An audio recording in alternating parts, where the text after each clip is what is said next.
order to get other engineers interested in applying for jobs at the Martin Company.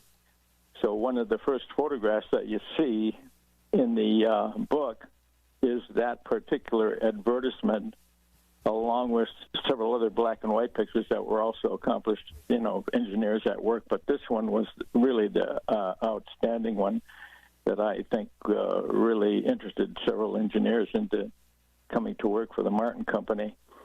And wow. That picture was mailed out to universities and, to cities, wherever engineers might happen to be located that would want to come to work there, So that was a pretty dynamic picture right there. So that's one of the first ones you see in the book, full page. Yeah.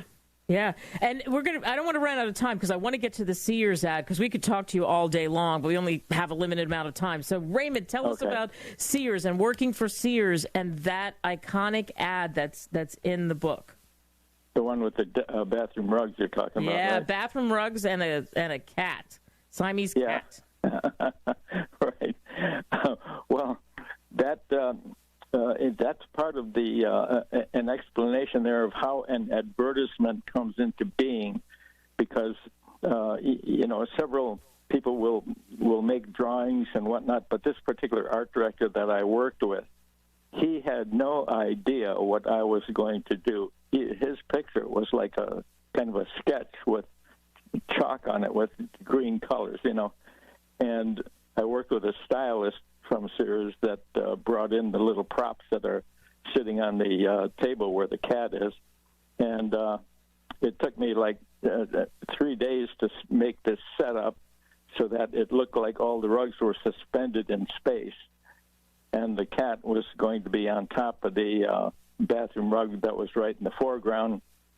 And so we had to, I call it tailoring, tailor each of those rugs so they all looked nice and crisp and had their little fringes standing up nice and tight, and got my strobe lights so that the cat, I had to photograph this on 11 by 14-inch film.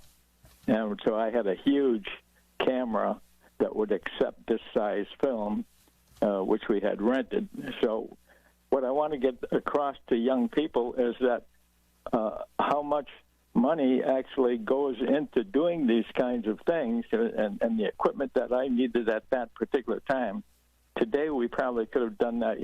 I wouldn't need that huge camera. I could have used a digital camera instead. But the art director wanted to have this large-size film because he wanted that advertisement to be of extreme high quality. And fortunately, the way, the printing operation happened at that particular time, it was good that he did that, because that advertisement just came out spectacular. That was a full-page advertisement in the magazine section of the Sunday paper. Wow. And so he told me about a week or two after the ad ran, he said, "Ray, you won't believe it." He said, "That picture sold so many bathroom rugs that they had to go into production, making more of those things, because they sold millions of dollars of those rugs." Yeah, and you told me an interesting story. Millions of dollars of those rugs. So you moved product with your art/photography in this ad, and you made some serious money by doing that. It took you a long time because you had to do the setup and all of that, right? From $10 to a really good payday. Yeah, that's right. And, I love it. Actually, what happened, that locked me into that company, because I was like their prime photographer at that time. So the reason I wanted to do this book was to show young people what you can do.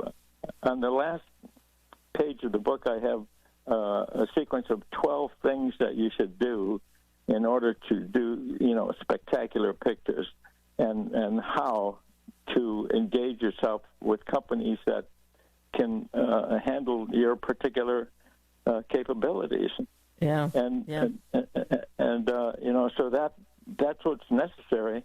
And so I put in, prices of day rates I went from these are billing rates. Now, I didn't get paid what they billed me at. My salary, whatever it was at any particular time, was relevant to how many days I'd be working. Right. But I made a good salary. You made a great living, sir, and you are an incredible photographer. And you got to look at those 12 steps, including the innovative study magazines for ideas and techniques. I don't want to give it all away. Pick up the book, Raymond Klein. Thank you so much. Okay, thank you.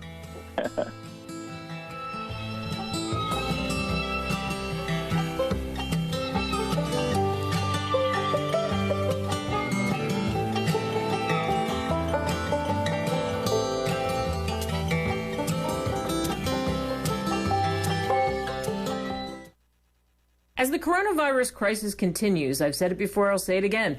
Now's not the time to retreat, panic, or stress out. Instead, refocus, reimagine, and reinvent. In my book, Deal Your Own Destiny, Increase Your Odds, Win Big, and Become Extraordinary, the whole focus is on overcoming adversity. I share the secrets of some of the most accomplished people on the planet and how it applies to you. I agree with George Eliot, who famously said, "It's never too late to be who you might have been." Pick up a copy of my book, Deal Your Own Destiny, on Amazon.com.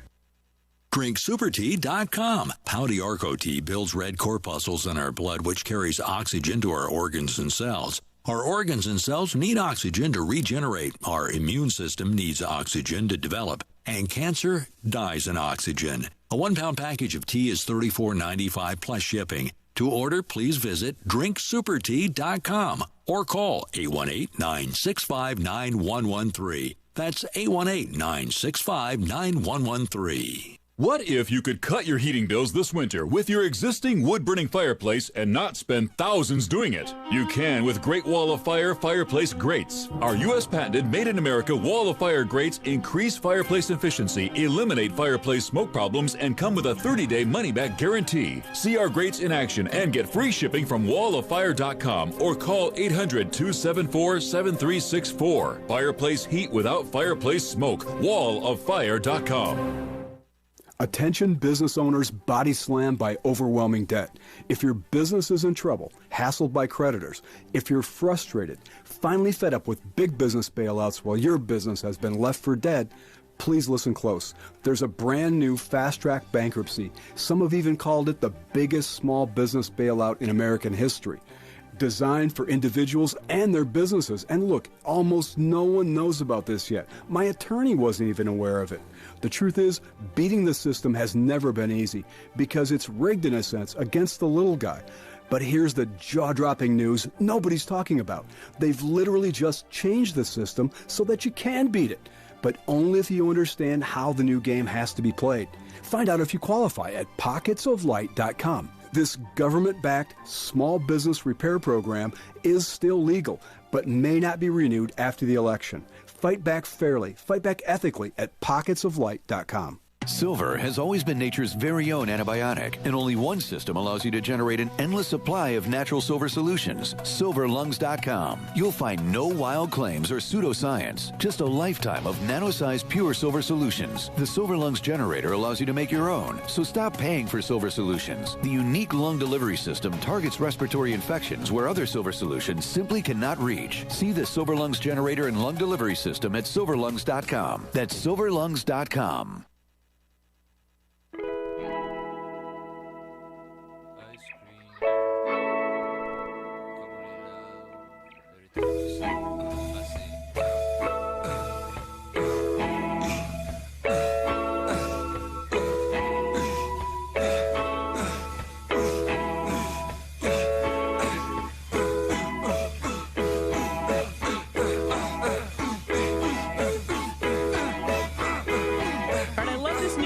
I learned Adolphus, and Howard Jones Jr.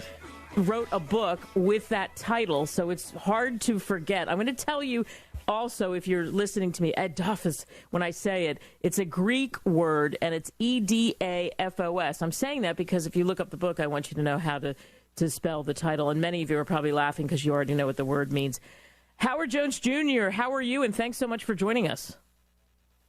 Yeah, thank you for having me. So tell me about the book. Why did you write the book? Yeah, well, the initial reason why I wrote the book was that at first when I was in high school, I wanted to get into game design, and to kind of keep some of the ideas, I just kind of chronicled them down into, my board or whatever. And eventually, once it got through and finished, I guess my father knew about it somewhat and contacted some publishers, and that's kind of how it got started. So by the time I finished it, I was a senior in high school. So the question is, before we dive deeper into the story, were you a big gamer? Were you into games, that whole kind of thing? Yeah, I've kind of always been into that, and that's kind of because a big thing I've realized growing up is that, one of the mediums of storytelling isn't just relegated to books and, oral storytelling. One interesting way I found medium for storytelling was, through games. And, one of the big influences specifically for Adafos would have probably been like the Elder Scrolls series, namely Skyrim, was probably like a big influencer, especially in the Nordic culture of my main character of the book. Yeah, so in developing that main character, what was that like for you? Because I think you have to let your imagination run wild, right? I was actually put a lot more effort into it than I would probably have seen, because one thing I wanted was a main character who wasn't so powerful, his challenges didn't seem that real or dangerous, So a big trait of my main character is that he has to rely on his charisma and his, leadership skills and other things about his character. Because, in the group of adventurers that, the readers will follow in the story, he's surprisingly the weakest person. By no means weak, as in, because he's still a skillful swordsman, skillful fighter. But, he lacks the powers, I guess you could say, magical abilities that the rest of his friends have. Yeah. And again, we're speaking with Howard Jones Jr. Adafos is the name of the book. Divine Win. That's where you'll find it on Amazon. And in coming up with the sword fights and a corrupt kings and religious struggles, and my goodness, what a vivid imagination. That's what I was referring to in the last question. Like, how do you come up with this world? And part of that, I think, has to come from gaming and getting in the gaming mindset of anything's possible and it's a different reality. So do you think that is part of it? Well, ironically enough, to some degree, I guess you could say it's the opposite, or maybe a mix of. Whereas a big thing that I do besides gaming is I read and enjoy a lot of history. So one of the big influences when it comes to the events, cultures, places, and people in my stories is, history, or I guess you could say an alternative look at it, A lot of real life history kind of goes into some degree of my world building or some inspiration of it. And in writing this book for, you're there in beautiful St. Thomas, which now everybody's incredibly jealous. What a beautiful place to grow up and to be from. I mean, you got to know that, man. It's so chill, and the people are so friendly. And I can only imagine your squad, your group of friends. What do they think of you getting this book published? Well, at first, the first time, I could remember this exact day when I got it. I showed my one friend the book, and he saw the book, and he was just there yeah, I wrote this. My other friends was like, yeah, he wrote this. You see this? And my friends were like, no. And he just walked off saying that. But, later on, it kind of became the thing of me just being known as the writer. Everyone knew me as the writer in full, and even outside of it. And they will often, usually say I'm having difficulty with an assignment that's writing. It will always go back to, but you're a writer kind of thing. That's funny. So they're busting your chops. You've got this book. You, I would imagine, want to do more. Do you think there's more books in the future for you? Oh, yeah. That's right now I'm actually working kind of on two projects, whereas I'm working on the third book of Adafos, which will be known as Adafos Black Blood, which will be a conflict more centered on the godlike beings of the world known as the Divines in the story. It's where their own conflict kind of seeps into what the mortals have to deal with. And, I'm going to have way more books on the series and stuff like that. And as well, I'm working on something that's more local, but it's more of a fantasy story based around the island itself, which which I've finished the first book, but I haven't done work in publishing it yet. But those are two things that I have working on the way. All right, I love that ambition. Your father has to love that ambition, does he? I mean, yeah, I would feel so. I mean, I guess he was the one who got this all started because, publishing, book writing, all that stuff was not even a consideration. But once you saw this whole, 300-something page document, I guess he kind of saw that there had to be something more to it, something that could be done about it. Yeah, there you go. That's good to have that backup from the family. So when people read Edifice, The Divine Wind, this first one, what do you hope they take away from reading it? The people that are listening to this conversation here in the United States and across the world, what do you hope they take away from it? Well, I feel like I didn't really have any massive, moral or story or theme. It was mainly kind of just, as is a story of that world. Though, the different situations that the characters will get through and go through. So, as corny as it sounds, the value of friendship, the value of teamwork, positivity, those types of things, as well as the need for us as people to, well, probably not violently, of course, but to stand against things that may not be good in our society, things that, we may have the power to ask and talk about, because that's what my main characters do. They see problems in society and generally will try to rectify it in whatever way it allows and fits for that culture. Yeah, there you go. That's a perfect place to finish this. We wish you the best. And Howard Jones Jr., good luck with that second book. You can get the book on Amazon. And thanks for coming on the show. All right. Thank you. All right. I love that the title is unusual and it makes it stick out. And, of course, Howard explained why that is and what that means.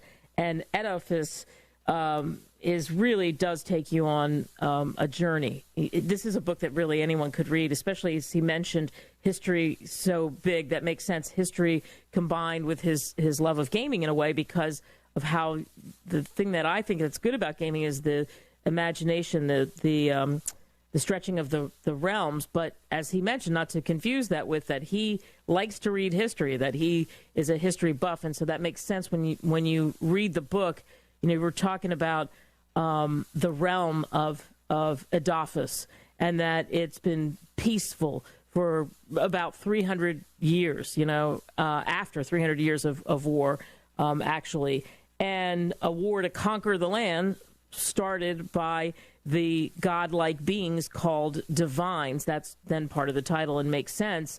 And through unbearable, unimaginable pain and crazy suffering, they finally get peace. So again, remember what I said. You think of wars and you think of history and you think of 300 years of war, and then how much after that they had peace.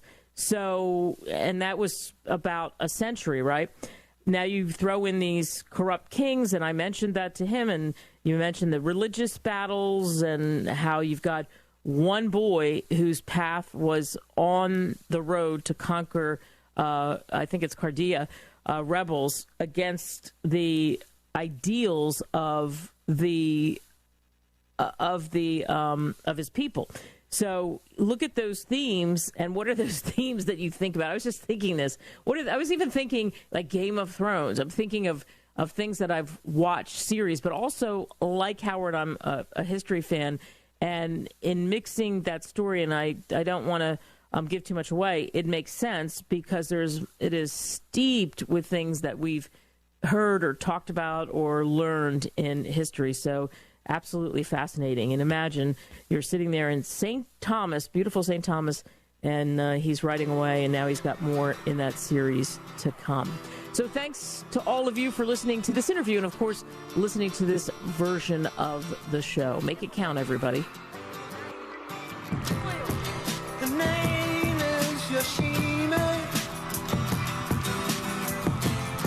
She's a black belt in karate, working for the city. She has to discipline.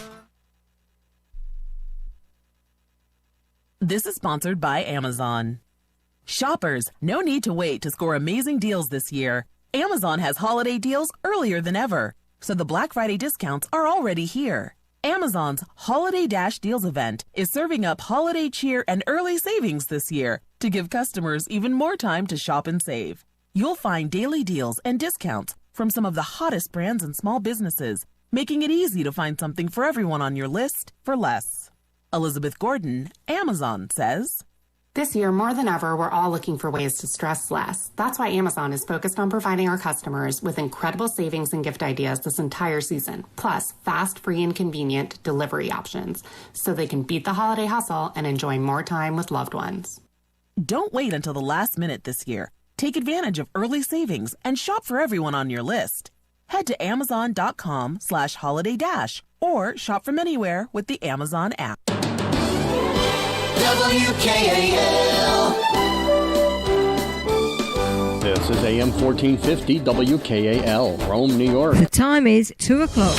News this hour from townhall.com. I'm Patrick Foss. Governors across the country are scrambling to reimpose restrictions as COVID-19 cases explode. Colorado Governor Jared Polis says the pandemic is setting new infection records. I think the country's going to pass 200,000 cases per day. Deaths are also averaging about 1,000 per day, meaning the nation will reach the 250,000 mark sometime next week. New Mexico Governor Michelle Lujan Grisham is locking down her state for 2 weeks. Oregon's Governor Kate Brown calls her 2-week shutdown a freeze. Some economists say the economy cannot recover until the virus is brought under control, and relatively short lockdowns could ultimately result in less economic pain. I'm Tim McGuire. Speaker Nancy Pelosi claims delays for a COVID-19 relief bill in Congress are adding to the spread of the virus. In a weekly news conference, Speaker Pelosi talked about the spread of COVID-19 in recent weeks. Over 10 million people have been infected. Over 10 million people. The Speaker lamented the growth of the strain and said that in part, Congress is to blame for not agreeing on a new COVID relief bill. She said Republicans are too concerned with the outcome of the presidential race to focus on meeting with Democrats to reach a compromise. Speaker Pelosi spoke of overwhelmed rural hospitals and Secret Service agents she said were infected or exposed while protecting President Trump on the campaign trail. Bernie Bennett in Washington. Security officials say the 2020 presidential election was the most secure in U.S. history. President Trump has alleged that tens of thousands of votes were stolen from him and given to Joe Biden, and that millions of votes were deleted by electronic voting systems. 2 security groups responded, saying there is no evidence that any voting system deleted or lost votes, changed votes, or was in any way compromised. Their statement was released by the Department of Homeland Security's Cybersecurity Agency.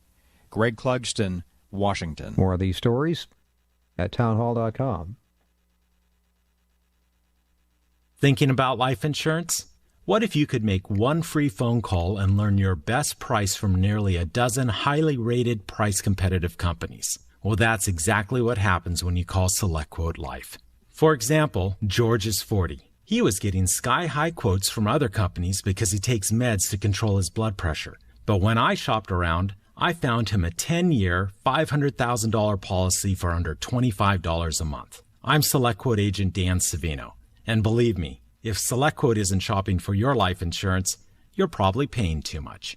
For a free quote, call 800-523-3771. That's 800-523-3771. 800-523-3771. Or go to SelectQuote.com. Since 1985, we shop, you save. Get full details on the example policy at SelectQuote.com/commercials. Or price could vary depending on your health, issuing company, and other factors. Not available in all states.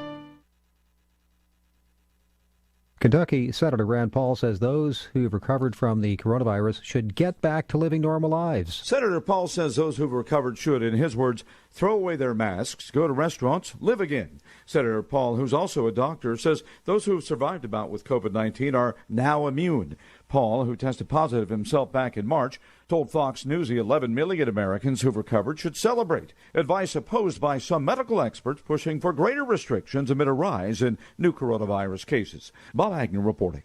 Do as I say, not as I do. California Governor Gavin Newsom last week attended a birthday party for political advisor Jason Kenney with at least a dozen attendees. Newsom, who has riled state residents with his stringent coronavirus restrictions, including telling residents to avoid social gatherings that mix households, said in a statement Friday that while our family followed the restaurant's health protocols, We should have modeled better behavior. This is townhall.com. French prosecutors say they found a photo of a beheaded schoolteacher's killer in a cell phone of the Tunisian man arrested for an Islamic extremist knife attack that killed 3 people at a church. The National Anti-Terror Prosecutor's Office said Friday that the phones of the 21-year-old arrested after the October 29th church attack also had an audio message that described France as a country of unbelievers. Anti-terror prosecutors released the details as they announced the opening of a formal investigation on terrorism charges, so investigators can keep probing whether the suspected attacker had accomplices. Investigators have been unable to interview the suspected church attacker because he remains in serious condition in a Paris region hospital. Keith Peters reporting. Desmond Ridder threw for 327 yards and 3 touchdowns and ran for another to help number 7 Cincinnati run East Carolina 55-17 Friday night. The Bearcats are 7-0. More on these stories at townhall.com. I'm Patrick Foss. I'm Bob Stein with your official 1450 WKAL weather bug forecast for this morning. Slight chance of showers and mostly sunny, high 43. Partly cloudy tonight, low 28. Rain and snow tomorrow with a high 52. Chance of showers and rain and snow tomorrow night, low 35. Monday, a chance of rain or snow and showers, high 45. That's your latest official 1450 WKAL weather bug forecast. I'm Bob Stein, 1450 WKAL, more stimulating talk radio. If you are a small business owner, it is time to answer these questions. Is your website mobile friendly? Does it look modern and pop? Can it be found on the first page of Google? If you answer no to any of these questions, or worse, you don't have a website, it is time to call our friends at Thayer 2 Design. They'll work with you to customize a website to fit your needs and help you grow. Websites start as low as $400, and yes, you heard that right. A great looking website doesn't have to cost you thousands of dollars. Give them a call today at 315-875-7989 or visit them online at WKAL.com. It might seem crazy what I'm about to say. Sunshine, she's here, you can take a break. I'm a hot air balloon that could go to space. With the air, like I don't care, baby, by the way. Because I'm happy. Clap along if you feel like a room without a roof. Because I'm happy. Clap along if you feel like happiness is the truth. Because I'm happy. I felt like we just needed a lift. So maybe the happy song, Pharrell, will help you and lift you up because, boy, oh boy, rough times. 62,000 people hospitalized in the United States with COVID-19. Yes, Pfizer gave us hope, but we're not there yet. It's kind of like we're climbing up the Himalayas and we can see the top and everyone says, no, you can't go any further. But we have to keep pushing through. And it's so tough. And the stories out there are so sad. We're going to go through those so you're up to date. Plus, hurricane winds and rain smashing into Florida. Mostly it's the rain, the surge of the water that's so bad. Tampa, which gets hit horribly, is starting to batten their hatches. They could have up to 6 inches of rain or even more, and then some of those heavy winds, and that's Ada, man. Ada is hanging around. The worst of the Greek letters just will not go away, and Florida was the main target coming out of the Caribbean and some of those other areas like Cuba, etc. On this show in this first hour, we will lighten the load a little bit more. No more happy dance, but nail the score. So if you've never played our little game, at the tail end of this hour, I'll pick what I think is the game of the week in the NFL. You don't have to know anything about football. It's like playing bingo. Only we're not calling out numbers. You're calling out numbers. So you just tell me of the game of the two teams, who you think's going to win and what you think the final score is going to be. I swear it's fun. It is. And plus, here's the main thing, bragging rights and some prizes. Who doesn't want swag?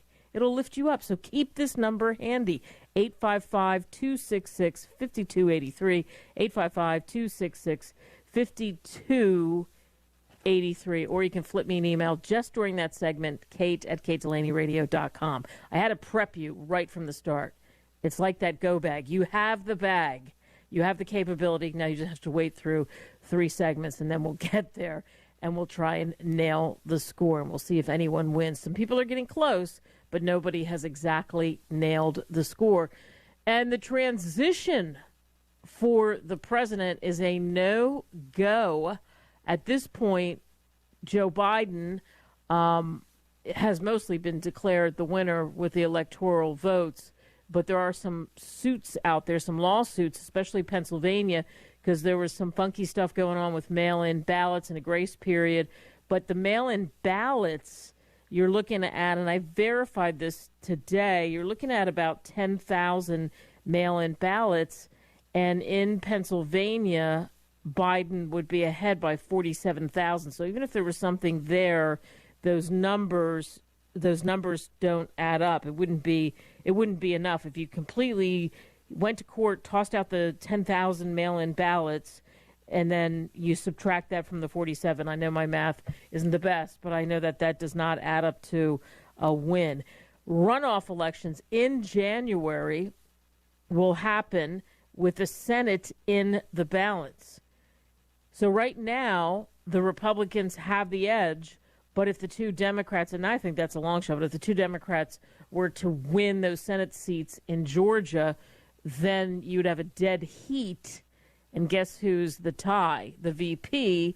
And unless something changes with Biden being the president, the way it's looking, I mean, just got to call it, the way it's looking, unless something else comes up that we haven't seen, some sort of evidence, something, whatever, Kamala Harris is the VP. So then the Democrats would have sway.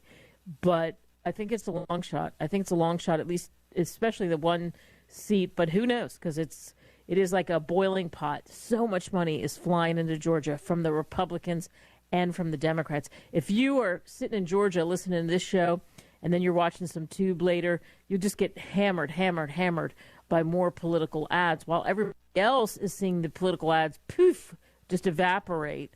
In Georgia, it's massive hits on both sides to try to win over the public and get those Senate seats. So it's going to be interesting to see what happens in that runoff election there.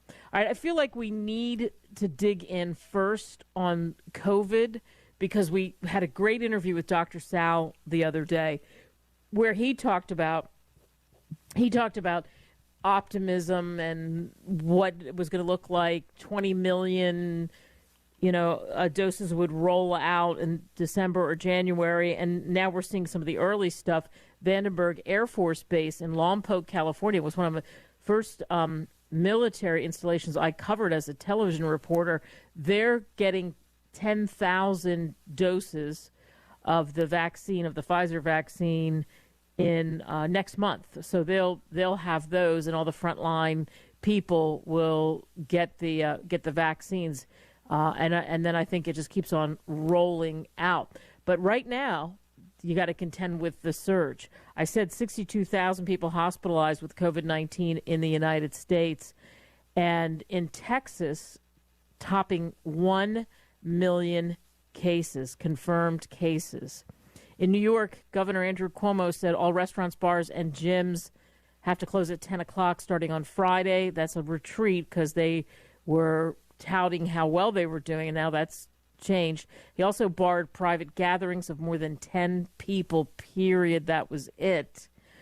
While we see Texas is the second most populous state, and with the over 1 million coronavirus cases and 19,000 deaths since the outbreak started in March, California, the most populous state, has had more than 991,000 cases. So they're also closing in on that 1 million. Confirmed infections in the U.S., 10.3 million. But these new cases soaring to all-time highs, over 120,000 a day. I know this is a lot of numbers I'm heaving at you, but I'm making the case that, for God's sake, wear the mask. I mean, I saw someone today. Where was I? Oh, I know. I ran in. I had the dog, masked up everything, ran into Starbucks. I know I'm not a huge Starbucks lover, but I was dying for coffee. So anyway, I ran in to get it, and I looked around. Boom, somebody working away in a small Starbucks, no mask. And I was just thinking, wow. And they even had mask signs on the door, but nothing. And it's very rare. I haven't seen that. But come on, just wear the mask. Wear the mask. Don't even risk it. Risk it. Because cases per are flat out on the rise in 49 states. Deaths are climbing. A month ago, the U.S. was seeing about 730 COVID-19 deaths a day on average. That's now surpassed 970. I mean, we're in trouble, peeps. We're in trouble if we don't do something. And we're so close to the top of the mountain where we can get down on the other side, because not just Pfizer, but others are coming up with a vaccine. So we're so close. Don't blow it now. Meet you on the flip side. When you have a pain in the neck, a real pain in the neck, back, shoulder, or legs, you now have 2 convenient choices to get fast relief without taking another pill. Because now, Sunny Bay heating wraps and pillows are available at both Amazon and Walmart. Yes, see Sunny Bay's 4.5 to 5-star customer reviews on Amazon.com or Walmart.com. Our made in the USA microwavable heat wraps, heatable neck pillows, and extra large body wraps are designed better for perfect support where and when you need it. Even while driving, Sunny Bay wraps will not burn and stay balanced to provide soothing hot or cold therapy to help treat temporary or chronic pain. And the best part? Sunny Bay quality products start at under $20. Join thousands of happy customers and see why Sunny Bay products have a lifetime 100% positive rating on both Amazon and Etsy. It's easy. Click Amazon or Walmart and search today for Sunny Bay.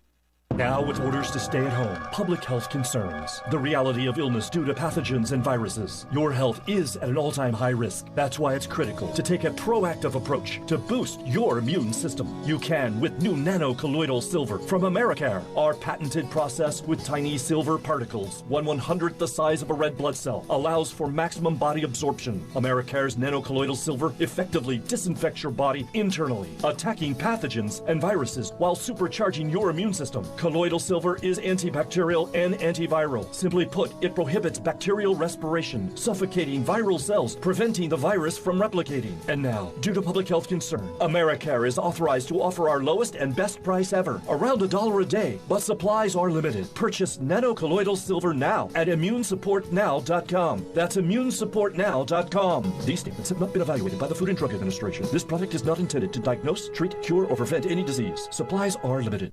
DrinkSuperTea.com. Pouty Arco Tea builds red corpuscles in our blood, which carries oxygen to our organs and cells. Our organs and cells need oxygen to regenerate. Our immune system needs oxygen to develop. And cancer dies in oxygen. A 1-pound package of tea is $34.95 plus shipping. To order, please visit DrinkSuperTea.com or call 818-965-9113. That's 818-965-9113. As the coronavirus crisis continues, I've said it before, I'll say it again, now's not the time to retreat, panic, or stress out. Instead, refocus, reimagine, and reinvent. In my book, Deal Your Own Destiny, Increase Your Odds, Win Big, and Become Extraordinary, the whole focus is on overcoming adversity. I share the secrets of some of the most accomplished people on the planet and how it applies to you.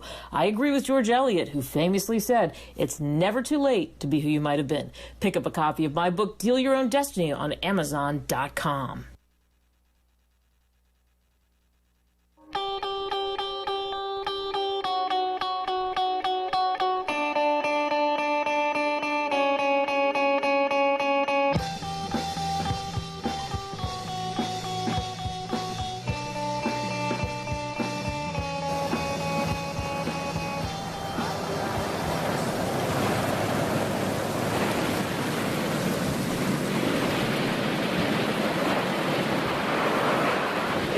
Can't catch a break here in America, can we? Ada, go away. Downgraded to a tropical storm again. Florida's west coast under storm surge warnings. Tampa especially. Ada's about 65 miles west-southwest of St. Petersburg, Florida, moving north with top winds of about 70 miles an hour. I just checked in with the National Hurricane Center, and that's what they're listing it as. Eta, a Cat 1 hurricane early Wednesday, but downgraded. That is the good news, but it's that lashing of water that I mentioned briefly at the top. Somebody told me once, it was Big Ben, Kate Delaney, it would not be one of your shows if there wasn't some kind of weather disaster. I know, right? So we have had so many awful storms this hurricane season.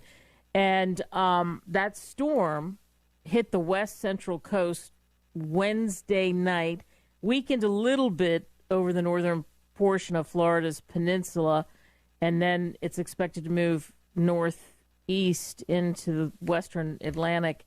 And, here's the thing about this, like especially, and I know these areas so well, my family's from there and I've spent time there, and probably many of you have at least brushed through there at some point. Florida's one of those places you brush through it at least. Why? Because you went to Mickey Mouse Land, right? You went to Disney World, whatever.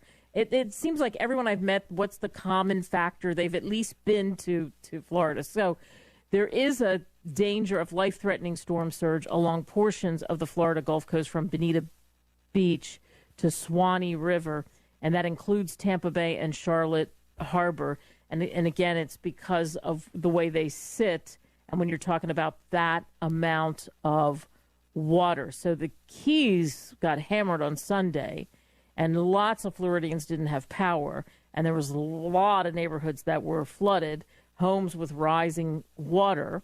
And they're, what are you going to do? You just tell people, stay aware. This is what they know. Floridians know this is what they deal with. And they need to talk to the people in Louisiana because they have been lashed and thrashed about as well. Same thing, where they've dealt with a wall of water.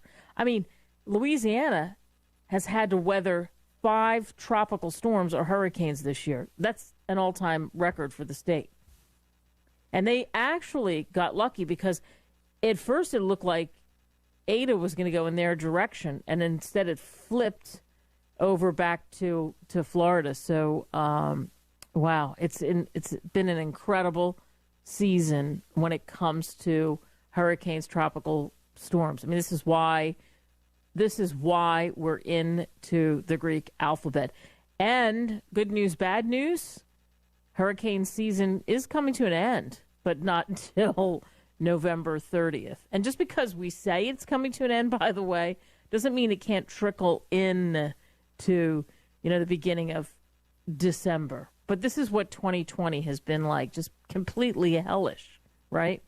Whether it's, of course, the biggest thing, the pandemic, or other things that have happened along the way, even the most divisive, cantankerous election that we've seen in a while, and now doesn't look like there are any plans for a transfer of power at this point. And we'll see what happens. There's all kinds of speculation as to even whether the president eventually just says, okay, enough, which I think is what will happen. And then there's the question of running again, a possibility of running in 2024. And that's an interesting question because would you vote for the current president? Would you vote for Donald Trump in 2024? Because there's so much speculation about, okay, coronavirus. I mean, that just to me personally, once the coronavirus hit, that spelled an undoing because the economy was doing well. People were pumped for 2020, big plans. Oh, it's another decade, and that's what happens, right? And then when the economy starts to buckle and people can't afford to feed their kids, get them to school, then their school becomes their house. I mean, all the things, the fallout that we've talked about here every single show. And in conclusion, I think that was one of the key, what's in our face and what we see every day, that was one of the key reasons, right? And so then the whole mask thing and masking up, not masking, then masking again, and all of that. And the fact that in the beginning, that was the whole idea, boom, let's not, we're not politicians. And that was a good thing. Like, oh, we're not going to have a politician in there. But then I think when you get down to the tail end of this, how do you get around the coronavirus? Ronna McDaniel, in fact, chairwoman of the Republican National Committee, said shortly before Election Day, she said, if he loses, you know what? It's going to be because of COVID. It's going to be because of COVID and the things that have happened as a result of that. So regardless, like I said, the key thing is there is no transfer of power at this point. And, do we for sure know that because this is months away? No. But because there's been no reaction from the president, no conceding, just we will win tweets, it doesn't look that way. Let's put it that way. It doesn't look that way. All right, as we traverse down this path in the White House right now, 2 White House aides, guests of Rudy Giuliani, tested positive for the virus. At least 3 more in the at 1600 Pennsylvania Avenue, including White House political director Brian Jack, positive. Jack was part of the election night event in the East Room of the White House. One of his aides tested positive for the virus, and so did Healy Baumgardner, a Trump ally who attended the White House election night party as a guest of Rudy Giuliani's. So the newest cases follow the infections of White House Chief of Staff Mark Meadows, Housing and Urban Development Secretary Ben Carson, and Trump campaign advisor David B. And this is what's happening. It's interesting. Somebody said, well, the White House has no comment. What's the comment? Okay, here's who's testing positive. And because of some of the events and the closeness of it, someone gets it, poof, it gets passed on. I mean, it does show you the fragility, as we already know it, the fragility of the virus. I mentioned the numbers at the top, how many people are hospitalized, what we're seeing, even though there seems like there's this bright light, and there is, at the end of the tunnel. We are not there yet. This is the final threshold. By the end of the spring, the vaccines could be widely available and everybody could get the vaccines, provided they want to get the vaccines. Let's put it that way. All right, a quick reminder. I said it when I cracked open the mic. Don't forget about Nail the Score. It's in our final segment of the hour. The NFL game of the week. You pick the winner, what the score is, and woohoo, you could win some fabulous prizes, right? We all need prizes now. We're all looking for a little something, something. What is that something? You look at Moderno, and I was thinking about this today, and especially talking about the politics of the day and what's happening at the White House, and the White House, with the transition, the White House Budget Office is telling federal agencies just to move forward with budgets, which you wouldn't do in a transition period of time because that would happen in February, well after January, when a new president is sworn in. So while that is going on and there's this push about the vaccine and the Pfizer announcement, there are questions as to the timing of that and whether that was held back. The CEO, of course, completely denying that, saying that's, ridiculous. There's, no way. And then you have Moderna's vaccine trial that is progressing, but they're not coming out with anything saying, 90% effective. Although the Russians say they've got something that is 92% effective. What do you think? Odds and ends coming up next.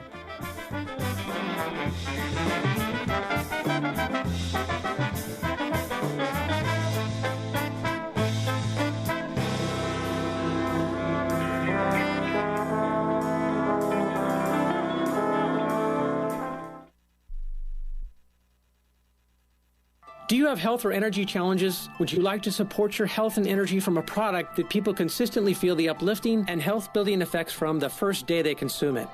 I introduce you to Green Meadow Whey, the only whey protein powder from grass-pastured cows that is processed in a manner that ensures that the proteins and amino acids remain in their correct geometric shape that the body can use. The naturally occurring proteins, peptides, and amino acids in renatured whey are proven to support multiple aspects of human health, from complementing your immune system to neutralizing chronic inflammation to supporting detoxification to stabilization of blood sugar and more. Additionally, due to the Tesla-like frequencies encoded into Green Meadow Whey, it is a dramatic support for your energy and mood. And it is an excellent emergency preparedness food with well over a 5-year shelf life. To order, call 888-988-3325. That's 888-988-3325. Or visit greenmeadowwhey.com. greenmeadowway.com.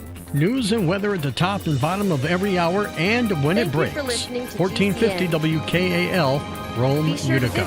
It is half past the hour. With SRN News, I'm Patrick Foss. President Trump announced Friday that a coronavirus vaccine will be readily available to the public as soon as April. Mr. Trump said the vaccine is being developed by some of the best labs in the world. Masked election workers in teams of 2 began counting ballots Friday in counties across Georgia. A hand tally of the presidential race that stems from an audit required by a new state law. Ada's rain caused some of the worst flooding in parts of Virginia and North Carolina since 1995. Flooding in Alexander County, North Carolina, has left 4 people dead and 2 others, 1 adult and a child, missing. A man wanted in the fatal shooting of a police officer in eastern Arkansas was arrested Friday in northwest Mississippi. 29-year-old Latarius Howard surrendered to U.S. Marshals in Shaw, Mississippi. On Wall Street Friday, the Dow shot up 400 points, the S&P gained 48, and the NASDAQ was up 119. This is SRN News. Hello, I'm Franklin Graham. This year has been a pandemic year. Children are hurting all over the world. People are afraid. Families are scared. People have lost their jobs. They don't know where to go, what to do. They don't know what hope they have for the future. Well, I want every child to know that God loves them, that God has not forgotten them, and that He cares for them very much. And when you pack a shoebox and send it to Operation Christmas Child, it gives us an opportunity to give that box to a child and do it in Jesus' name. Can you just imagine the hope and the thrill and the joy when a kid opens up a lid like this and all these toys are in it? It's an incredible gift. And so I just want to say thank you. We need your help this year more than we've ever needed it because of the pandemic. It's just going to create a lot more opportunity. We need more boxes this year than ever. We'll use every one of them.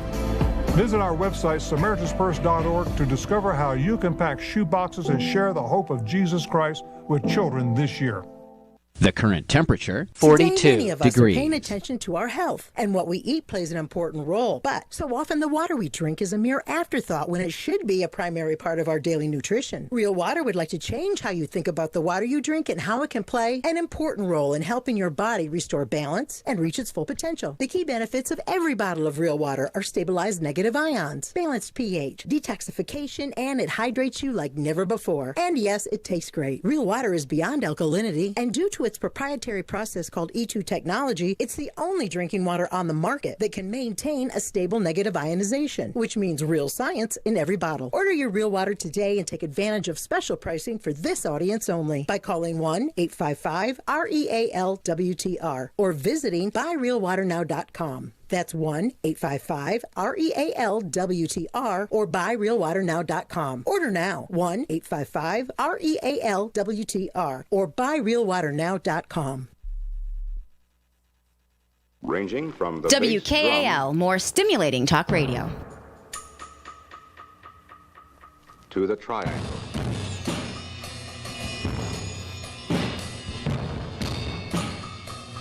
And including a rather large number of related instruments in between. Bells of all varieties, holly, the snare drum, tambourine, timpani, and a tam-tam or gong, followed by a set of chimes, orchestra bells, and finally, a roll on your cymbal.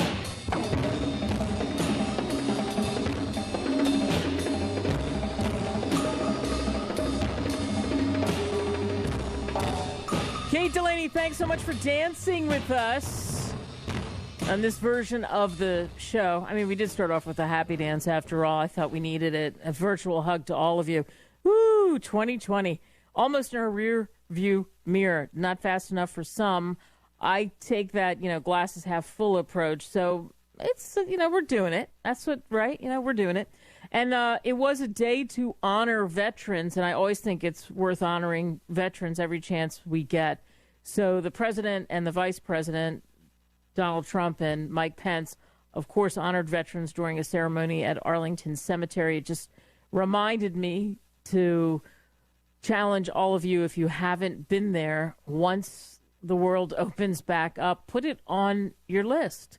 Put it on your list. It's incredible. If you don't get a little teary-eyed when you go to Arlington National Cemetery, I'd be surprised, right? I saw it as a kid, and every time I go, I've probably been there a dozen times, there's just something about it. You just think of the sacrifice. You think of human life. You think of the people who were left behind, that whole kind of thing. And it is an awesome sight to behold, the tomb of the unknown soldier. So there's always the 21-gun salute. That happened. There's the wreath-laying ceremony. And it was one of those days they were playing taps, and it was a steady rain. And, this was the first public appearance by the Prez since late last week.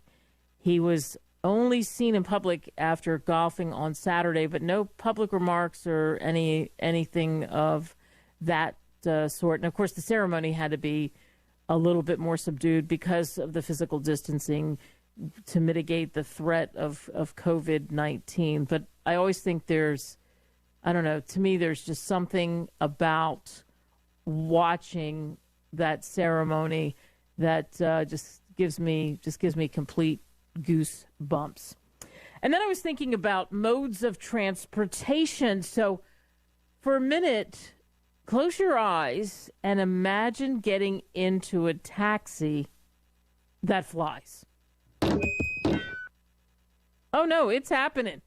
That is a mic drop moment.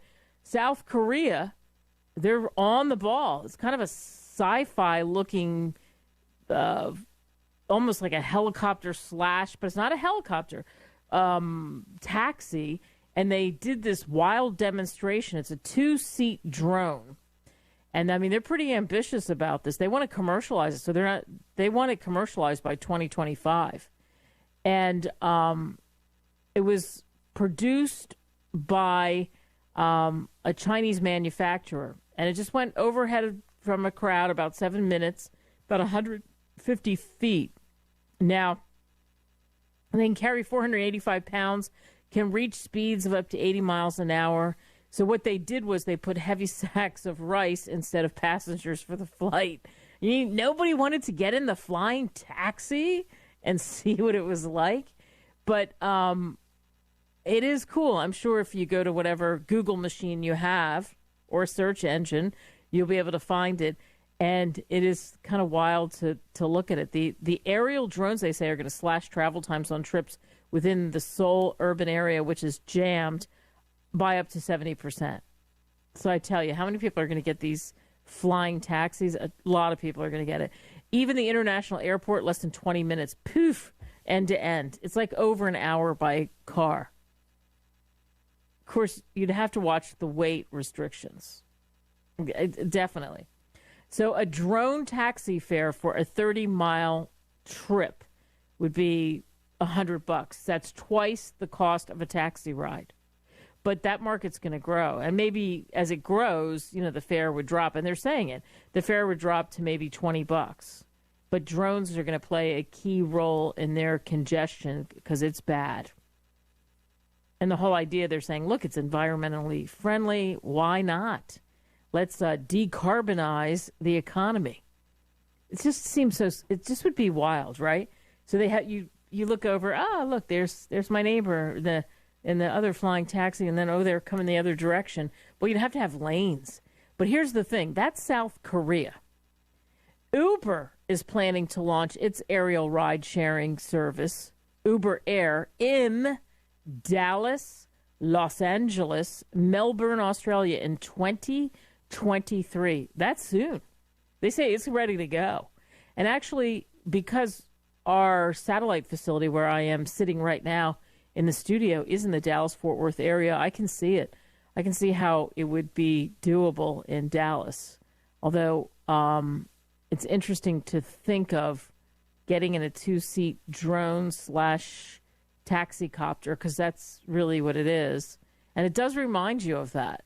You wouldn't be able to have a lot of stuff, and you couldn't have a bunch of really big people in there because of what the weight would be. Just totally fascinating to me.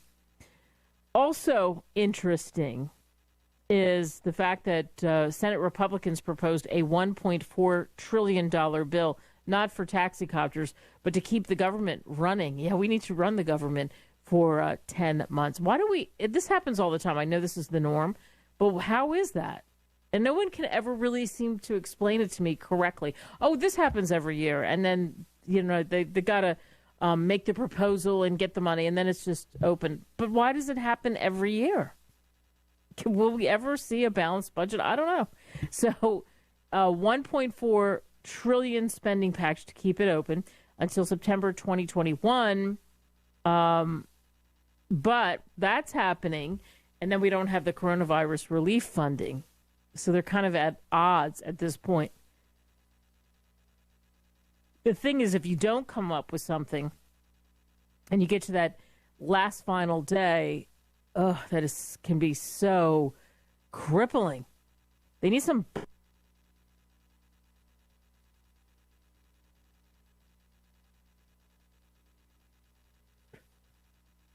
But the package has spending bills and billions to 12 appropriation subcommittees and, Homeland Security, Defense, Department of Health and Human Services. All of them will get some money from that if it goes through. But to me, one of the key things is what's happening with coronavirus relief, because there's so many people that are looking for that need that were shocked when they didn't get that, thinking, this is a layup, because that's what everybody's saying. So we'll see. I have a feeling the government will remain open. It would be very strange if that didn't happen, but also the accounting of the whole thing is very strange to me, because every single year we're saying the same things. Somebody has a new job. Ron Klain was named the chief of staff in the Biden White House. That's what he said. He is a senior campaign advisor for Joe Biden, a one-time aide for the former VP, and he would become the chief of staff.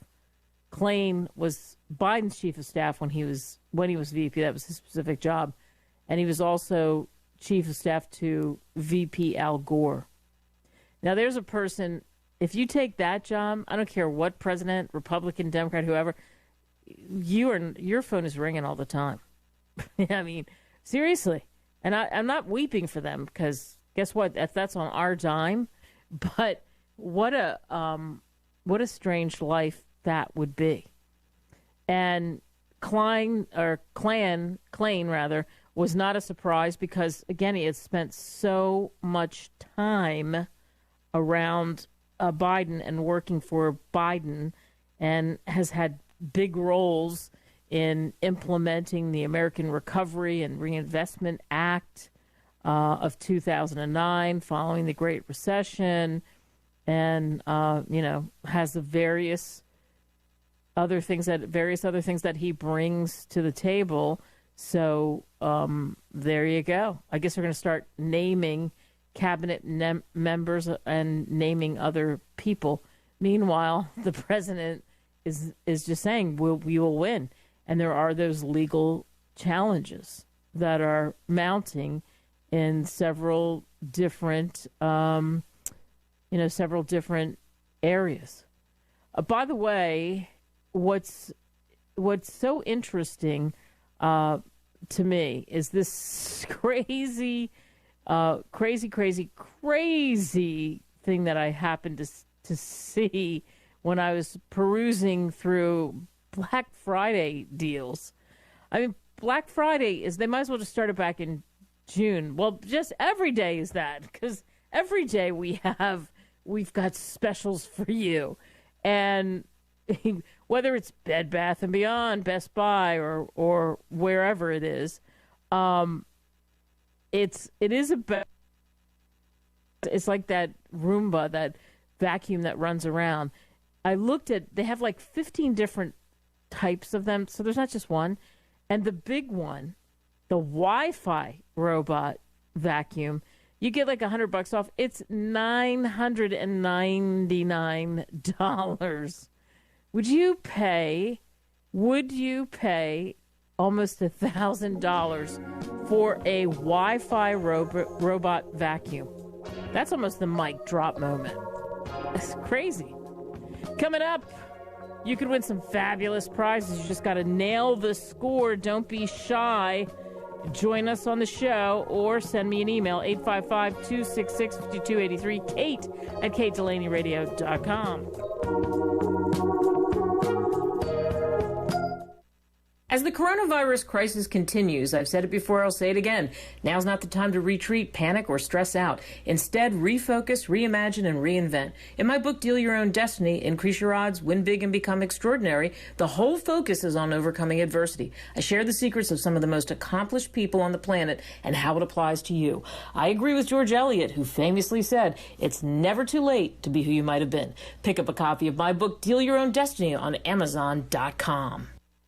DrinkSuperTea.com. Pouty Arco Tea helps regenerate new cells, everything from the cells in our skin to the cells in our organs, so they function properly. Great for healthy people and can truly be miraculous for someone fighting a disease. A 1-pound package of tea is $34.95 plus shipping.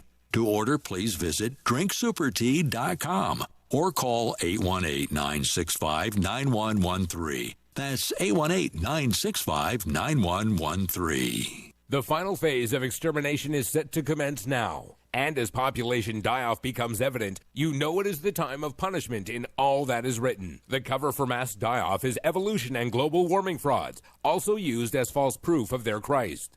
They are from the lines that were disinherited 2,000 years ago. Now they claim to be his Christ based upon blood type, DNA, and long lifespan. Go to unveilingthem.com. That's UNVEILING them.com.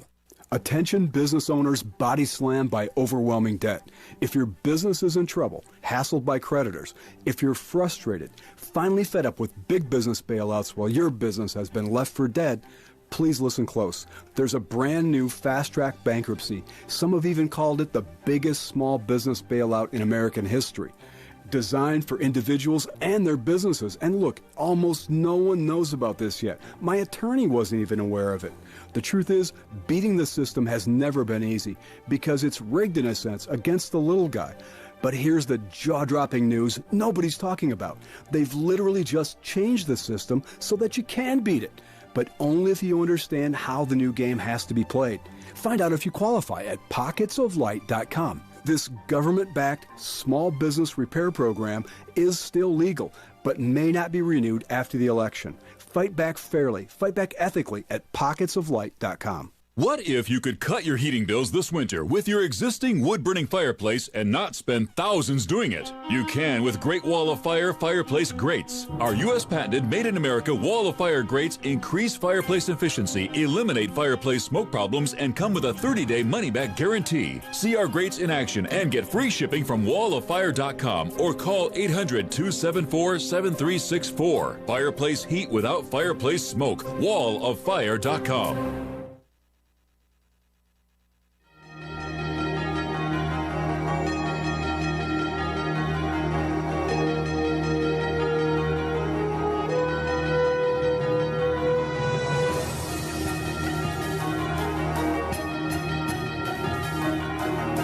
It's now time for the weekly installment of Nail the Score.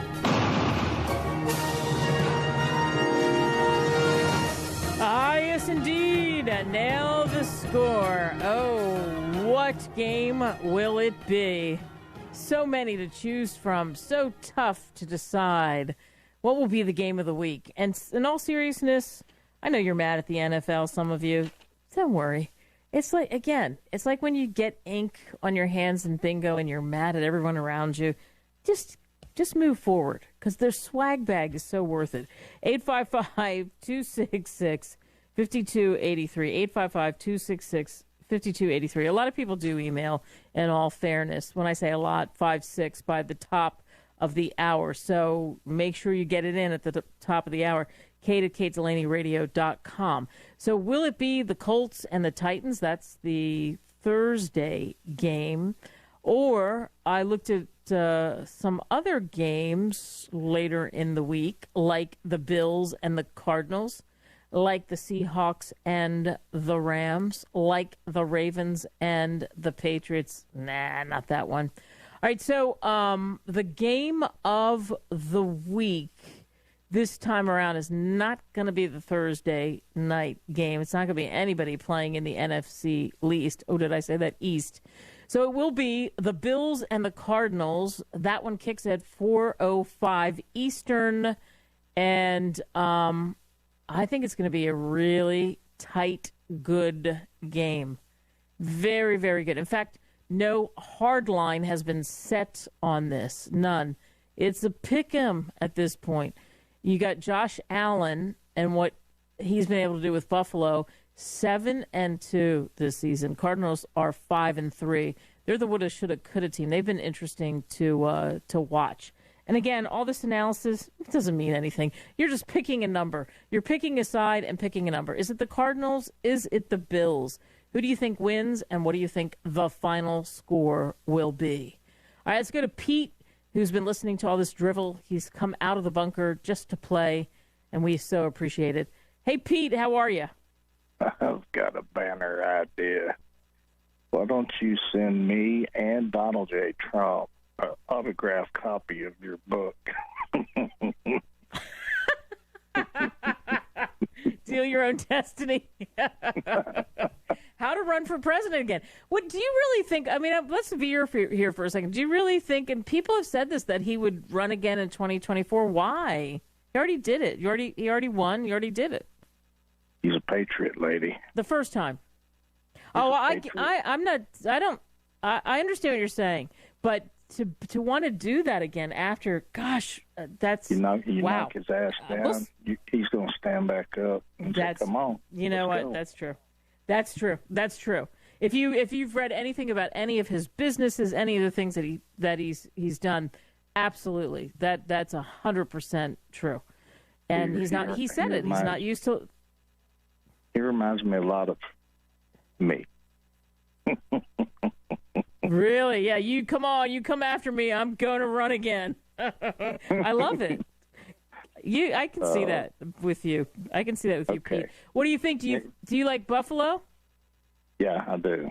I really do. I think they've got a quality product that they're selling right now, and I'm thinking 33-18 Buffalo. 33-18. Yeah, I like that guess, Peter, because they do. There's something with Josh Allen. They're clicking, and when they're not, they still manage to bounce back. So it's been interesting to watch them. Absolutely. Well, enjoy the game. I hope you nailed the score, and thanks for playing along with us, as always. You can do the same thing, too. I know I always get these emails. Wait, I heard the show and I missed it. I didn't realize you were doing that nail the score thing. 855-266-5283. 855-266-5283. Who wins? Is it Buffalo? Is it Arizona? And the good news is there's not like a popular vote and then another score. So the cardboard fans on one side, what do you say? This game, or this team, this Buffalo team, and this is in Glendale, Arizona, has really found its identity. Now, having said that, there's no doubt that when you, especially reel off a bunch of wins, and they've had some losses, they lost to the Titans and to the Chiefs, that you can be ripe for having just one of those, having one of those games. But boy, I look at this game afternoon set up perfectly for Buffalo, and I think it's tough to go against Buffalo. That's just my 2 cents for anyone who's going to send me something at kate@katedelaneyradio.com. All right, Nathan, what do you think? Cardinals or Bills?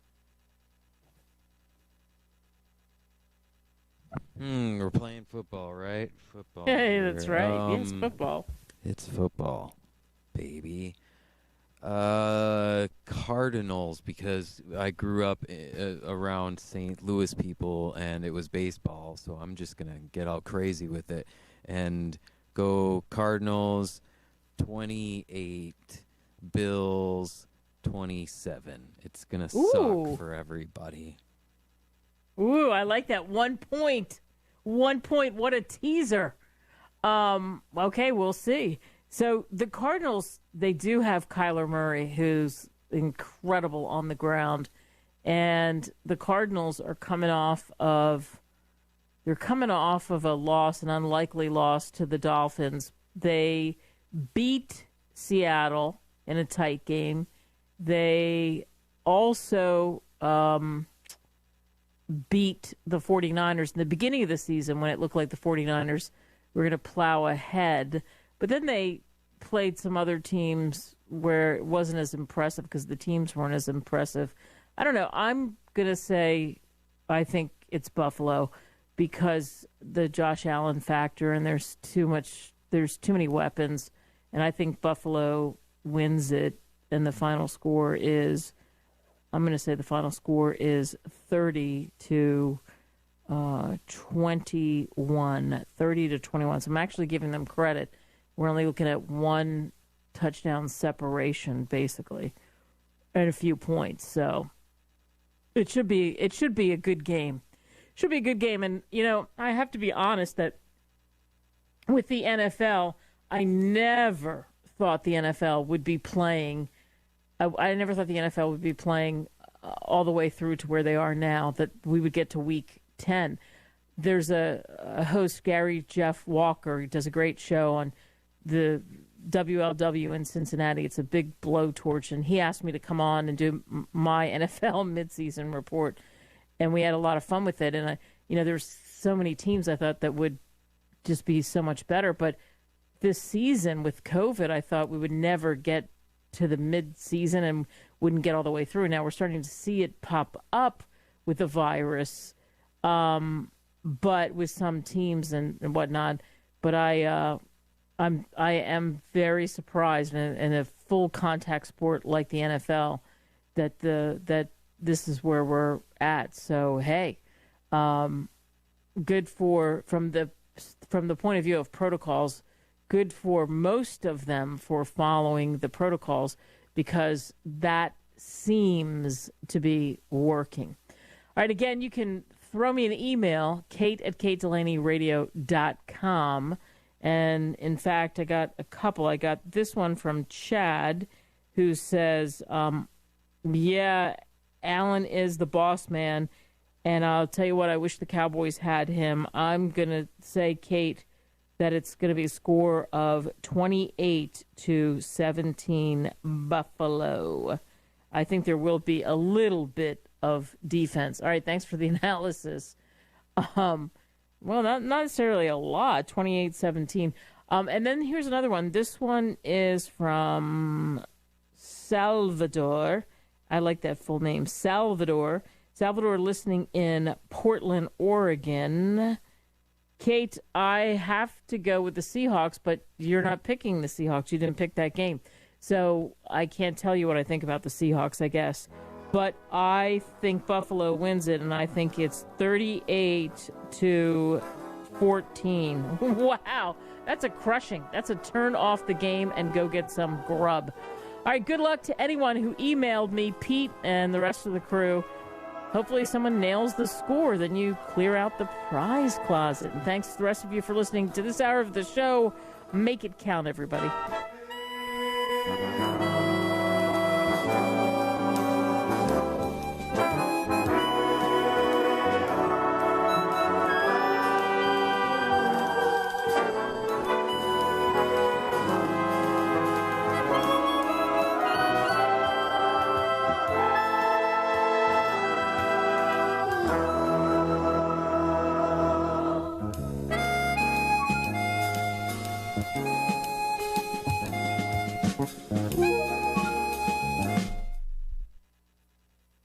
This is sponsored by Amazon.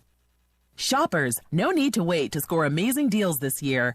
Amazon has holiday deals earlier than ever, so the Black Friday discounts are already here. Amazon's Holiday Dash Deals event is serving up holiday cheer and early savings this year to give customers even more time to shop and save. You'll find daily deals and discounts from some of the hottest brands and small businesses, making it easy to find something for everyone on your list for less. Elizabeth Gordon, Amazon, says, This year, more than ever, we're all looking for ways to stress less. That's why Amazon is focused on providing our customers with incredible savings and gift ideas this entire season, plus fast, free, and convenient delivery options, so they can beat the holiday hustle and enjoy more time with loved ones. Don't wait until the last minute this year. Take advantage of early savings and shop for everyone on your list. Head to amazon.com/holiday-dash or shop from anywhere with the Amazon app. WKAL. This is AM 1450 WKAL, Rome, New York. It is now 3 o'clock.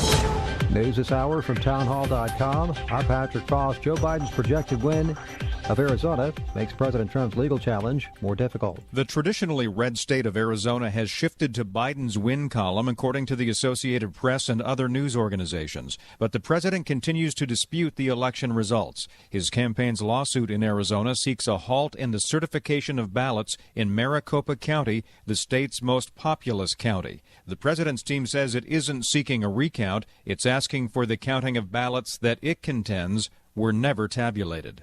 Greg Clugston, Washington. House Speaker Nancy Pelosi is suggesting Senate Majority Leader Mitch McConnell is in for a rude awakening in 2021. Pelosi told reporters at her weekly press conference in the Capitol, McConnell and the Republicans are in for some changes next year. She says that's because Joe Biden will be in the White House and, quote, whether you're in the minority or majority, if the president is of your party, you have more power.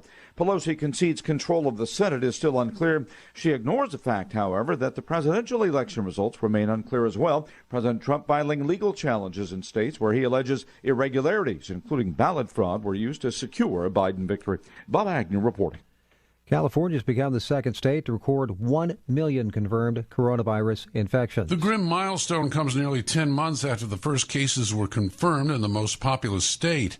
After spiking in the summer, the rate of confirmed COVID-19 cases in California declined markedly into the fall, but now is surging again, like much of the nation.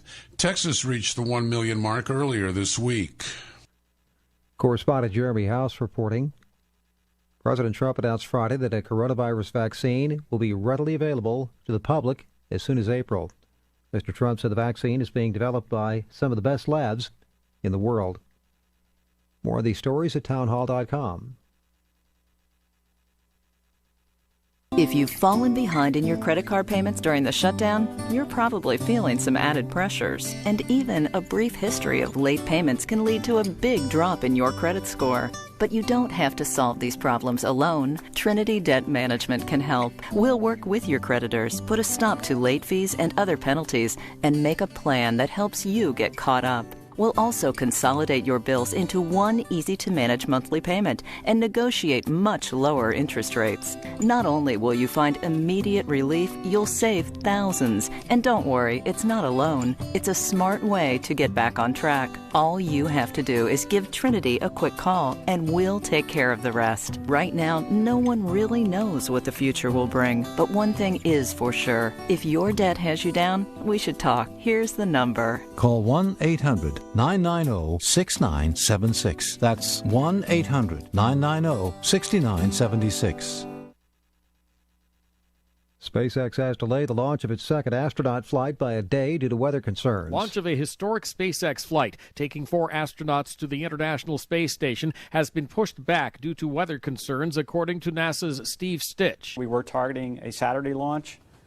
We've adjusted the launch date 24 hours later. News of the weather delay came as SpaceX chief Elon Musk revealed via Twitter that he's tested positive for coronavirus, then negative twice, then positive again. During a Friday night news conference, NASA's Norm Knight assured strict protocols are in place. If any of those protocols have been compromised, then we're not going to let you near the crew. 4 astronauts, 3 Americans and 1 Japanese, are scheduled to rocket to the International Space Station for a stay of 5 to 6 months. I'm Mike Gracia. President Trump has skipped a virtual summit with his Southeast Asian counterparts.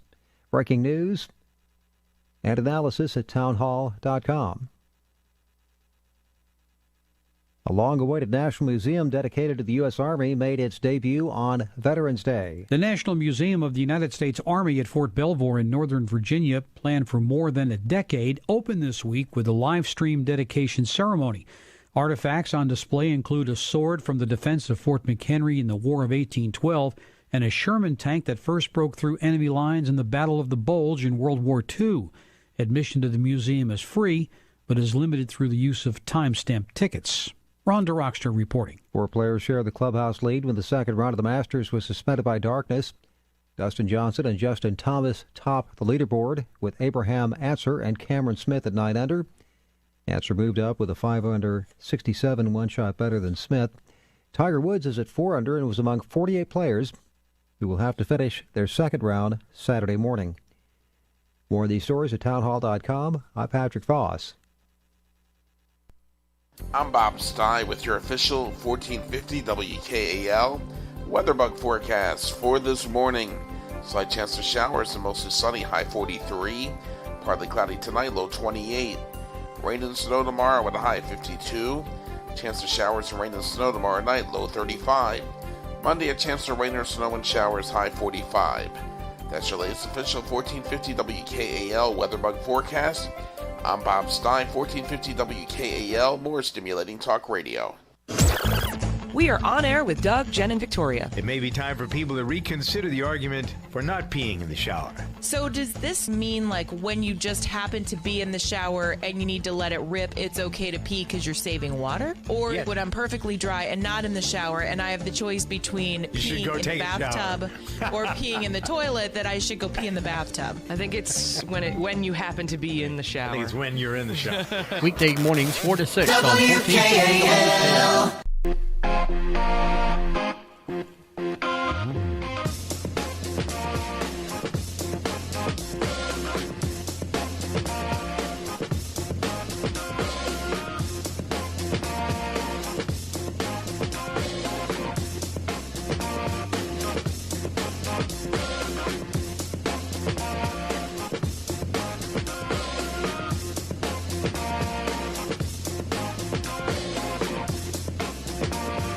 Continues to find out what's going to ultimately happen with the vote from the Trump administration's perspective, and when will it all end. A bit of a victory in Pennsylvania where some mail-in ballots will not be counted, but the Biden lead is so huge there. And speaking of huge, sadly, COVID continues to soar while we have the hope of the vaccine rollout that is happening. And starting next month at Vandenberg Air Force Base in Lompoc, California, they're going to get 10,000 doses. And then from there, it should be 20 million doses a month. The optimism runs high, but yet we still have this virus to contend with. Hey, everybody, Kate Delaney. It's business as usual, of course, meaning the SOB of this virus is still weaving its destructive magic through our neighborhoods. And there are 243,000 Americans who have died out of 10.6 million cases in the world, as we have many people listening to us in Australia, the UK, Wales, Spain, France, Ireland, to name a few places. And thanks for that. 1.29 million have died, wrapping the Americans to that total, the highest amount. And that's worldwide cases of 52.7 million.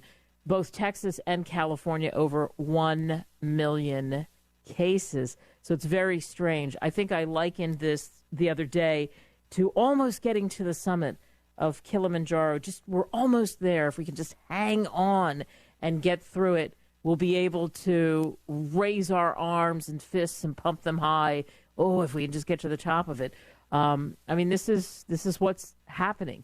And thus, many states, Republican governors and others, depending on what's happening in their neighborhoods, doing some things that aren't popular with some shutdowns, because we still have the economics of this.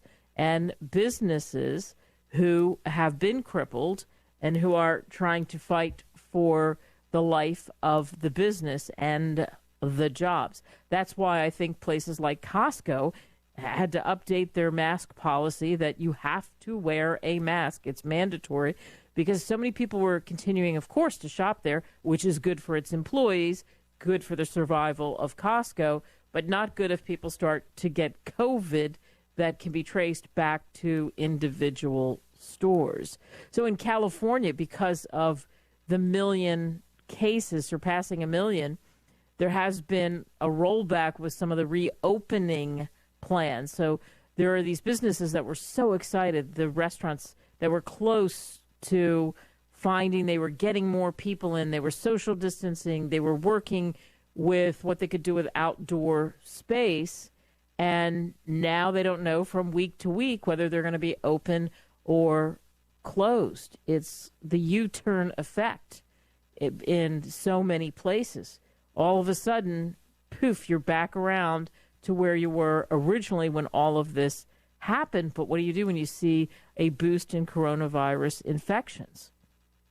And with colder weather, people are forced out of the fresh air and going into indoors. And so there are some more drastic measures that are being put in place. Chicago on Thursday inched closer to a lockdown. They have stay-at-home advisory, goes into effect Monday, and ordered non-essential businesses to close at 11 o'clock. New York is requiring bars, restaurants, and gyms to close by 10 p.m. That starts Friday. The governors of Iowa, Ohio, and Utah, all Republicans, like I said, imposed mask mandates because they don't want to see these numbers continue. The record cases that we've seen on Wednesday, we saw 143,241 new cases in the U.S.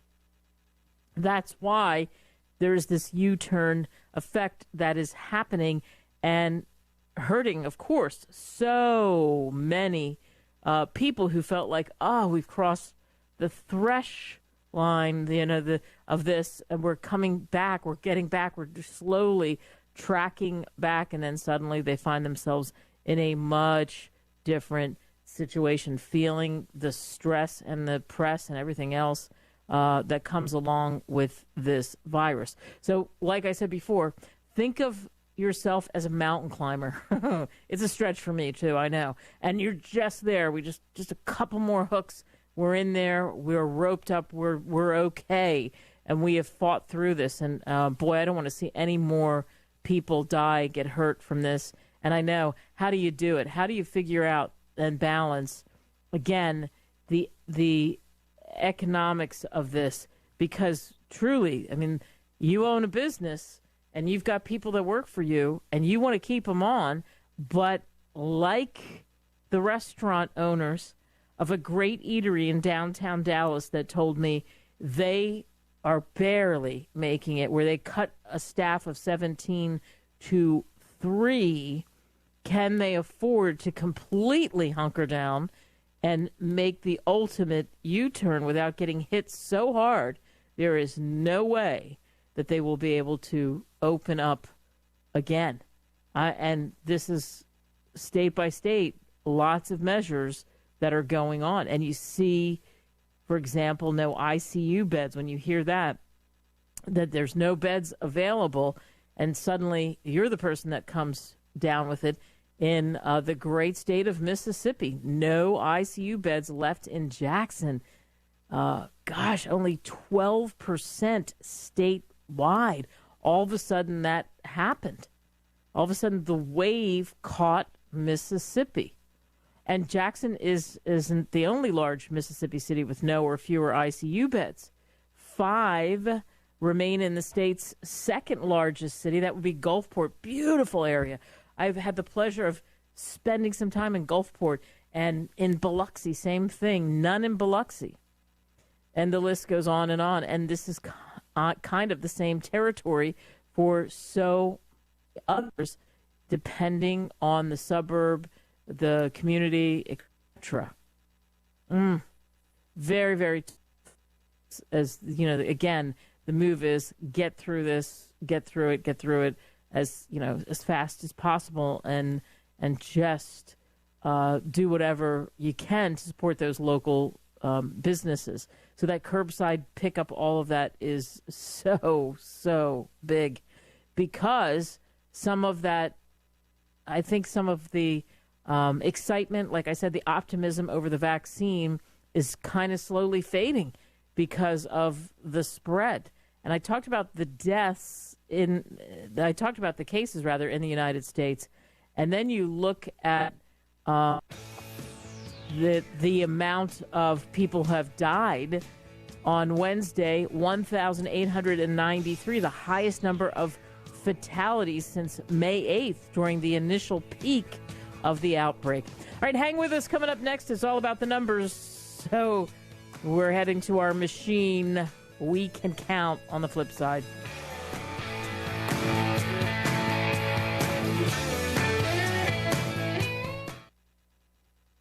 Do you have health or energy challenges? Would you like to support your health and energy from a product that people consistently feel the uplifting and health-building effects from the first day they consume it? I introduce you to Green Meadow Whey, the only whey protein powder from grass-pastured cows that is processed in a manner that ensures that the proteins and amino acids remain in their correct geometric shape that the body can use. The naturally occurring proteins, peptides, and amino acids in renatured whey are proven to support multiple aspects of human health, from complementing your immune system to neutralizing chronic inflammation to supporting detoxification to stabilization of blood sugar and more. Additionally, due to the Tesla-like frequencies encoded into Green Meadow Whey, it is a dramatic support for your energy and mood. And it is an excellent emergency preparedness food with well over a 5-year shelf life. To order, call 888-988-3325. That's 888-988-3325. Or visit greenmeadowwhey.com. greenmeadowwhey.com.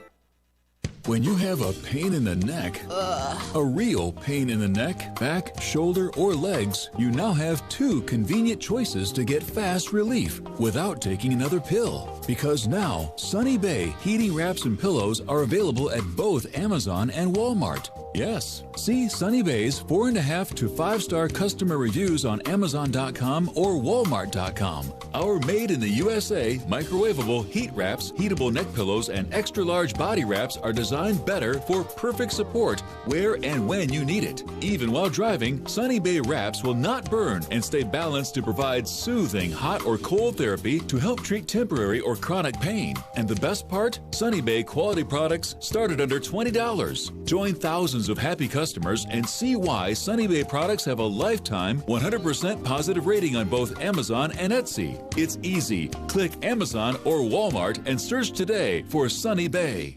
DrinkSuperTea.com. Pouty Arco Tea helps regenerate new cells, everything from the cells in our skin to the cells in our organs, so they function properly. Great for healthy people and can truly be miraculous for someone fighting a disease. A 1-pound package of tea is $34.95 plus shipping. To order, please visit DrinkSuperTea.com or call 818-965-9113. That's 818-965-9113. As the coronavirus crisis continues, I've said it before, I'll say it again, now's not the time to retreat, panic, or stress out. Instead, refocus, reimagine, and reinvent. In my book, Deal Your Own Destiny, Increase Your Odds, Win Big, and Become Extraordinary, the whole focus is on overcoming adversity. I share the secrets of some of the most accomplished people on the planet and how it applies to you. I agree with George Eliot, who famously said, it's never too late to be who you might have been. Pick up a copy of my book, Deal Your Own Destiny, on Amazon.com.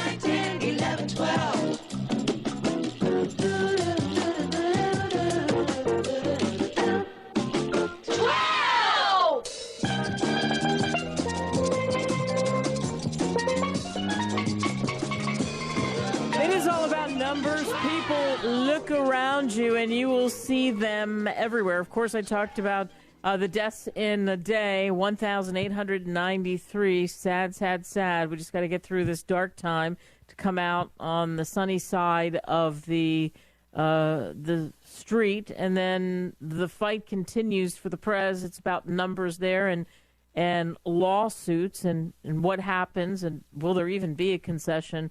Who knows if there will be or not. I'm not shocked to hear about, and here's your number, 2024, that the president would run again, although I think, boy, if he ends up having a big microphone in a different way and has already gone through it, you wonder maybe that would be ultimately where you would want to stay. But who knows?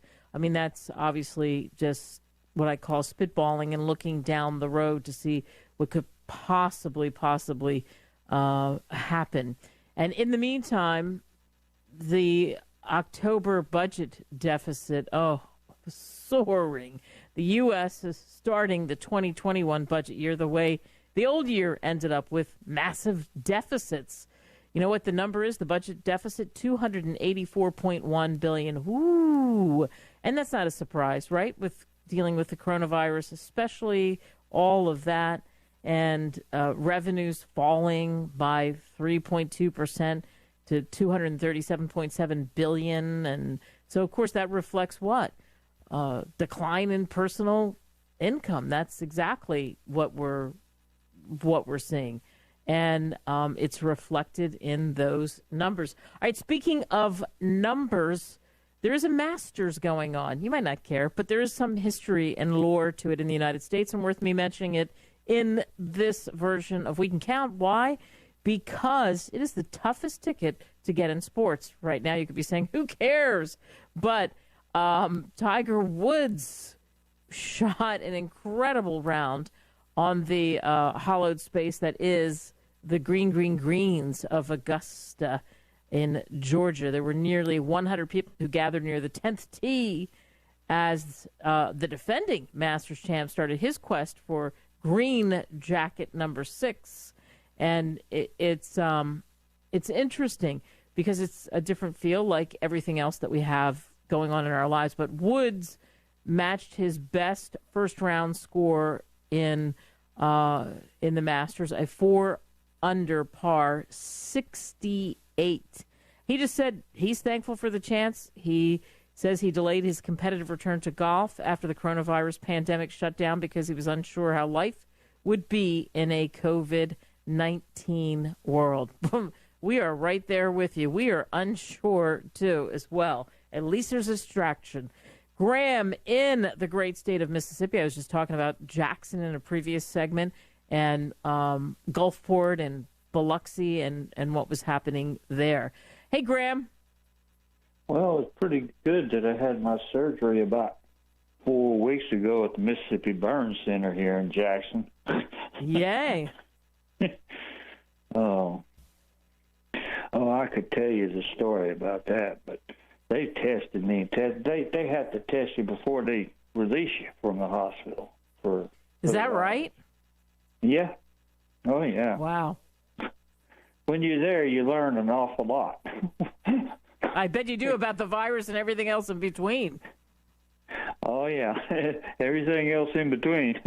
I was really, for somebody that was about to lose his foot, I was a low priority because of the virus. Yeah. I mean, in every aspect, just trying to get water, because I couldn't, get up and move around myself. But it is a booger, and let me tell you, every one of them that's working that mess, every one of the nurses, I guarantee, are angels. But I grew up down on the coast, and my sister, she got a degree in respiratory therapy, and she worked the ER for about 13 years down there. Wow. And she went to Ohio for better pay, and she started working the infant care ICU because she just couldn't stand the death that she saw in the emergency room down there in Gulfport. And now up in Ohio, which is not getting as much press as it really needs to, is a heroin epidemic. And she's just sad to see these little infants, and she's trying to shove a small little breathing tube up inside, 8-ounce baby. It gets to her now. Wow. She's had to back off from even that, but yeah, it's just rough all the way around out there, Kate. It is rough all the way around. It's interesting you talk about your sister. I have a cousin who's in the neonatal area of CHOP, which is the Children's Hospital in Philadelphia, and it's terrible too, what you're talking about. Not the epidemic of the heroin as much as what you're seeing in Ohio, but they have problems similar. Yeah, every day. Yeah. Everyday activities, their work job, what they do for a living. Wow. So they are angels. They're angels. Yeah. Every one of them. Now, yep. That's just it. We all just need to practice that golden rule. Do unto others as you'd want done unto yourself. And this world changed so true. So much. So true. So true. I'm glad you said that. Yeah. You always have those words of wisdom, Graham. You give us that jolt. That's good. Well, you got to have that dope. It's like a morning cup of coffee. It really is. Yep. It's good to the last drop. It's good to the last word, however you want to take it. Yeah, absolutely. Well, good words that you are recuperating. We're so happy to see that. That's for sure, Graham. And as always, thanks for the phone call. And we wish you the best and for telling us some of the things that had happened in Mississippi as you've been filling in the blanks for us. And I was saddened to hear that the struggles there. I mentioned my time in Gulfport and Biloxi and some of the other great areas, in Jackson certainly too. So we watch what's going on with the coronavirus, and we look at what is the future, what is the possibility of the vaccine. So if you look at this, to put it in perspective, and this really hit me today, 1 American is dying every 107 seconds. And some of those stories, boy, I can't imagine you wouldn't tear up if you knew some of the stories that I've heard from way too many people. When we get through this and get on the other side, and let's all get on that other side, what is the United States going to look like? And hopefully there's more that unites us rather than divides us, because it's going to be a Thanksgiving, as somebody said to me, a Thanksgiving where you're giving thanks that you're not at a big family gathering so that everybody can be together for Thanksgiving 2021 with these surges in cases. And the more people, I think, mask up and avoid some of the super spreader events, perhaps the faster we can get to that other side and more lives that can honestly be saved. And I'm seeing it. I'm seeing really everywhere the mask, even in walking deep into the woods today. Anybody I passed, and there was only a handful of people in walking the dog, there were everybody had masks, and immediately, even definitely beyond 6 feet, people were pulling masks up in a very limited social situation where you're not that close to the people who may be on the same path as you, going through this wooded area. And I think it shows that there is that seriousness of, boy, we really want to see this out. We really want to do whatever it means that we have to do to get through to that other side. And with the cases, and with the the 10 million cases, and the people that are well known too that have gotten it, like Tom Izzo and Ben Carson, I think that that just highlights that anyone can fall in this situation.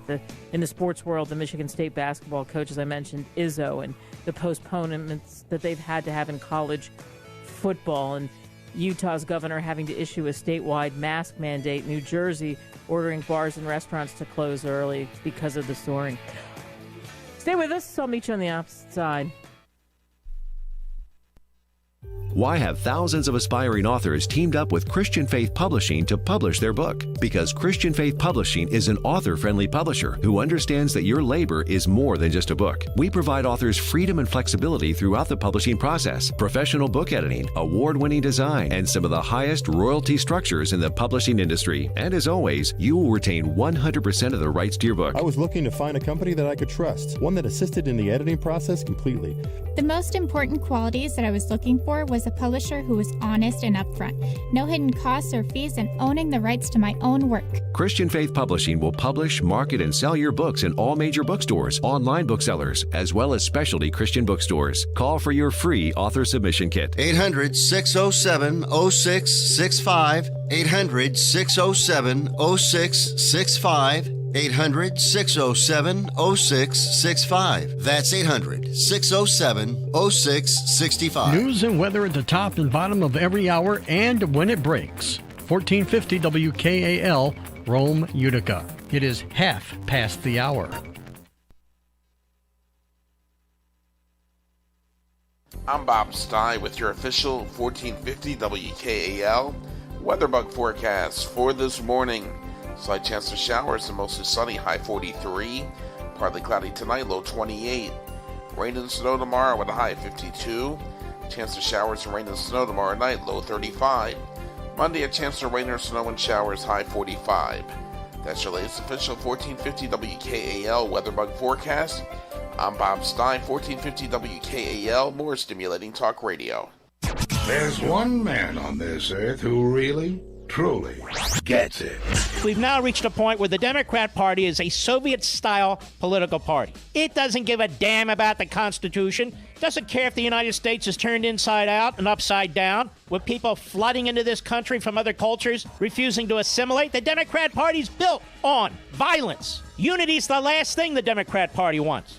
Mark Levin is on the radio. Weeknights at 6 on Talk Radio 1450 WKAL. Type 2 diabetes, $1 million of term insurance may only cost you about $200 a month. Call Term Provider. Speak with Big Lou at 800-555-2085. Big Lou will find a term life policy for you even if you have type 2 diabetes, are overweight, or have high blood pressure. Term Provider has helped thousands of people like you who think they can't afford term life insurance. To buy $1 million of affordable term life for you, all you need to do is call Big Lou at 800-555-2085. Lou will make sure the scales are tipped in your favor. Call 800-555-2085. Big Lou will answer your call and work to fit you into a term life policy that you can afford. Remember, Big Lou's like you. He's on meds too. Call 800-555-2085. 800-555-2085. The current temperature, 39 degrees. Stay at home. Public health concerns. The reality of illness due to pathogens and viruses. Your health is at an all-time high risk. That's why it's critical to take a proactive approach to boost your immune system. You can with new nano-colloidal silver from Americare. Our patented process with tiny silver particles, 1/100th the size of a red blood cell, allows for maximum body absorption. Americare's nano-colloidal silver effectively disinfects your body internally, attacking pathogens and viruses while supercharging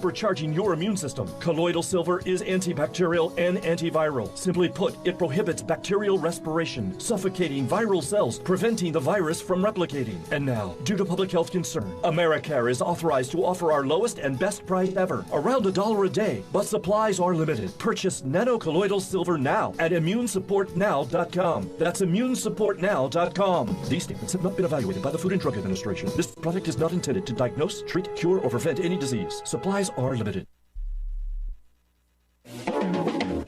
WKAL, more stimulating talk radio.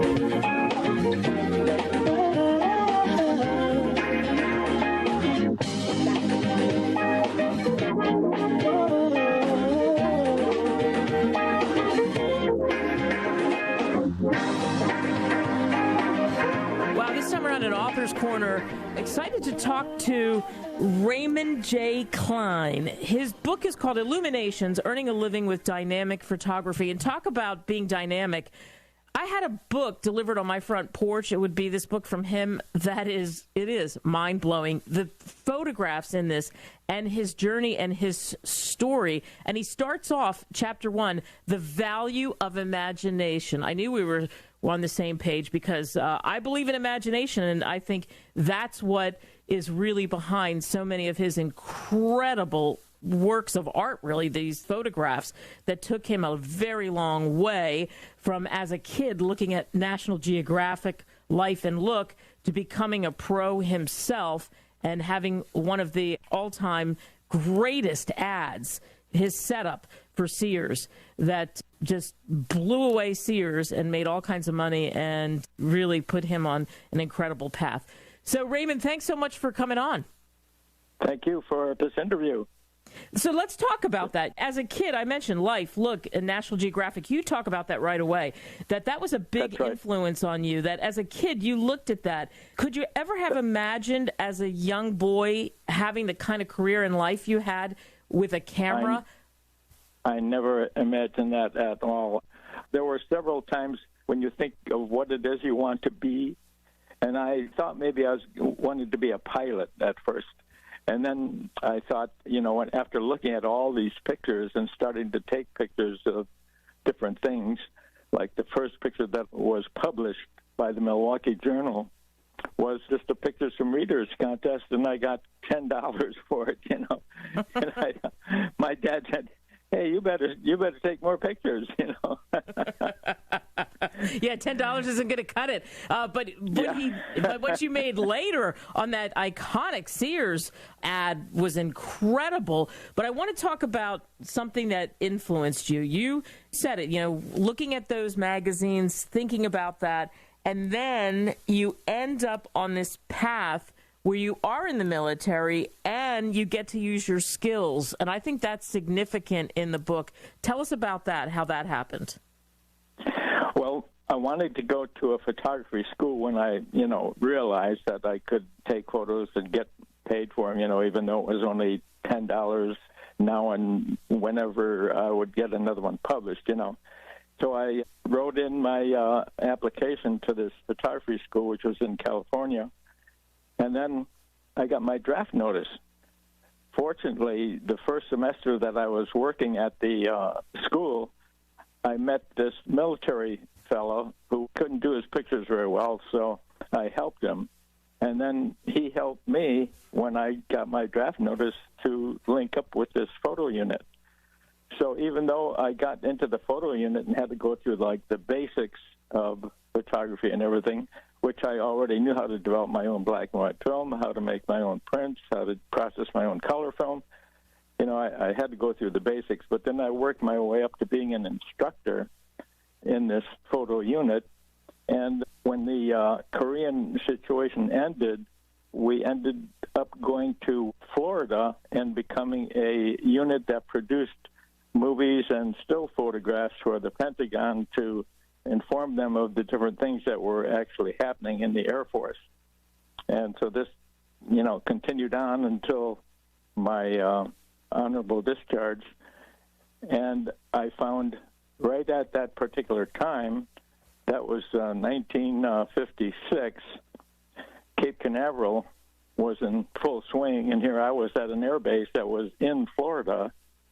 And I read in the Orlando Sentinel that they were looking for photographers at Cape Canaveral. So I went down there, interviewed, got the job. And at that time, I wasn't really considered a photographer. I was considered a camera operator. And what we had was several cameras would be on a crossbar, and we'd have a sight that was looking at a rocket that was on a launch pad.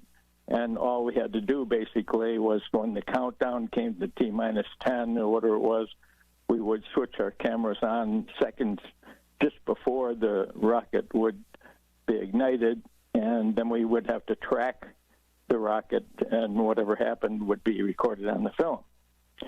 So that was my first experience. I was there for about, 8-9 months, something like that, and I saw another ad in the paper from the Martin Company. They were looking for motion picture or still photographers. So I applied there. they had just built a new plant in Orlando, Florida, about maybe 10 miles south of Orlando. And so I applied there, and I had these pictures from the Air Force, and I had my motion picture camera experience from Cape Canaveral. So I got the job working at the Martin Company. And while I was there, they needed a sequence of pictures that showed the engineers at work in order to get other engineers interested in applying for jobs at the Martin Company. So one of the first photographs that you see in the book is that particular advertisement, along with several other black and white pictures that were also accomplished, engineers at work. But this one was really the outstanding one that I think really interested several engineers into coming to work for the Martin Company. And wow.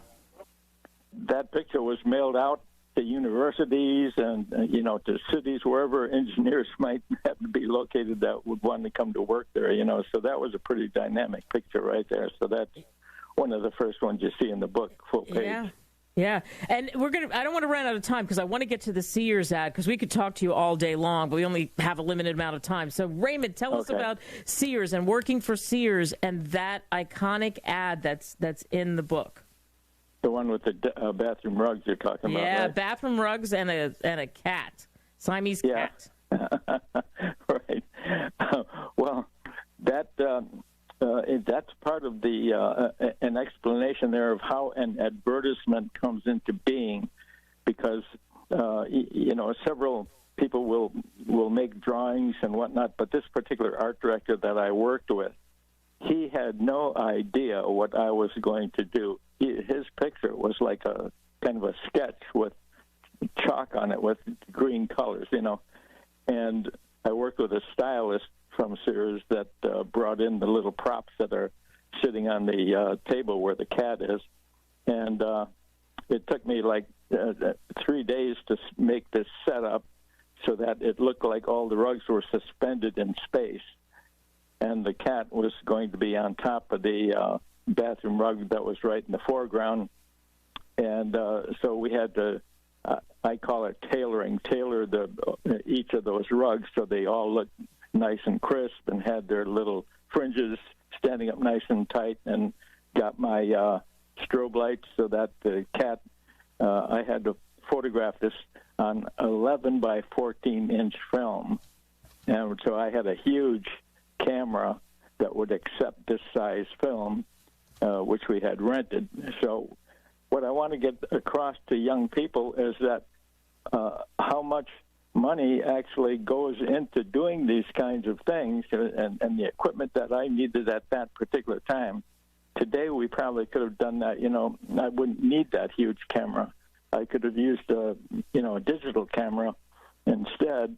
But the art director wanted to have this large-sized film because he wanted that advertisement to be of extreme high quality.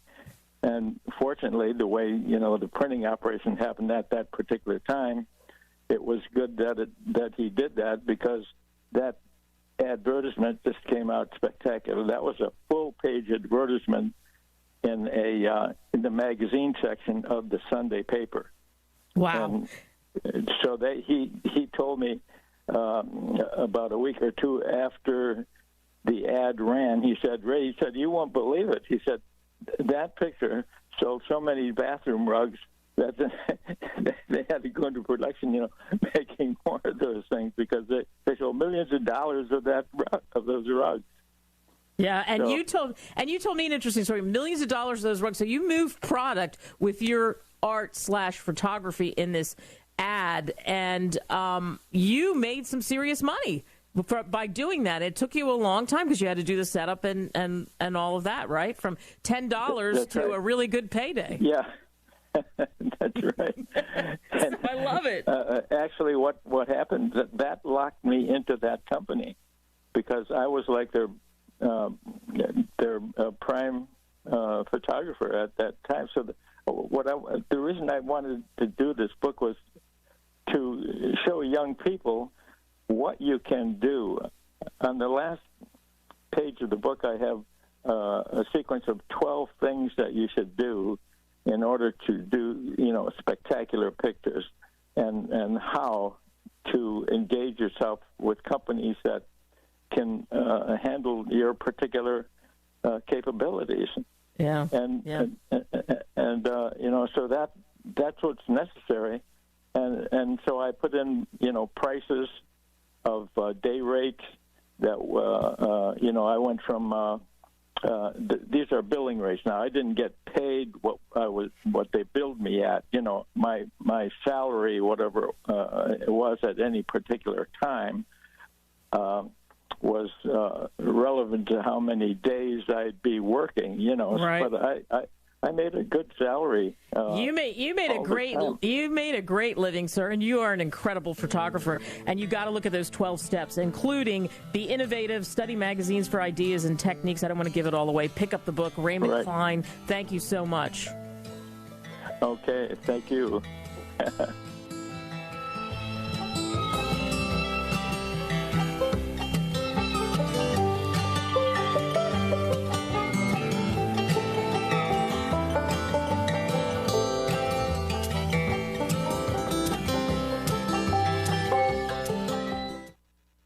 As the coronavirus crisis continues, I've said it before, I'll say it again, now's not the time to retreat, panic, or stress out. Instead, refocus, reimagine, and reinvent. In my book, Deal Your Own Destiny, Increase Your Odds, Win Big, and Become Extraordinary, the whole focus is on overcoming adversity. I share the secrets of some of the most accomplished people on the planet and how it applies to you. I agree with George Eliot, who famously said, it's never too late to be who you might have been. Pick up a copy of my book, Deal Your Own Destiny, on Amazon.com. DrinkSuperTea.com. Pouty Arco Tea builds red corpuscles in our blood, which carries oxygen to our organs and cells. Our organs and cells need oxygen to regenerate. Our immune system needs oxygen to develop. And cancer dies in oxygen. A 1-pound package of tea is $34.95 plus shipping. To order, please visit DrinkSuperTea.com or call 818-965-9113. That's 818-965-9113. What if you could cut your heating bills this winter with your existing wood-burning fireplace and not spend thousands doing it? You can with Great Wall of Fire fireplace grates. Our U.S. patented made-in-America Wall of Fire grates increase fireplace efficiency, eliminate fireplace smoke problems, and come with a 30-day money-back guarantee. See our grates in action and get free shipping from walloffire.com or call 800-274-7364. Fireplace heat without fireplace smoke. walloffire.com. Attention business owners body slammed by overwhelming debt. If your business is in trouble, hassled by creditors, if you're frustrated, finally fed up with big business bailouts while your business has been left for dead, please listen close. There's a brand new fast-track bankruptcy. Some have even called it the biggest small business bailout in American history. Designed for individuals and their businesses. And look, almost no one knows about this yet. My attorney wasn't even aware of it. The truth is, beating the system has never been easy because it's rigged in a sense against the little guy. But here's the jaw-dropping news nobody's talking about. They've literally just changed the system so that you can beat it, but only if you understand how the new game has to be played.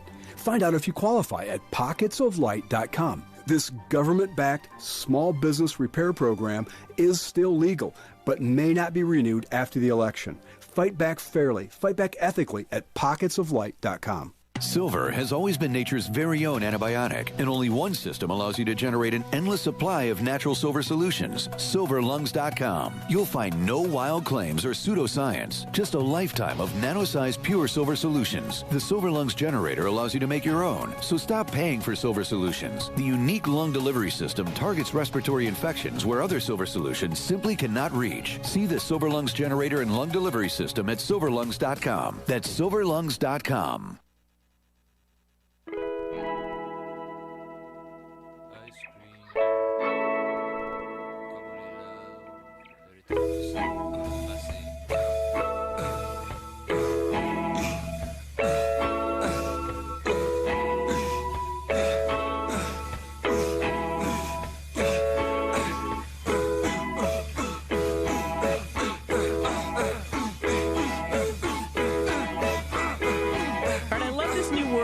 Learned Adolphus. And Howard Jones Jr. wrote a book with that title, so it's hard to forget. I'm going to tell you also, if you're listening to me, Edafos, when I say it, it's a Greek word, and it's Edafos. I'm saying that because if you look up the book, I want you to know how to spell the title. And many of you are probably laughing because you already know what the word means. Howard Jones Jr., how are you? And thanks so much for joining us. Yeah, thank you for having me. So tell me about the book. Why did you write the book? Yeah, well, the initial reason why I wrote the book was that at first when I was in high school, I wanted to get into game design, and to kind of keep some of the ideas, I just kind of chronicled them down into, my board or whatever.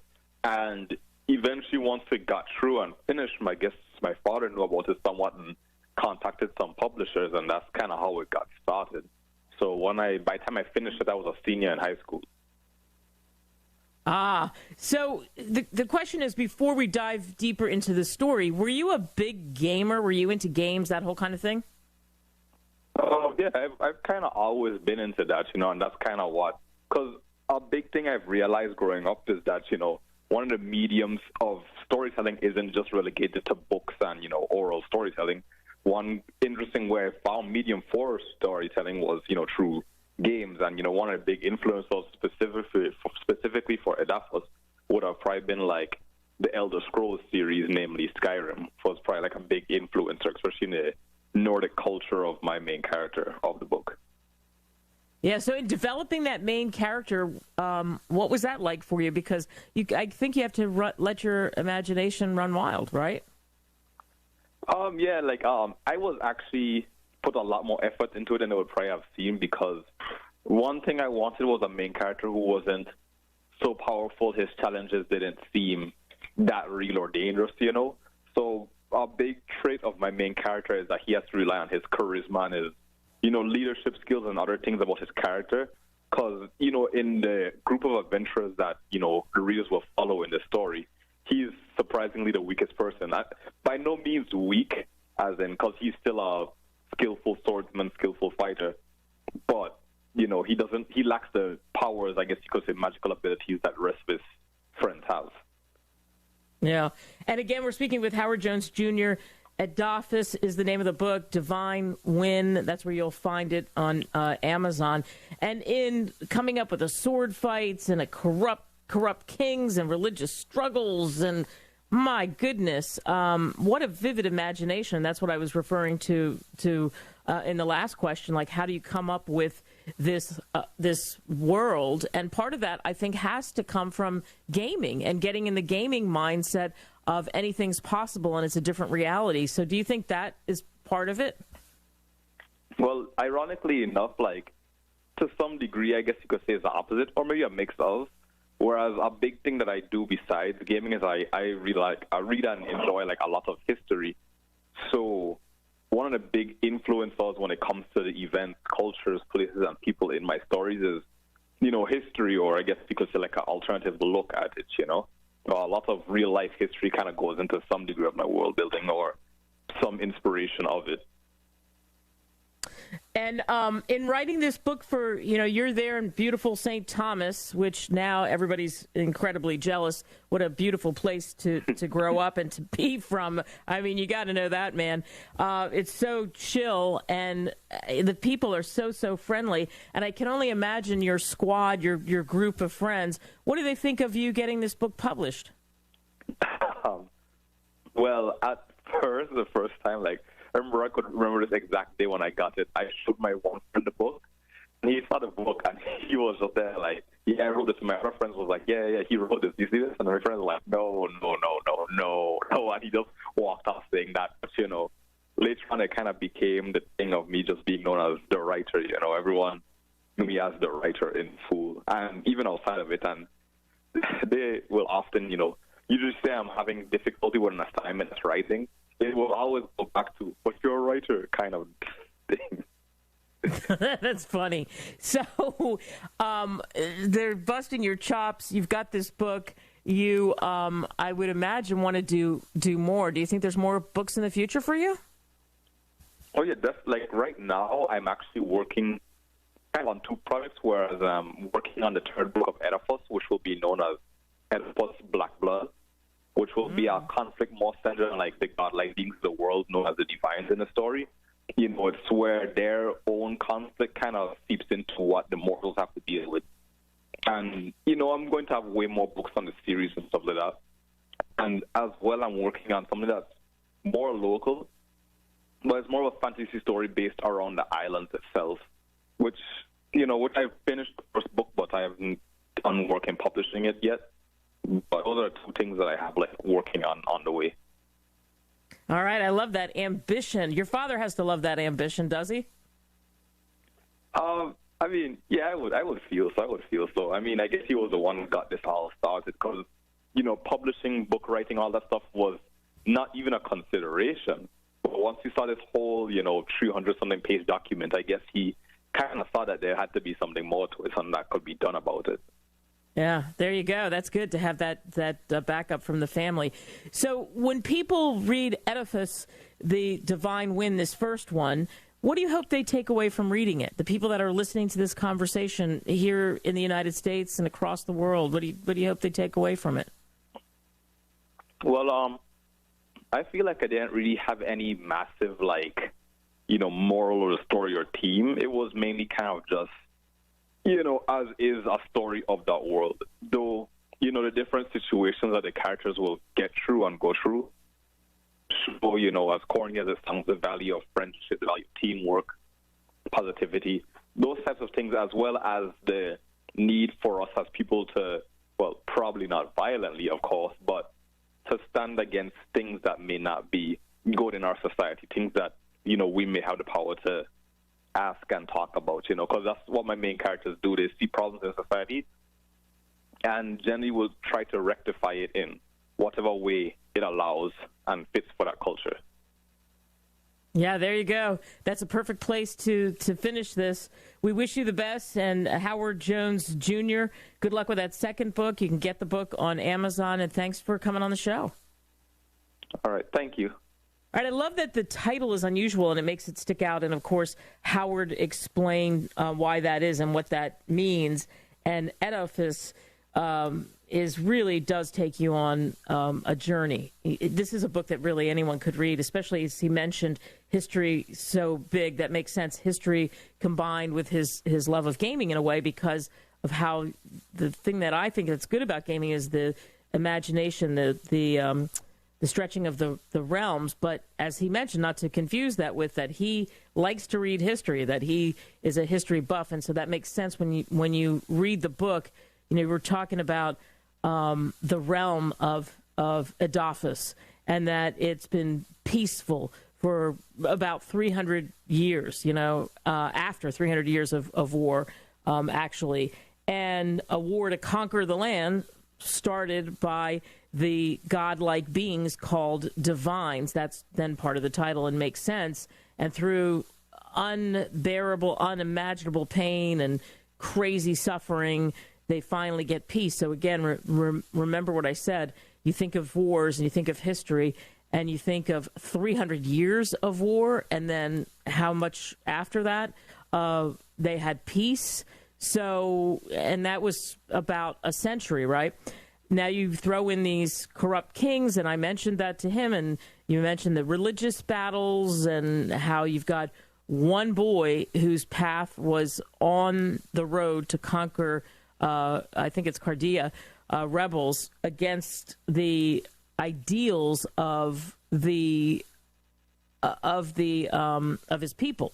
So look at those themes, and what are those themes that you think about? I was just thinking this. I was even thinking like Game of Thrones. I'm thinking of things that I've watched series, but also like Howard, I'm a history fan, and in mixing that story, and I don't want to give too much away, it makes sense because it is steeped with things that we've heard or talked about or learned in history. So absolutely fascinating. And imagine you're sitting there in St. Thomas, beautiful St. Thomas, and he's writing away, and now he's got more in that series to come.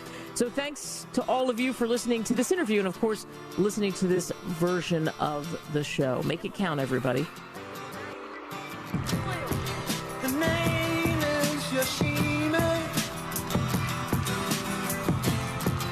She's a black belt in karate, working for the city. She has to discipline. This is sponsored by Amazon. Shoppers, no need to wait to score amazing deals this year. Amazon has holiday deals earlier than ever, so the Black Friday discounts are already here. Amazon's Holiday Dash Deals event is serving up holiday cheer and early savings this year to give customers even more time to shop and save. You'll find daily deals and discounts from some of the hottest brands and small businesses, making it easy to find something for everyone on your list for less.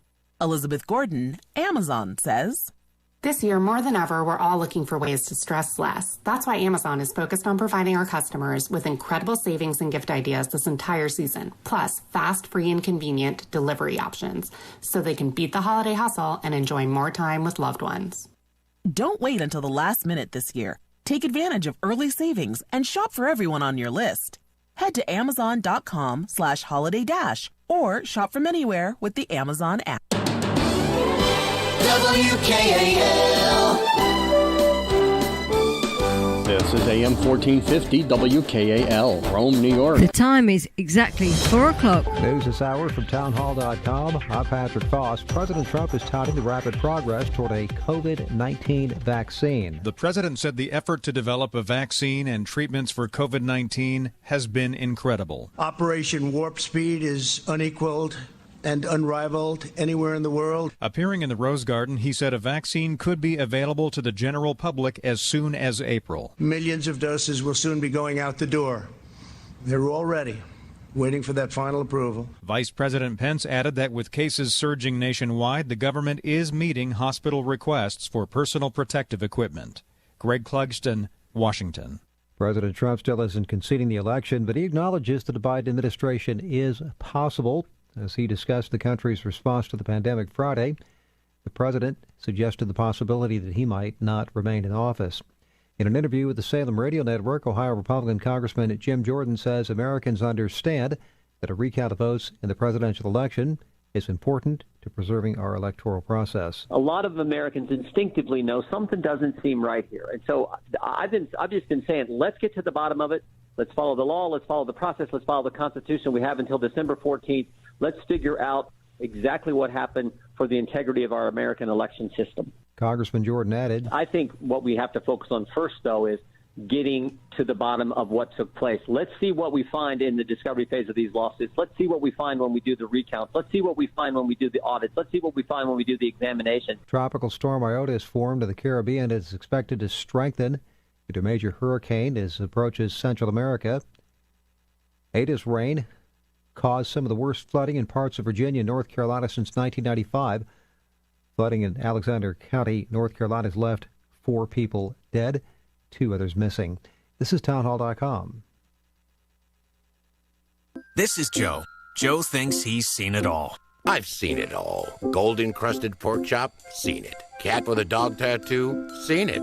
But when it comes to identity theft, Joe only monitors his credit and bank statements. Psh, credit fraud? Seen it. He doesn't realize that with so much of his personal info out there, his identity could be at risk in ways he might never know about, like a new loan in his name or his personal info for sale on the dark web. Whoa, didn't see that coming. LifeLock helps detect and alerts you to a wide range of identity threats. If there's a problem, a dedicated U.S.-based specialist will work to fix it. No one can prevent all identity theft or monitor all transactions at all businesses, but LifeLock sees threats you could miss on your own. Oh, now I see what you mean. Right now, save up to 25% off your first year when you go to LifeLock.com and enter promo code SMART. Did you just say 25% off with promo code SMART? I did. Okay, now I've seen everything. A Georgia judge denied bond for Gregory and Travis McMichael, the father and son charged with the murder in the slaying of Ahmaud Arbery. Correspondent Jennifer King reports.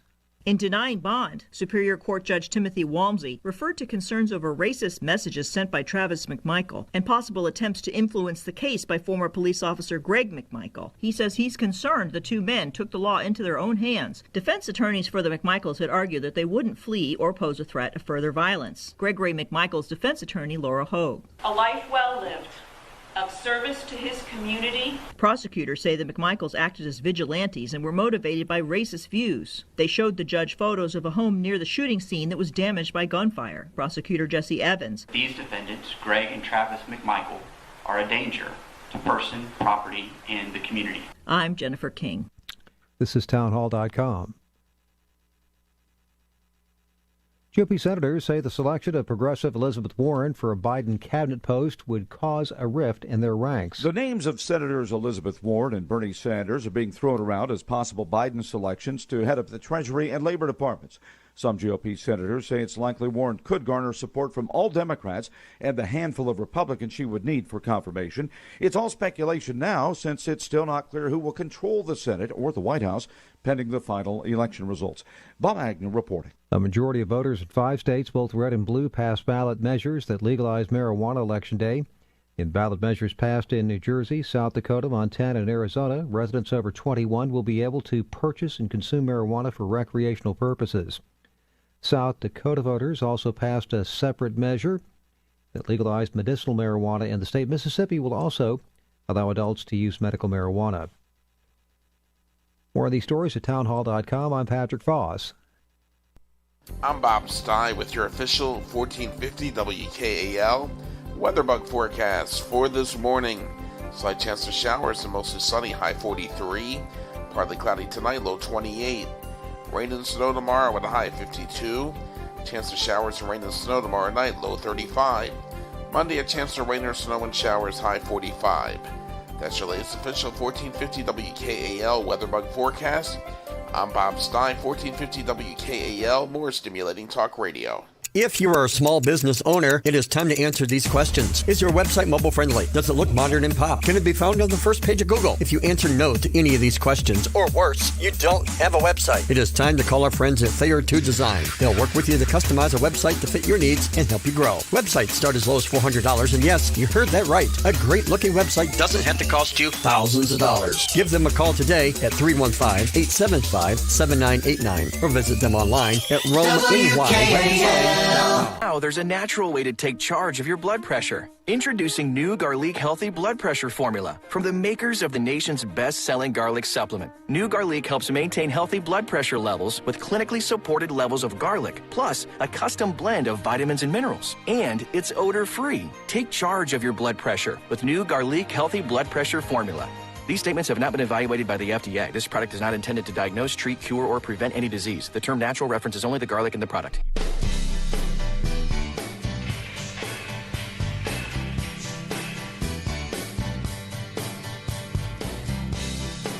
With demand expected to come back, the question remains, does this mean the economy is back on track? Companies now, after experimenting with offshore in places like India, Philippines, and Poland, want to bring those jobs back. We invest in the U.S. We're the biggest exporter in the country. In the cycle we're in right now, we're creating jobs. From Radio America, it's Neil Asbury's Made in America, the show that explores American industry, large and small, and promotes American-made products everywhere. Put Neil Asbury's Made in America to work for you. A very big welcome to you today. I'm your host, Neil Asbury, together with co-host Dr. Rich Ruffman. Rich, man, we have an incredible show today, absolutely off the charts. We're going to be talking about a lot of really, really important stuff, but the votes are still going on, so we don't really know what the final outcome is going to be, but I was very delighted to see that Senator Tillis has pulled it off in North Carolina. Tight race, considering all the money and everything that was thrown into North Carolina from outside the state. To see him hold on with this incredible victory, very, very good. And, of course, we expected Alaska. So now we have a 50 to 48. We have a 50 to 48 Senate right now. And, so all eyes are on Georgia. Georgia now is at the center of the universe. Well, yeah. I mean, George, if you think about this, everyone, we know that they're still counting. Of course, one person doesn't really care, and that's, let me think what his name is, Joe Biden, and the mainstream media and everybody else that seems to be supporting him in that. I mean, what a brilliant move. Not to be declared, not to be certified. None of that exists. And what do we find out? That, the Democrats just say, it doesn't make any difference. We're just going to go ahead. We're going to declare him. We're going to put him into the office that Obama created, which doesn't exist, by the way, the office for the president-elect. So it gives him some stature, and everyone goes, oh, my God, of course. And which puts everyone down that road where it'd be very hard to come back and say, oh, by the way, I just want you to know that the president has 311 votes and he doesn't. And we overturn the election. So it's just Georgia is very important. The things that happen there. I'm so glad that we have Tom Price on the show today. This is a wonderful opportunity for us. Well, you just mentioned it, and so therefore, that's the excitement is now known. We got an incredible guest, Dr. Tom Price, a physician, a congressman from Georgia. Actually, I was just talking to Dr. Price and Senator Johnny Isakson. You remember Johnny, a great guy. Yeah. He's been on our show many times. Actually, Dr. Price took over the seat that was vacated by Senator Johnny Isakson, a very important district that includes the north suburbs of Atlanta. And also, Dr. Price was the very first Secretary of Health and Human Services under President Trump. A very important position because obviously, overturning Obamacare, throughout the several years in the House and then the Senate, and then finally after President Trump got elected, and it was partially done, but not totally done. Dr. Price, welcome to Made in America. Thanks so much, Neil and Rich. Wonderful to be with y'all. So, you as a physician, and, I remember watching you so closely, during the whole Obamacare thing in the House and, all the votes and everything that took place there. You really led the charge. And, since then, there has been movement on, of course, the mandate, that was overturned. That was done away with. But Obamacare still largely exists. And in this last week, there were very important arguments at the Supreme Court. And the media is kind of jumping on a couple of things that were said during those arguments and thinking that Obamacare is safe and that the court is going to uphold the law. How do you read the tea leaves? Well, it's tough to read Supreme Court tea leaves. We all back in 2010 and 2012 thought we were going to see things move in a different direction, and of course they didn't. But if I'm reading the tea leaves, what Chief Justice Roberts basically said was that the individual mandate penalty is gone. Congress did away with that penalty, and if they didn't want to do away with the rest of the law, they could have done so at the time, and they didn't, and therefore we probably just ought to stay with ending the individual mandate. That's one sense. Justice Kavanaugh said that from his perspective, it didn't seem like you needed to address anything more than the individual mandate. You and your listeners will recall that Chief Justice Roberts was the final was the tie-breaking vote in the original Obamacare decision, which said because there's a penalty that they interpreted as a tax, then the rest of the law was constitutional. Those of us who fought against that at the time argued that was about as circuitous a logic as you could find. However, that's what the Supreme Court came up with. Now, to have Roberts now say that the rest of the law doesn't require the constitutionality of that taxation authority of Congress is a little disingenuous, I think. But these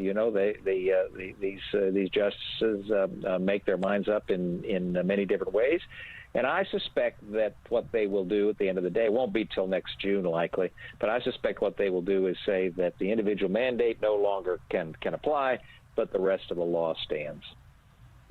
Well, I would think so too, especially if Biden survives the counts or recounts and the challenges. That's right. To me, it seems like a fait accompli that we're going to wind up keeping Obamacare.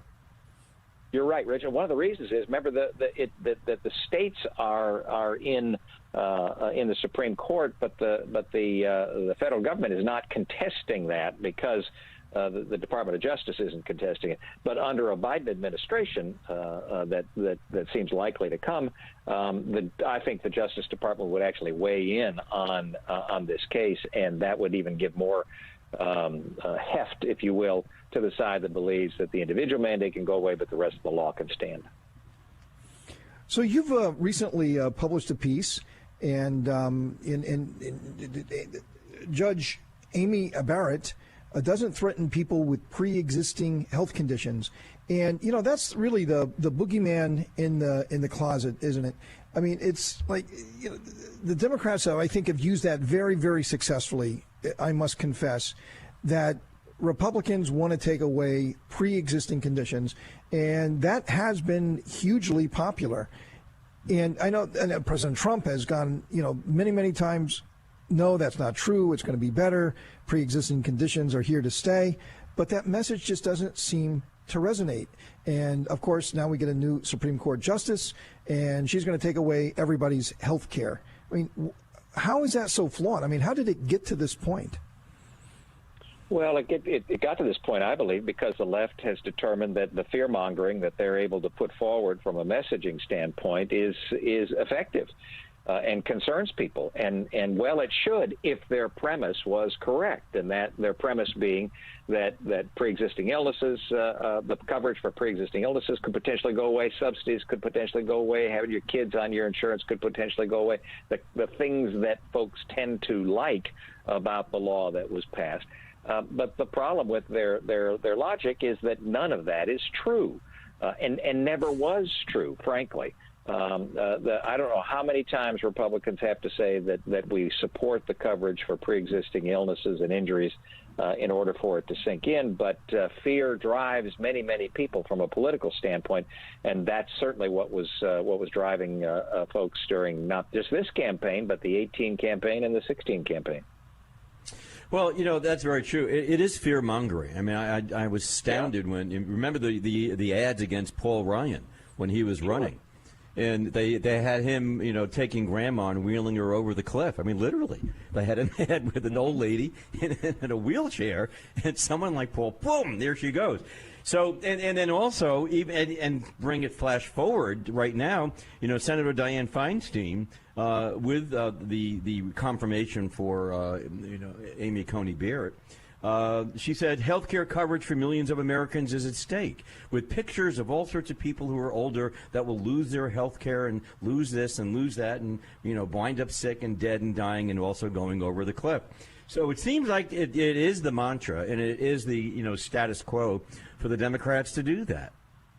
It is, and it's so very sad because it is all fear-mongering. And it's also, if you look at what truly is threatening the health care for the American people, it's the status quo and the policies of the left. When you have Medicare for all, if we were to have Medicare for all, that would drive prices drastically higher and decrease choices and increase regulation and decrease transparency and decrease the ability to have any sense of patient-centered health care, something that's responsive to patients as opposed to government or insurance companies. And that's the road that we're going down. That includes the public option. When you have a public option, again, you drive prices up for everybody else, you decrease choices, and you increase regulation, which makes health coverage and health care that much more difficult for the American people. So the thing that's actually threatening health coverage and health care for the American people is exactly what the left's pushing. Dr. Price, we got to take a quick break. We're with Dr. Price, previous congressman from Georgia, Secretary of Health and Human Services, a really great American, has done so many wonderful things for our country. We got to talk about Georgia. Georgia is so fundamentally important. What is likely to unfold there? Stay with us. Very important that you do.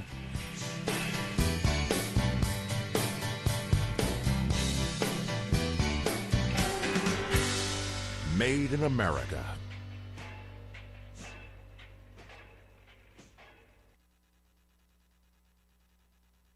America, the sacrifices the men and women in the armed forces make daily provide for our freedom. This holiday season, please take a moment to give back. AuctionForVets.com has many unique, one-of-a-kind signed items from American icons, such as Kobe Bryant, Muhammad Ali, Mike Trout, Ronnie Wood from the Rolling Stones, Sylvester Stallone, and many others. Your tax-deductible gift will make sure our veterans' legacy is never forgotten. Support American Veterans Center. Visit AuctionForVets.com. That's AuctionForVets.com. Here is your healthcare update with America's healthcare advocate, Carrie Hall. Does exercise really help keep you young as you get older? I'll be back to tell you more. A sedentary lifestyle isn't good for anyone, but particularly should be avoided as we age. Although some age-related muscle loss may be inevitable, much of the decline in muscle tissue is blamed on aging that is really due to inactivity. So if you're a couch potato, here's what happens. Muscle mass diminishes, the metabolism can change drastically, causing obesity, impaired glucose tolerance, changes in the body's ability to regulate temperature, and weaken bones, thereby increasing risk from falls and injury. How many older folks do you know that have fallen and injured themselves? Well, all that can be avoided if you simply exercise. Exercise can make a huge difference. The person who stays physically fit will not only look good and feel good, their skin, tissue, organs, and bones will all have the components of youth. So yes, you can reverse the aging process, or at least slow it down, through exercise. With your Mayo Clinic Radio Health Minute, I'm Joel Streed. Optimism is good for your health. But what if you're pessimistic and have difficulty seeing the bright side of things? Optimism is sort of a mindset. Dr. Rich Assoud says you can train your brain to make optimism a habit. The brain is beautiful. The brain changes. We call it neuroplasticity. So if you purposefully choose to think positively regularly, eventually the brain will form new pathways. And you will become more optimistic. Dr. Assoud has 3 tips on how to start. Number 1 is gratitude. Feeling grateful for things that are going right in life builds our optimism. Having a sense of meaning and purpose. 2 is self-worth. How do we build self-worth? Well, surrounding ourselves with people who believe in us is a big one. Finally, improve your health by exercising, eating right, and maintaining a healthy weight. 3 ways to help train your brain to make optimism part of your everyday life. For more information, talk with your healthcare provider or visit mayoclinic.org. Our veterans risked it all to protect our freedom. One of the best ways to say thank you is to volunteer to support them. At a time in history where kindness is a virtue, volunteering means a lot. For over 47 years, Help Heal Veterans, a not-for-profit organization with the support of citizens like you, have delivered therapy kits to veterans who need them. To volunteer or learn more, visit healvets.org. That's healvets.org.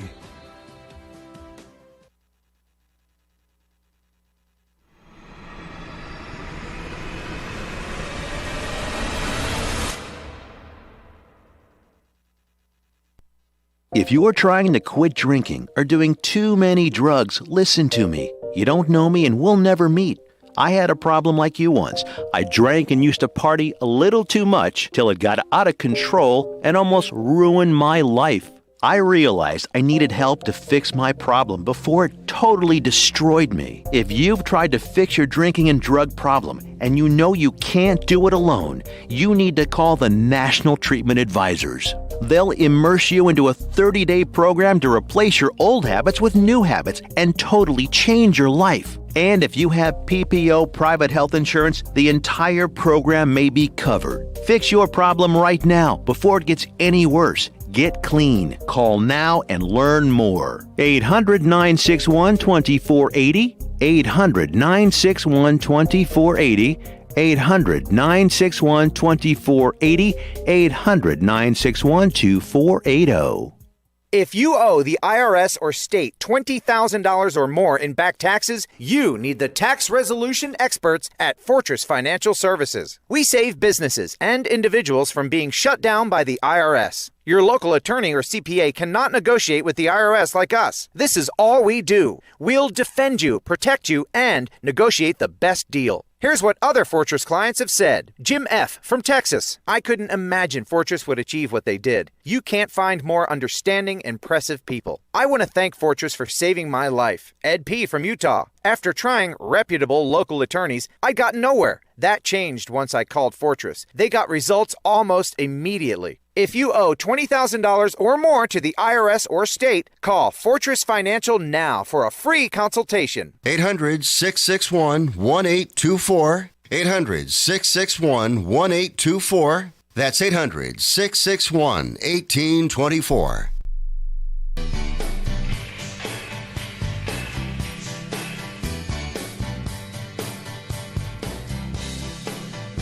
Welcome to Made in America. I'm your host, Neil Asbury, together with Dr. Rich Ruff. In fact, we got two doctors today. And Dr. Tom Price from Georgia, a congressman from the northern suburbs of Atlanta, previously the Secretary of Health and Human Services. Very, very important positions, has done so much wonderful work for our country while he was a member of Congress and the Trump administration. So, Dr. Price, I saw one poll so far. I don't know. The polls are so flawed. I loved James Baker came out. I read a piece this week and said that these polls are undermining our democracy. They are wrong. Absolutely. They are, people aren't voting. They are wrong. These people need to be held accountable. But lo and behold, I saw a poll on Georgia, and I had to open it up and see what it said. I don't know. It's the opium. I must be addicted to it. And it was a left-leaning poll. And in this poll, it had Senator Perdue. He was up. He was up by 4 points in this initial poll. And Senator Loeffler she was up by just one. But again, I think you got to add 3 to both of those numbers to kind of know where we're standing. How are you handicapping this right now? Well, it's important that people appreciate that Senator Perdue, in terms of the polls, to speak to your point about polls being inaccurate, was up by somewhere between 4 and 6 on Election Day. And he clearly didn't prevail with a majority, and Georgia requires 50% plus 1. And so he's going to a runoff against his opponent. And so I wouldn't put much stock in those polls. What the left is, elections are run by the states, as everybody knows, and what the left has done here in the state of Georgia is perfected the harvesting of absentee ballots. And they've done so in an incredibly effective way to be able to have most individuals on the Republican side. They win the vote on Election Day, they win the early vote, and then the absentee ballots come in, and things get turned around. And that's what you seen with the president here in this state.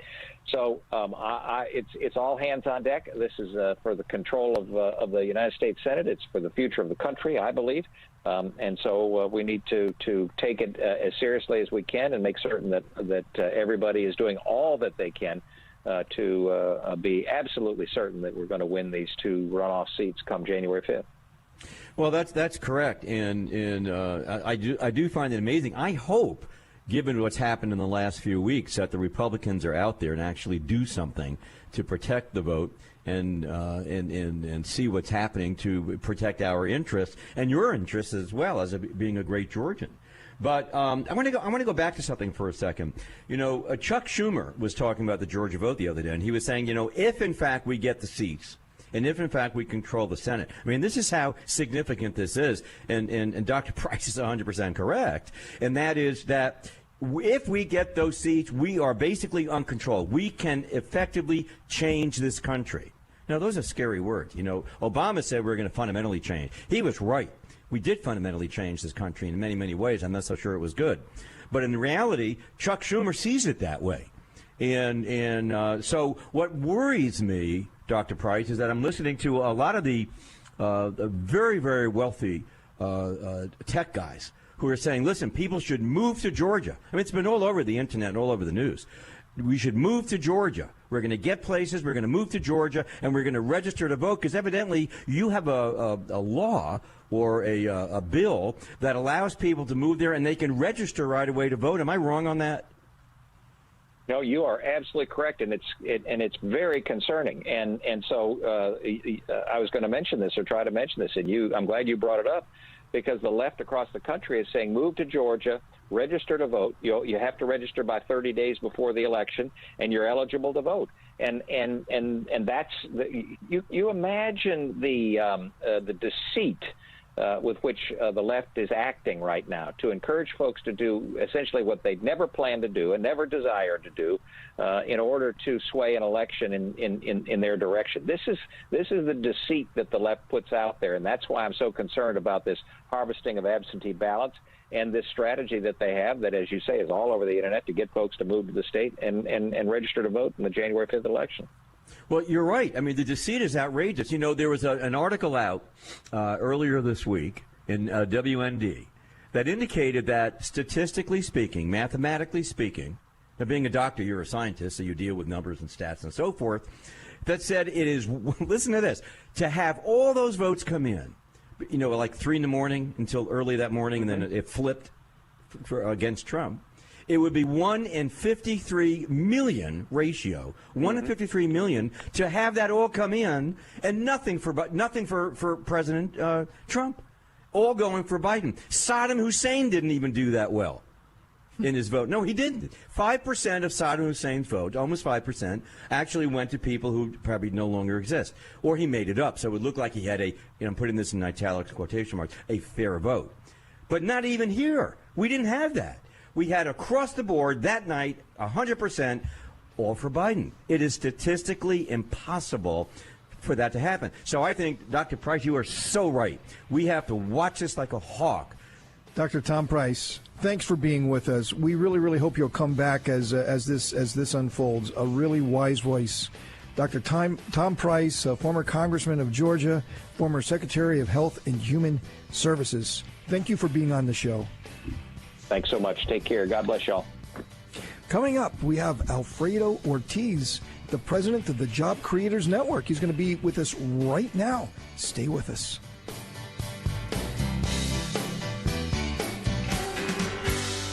Made in America.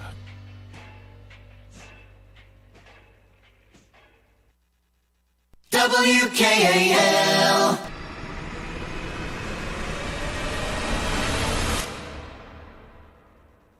Talk Radio 1450. I'm Bob Stye with your official 1450 WKAL weather bug forecast for this morning. Slight chance of showers and mostly sunny, high 43. Partly cloudy tonight, low 28. Rain and snow tomorrow with a high 52. Chance of showers and rain and snow tomorrow night, low 35. Monday, a chance of rain or snow and showers, high 45. That's your latest official 1450 WKAL weather bug forecast. I'm Bob Stein, 1450 WKAL, more stimulating talk radio.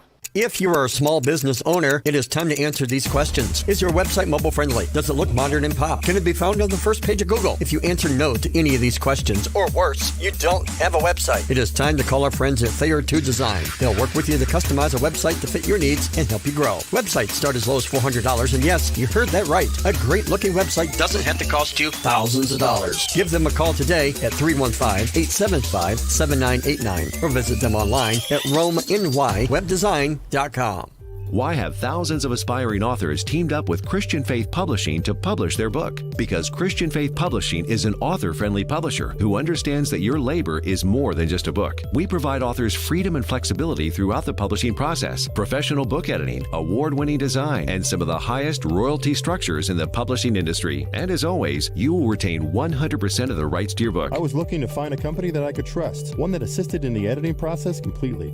The most important qualities that I was looking for was a publisher who was honest and upfront, no hidden costs or fees, and owning the rights to my own work. Christian Faith Publishing will publish, market, and sell your books in all major bookstores, online booksellers, as well as specialty Christian bookstores. Call for your free author submission kit. 800-607-0665. 800-607-0665. 800-607-0665. The current temperature, 39 degrees. That's 800-607-0665.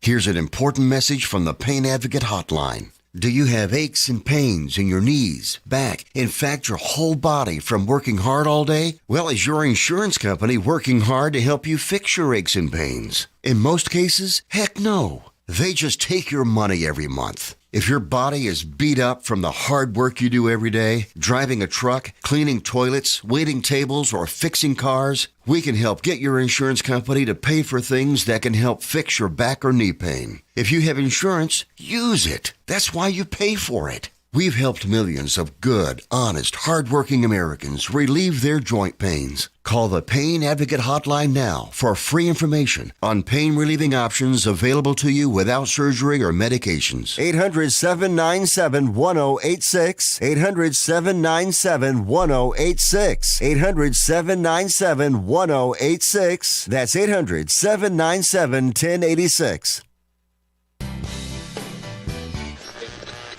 Sharply higher at the open, stocks continued to perform well over the course of the day Tuesday. And I think that bodes well here over the next couple of years for having bigger demands coming to this country. Now, more of Neil Asbury's Made in America. Welcome to Made in America. I'm your host, Neil Asbury, together with co-host Dr. Rich Ruffman. Rich, Dr. Tom Price, man, what a great guest, to talk about what's happening in the Supreme Court with Obamacare. Kind of looks like, they're going to have the votes to keep it. And then what comes next? Let's see where that unfolds. And then we talked about Biden care. What is Biden care? And is that incremental, or is it something that's going way out there with the public option, Medicare for all? I mean, that's yet to be known. That's why the other topic with Dr. Price about the control of the Senate and how Georgia now is at the center of the universe. Listen, how could you believe for a second? Now, here Joe Biden said in one of the first debate, well, we only had two debates. In the first of the two debates, with Chris Wallace, Chris asked him at the end of the debate, if the election is held, would you sit back with your people, everyone relax, take a deep breath, and wait for all the votes to get counted? And of course, Joe Biden said, right, of course I'm going to do that. I'm going to do that. And then what does he do right away? Within hours, he's like, well, I'm the president. Yeah. I didn't even think people got up yet. They were still saying, I'm the president. You got that right away. So how could I believe for a minute that anything he would say that would be moderate is going to be moderate? I can't. I can't do that. For my own self, survival, intellectually as well as physically, I can't believe anything the man or any of the Democrats say. Can't do it. That's out the window. Yeah, very important. Well, Rich, we got another great guest, someone who's actually just recently published a piece together with Dr. Price. We're very pleased to have with us a great friend of the show, Alfredo Ortiz, and he's the president of the Job Creators Network. Alfredo, welcome to Made in America. Great. Thank you for having me back. Dr. Price is awesome. And yes, we just wrote a joint piece together on what's happening there in the Supreme Court and Obamacare. So interesting time for sure. Well, anyway, here we are. We're in the twilight zone. We have to assume for a second that Biden will be the president of the United States. I don't know how Trump overturns that. We can all debate, about, is it fair and, the fraud and the harvesting of ballots. But, that seems to be the way it's going. So let's just assume that for a moment. How do you see, the next 60 days? I mean, what happens with a coronavirus lockdown? I mean, is that really something that we're going to be contending with? I mean, what are you seeing right now? I mean, you're advising a lot of small businesses and entrepreneurs. How are you advising them to get through this next 60 days? Well, first and foremost, what we're trying to do is continue to put pressure on Congress on passing at least the Paycheck Protection Program extension. It's about $140 billion pre-appropriated. The money's there. It literally is an extension. Both sides agree on it. But damn politics get in the way, of course, and it's hurting all small businesses out there. I'm very concerned if, we do have an uptick and there continues to be lockdowns, especially in Democratic states, we're going to have issues, especially in the winter months. You look at New York City right now. I mean, I see some estimates that 60 to 70% of all eateries in New York City are going to be out of business by the end of the year. And so cash is keen with these small businesses, and anybody who's listening who owns a small business understands this. I mean, cash is just not lying around. And just, you may have some top line revenues, but when you take out all the expenses, right, there's very little left. And in terms of cash, that's pretty much it. A lot of vendors right now, there's no more credit terms. It's COD, cash on delivery. it's going to be a rough time, as we go into the winter, and especially if it does translate into a president-elect, translates into a President Biden, and he moves forward with these lockdowns, which, by the way, he promised that he wasn't going to lock down the country. He was going to lock down the virus. Well, here we go, 6 days later, talking about locking down the country. And we all know how it is really almost decimated. You saw the drop in GDP in the second quarter. It was almost 34% drop in the GDP. We've already spent almost $9 trillion trying to support the economy. Another round of, whether it's 30, 60 days of a full lockdown. And we're going to decimate our economy, decimate our small businesses, decimate the employees who work for them, which is about 60 million.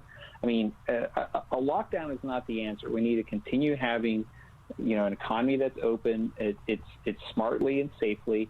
We have made huge strides from where we were in the spring in terms of therapeutics, in terms of, potentially by the end of November, we're going to start seeing vaccines. We do know, mask wearing seems to help. So let's go ahead and wear masks. I don't think we need to do the mandates. But again, from a small business perspective, right, these lockdowns will literally obliterate, our estimates are could be up to 8 million small businesses that go out of business. Yeah, that's an astounding number. You know what I find amazing, Alfredo, is, Biden's advisor that he has there now, Michael Osterholm, professor of public health and director of the Center of Infectious Disease Research and Policy at the University of Minnesota. That is a long title to have on a card. Just want you to know that. Yeah. It took a lot of breath for me to do that and get it right. But he said back in March, well, the lockdowns isn't the way to go. In the Washington Post of all places, he was saying, no. This is draconian. It's not good. It doesn't work. And if it doesn't work, and this happens, should we just simply rinse and repeat and keep doing the same thing over and over because it doesn't work? And yet now it's like, well, we probably should have a 3 to 6 week lockdown. So I find that to be an astounding statement from the same guy. Yeah, no, absolutely. And even I guess Biden's already kind of picked his chief of staff. Back in the H1N1 era, he said they made a mistake. They just didn't manage it correctly, and now he's going to be the chief of staff. I mean, I'm very, very concerned. They just don't understand the ramifications. And then when you add all the other elements of what a potential, Biden-elect now, if it does become the Biden presidency, when you combine that with all the other elements of the Green New Deal, the $15 minimum wage, which, by the way, Biden says shouldn't impact small businesses at all. I mean, I'm sitting there going, what? Like, of course it's going to impact small businesses. He has no idea, Alfredo. He has no idea. No, none. He's never run anything. How would he know? Exactly. Right. Exactly. And so, we're concerned. So we're telling our members and we're pushing hard on, getting to Congress, getting to your representatives. We got to get that Paycheck Protection Program extended and approved. Both sides actually agree on it. Both sides think we should do it. So let's just get it done. Hey, Alfredo, we got to take a quick break. We're on with Alfredo Ortiz. He's the president of the Job Creators Network. Very, very important work. Still much more to talk about. Stay with us. Made in America.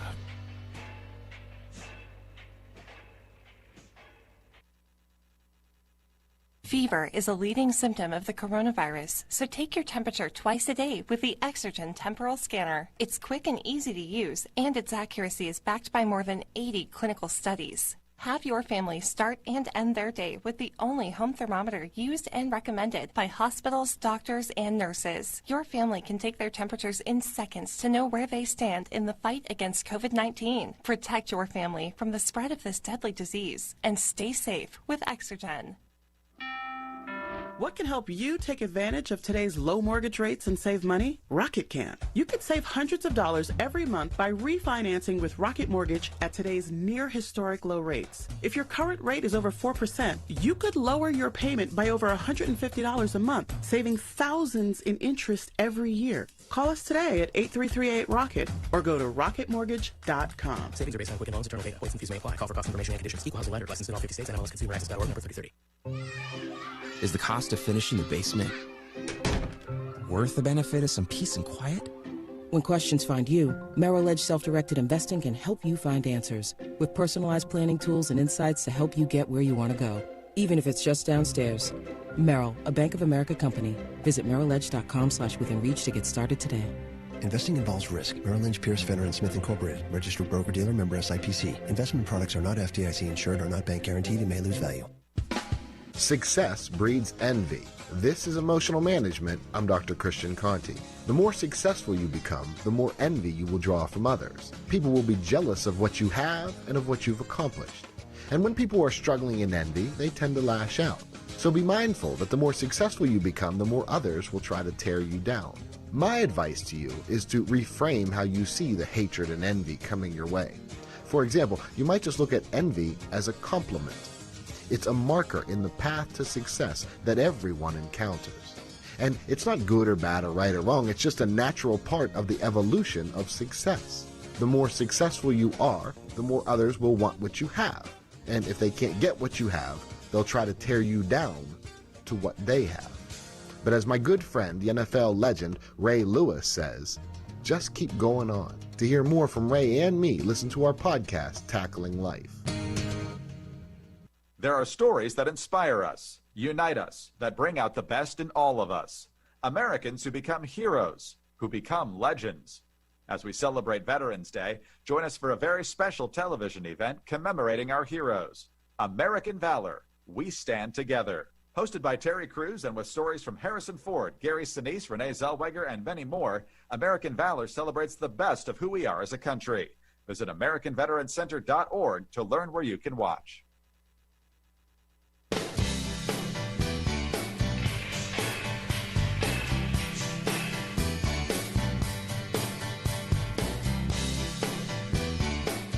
Welcome to Made in America. I'm your host, Neil Asbury, together with co-host Dr. Rich Rothman. Hey, Rich, we got with us Alfredo Ortiz, the president of the Job Creators Network. Still much, much more to talk about.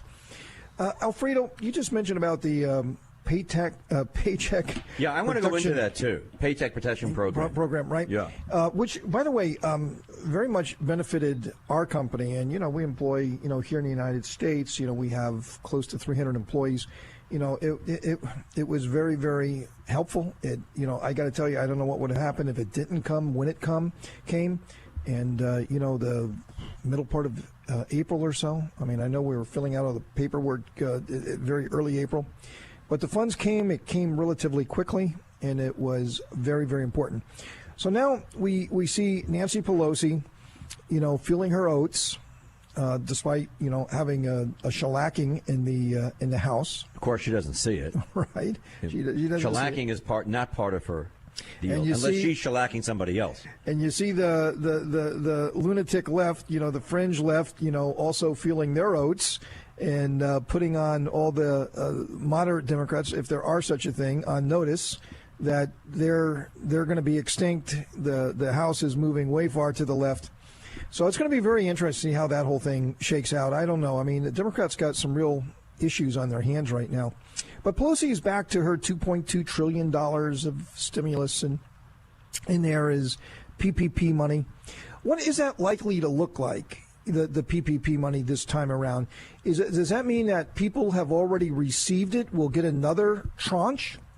Or is this going to be money that is something else? It's not going to be similar to what it was. Do we have to go through that whole application process again? Because I think it was like $300 billion or so of the money, or $400 billion, actually went to the PPP program. So if you're talking $2.2 trillion, do people get to sign up again, or is this a different group of people that's going to get the money?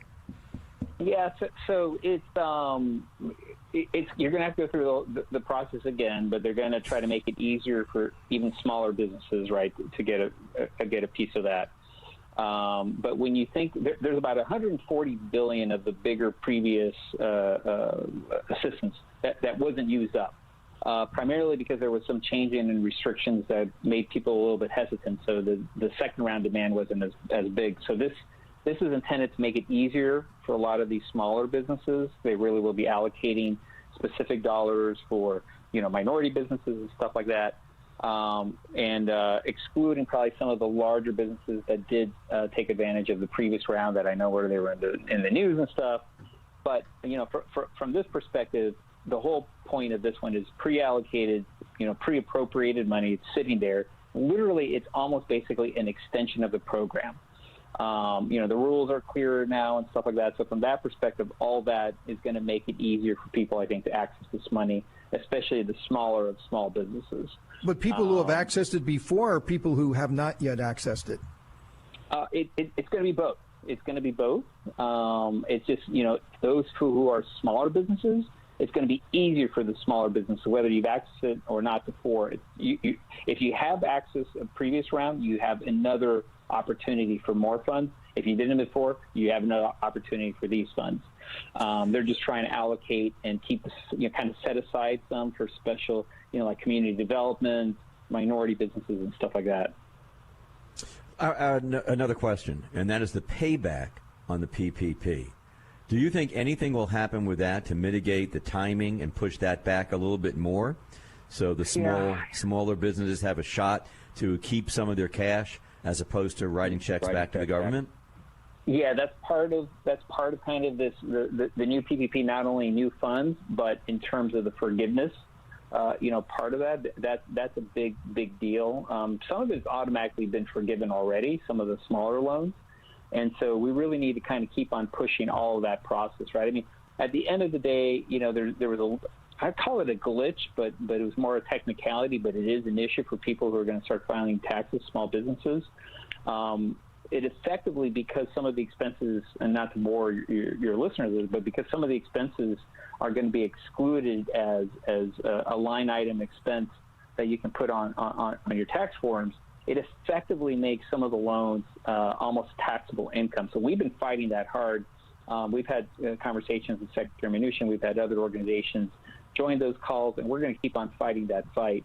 Again, so much obviously has been focused on the presidential race and now the Senate race and stuff like that. But behind the scenes, we continue to push for that and asking our members to also get involved in that push. But this is something that I think ultimately we're going to be able to get at least the PPP elements. It's basically Section 4 of the last round of the Senate piece. How much money? You said that there was 140 billion left, and I think it started out like in round one it was like 250 or 300, and then they upped it, and then now 140 wasn't claimed. Do you know how much more money they intend to put into that program? I think it's basically going to stay at that amount. I don't see the amounts going up because they're already pre-appropriated, right? So it's literally extending it. That is almost literally the easiest way to explain this. Hey, Alfredo, thanks for being on the show. We really appreciate you being with us. Alfredo Ortiz, the president of the Job Creators Network. Thanks, Alfredo. We'll be back in touch with you soon. Sounds great, guys. Have a great one. Bye-bye. Coming up, Dr. Rothman and I are going to have some final thoughts for the day. Made in America. Do you want to fly somewhere, anywhere in the world? Smart travelers call myflightsearch.com for the best deals on flight tickets. Going to Manila, Bangkok, London, how about Singapore? Call myflightsearch.com for the lowest flight tickets available. What about a local vacation? Let's say you want to fly to Vegas, Orlando, Miami, Los Angeles, or Denver. Pick up the phone and call myflightsearch.com right now. We have exclusive deals that you can't find anywhere else. The only way you can get these low airline prices is by calling us. We have so many low prices available, we can't possibly tell them to you right here and now. If you're flying somewhere anytime in the next 6 months and you want the lowest airline ticket prices anywhere, you owe it to yourself to save a ton of money. So pick up your cell phone and call myflightsearch.com right now. Call 800-277-6322. 800-277-6322. That's 800-277-6322. Call now. 800-277-6322. Grandma, can you come out and play? Sure, Ellie. Oh my, you might want to come here and help Grandma. What's the matter, Grandma? Can't you stand? Oh, sorry, honey. It's my knees. They don't work the way they used to. Does this ever happen to you? Are you on Medicare? You may qualify for a pain-relieving knee brace at little or no cost to you. Call the health hotline to see if you qualify. Our friendly agents are standing by 24/7 to help you. We also have braces for your shoulder, ankle, or back pain. And if you're covered by Medicare, you may qualify for free delivery. Grandma, slow down. I can't keep up. Maybe you can use a knee brace too, Ellie. Catch me if you can, kiddo. Call now to get your pain-relieving knee brace. 800-430-9571. 800-430-9571. 800-430-9571. That's 800-430-9571.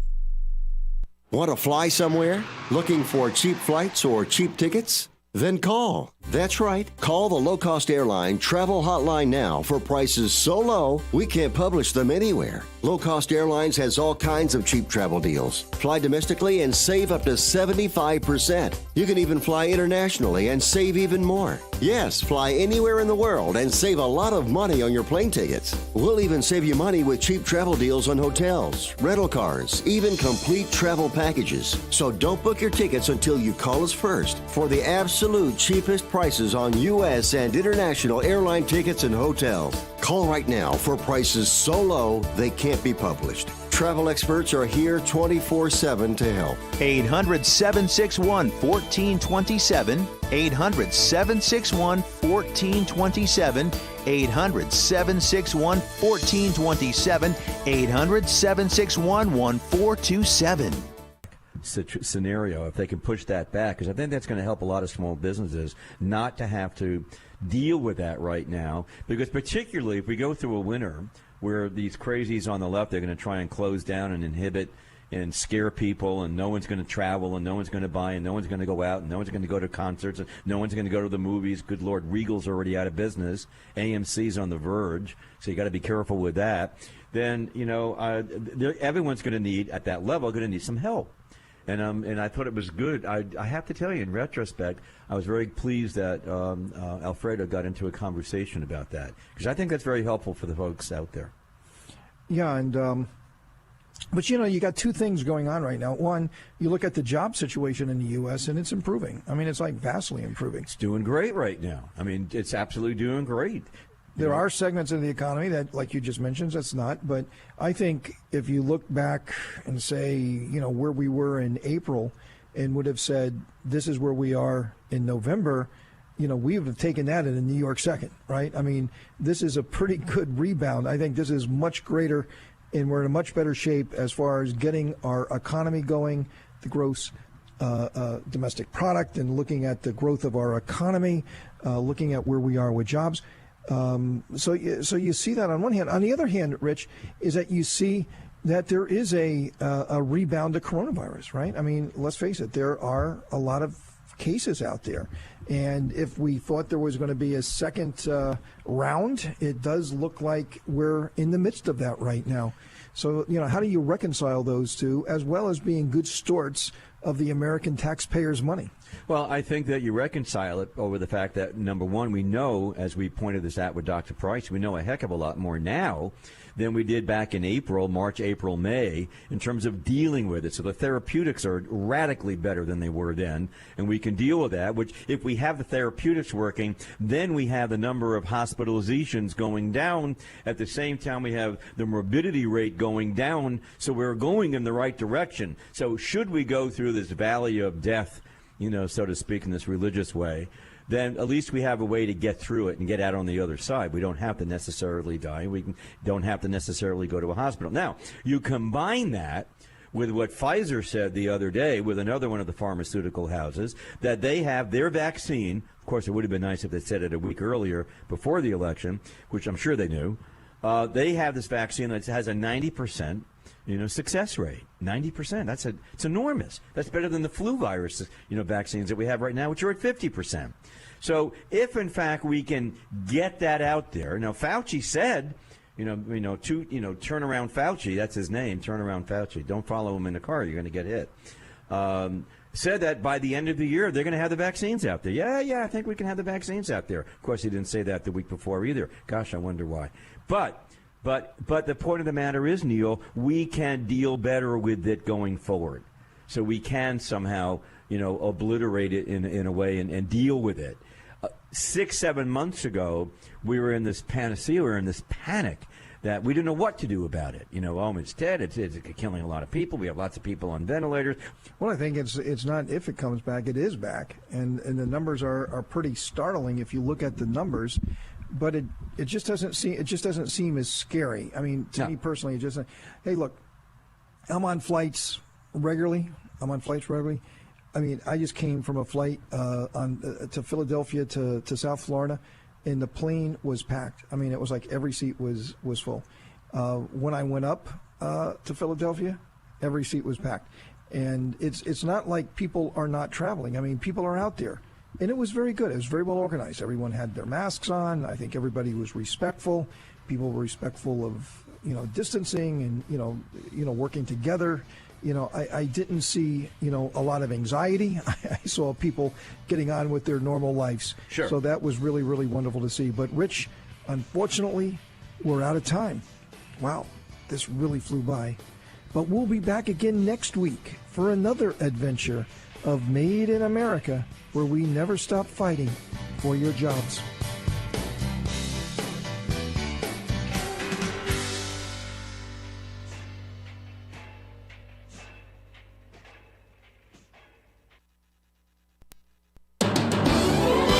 WKAL. This is AM 1450 WKAL, Rome, New York. A lot of forces aiming to distort what's true. I created the Bill Walton Show to provide a forum for in-depth, thought-provoking conversations with leaders, artists, entrepreneurs, and thinkers. Please join me at thebillwaltonshow.com to explore what's true, what's right, and what's next. Sale alert at Banana Republic Factory. Take up to 75% off everything, plus an extra 40% off. Save on comfy faves like cozy sweaters, soft hoodies, and more. Find your nearest store or shop online only at Banana Republic Factory. The Friends and Family event's begun at Gap Factory and GapFactory.com. Get 50% off everything right now. Plus, shop new doorbusters, including our Gap logo crew neck sweatshirt from $20. Find it all at Gap Factory or GapFactory.com now through November 12th.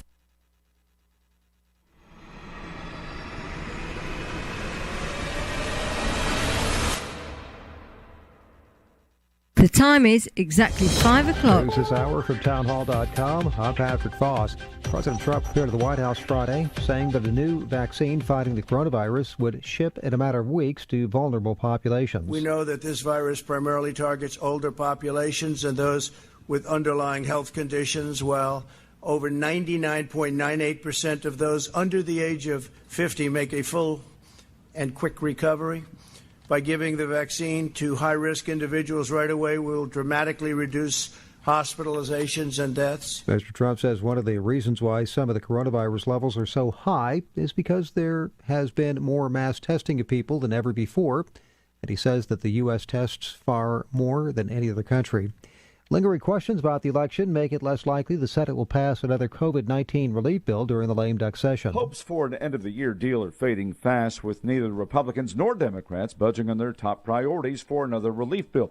Normally, completion of an election might signal a willingness on either side to adjust expectations to greet the reality of a new Congress in January and the next administration. But with control of both the White House and the Senate still unknown, Republicans and Democrats this week refuse to give ground, each side saying they have more leverage because of the election. Bob Agnew reporting. Surging food prices drove a rise in wholesale prices last month. The Labor Department's Producer Price Index, a gauge of inflation before it affects consumers, rose 0.3%. Food costs rose 2.4%, the biggest increase since a surge in May that was tied to shortages caused by the pandemic.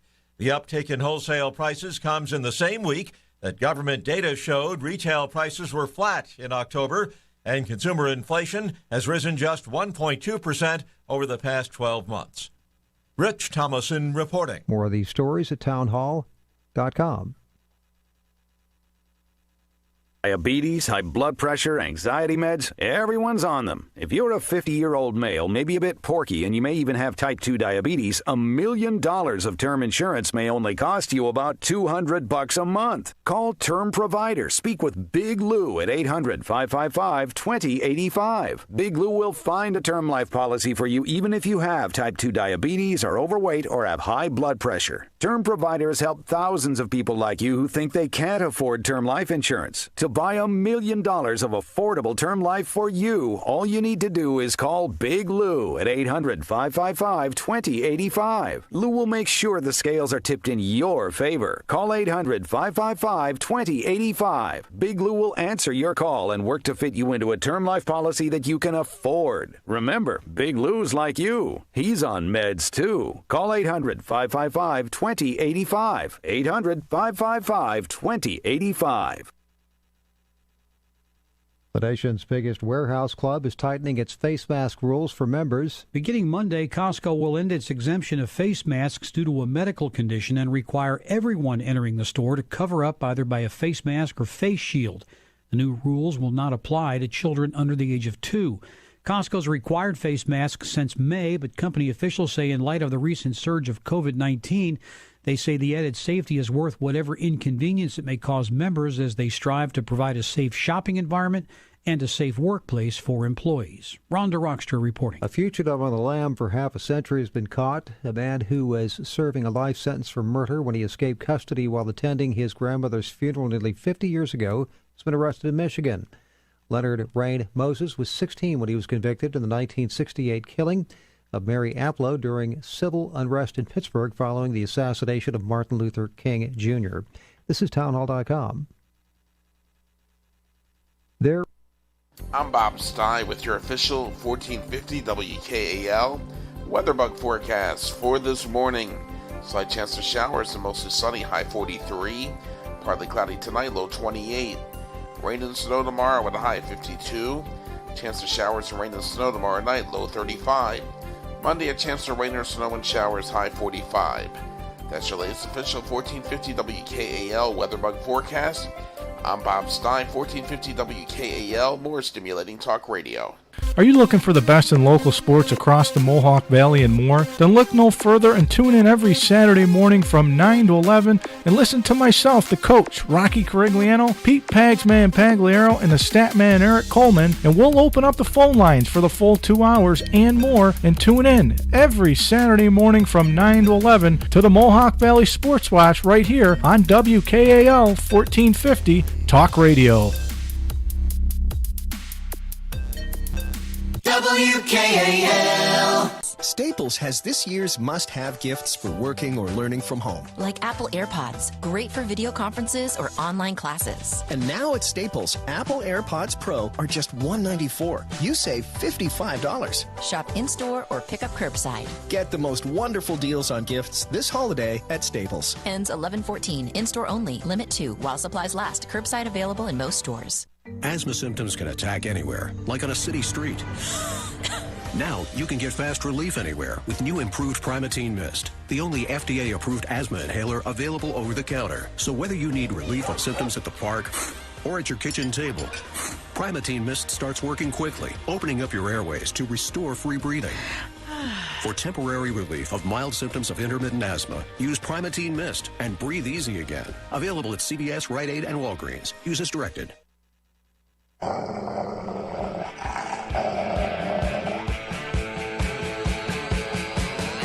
Well-known author, investment banker, consumer advocate, analyst, trader. Chris Markowski is the watchdog on Wall Street. You want answers? Exposing the lies and myths that the big brokerage firms, the mainstream press, and the government are pushing to keep Americans away from financial freedom. You can't handle the truth. Bringing America the truth about what really happens in the financial world. Ladies and gentlemen, we're not here to indulge in fantasy, but in political and economic reality. This is the Watchdog on Wall Street. Welcome, everybody.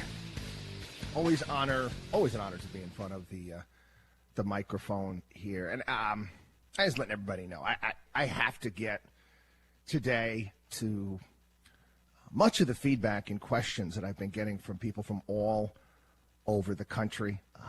We're going to go through this. We constantly, you need to understand, and again, this is my longtime listeners, we're always adding new listeners here to the program. Our podcasts, Monday through Friday, more and more people signing up to that. And I love the messages. I love the emails from people from all over the country. Never heard anything like this. Yes, we're a completely different program. Completely different program.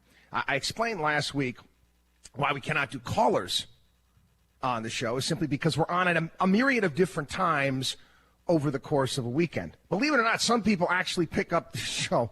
Some station formats are different during the week.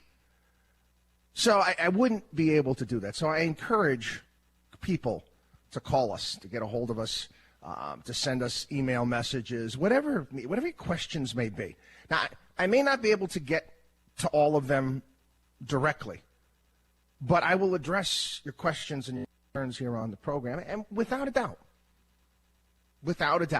I'm getting a lot of people very, very upset about what took place last week. During the election, what happened to Donald Trump. We got a lot of people out there. It was fraud, stole things, all of these different opinions coming in there. Some people, quite honestly, actually getting upset with me, angry with me, based upon the take that I have given, what I've been talking about on the podcast. One of the things we've tried to get across here on the program is you deal with what is in front of you. You deal with what is in front of you. You deal with the terrain. You may not like it. You may not like the reality. But a phrase I've been saying a long time. Remember, Donald Trump got in trouble for saying this. But I've been saying it for years here on the program. It is what it is. I cannot worry about things. I cannot focus on things I don't have control of. Again, this comes down to what I do for a living, managing risks and helping people with their money and preparing them for life over time. I can't tell you what's going to happen next week, next month, next year. We can prepare for it. We can prepare for a myriad of things, like we always do. But I don't have that type of a crystal ball. I've told a story here on the program in the past about my crystal ball. My crystal ball sees the past. I can't see the future definitively. Oh, I can see issues. By seeing the past, it helps me see the future. With that being said, a lot of people, again, they don't want to believe that Donald Trump lost. And listen, I get it. I get it. You've seen the shenanigans that are taking place. But my point was, people, is that this is nothing new. For crying out loud, in Oliver Stone's very far to the left documentary was Untold History of America. I watched it. He actually even mentioned the fact that there were shenanigans that helped JFK beat Nixon. And Chicago with the Daily Machine and the Mafia and the things that were involved with that. We know that this happens. From walking around money to dead people voting. We know this. However, it wasn't dealt with. Donald Trump made a series of, in my opinion, poor decisions. Poor decisions as soon as he started on January 20th. Again, he gave that inauguration speech that put people off to some degree. It didn't bother me at all. I didn't have any problem with it. It's some of the things that he decided to take on in his presidency that, again, I talked about this here in the program. I didn't understand it. The most important thing that Donald Trump could have done, he started on, could have done as president, is exactly why he got elected. Was it build the wall? No. It was drain the swamp. For years and years and years on this program, before Limbaugh started talking about it, because, again, I love Rush, I do. And I mention his name because he's the big dog out there. And the reality is Hannity is even worse, okay, in my opinion. I've made fun of Hannity here on the program. He's got like his pom-poms and his short skirt where he cheers on any Republican. Okay, I know he's gotten a little bit better too. But the reality is that Republicans are just as bad.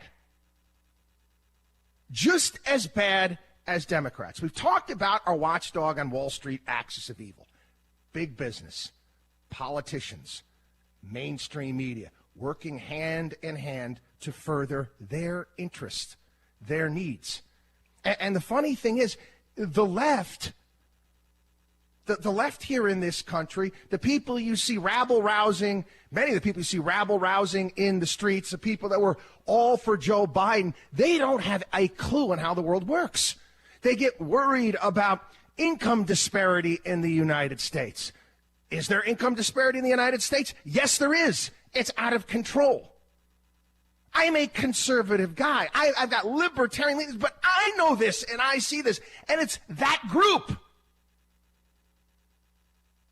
I talked about it in terms of Republicans years ago. I compared it to the Bushwood Country Club from Caddyshack. You got Judge Smales and Dr. Beeper and that whole gang. And I'm pretty much Rodney Dangerfield. No, I don't fit in with this crowd. Have I attended events in the past? Have I gone to inaugurations? Have I been around? Yes. But every single time I attend one, I feel like I got to take 10 showers. Most of America is not like that. They're not. Donald Trump had a shot at the beginning. Okay, I talked about this past week. I think I'm gonna go over it again. My dad, one of the sports that he was involved with as a kid and through college was judo. For one reason, I never got involved in martial arts. But my dad would show us moves when we were younger and how you would use other people's body weight and momentum to throw. It's a series of throws.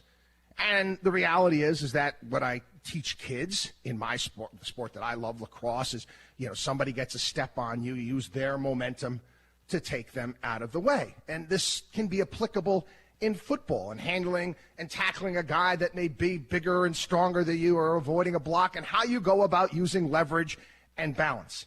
Now, Donald Trump came in and the left is like, a stolen election and Russia collusion. You should know what he should have said. He should have said, okay, yeah, you know what? We're going to really look into that. We're going to delve into that. And you know what we're going to do here in the United States? We're going to listen to you. We're going to make this nation the best in the world when it comes to elections. We're going to root out all of this fraud. We're going to come up with a system. Where do they have to go after that? Nowhere. And you could have solved that problem. Donald Trump believed, and again, he's coming from a different world.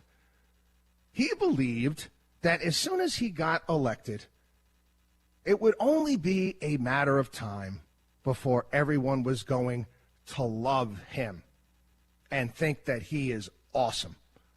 He thought that it was going to go back to the days when he was the talk of the country, and he had one of the highest rated television programs in the country, The Apprentice, and he would go on every talk show out there. He would do song and dance routines. He did a song and dance routine. I think it was at the Emmys, if I'm not mistaken. He'd hang out with celebrities. He'd go to all of the parties. He thought that was going to happen. He's got this, again, it's his ego. He wants people to love him. I wanted Donald Trump to do well. And again, I've pointed out many of the things that he has done really well with here on the program. Am I disappointed? Yes, I'm disappointed. I am. I'm disappointed. Disappointed that he lost, but I understand why he lost. When you're coming from a world where it's about money, it's all about the bottom line, right? It's about the bottom line. You're trying to make money. It's transactional. For example, Donald Trump wants to build a building in New York City. And he's getting some flack here and some flack. Naturally, you're always going to get this big city. And he feels that he's got to cut a check to the Schumer campaign to help push this thing along the way. That's a cost of doing business. It's transactional. It's about the bottom line. He cuts the check. That's money. That's money. The difference between money and power, a huge difference. Power. I've actually started going back and watching little by little the Hobbit and the Lord of the Rings. It's about control, power, the precious.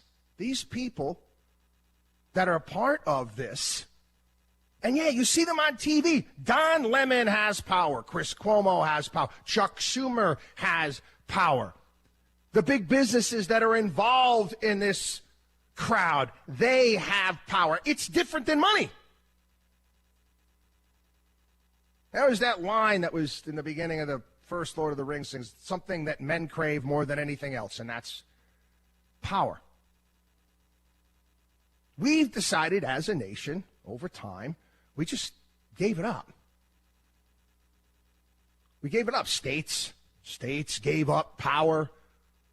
They said, we'll let the federal government take care of it. We don't have to worry about it anymore. We have a 10th Amendment to the Constitution that we don't abide by to that degree. Trump couldn't get his arms, in my opinion, around this concept. He made missteps in regards to who he brought in. Again, this is the desire to be loved.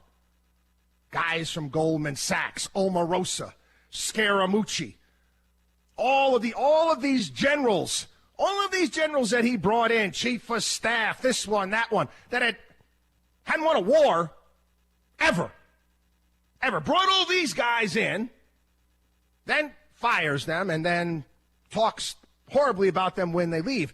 And I'm saying to myself, and many Americans say to themselves, well, you hired them. Why? You want to drain the swamp, but you're hiring the swamp. There's a line by Bill Buckley, before we have to go to break, said years ago, and how he would rather be governed by the first 1,000 or so names in the Boston phone book than the faculty at Harvard. That's something that I happen to believe in as well. Let me take a quick break. Watchdog on WallStreet.com. Watchdog on WallStreet.com. Again, become a part of the Watchdog on Wall Street family. Newsletter. Consultations with our certified financial planners. We get back, I'm going to delve into our personal CFO program. A lot of questions about that this past week. I've got to address that. Watchdog on WallStreet.com. We also have our 24-hour-a-day help hotline, 800-471-5984. That's 800-471-5984. We'll be back.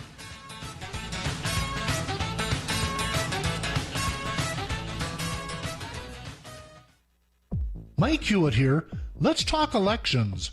If the integrity of our elections aren't as important as winning or just getting it over with, we have a crisis. In 2018, voters in 16 states decided on 21 redistricting and voting-related measures.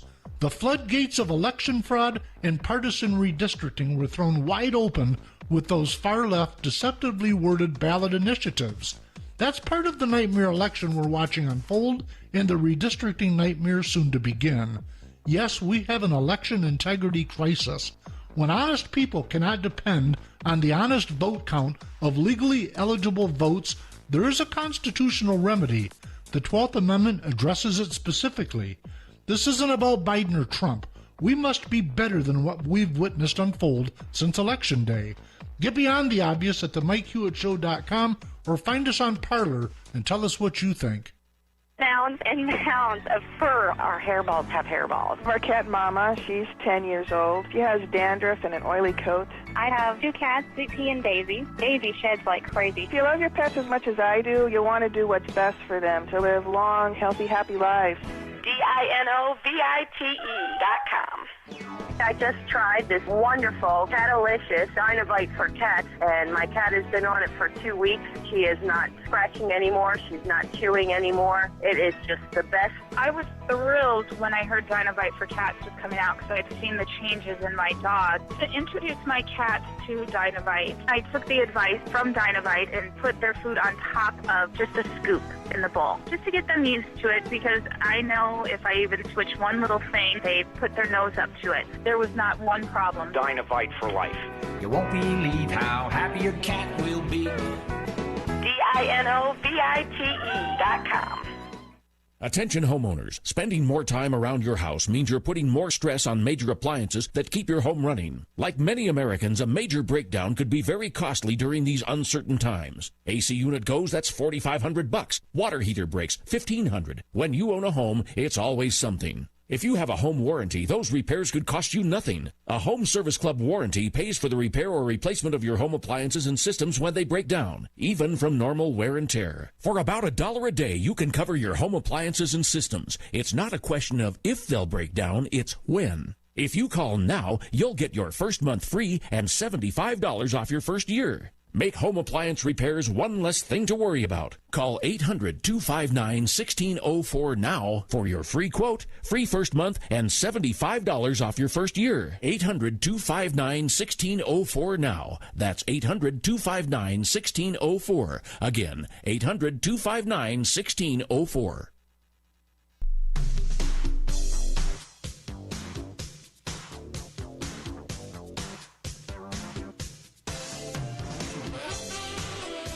The only man who is taking on the Wall Street establishment. You're listening to The Watchdog on Wall Street with Chris Markowski. Okay. Before I get it, I know I've got a lot more we've got to address. We got to talk about what's going to happen moving forward. People, I'm not going to, just so you know, and don't get frustrated with me. I'm under the assumption that Joe Biden is going to be the next president. Okay? I'm under that assumption right now. So don't get angry with me. Don't get upset. Oh, you're losing the faith. Listen, I'm dealing with the terrain. I'm not thwarting any sort of recount or doing anything of the sort. Rather than get angry, take a deep breath and listen. You will learn something. Anyway, many people. This is something that we instituted about a month and a half ago. That's something we really kind of put it all together for people, because unfortunately many people don't understand it. What we do for people all over the country is, in essence, when I think of it almost like as a family office for everyone, we help everyone out. We don't show people the door. When people go to our website and we say, sign up for our personal CFO program, many of the emails that I'm getting from people all over the country, I only have, $100,000 in my 401k. I only have $50,000. I only have $500,000. Listen, we help everyone. Okay, there's no other CFP firm like ours in the entire country. I've said this and talked about this for years here on the program, and how much it disgusted me. It's based upon my background, and I'm not getting into it today. Disgusted me being involved in this business where people are like, I don't talk to anybody unless they're, Unless they got $5 million to bring over. Really? Really? Wow, you're a real hero out there, aren't you? How about building up people's wealth? How about that? That's what we do. And that's what our personal CFO program is all about. And what you're going to learn by getting involved, again, what we teach people is how to navigate financial storms, corrections, and volatility.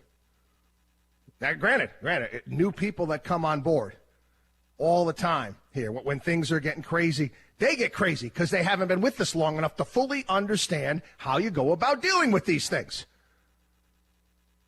And as I've explained before, the things that we've dealt with in our career, the calamities that we've dealt with in our career, most of them have made us a ton of money.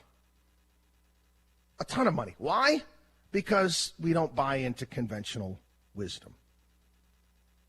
We're going to teach you how we go about recognizing and avoiding risk, including things that, guess what, haven't been encountered in 100 years, whether they be a pandemic or anything else for that matter. And it's important. It's important that you, and this is one of the things that a skill, it's a life skill. It's a life skill. And listen, it took a lot of hard knocks and a lot of smacks upside my head and getting knocked down quite a few times. And I continue to get better at it. You get to certain levels. You talk about, I mentioned judo with my father and how you have different levels in martial arts. You get better and better and better at seeing the narrative, the conventional wisdom of the day, the crap that you are being sold on an everyday basis. We're going to help you, and we're going to find and develop income-based programs, finding the best safe yields out there. I know it's different than it was 20, 30 years ago. And you, like the rest of my clients, are going to be positioned for success and deal with all of the turbulence, which is about, it's going to happen.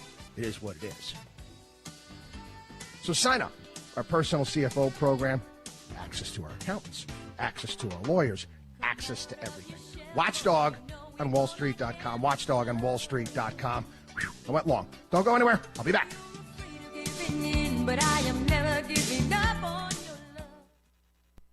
America Tonight. We'll hit some of the other odds and ends on the day. I don't understand what the big hubbub is over pot and legalizing it in the first place. I know it's a can of worms. You own a real business that makes real money? Not just an idea for a business, but a real revenue-generating business. Then we have what every business needs to run and grow. Cash. Call the Business Cash Advance Line, and in just 5 minutes, you could be well on your way to securing up to $1 million in funding for your business. Use the money however you want. Try new advertising, buy inventory, purchase equipment, or pay taxes and other bills. Call now to secure up to $1 million in less than a week. The process is quick and easy. Call the Business Cash Advance Line to speak with an account manager now. Representatives are standing by, so if you need to get up to $1 million in working capital to grow your business, don't wait. Call right now. 800-402-7117. 800-402-7117. Call now. 800-402-7117. That's 800-402-7117. Can you remember the last time you tried something out without searching for it online first?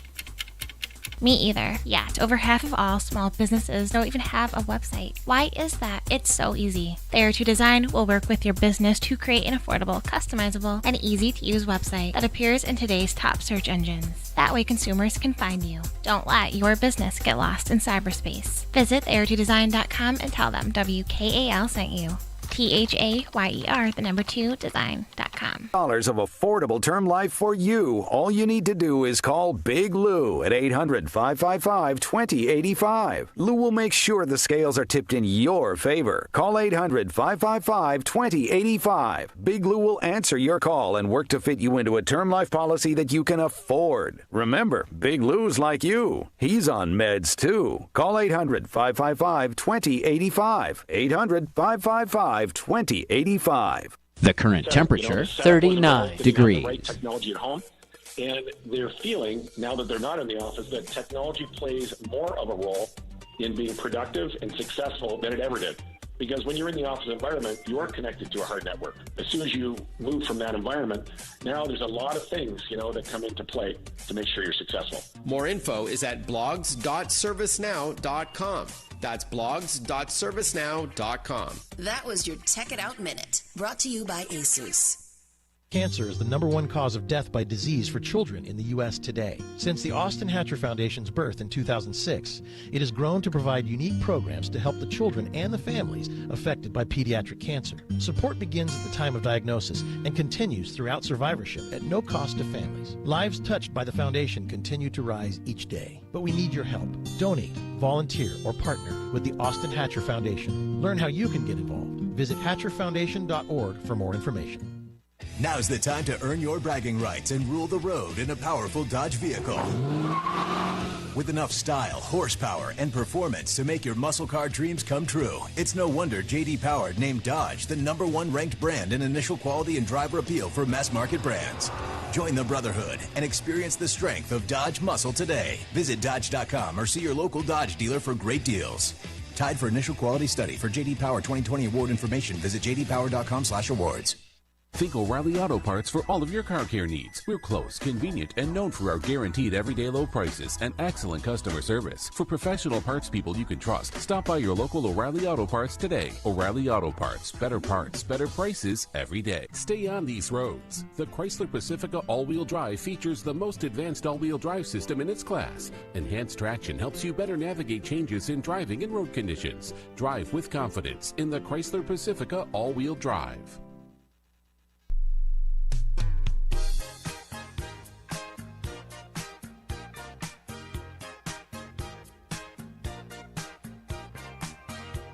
You should believe in math, not magic. You're listening to The Watchdog on Wall Street with Chris Markowski. Welcome back, everybody. It is The Watchdog on Wall Street show. Listen, the super Trumpsters out there, don't waste your time sending me nasty, hateful emails. I get enough of those from the people on the left. I supported the president. I did. He wasn't. I mentioned it here on the program.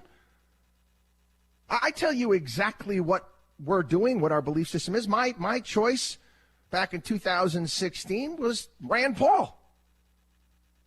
My choice before Rand, when it was Romney getting his ass kicked by Obama, was Ron Paul. Yeah, and I love Ted Cruz. I think Ted Cruz is, again, one of the brightest guys in Washington, D.C. He ran a horrible campaign. Decided to turn his campaign into a bloody revival with Glenn Beck. I called it, from the Neil Diamond song, Brother Love's Traveling Salvation Show. It was Ted Cruz's Traveling Salvation Show. You can't do that with a campaign. But Donald Trump beat himself. He beat himself. Unforced errors. Unforced errors. That's why he lost, people, based upon how well the economy was doing. Should have won. Now, granted, they're going to try to frame COVID and blame it on him. But again, COVID is framed a certain way here in this country based upon Donald Trump going inside the swamp and making Fauci his point man. Well, you thought the media was going to be honest all of a sudden and not point out all the times that Fauci has contradicted himself throughout this entire thing? No. They're the enemy. They're not going to give you the benefit of the doubt. And you need to know that. And I've explained this here on the program. Anything. I said, when I coach, I explained, when my lacrosse team goes down, we're from Long Island, we go down to play in Maryland, guess what? We're not getting any calls. We're not getting any calls. And when kids come off, ticked off, that ref did this, and that was a terrible, I didn't push him in the back. I know. You want me to go argue with him? He's not going to go anywhere. You're in Maryland. You're from Long Island. You're not going to get any calls. Deal with it. It's the terrain. Anyway, listen.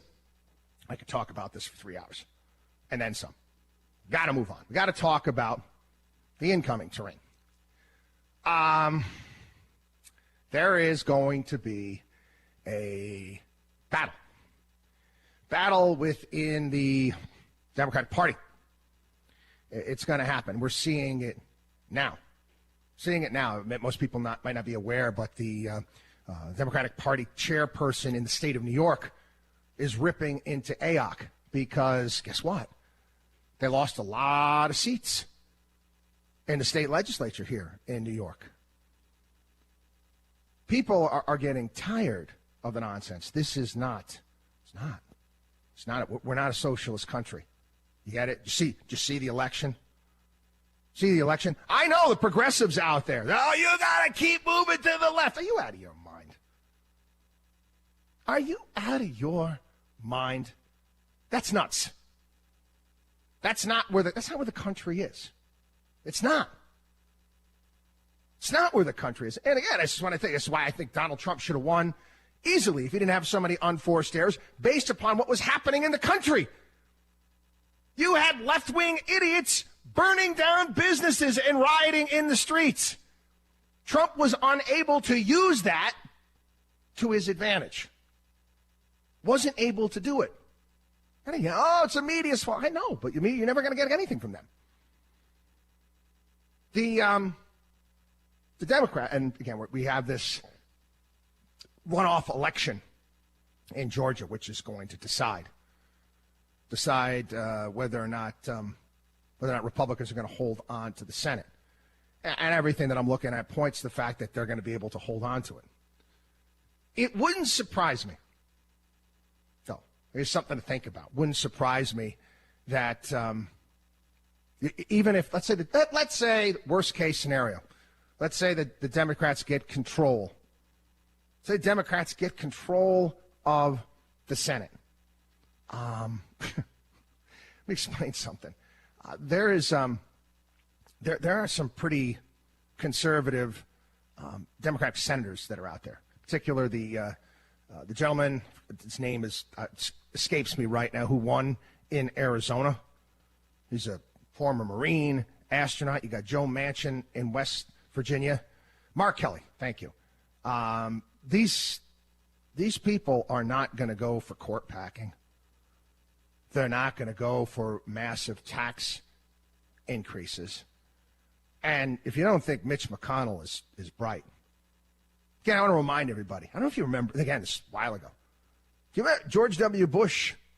George W. Bush got elected, and he had the House and he had the Senate. And what happened? Democrats got, remember Jim Jeffords? They got Jim Jeffords from Vermont to switch parties. And throw that whole power structure into disarray. I don't believe you're going to see anything. They know. Now, you don't think that Nancy Pelosi is aware? You know, she's been in politics for how long? You don't think that she can put her finger in the air and see which way the wind is blowing? Got to take a break. WatchDogOnWallStreet.com. WatchDogOnWallStreet.com. Again, newsletter, consultations with our certified financial planners, and of course, our personal CFO program. Guess what? It doesn't cost you anything. It's a free consultation. Yeah, we'll spend that amount of time. You speak with our accountant. You can speak whatever you want to. We're here to help you. WatchDogOnWallStreet.com or give us a call, 800-471-5984. Because I'm all about value. Bert Camper's got the mad hits. You try to match with. CarProUSA.com presents Car Buying Survival Tips, number 19. If you've ever bought a car, you know how long it can take. Sure, they pretend it's going to be fast, but unless you're dealing with a CarPro certified dealer, you're in for the long haul, pal. Next time, just log on to CarProUSA.com. You'll find certified local dealers. Shop your vehicle online, communicate with the sales manager, and by the time you take delivery, it's usually 90 minutes or less. You can learn more at CarProUSA.com. This is Colonel Denny Gillum, the host of Frontlines of Freedom, your military talk radio show. The U.S. Space Force has a unit dedicated solely to orbital warfare. This includes the secret experimental X-37B spaceplane. Space Force members overseeing this unmanned spacecraft are part of a newly established Mission Delta unit known as Delta 9. Delta 9's Detachment 1 oversees the operations of the XB-37 Orbital Test Vehicle, an experimental program designed to demonstrate technologies for a reliable, reusable unmanned space test platform for our Space Force. The Space Force is in the process of standing up its 3 primary field commands and its subordinate units transferred from the Air Force. There's Space Operations Command, Space Systems Command, and Space Training and Readiness Command. This makes real sense to me. Go Space Force. Thank you for joining me for A Minute with the Colonel. There's a lot going on right now, and broadcasters are on the ground covering all of it, bringing you the weather, the traffic, and breaking news, all while entertaining you 24 hours a day. Someone needs to tell you what's going on around the world and in our hometowns, and that someone is us. We are free radio. We are always there. We are broadcasters. Visit wearebroadcasters.com or text radio to 52886 to learn more. Furnished by NAB and this station. America, the sacrifices the men and women in the armed forces make daily provide for our freedom. This holiday season, please take a moment to give back. AuctionForVets.com has many unique, one-of-a-kind signed items from American icons, such as Kobe Bryant, Muhammad Ali, Mike Trout, Ronnie Wood from the Rolling Stones, Sylvester Stallone, and many others. Your tax-deductible gift will make sure our veterans' legacy is never forgotten. Support American Veterans Center. Visit AuctionForVets.com. That's AuctionForVets.com. Now's the time to earn your bragging rights and rule the road in a powerful Dodge vehicle. With enough style, horsepower, and performance to make your muscle car dreams come true, it's no wonder J.D. Power named Dodge the #1 ranked brand in initial quality and driver appeal for mass market brands. Join the brotherhood and experience the strength of Dodge muscle today. Visit Dodge.com or see your local Dodge dealer for great deals. Tied for initial quality study. For J.D. Power 2020 award information, visit jdpower.com/awards.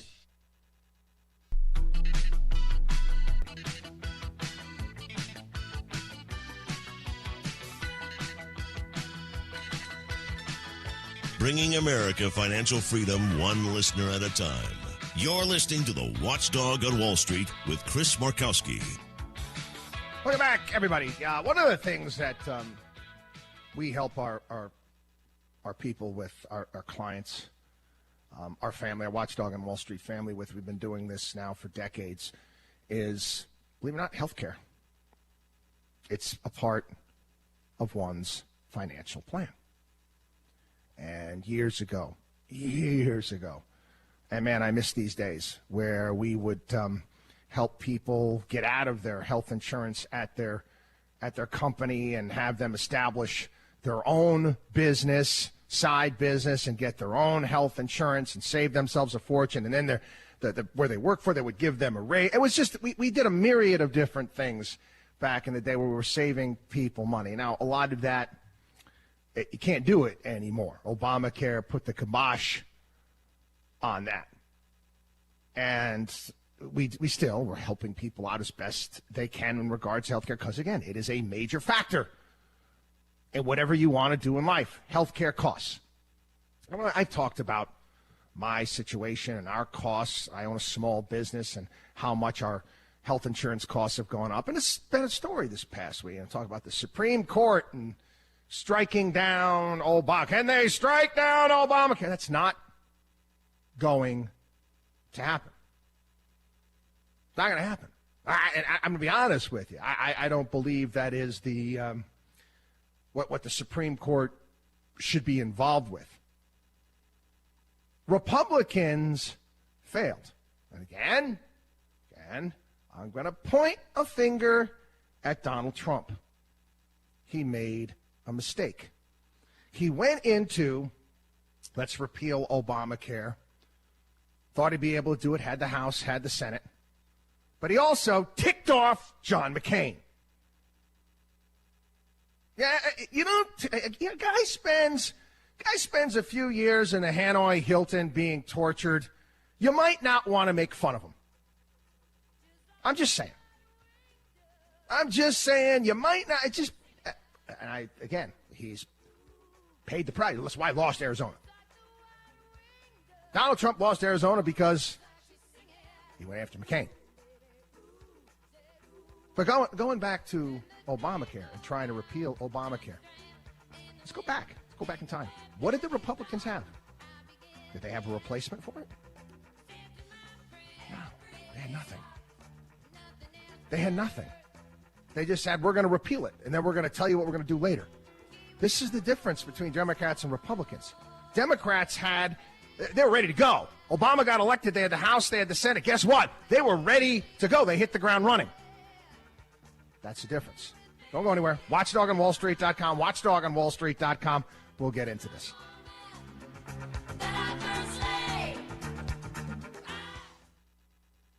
WKAL. Buy somewhere? Looking for cheap flights or cheap tickets? Then call. That's right. Call the low-cost airline travel hotline now for prices so low we can't publish them anywhere. Low Cost Airlines has all kinds of cheap travel deals. Fly domestically and save up to 75%. You can even fly internationally and save even more. Yes, fly anywhere in the world and save a lot of money on your plane tickets. We'll even save you money with cheap travel deals on hotels, rental cars, even complete travel packages. So don't book your tickets until you call us first for the absolute cheapest prices on U.S. and international airline tickets and hotels. Call right now for prices so low they can't be published. Travel experts are here 24/7 to help. 800-338-3814. 800-338-3814. 800-338-3814. That's 800-338-3814. Prescription products require an online consultation with a healthcare provider and are only available if the provider determines a prescription is appropriate. Subscription required. See website for full details and important safety information. Hey guys, good news. The outrageously expensive little blue pill is now generic, which means you can get the prescription medication to treat ED at affordable prices. And Hims makes it extra affordable. You pay just $30 for a month's supply. And right now, get your first online doctor's visit totally free when you go to forhims.com/joy. That's right, free, zero copay, no expensive appointments, no awkward face-to-face conversations to get your prescription. Hims connects you to doctors online who can evaluate you and, if appropriate, prescribe your ED medication. And a pharmacy sends it right to your door. Hims makes it affordable, private, and incredibly easy. Nobody likes dealing with ED. Now, thanks to Hims, nobody has to. And that's really good news. To start your free online visit, you need to go to this exclusive address, forhims.com/joy. That's forhims.com/joy for your free online visit. forhims.com/joy. This is your Check It Out Minute with Mark. I'm Bob Stein with your official 1450 WKAL weather bug forecast for this morning. Slight chance of showers and mostly sunny, high 43. Partly cloudy tonight, low 28. Rain and snow tomorrow with a high 52. Chance of showers and rain and snow tomorrow night, low 35. Monday, a chance of rain or snow and showers, high 45. That's your latest official 1450 WKAL weather bug forecast. I'm Bob Stein, 1450 WKAL, more stimulating talk radio. You know all about radio. FM means clean, clear, stereo sound. But don't go over the hill. AM, great. Long distance reception. But not known for high fidelity. Something's changed. AM radio now has FM's best qualities because of AMAX. New technology delivering full fidelity, less noise, maximum clarity stereo sound. AMAX. Look for it when you shop for your next radio or stereo tuner. AMAX. The best sound available on AM.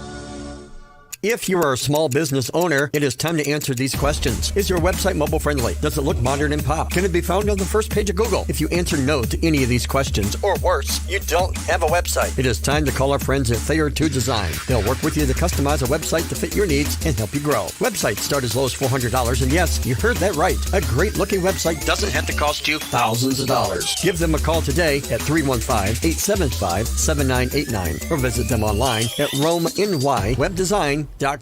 Diabetes, high blood pressure, anxiety meds, everyone's on them. If you're a 50-year-old male, maybe a bit porky, and you may even have type 2 diabetes, $1 million of term insurance may only cost you about $200 a month. Call Term Provider. Speak with Big Lou. Big Lou will find a term life policy for you even if you have type 2 diabetes, are overweight, or have high blood pressure. Term Provider has helped thousands of people like you who think they can't afford term life insurance. To buy $1 million of affordable term life for you, all you need to do is call Big Lou. Lou is one of you and make sure the scales are tipped in your favor. Big Lou will answer your call and work to fit you into a term life policy that you can afford. Remember, Big Lou is like you. He's on meds too. Call 800-301-8166. 800-301-8166. 800-301-8166. Again, that's 800-301-8166.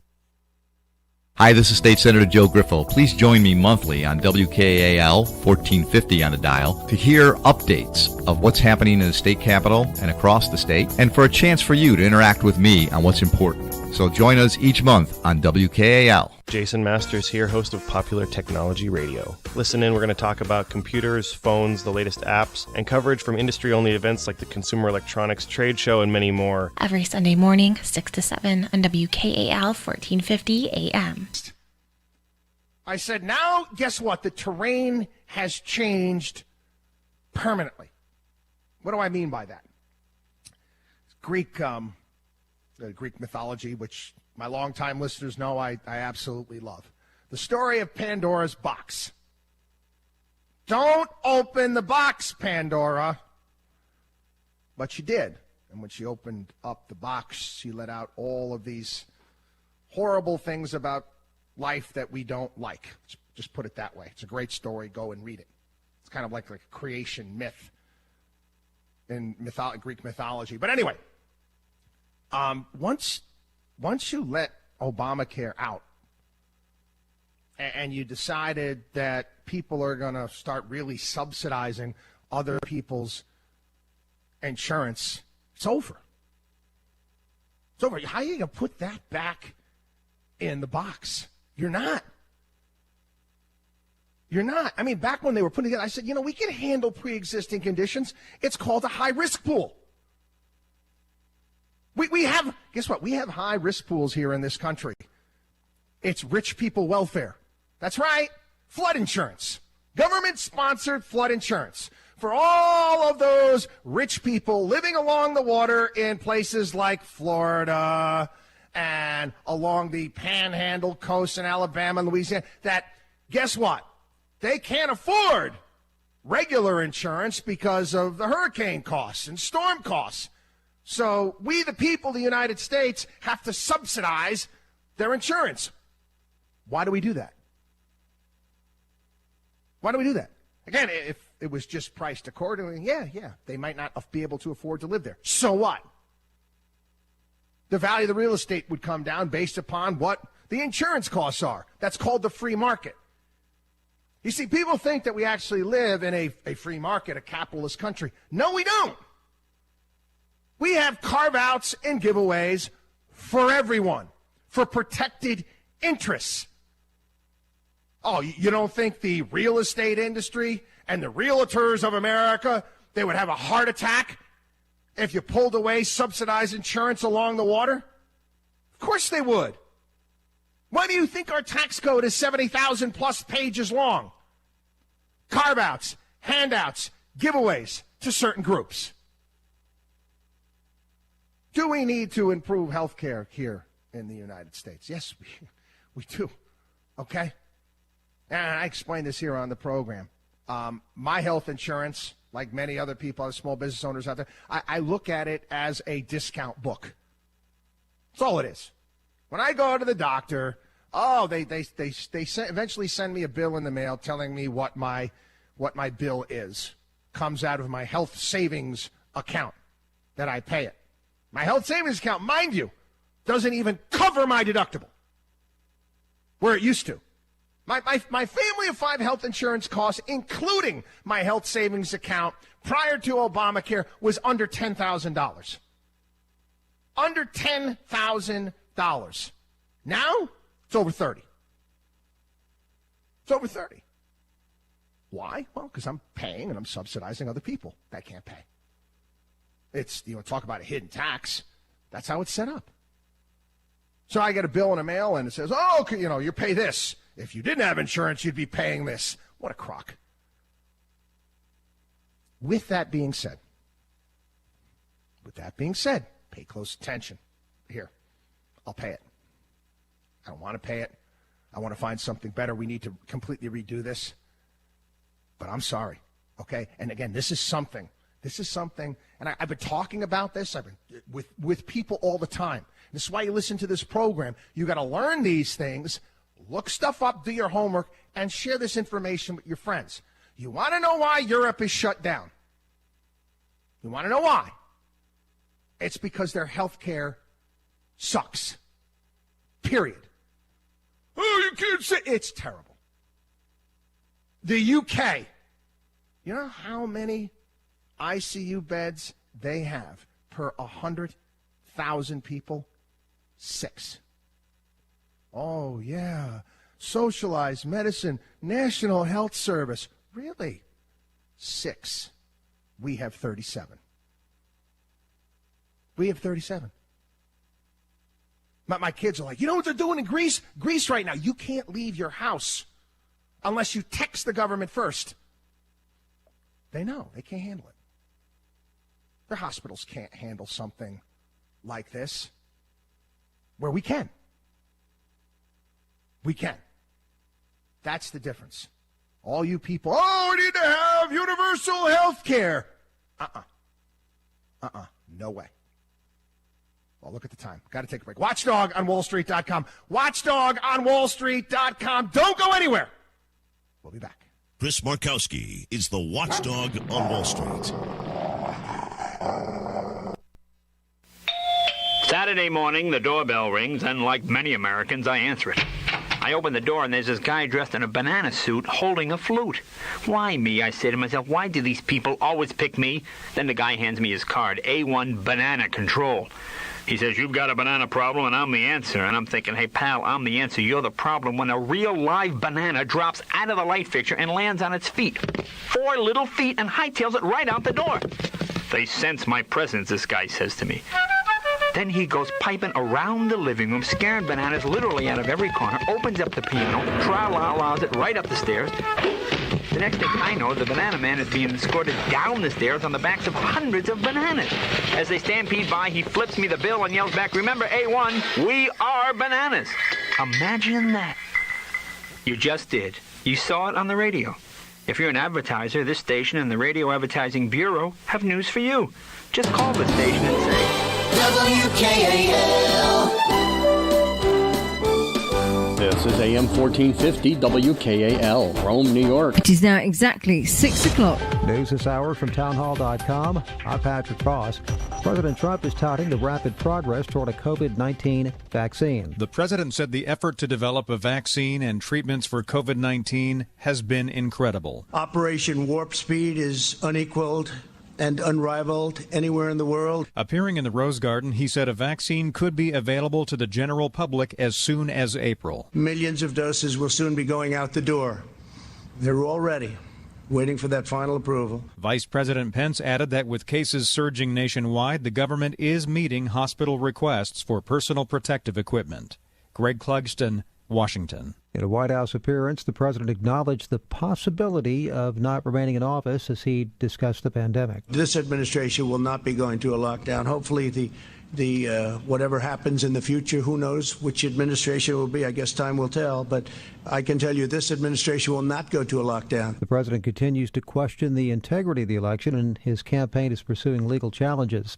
Speaking with Salem Radio, Republican Congressman Jim Jordan of Ohio says the American people deserve to hear the outcome of lawsuits and investigations the Trump campaign launched to determine the outcome of the presidential election. I think you've got to go through the process, go through the audit and the recount examination, and then depending on what we find, then you can look at the state legislatures and the certification of electors then. But I think we got to go through this step by step, getting the facts, getting the evidence so the American people fully understand what took place. Jordan says House Republicans have not lost the momentum gained on election night and fully support the president in his efforts to continue to serve the White House. Tropical storm Iota has formed in the Caribbean. It is expected to strengthen into a major hurricane as it approaches Central America. It could wreak havoc in a region where people are still grappling from Hurricane Eta. This is townhall.com.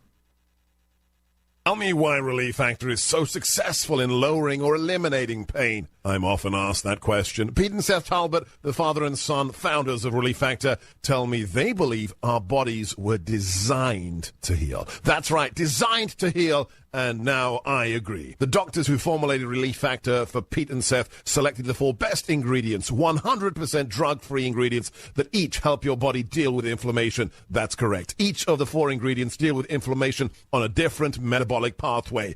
That right there. Approaching your pain from 4 different angles may very well be why so many Americans find such wonderful pain relief. If you have back pain, shoulder, neck, hip, knee, or foot pain from exercise or even just getting older, you must order the 3-week Quick Start now. Discount it to only $19.95 to see if it will work for you too. I think it could. Give your body what it needs to heal itself. Go to ReliefFactor.com. Call 800-500-8384. ReliefFactor.com. Workers at upstate New York used chainsaws to cut down the 75-foot tall Norway spruce that will be the Rockefeller Center Christmas tree. The 75-foot Norway spruce that will anchor New York City's holiday festivities as the Rockefeller Center Christmas tree was cut down in upstate New York and will soon be headed to Manhattan. The tree will be trucked to New York City and erected at Rockefeller Center Saturday. Do as I say, not as I do. California Governor Gavin Newsom last week attended a birthday party for political advisor Jason Kenney with at least a dozen attendees. Newsom, who has riled state residents with his stringent coronavirus restrictions, including telling residents to avoid social gatherings, said in a statement Friday that while our family followed the restaurant's health protocols, we should have modeled better behavior and not joined the dinner. This is townhall.com. French prosecutors say they found a photo of a beheaded schoolteacher's killer in a cell phone of the Tunisian man arrested for an Islamic extremist knife attack that killed 3 people in a church. The National Anti-Terror Prosecutor's Office said Friday that the phones of the 21-year-old arrested after the October 29th church attack also had an audio message that described France as a country of unbelievers. Anti-terror prosecutors released the details as they announced the opening of a formal investigation on terrorism charges, so investigators can keep probing whether the suspected attacker had accomplices. Investigators have been unable to interview the suspected church attacker because he remains in serious condition in a Paris region hospital. Keith Peters reporting. Desmond Ritter threw for 327 yards and 3 touchdowns and ran for another score to help number 7 Cincinnati rout East Carolina 55-17 last night. The Bearcats are 7-0. More of these stories at townhall.com. I'm Patrick Foss. I'm Bob Stye with your official 1450 WKAL weather bug forecast for this morning. Slight chance of showers and mostly sunny, high 43. Partly cloudy tonight, low 28. Rain and snow tomorrow with a high 52. Chance of showers and rain and snow tomorrow night, low 35. Monday, a chance of rain or snow and showers, high 45. That's your latest official 1450 WKAL weather bug forecast. I'm Bob Stein, 1450 WKAL, more stimulating talk radio. You know all about radio. FM means clean, clear, stereo sound. But don't go over the hill. AM, great. Long distance reception. But not known for high fidelity. Something's changed. AM radio now has FM's best qualities because of AMAX. New technology delivering full fidelity, less noise, maximum clarity stereo sound. AMAX. Look for it when you shop for your next radio or stereo tuner. AMAX. The best sound available on AM. If you are a small business owner, it is time to answer these questions. Is your website mobile friendly? Does it look modern and pop? Can it be found on the first page of Google? If you answer no to any of these questions, or worse, you don't have a website, it is time to call our friends at Thayer 2 Design. They'll work with you to customize a website to fit your needs and help you grow. Websites start as low as $400, and yes, you heard that right. A great looking website doesn't have to cost you thousands of dollars. Give them a call today at 315-875-7989 or visit them online at WKAL.com.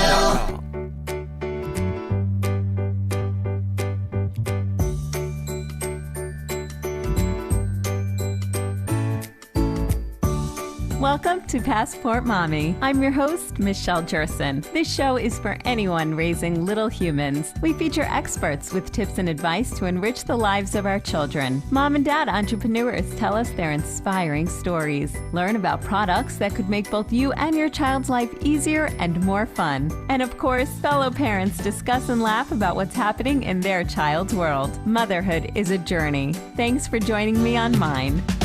We have a fabulous lineup today. I'm so excited to have with me back Amberlynn Vital from Garden of Life, and she's going to talk to us all about our aging parents and their immunity, maybe some supplements and mineral suggestions and things that we can get for them. And I am a huge fan of Garden of Life. I absolutely love all of their products. They are non-GMO, organic, and they are made from real foods. And that's why I am really excited that not only have we been bringing you this incredible series over these last few weeks, From Ordinary to Extraordinary, how moms impact a family's health, but we have partnered with them to offer you 25% off their entire website. That's right. All you have to do is go to checkout, go to your cart, and enter the word Passport Mommy, no spaces, in your checkout cart, and you will receive 25% off their already low prices. And again, the holidays are coming up. Maybe you don't know what to get your significant other or your parents for the holidays, and you might think, oh, I'm not going to get them supplements. It's a little silly. But you know what? The best thing you could do really is give somebody the gift of health, especially now in the wintertime, and we're all looking for ways to build up our immunity. And so we'll hear from Amber later in the show, but I personally just want to tell you that I absolutely love their Super Greens powders, their MCT oil, their protein powders. I give my kids the chewable multis as well as the elderberry gummies for immunity. I do probiotics, if I didn't already say that. I do their prenatal vitamins because I'm still nursing, and their coconut oil. And I just have a whole array of their products. And I'm not somebody that uses a lot of stuff. So I basically streamline, and the products that I use are all Garden of Life because I truly trust the ingredients and the way that they are made, and I feel confident, and I give my kids the protein bars as snacks, and they absolutely love them. So again, all you have to do is go to their website. It's gardenoflife.com. Do your shopping, set up an account, and then when you're ready to check out, just put in the promo code Passport Mommy, no spaces, in your cart, and you'll automatically receive 25% off. And that is until the end of the year. So you can go back and make as many purchases as you want. If you purchase one or two things now, and then you say, you know what, I really love their products, and I really love how I feel on them. So then you can go back and you can buy some more. And like I mentioned, I love their greens powders. I put in their Super Greens powder, plus the wheatgrass powder, plus her collagen powder now that I've gotten older, in my yogurt every single morning. I use the MCT oil I put in my green tea, and I am so full of energy. It starts off my day right. It's healthy. I know I'm getting an immense amount of nutrients right off the bat, and I can't thank them enough. I really can't. I have been a huge fan for so many years, and that is why I am honored and so thrilled to be partnering with them right now on this show, because you know that I love to bring you only the best products that I believe in and that I absolutely love, whether it's toys for the kids or supplements for our health, for our husband's health, for our partner, for our aging parents, whatever it is. So again, you can go to gardenoflife.com. Just enter the promo code Passport Mommy at checkout. So we have such a phenomenal show today. Not only do we have Amberlynn Vital coming up, later in the show we're going to talk with Steve Preston. He is the president and CEO of Goodwill Industries International, and he's going to talk to us all about everything that Goodwill is doing to help out our veterans Women's Day is coming up soon, and they really do amazing work. And also, right now, I'm thrilled to have with me David Morgan. He is the Multicultural Media Correspondents Association president. MMCA is a nonpartisan, nonprofit organization leading a call to action to increase media diversity.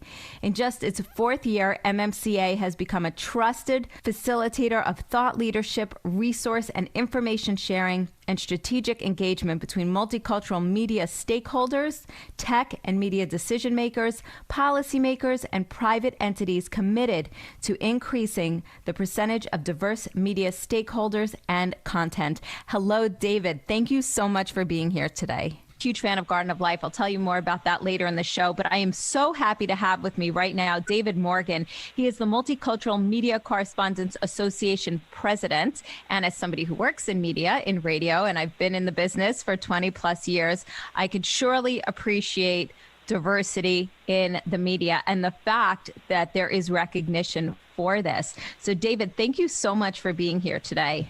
Thank you so much for having me. This is awesome. Absolutely. So coming up is the 5th annual Multicultural Media Correspondents Dinner. Tell us about that. Yes, so this is our signature annual event. We've been hosting it from 2016, and it's our way of doing one of the key anchors of our mission, which is to highlight multicultural BIPOC media excellence, as well as to bring attention to what we see as a media diversity crisis that has serious economic, social, and political implications. You know, when we get directly to the why, I think, the media has played a huge role in propelling this myth about Black inferiority, not just in the media, but across the social, economic, and political landscape. We are committed to changing that, because who owns a story controls who wins and loses. So we leverage this ceremony each year to showcase and highlight the multicultural BIPOC excellence that we have in the media world. This year, our honorees, headlined by not only, I think, sort of the biggest giant in media, but probably one of the biggest giants in corporate America, Mr. Richard Dick Parsons. We are also honoring two senators who, first, Senator Jackie Rosen, who's a Democrat from Nevada, and Senator Marco Rubio, who's a Republican from Florida. And folks would wonder, why are you honoring these senators? But they have done something actually really remarkable. They have introduced bipartisan legislation in the Senate that reaffirms Congress's commitment to media diversity and to working with organizations like MMCA, my organization, in coming up with consensus-based solutions. There's a companion bill in the House that Representative Demings from Florida is pushing. So we are just super excited about having champions on Capitol Hill. We're also, just to give you the rest of the honorees, we're honoring Maria Hinojosa, who's been a giant in the radio broadcast industry and just an amazing figure of excellence. I just love her. Lisa Ling, again from TV broadcast, just a phenomenal broadcast journalist doing great things. Miss Nicole Hannah Jones, who's going to be our Print Journalist Award recipient, who brought us the 1619 Project, and Mr. Detavio Samuels, because we also want to look at the business of media and folks behind the scene that's really propelling media excellence for people of color. And he's an executive over at Revolt. And so super excited about that. The show, we have amazing co-hosts that's helping us sort of raise awareness and making sure it's a lot of fun. We have Miss Kim Whitley and Miss Sherry Shepard, who are just super phenomenal. And we also have Ida Rodriguez, who was actually the featured comedian at our first inaugural dinner and celebration, and she was so amazing. So we're happy to have her back for our 5th, and just excited about this amazing event. Terrific. I'm excited. And I love all of the nominees that you have. I think it's great how you've chosen them and how it really is just so diverse, and it highlights that. So where is the dinner being held? So it's going to be virtual. here in Washington on November 11th, but I'm happy to report that we will be rebroadcasting it at a later date for a wider public audience. Our goal was try to simulate the intimate invite-only dinner we usually have, but we are going to take advantage of what will be a phenomenal program to later broadcast it to a wider audience. So I ask folks to visit us at www.mmcadc.org. Sign up, and you'll get information soon about when it will be broadcast, as well as to follow us on social media at MMCADC for more information. Perfect. All right. So let me ask you, why is there, do you think, a media diversity crisis to begin with? And what are some solutions you think? Because I've seen it in places that I've worked, whether it's radio, television, it's there, we can't deny it. So what is causing this? So I think we have not paid enough attention, I think, not just in media, in a lot of industry, to some of the barriers to BIPOC, people of color, really advancing not just in front of the camera, but behind the camera. Right, exactly. So if somebody wanted to get involved with the Multicultural Media Correspondents Association, how can they do that? Again, please, and we encourage that, visit our website at www.mmcadc, and you'll immediately see we're very direct and intentional about what our call to actions, how you can get involved, our works, how you can be part of our events, and also how you can contribute to our thought leadership. Thank you so much, David Morgan. I really appreciate you being here today, and I look forward to hearing about when this is broadcast for a wider audience, because I would love to tune in. Looking forward to it, and thank you so much for the opportunity and for all that you're doing. I celebrate you as well. Thank you so much. Coming up next, we're going to talk with Steve Preston. He is the president and CEO of Goodwill Industries International. He has appeared on ABC's Pandemic, Bloomberg TV, Cheddar, CNBC, and a bunch of other outlets to talk about all of the wonderful work that Goodwill is doing. I'm Michelle Jerson, the Passport Mommy.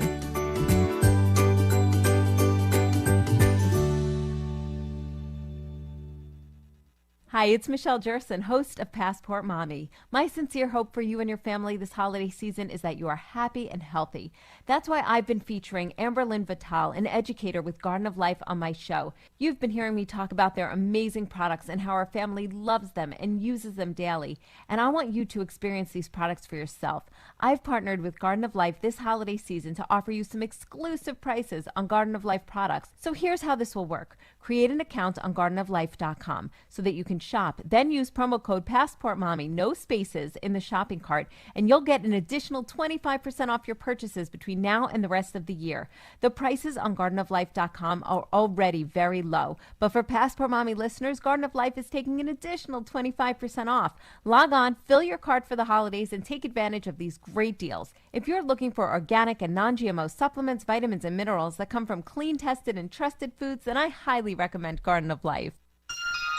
With your Mayo Clinic Radio Health Minute, I'm Ian Roth. Pancreas cancer is amongst the most deadly of cancers, so it's the second leading cause of cancer death in the United States. Dr. Mark Trudy is a cancer surgeon at Mayo Clinic who specializes in this type of tumor. He and his team of surgeons and oncologists have discovered that with the right combination of treatments, pancreatic cancer may no longer be a death sentence. So they all got chemotherapy up front, followed by radiation therapy, and then an operation. He says the more chemotherapy patients got before surgery, the better their outlook for recovery, and the prognosis is even better if they can kill most or all of the cancer before removing the tumor. Dr. Trudy says more effective chemotherapies and the ability and willingness to consider more difficult operations have helped patients in the study live up to 5 years longer than in the past and still counting. In our clinic, we see a lot of patients who've been told their tumor is inoperable by standard criteria, but those criteria were all based on the previous technologies and techniques we've had. We've advanced. For more information, talk with your healthcare provider or visit mayoclinic.org.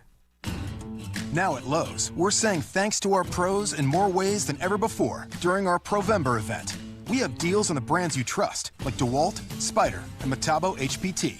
We also have credit options you won't want to miss. Plus, for 5 days only, November 9th through the 13th, bring in an old bucket from one of our competitors and get a brand new 5-gallon Lowe's branded bucket free. Just one more reason why we're the new home for pros. Limit 1 bucket per customer while supplies last. U.S. only. We are living in difficult times where people fear having thought-provoking conversations about pressing issues. And although we're in the midst of an information explosion, there are a lot of forces aiming to distort what's true. I created The Bill Walton Show to provide a forum for in-depth, thought-provoking conversations with leaders, artists, entrepreneurs, and thinkers. Please join me at thebillwaltonshow.com to explore what's true, what's right, and what's next. Hi, this is State Senator Joe Griffo. Please join me monthly on WKAL 1450 on the dial to hear updates of what's happening in the state capitol and across the state, and for a chance for you to interact with me on what's important. So join us each month on WKAL. Hey, this is Mark McDougald. Check out America's fastest growing real estate finance show, Life as You Own It, Saturday mornings at 7 a.m. right here on WKAL 1450. If you are a small business owner, it is time to answer these questions. Is your website mobile friendly? Does it look modern and pop? Can it be found on the first page of Google? If you answer no to any of these questions, or worse, you don't have a website, it is time to call our friends at Thayer 2 Design. They'll work with you to customize a website to fit your needs and help you grow. Websites start as low as $400, and yes, you heard that right. A great looking website doesn't have to cost you thousands of dollars. Give them a call today at 315-875-7989 or visit them online at RomeNYWebDesign.com. As a small business owner, there's one word that you absolutely dread: payroll. For small businesses, it's a big burden. You may think you're saving time and money doing it yourself. But come on, are you? Timesheets, processing checks, calculating taxes, a total waste of your time. Paychex simplifies payroll processing, saving you time and money. Submit your payroll online, fax it in, or call your dedicated Paychex payroll specialist. And you're done. Learn more at trypaychex.com. Come on, do the math. The IRS dishes out 8 million penalties a year. Make one mistake and you're on the hook. On average, you're losing nearly one business day every month doing payroll. That's time and money you'll never get back, unless you get Paychex. More than 500,000 small businesses already do. Call 877-278-5679. Trade payroll pressure for peace of mind. Call now, 877-278-5679. That's 877-278-5679.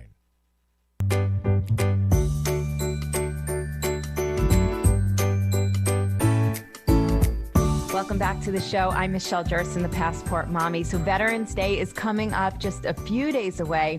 And as Americans take time to honor those who have served on Veterans Day, I'm thrilled to say that Goodwill continues its commitment to meet their specialized employment needs. The well-known charitable organization and the leading workforce provider in the world honors their service by providing veterans and military families with employment placement, tailored job training, career and transitional services, as well as financial wellness opportunities to help them find jobs as civilians and build their careers once their military service ends. And today I have with me Steve Preston. He is the president and CEO of Goodwill Industries International. Hello, Steve. Thanks for being here today. Wow. Thanks for getting the message out. What a great introduction.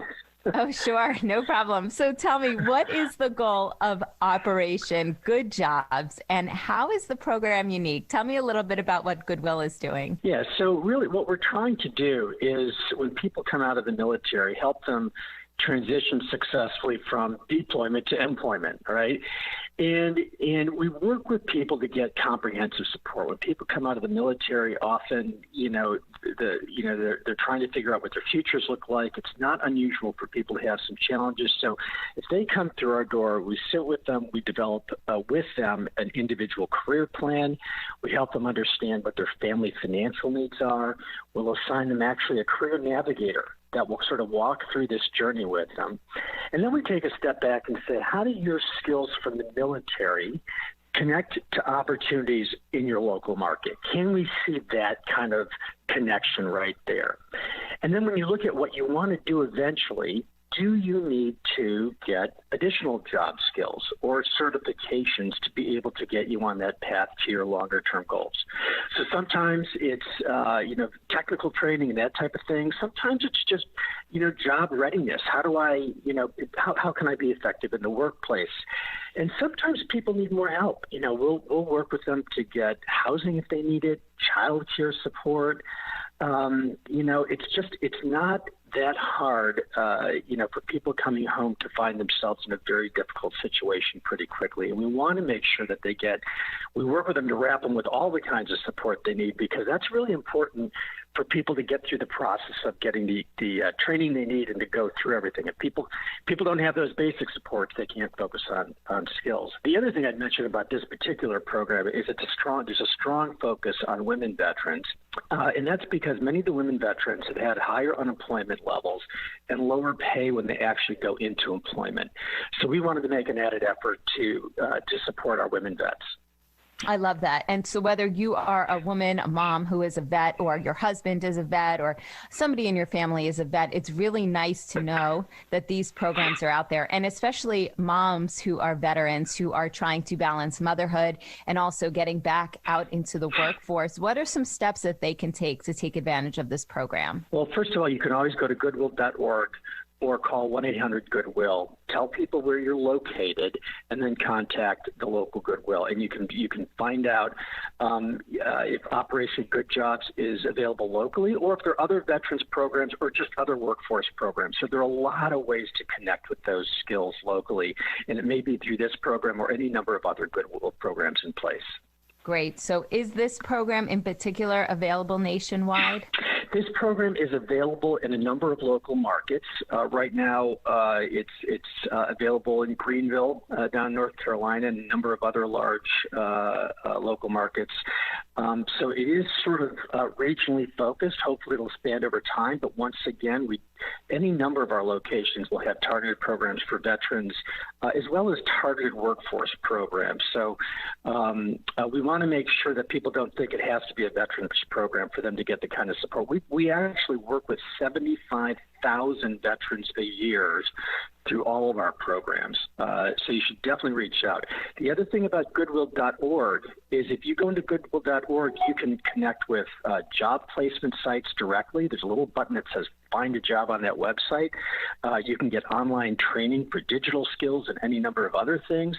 So there are a lot of different ways to get that support. Terrific. And so if somebody's listening right now who is an employer and they say, I want to hire a veteran because they know that veterans come with a very unique skill set and they're usually very diligent, very good hard workers, and they want to pay it back, what should they do?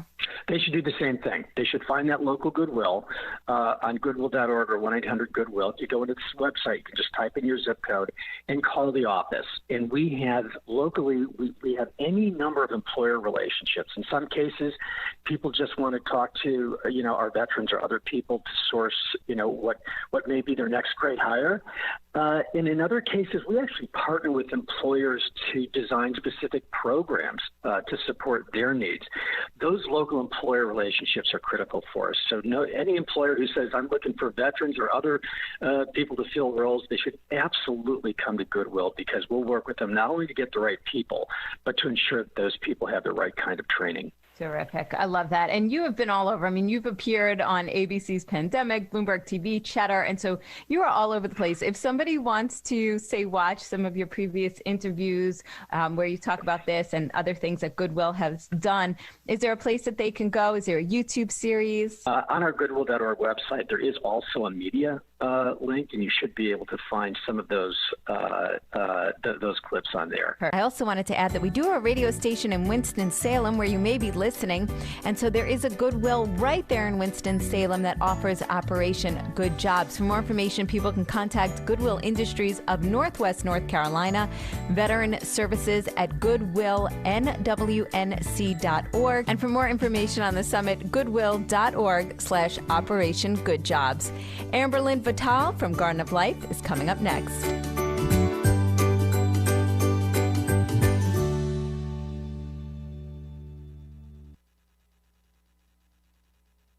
Live and local. This is AM 1450, WKAL, Rome, Utica. Local news, interviews, weather for the Mohawk Valley. You got Talk Radio 1450. With SRN News, I'm Bob Agnew in Washington. President Trump has skipped a summit with his Southeast Asian counterparts for the third year in a row, with rival China set to expand its influence with a massive free trade deal in that region. National Security Advisor Robert O'Brien said today that the president regrets he was unable to attend the online summit with the 10 members of the Association of Southeast Asian Nations. Tropical storm Iota has formed in the Caribbean and is expected to strengthen into a major hurricane. As it approaches Central America, it could wreak havoc in a region where people are still grappling with more than 120 deaths and many more missing in the aftermath of Hurricane Eta. On Wall Street yesterday, the Dow Jones Industrial Average saw a booming session up 399 points, 29,479. The Nasdaq was up by 119. This is SRN News.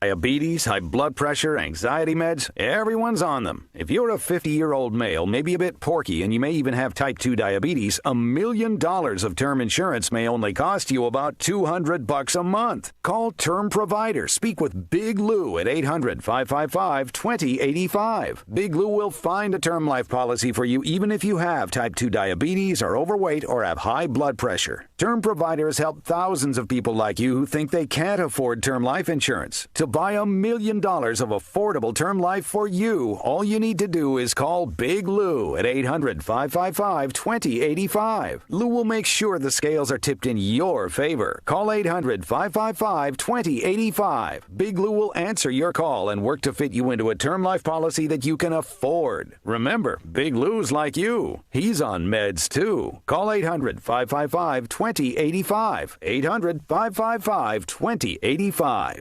The sponsor.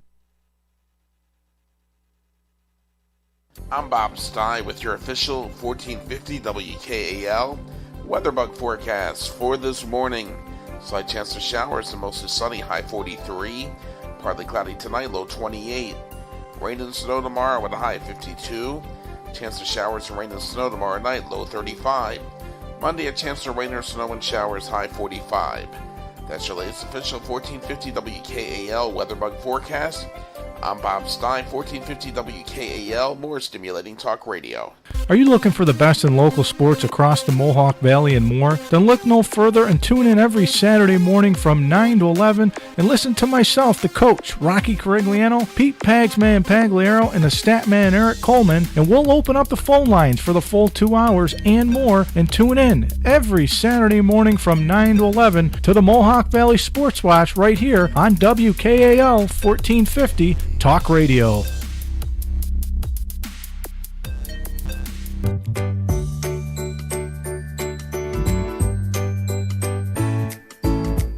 This is Passport Mommy. Thank you so much for joining me today. Thrilled to be continuing our series From Ordinary to Extraordinary, How Moms Impact a Family's Health. And today I have with me once again, Amberlynn Vital. She's an educator with Garden of Life, and she is just full of knowledge. Amberlynn, thank you so much for being here today. Thank you, Michelle. This has been so fun. Oh, same here. I've learned so much. I've enjoyed talking with you about everything. We've talked about our kids' health, our husband's health, our health. So what about our parents' health? Because I feel like as a mom, we are also taking care of our aging parents. And I know that I introduced my parents to Garden of Life, to the wheatgrass, to the super greens, to the protein powder. And I got my mom on making smoothies out of all of it. And I'm just so thrilled. And now she asks me, she says, hey, do you have any more of that Garden of Life stuff? Can you bring it over? That's great. You know, you're really a good influencer with your family. You've got your toddler eating wheatgrass and yogurt and your parents. I mean, it's amazing. I'm quite impressed. So, Thanks. And that's a good point. You know, not every friend or family member that we want to help is going to take to it. You know, Right. There's so many reasons why they may think that something makes. I remember my grandmother, I gave her a bottle of herbal stuff that she can make a tea of because she had all this arthritis. Right. She's like, I said, how's that going? She's like, oh, it makes me go to the bathroom. And? Right. What's Well, wrong I'm with not used that? to going to the bathroom that much. I'm like, and? Digestive tract is the source of all inflammation. So Right.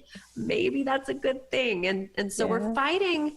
With our aging parents, we are fighting against a paradigm, a generational construct. Yes.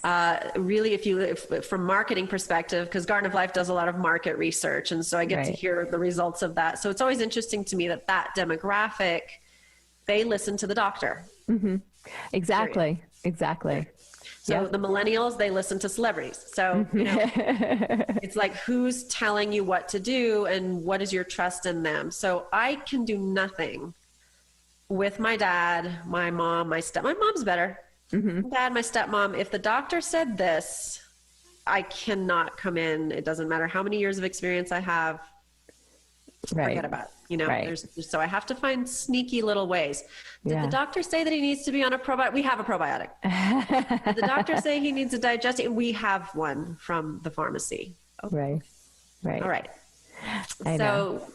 So, you know, we do what we can, but it's great. Smoothies are awesome. And it really depends on what we're talking about as far as age, how self-reliant our parents are, you know, exactly how autonomous they are still, whether we're still doing things for them. And Easy does it. I look at our elderly as our children. We don't jump in with high doses. We don't jump in with too many changes at once. You know, just take a quarter teaspoon, you know, Grandma, and put it in your applesauce, you know, put it in this yogurt. Let's just try a little bit at a time, because if they do feel bad, coincidental or not, they're gonna say, oh, no, not gonna do it again. You know? I was in the bathroom for 3 hours. Whatever.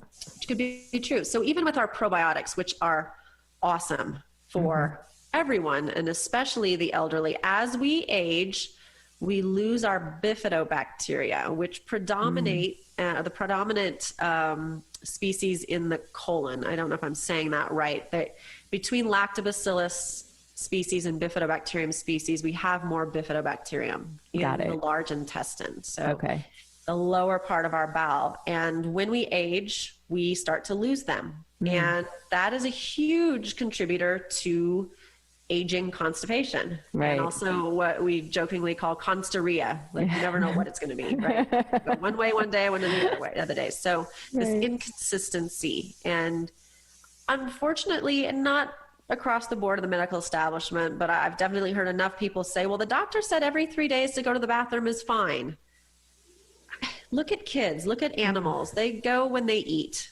So again, common sense prevails. It's not really hard to look around you and observe the rest of nature, of which we are a part, and notice that we're not doing the same thing. So you've got to have your bowels moving when you want them to move. Dr. Perlmutter tells this hilarious joke. He says, you know, I was a doctor, and this patient came in, and he said, well, how are you doing today? He's like, well, I'm pretty good, but I'm having some problems. What's your problem? Well, every day, like clockwork, at 8 a.m., I have a really good bowel movement.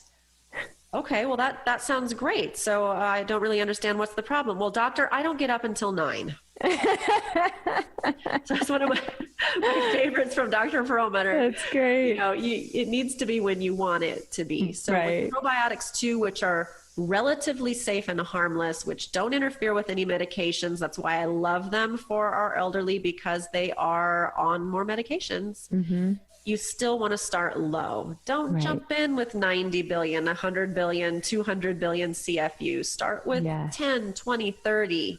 You know, start with a powder, start with a quarter teaspoon. Take it easy and gradually increase. I recommend our kids' chewable probiotics a lot, especially for somebody who's aging and not so autonomous. In other words, if you're giving them a powder and you're like, you take this much and you mix it in this, and they're just going, no, I'm not going to do it. A chewable tablet that's low count, perfect. Yeah, that's a great idea. And the chewable tablets taste great. They're easy to take. And yeah, that's really smart. And you mentioned not jumping into the high count probiotic right away. I had an experience where I thought, okay, I need extra. I need to really like get my gut and my whole insides in check today. And I went, and I've always taken, I think it's 50,000, you know, whatever 50 is billion. in, 50 billion, sorry. Yep. And then I jumped to the 100. Was it 100 billion? And I had a little bit of an upset stomach, and I think it was from that. I'm not 100% sure, but I said maybe it was too much for me. So it's just like if you fly from New York to Hong Kong. And the first meal you have in Hong Kong, you decide to get street food because it's famous. Right. Street food. And there are organisms in there that don't harm people from Hong Kong, but to you, they're new. Right. And so you feel a little, you're not just sure, I got something bad, or you even just drinking the water. Water is safe in many places around the world, but when it's different to you, you may have an adaptation experience. That's what I call it. Right. That's a nice way of putting it. So the slower, the better. Right.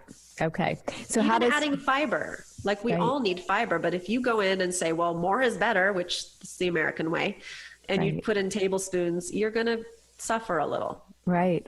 So what is the best way if you want to jump up to that next level of probiotic? How should you ease into that? Well, I don't think you necessarily did anything wrong.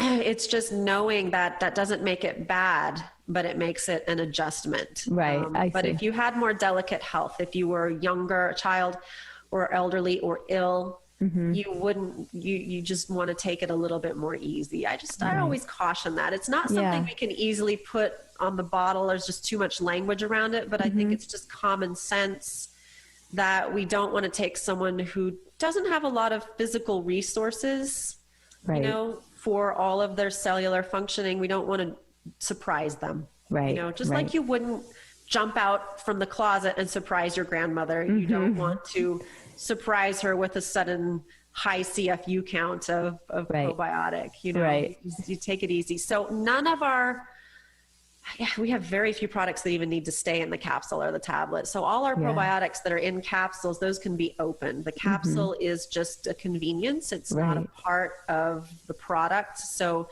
those can be opened. You can pour half of it out and put it back together. It's kind of crazy, but you can do that. Yeah.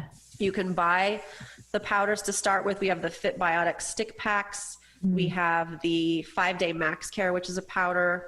We have the Kids Probiotics, which is a powder, which I also recommend for especially more frail elderly people. And those can be taken in less than the recommended amount, and if you're starting out and it says if it says take 1 teaspoon, take a 1/4 teaspoon.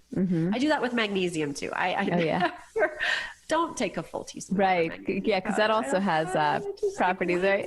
When did you ever eat, 350, 400 milligrams of magnesium in one sitting? I just don't eat that way. So take it easy, slowly. Don't combine too many things at once. Right. Good advice. And I'm glad you mentioned that the Kids Probiotic comes in a powder too, because just a real quick side note, when my daughter was, I think, under 2 years old and she had to be on antibiotics, I bought the powder and I just mixed it in with her water in her sippy cup. And that worked great.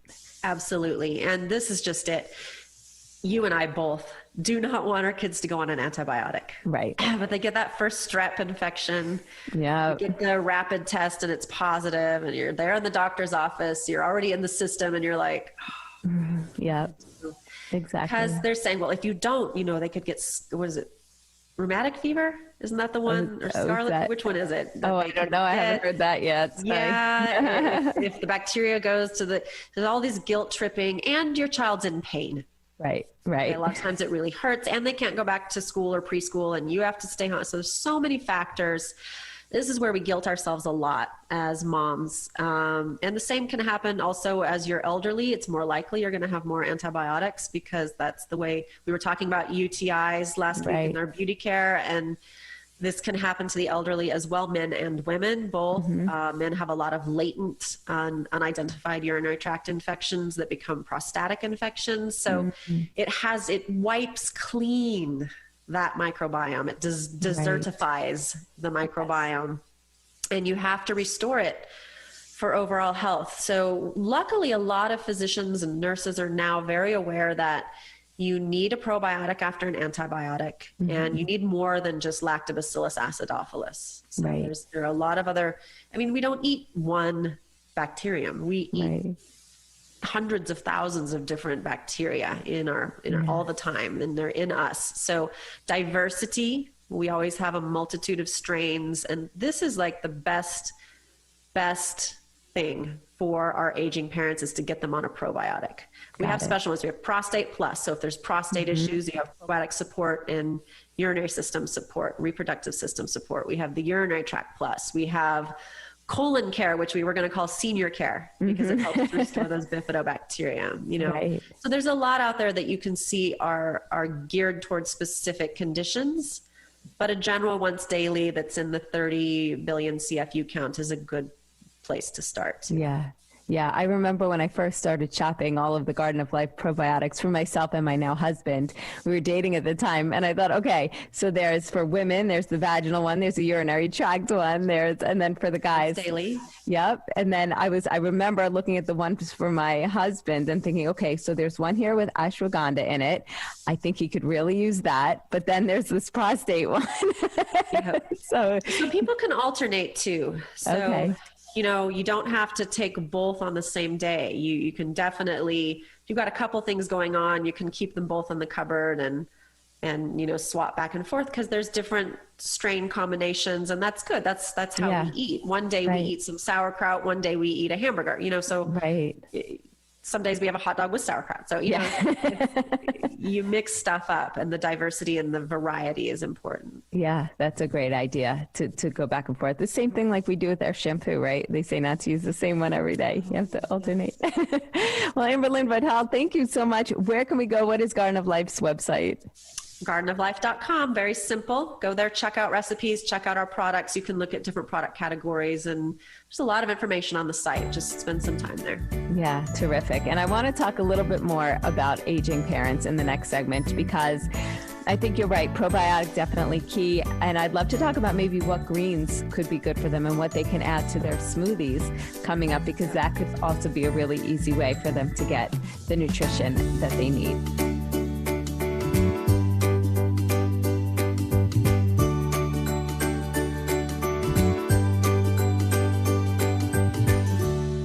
On to the next segment, I just want you to know that I want nothing more than for us all to be happy and healthy this holiday season, and that's why we're having these wonderful conversations with Amber. She's here to empower us with healthy holiday hacks so that we can enjoy all the goodness of the holiday season while also being good to our health. And so I want you to experience what I experienced using Garden of Life. And that's why we are partnering to offer you, the Passport Mommy listener, 25% off your entire purchase on the website. All you have to do is go to gardenoflife.com, set up an account, and when you're ready to check out, put in the promo code Passport Mommy. All one word, no spaces, Passport Mommy, and you will automatically get 25% off their already low website prices. Again, that is gardenoflife.com, promo code Passport Mommy. Hi, it's Michelle Jerson, host of Passport Mommy. My sincere hope for you and your family this holiday season is that you are happy and healthy. That's why I've been featuring Amberlynn Vital, an educator with Garden of Life, on my show. You've been hearing me talk about their amazing products and how our family loves them and uses them daily. And I want you to experience these products for yourself. I've partnered with Garden of Life this holiday season to offer you some exclusive prices on Garden of Life products. So here's how this will work. Create an account on gardenoflife.com so that you can shop. Then use promo code Passport Mommy, no spaces, in the shopping cart, and you'll get an additional 25% off your purchases between now and the rest of the year. The prices on gardenoflife.com are already very low, but for Passport Mommy listeners, Garden of Life is taking an additional 25% off. Log on, fill your cart for the holidays, and take advantage of these great deals. If you're looking for organic and non-GMO supplements, vitamins, and minerals that come from clean, tested, and trusted foods, then I highly recommend Garden of Life. Gardenoflife.com, promo code Passport Mommy. Success breeds envy. This is Emotional Management. I'm Dr. Christian Conti. The more successful you become, the more envy you will draw from others. People will be jealous of what you have and of what you've accomplished. And when people are struggling in envy, they tend to lash out. So be mindful that the more successful you become, the more others will try to tear you down. My advice to you is to reframe how you see the hatred and envy coming your way. For example, you might just look at envy as a compliment. It's a marker in the path to success that everyone encounters. And it's not good or bad or right or wrong, it's just a natural part of the evolution of success. The more successful you are, the more others will want what you have. And if they can't get what you have, they'll try to tear you down to what they have. But as my good friend, the NFL legend Ray Lewis says, just keep going on. To hear more from Ray and me, listen to our podcast, Tackling Life. Our veterans risked it all to protect our freedom. One of the best ways to say thank you is to volunteer to support them. At a time in history where kindness is a virtue, volunteering means a lot. For over 47 years, Help Heal Veterans, a not-for-profit organization with the support of citizens like you, have delivered therapy kits to veterans who need them. To volunteer or learn more, visit healvets.org. That's healvets.org.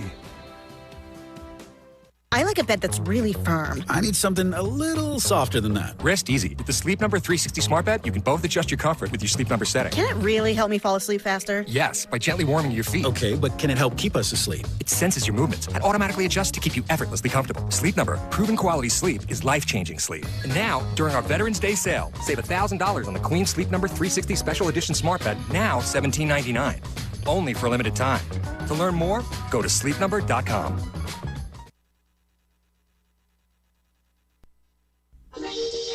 You know all about radio. FM means clean, clear, stereo sound. But don't go over the hill. AM, great. Long distance reception. But not known for high fidelity. Something's changed. AM radio now has FM's best qualities because of AMAX. New technology delivering full fidelity, less noise, maximum clarity stereo sound. AMAX. Look for it when you shop for your next radio or stereo tuner. AMAX. The best sound available on AM.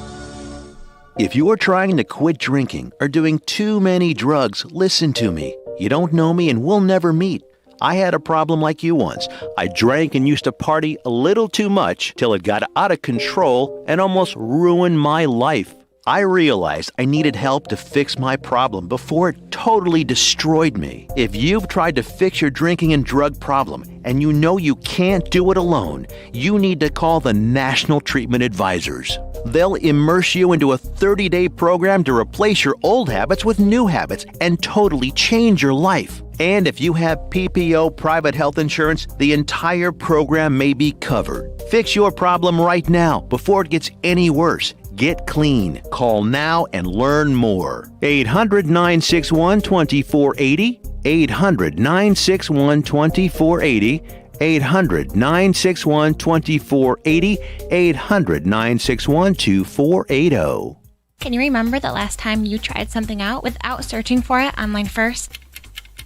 Me either. Yet, over half of all small businesses don't even have a website. Why is that? It's so easy. There to Design will work with your business to create an affordable, customizable, and easy-to-use website that appears in today's top search engines. That way consumers can find you. Don't let your business get lost in cyberspace. Visit theretodesign.com and tell them WKAL sent you. THAYER, 2design.com.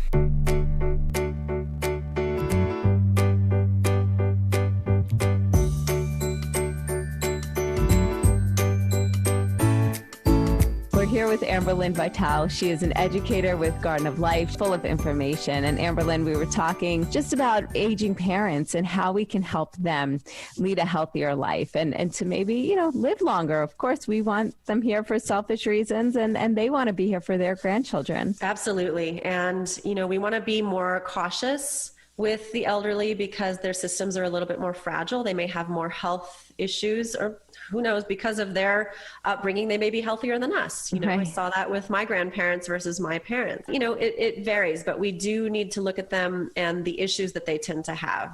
By and large, they tend to be on more medications. Mm-hmm. By and large, they tend to have more difficulty digesting foods and therefore lower protein and fatty acid status. If they are living alone, so if one has died or passed on and the other one is living alone, they may do like my grandmother did and just resort to peanut butter and crackers because, hey, I cooked for years and I'm sick and tired of it. Watch my Dancing with the Stars and eat my peanut butter and crackers, and there went her gallbladder. So we have to look at all of these things. So areas that we can really help them. We talked about probiotics. We can talk about fats that are easy to digest and fats they don't normally get. Greens powders, because they may not be eating vegetables the way that their generation grew up eating them. And it may just, they went through the 50s. So they're probably doing the canned food, the frozen food, TV dinners. That was all okay. In that period, it was acceptable. And protein powders. We have some really nice, less dense protein powders like our organic plant protein.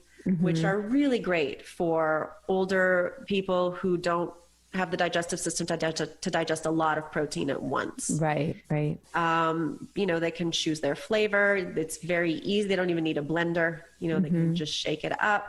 It's outside of their comfort zone, so it takes a little convincing. You give them a shaker cup, you tell them how much, and then, they can mix it up, because that's a very easily digestible way to get protein. And we can get them to start adding a scoop of those greens and really get them hooked on that. And if they're like my dad, he'd be like, well, I drank my greens, so I don't need my vegetables. Right. Yeah. Sounds like my husband. At least we knew we got certified organic, non-GMO project verified greens that were juiced and then powdered into them, which is probably better than, bird's eye frozen peas. So Exactly.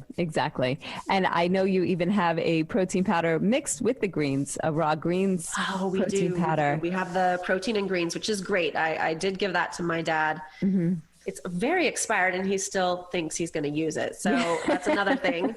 Go in and clean out their supplement cabinet for them, because you don't want to leave that too long. So that gives you about a half of it gives you I think it's like 3 servings of vegetables, but it's about half as much as we have in our greens powders. Got it. Along with a full 20 grams of protein from brown rice and sprouted beans and other seed proteins. So it's a really nice, very tasty combination. All in one is great. When they don't have to mix too many things together, keep it simple. Yes, exactly. And I would love it if you can convince your parents to do a protein mix like that and then squeeze a little bit of MCT oil into it, because protein powders on the shelves and green powders do not have much fat in them, because fat oxidizes on the shelf. It's very hard to have it powdered. Right. And so we want to make sure when we're having a shake that we're getting everything, a little carbs, a little protein, a little fat. Right. So our MCT oil is great because, again, they don't have to really digest it. It gradually goes in the system, but I would not have them do more than a teaspoon of that. And so your scoop of protein, or 2 scoops, if that's the recommendation, a squeeze of, teaspoon of that oil, and the shaker cup, you just shake it right up. Water, almond milk, whatever they want to put it in. And they can just walk around and drink it. Perfect. Amber, thank you so much for all of the wonderful tips. I really appreciate you being here every week. I have learned so much. And all I want for our listeners this holiday season is for everybody to be happy and healthy. And that's why we've had you here for these conversations week after week. You're here to empower us with healthy holiday hacks so we can all enjoy the goodness of the holiday season while also being good to our health. And that's why I am so thrilled that I am partnering with you and Garden of Life, the health and wellness company that I absolutely love. I love the products because they are organic, they are non-GMO, and they are made from real foods. And right now, as a listener to Passport Mommy, you can receive 25% off the entire Garden of Life website. All you have to do is go to gardenoflife.com, start an account, and when you're ready to check out, enter the promo code Passport Mommy, no spaces, in the shopping cart, and you will receive 25% off all of your purchases between now and the end of the year. And again, if you are looking for organic, non-GMO supplements, vitamins, and minerals, it's gardenoflife.com. Enjoy the rest of your day, and I'll talk to you next week.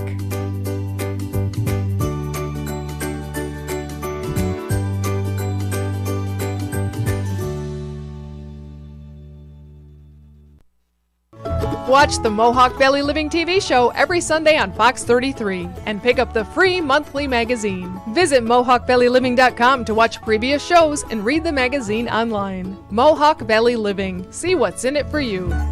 Honey, did you turn on the heat? Yes, dear. Honey, did you turn off the lights? Yes, dear. Honey, did you lock the door? Yes, dear. If we're going to make this relationship work, it needs to be less of a checklist and more of a connection. Is this your impression of what church is like? We at Mohawk Missionary Baptist Church want to teach you that it's more of a relationship than a religion. Join us for our regularly scheduled services to find out more. We have Sunday school at 10 a.m., worship at 11 and 6:30 p.m., and Wednesday Bible study at 6:30. And we at Mohawk Missionary Baptist Church are glad that WKAL cares. Every 2 seconds, a baby is born too soon. I'm working with the March of Dimes to prevent premature birth, the leading cause of newborn deaths. Every newborn deserves a healthy life. Join with me and the March of Dimes. Visit marchofdimes.com.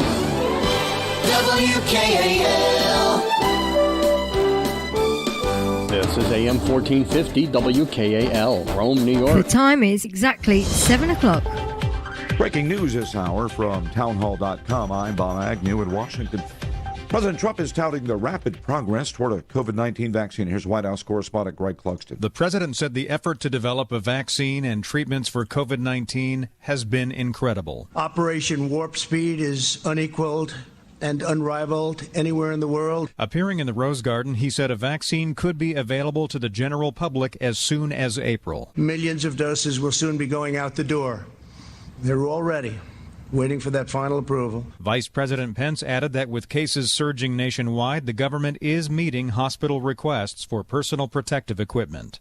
Greg Clugston, Washington. Meantime, as Tim McGuire reports, governors across the country are scrambling to reimpose new restrictions as COVID-19 cases seem to be on the rise. Colorado Governor Jared Polis says the pandemic is setting new infection records. I think the country's going to pass 200,000 cases per day. Deaths are also averaging about 1,000 per day, meaning the nation will reach the 250,000 mark sometime next week.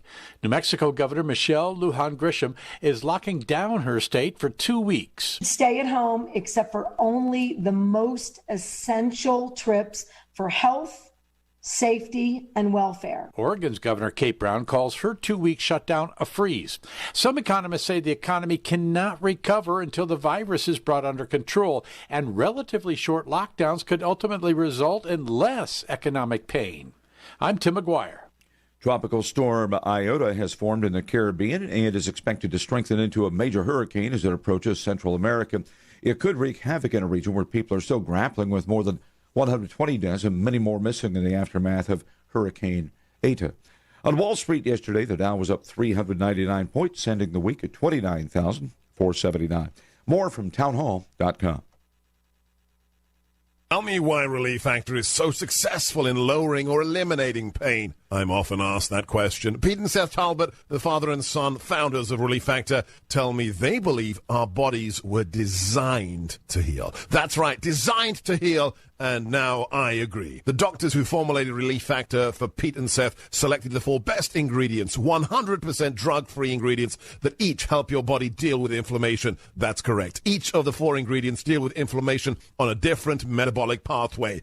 That right there, approaching your pain from 4 different angles, may very well be why so many Americans find such wonderful pain relief. If you have back pain, shoulder, neck, hip, knee, or foot pain from exercise or even just getting older, you must order the 3-week Quick Start now. Discounted to only $19.95 to see if it will work for you too. I think it could. Give your body what it needs to heal itself. Go to ReliefFactor.com, call 800-500-8384. ReliefFactor.com. Delivery giant DoorDash is ready to sell its stock to the public. The move will capitalize on the growing trend of consumers embracing app-based deliveries as much of the world stays home during the pandemic. Its revenues reflect the explosion in demand for delivery. Last year, DoorDash generated $885 million in revenue. During the first 9 months of 2020, revenue more than doubled that to $1.9 billion. But DoorDash has lost money each quarter since its founding, and the company warned potential investors that losses could continue. John Scott reporting. Police in Mexico's northern border city of Ciudad Juarez have arrested 2 drug gang members in connection with the October 29th murder of a local TV anchor. The governor there of Chihuahua State says the killing is not related to the victim's work as a journalist. Governor Javier Corral said that the suspects were members of the Artistas Asesinados drug gang. More on these stories at townhall.com. SpaceX has delayed the launch of its second astronaut flight by a day due to weather concerns. Correspondent Mike Grazia takes a look. Launch of a historic SpaceX flight taking 4 astronauts to the International Space Station has been pushed back due to weather concerns, according to NASA's Steve Stitch. We were targeting a Saturday launch. We've adjusted the launch date 24 hours later. News of the weather delay came as SpaceX chief Elon Musk revealed via Twitter that he's tested positive for coronavirus, then negative twice, then positive again. During a Friday night news conference, NASA's Norm Knight assured strict protocols are in place. If any of those protocols have been compromised, then we're not going to let you near the crew. 4 astronauts, 3 Americans and 1 Japanese, are scheduled to rocket to the International Space Station for a stay of 5 to 6 months. I'm Mike Gracia. You'll find more on these stories at townhall.com. From Washington, I'm Bob Agnew. I'm Bob Stein with your official 1450 WKAL weather bug forecast for this morning. Slight chance of showers and mostly sunny, high 43. Partly cloudy tonight, low 28. Rain and snow tomorrow with a high 52. Chance of showers and rain and snow tomorrow night, low 35. Monday, a chance of rain or snow and showers, high 45. That's your latest official 1450 WKAL weather bug forecast. I'm Bob Stein, 1450 WKAL, more stimulating talk radio. Rome Community Theater is celebrating its 65th season, including a musical, dramas, comedies, and one-act plays. For young actors who would like to be involved in the theater, there's a free program, The Talent Team, that performs cabarets, Christmas show, and performances around the community. RCT is always looking for volunteers to work in the different areas of the theater. For information and tickets, go to our website, romecommunitytheater.org. At RCT, we're glad that WKAL cares. If you are a small business owner, it is time to answer these questions. Is your website mobile friendly? Does it look modern and pop? Can it be found on the first page of Google? If you answer no to any of these questions, or worse, you don't have a website, it is time to call our friends at Thayer 2 Design. They'll work with you to customize a website to fit your needs and help you grow. Websites start as low as $400, and yes, you heard that right. A great looking website doesn't have to cost you thousands of dollars. Give them a call today at 315-875-7989 or visit them online at RomeNY.design.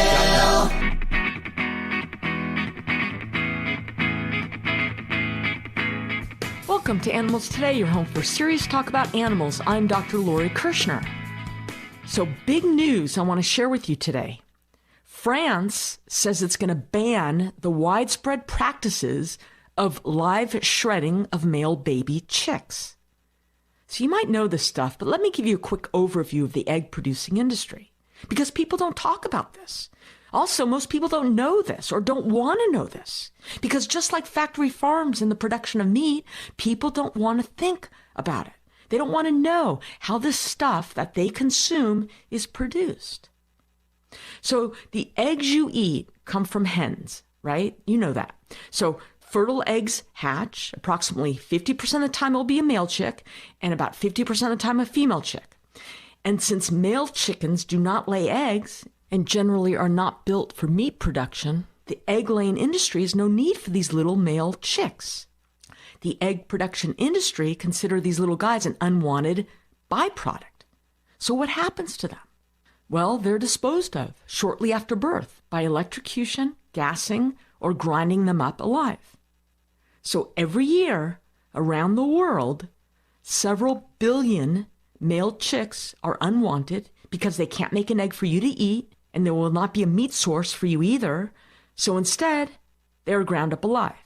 And let me just be clear, this is the fate of almost all male chicks in these egg farm systems, whether you choose to buy organic eggs or free-range eggs or caged eggs. So just because the label says free-range or caged-free, or whatever deceptive labeling is put out there, male chicks are being shredded. And this has been going on for a very long time. But like I said, people don't want to talk about it. And really, if you haven't seen a video of this happening, it's horrifying. You see these little fluffy baby chicks rolling down a conveyor belt for several seconds before they're fed into a large industrial shredder. I mean, that's what it is. It's a shredder. So an egg hatches, males thrown into a grinder alive, sick and weak female chicks are also tossed, and healthy females will be kept. And the life in an egg-laying factory farm is not so fun either. These females are living in tight spaces under constant stress to keep producing, and then when their bodies are all worn out and they're deemed no longer useful, at which point they'll be slaughtered. Now, let's go to Europe for a minute. In 2016, because of growing tension brought on by animal welfare activists to find a less cruel alternative to culling male chicks, research teams in Germany and the Netherlands have achieved technologies that can identify the gender of a chick before it hatches, while it's still in the embryo, when he or she is still in its shell. And this is done by making a tiny hole in the egg or inserting a needle to sample the chick's DNA. And this seems really great because instead of having the baby male chick born and then torturing the baby chick by grinding him to death the first day of his life, this method can determine which eggs are male before they're born. And I will tell you that here in the United States, United Egg Producers, which represent 95% of U.S. egg farmers, they announced plans, this was back in 2016, to stop grinding male chicks alive by 2020.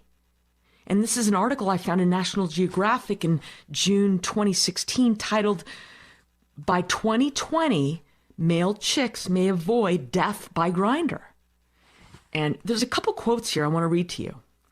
David Komen-Heidi, executive director of the Humane League, which is a farm animal welfare nonprofit group, said, "Once we've determined which eggs are male, they can actually be used in the egg supply chain for things like vaccines or for pet food. That means we will see a large reduction in demand on the current laying flocks.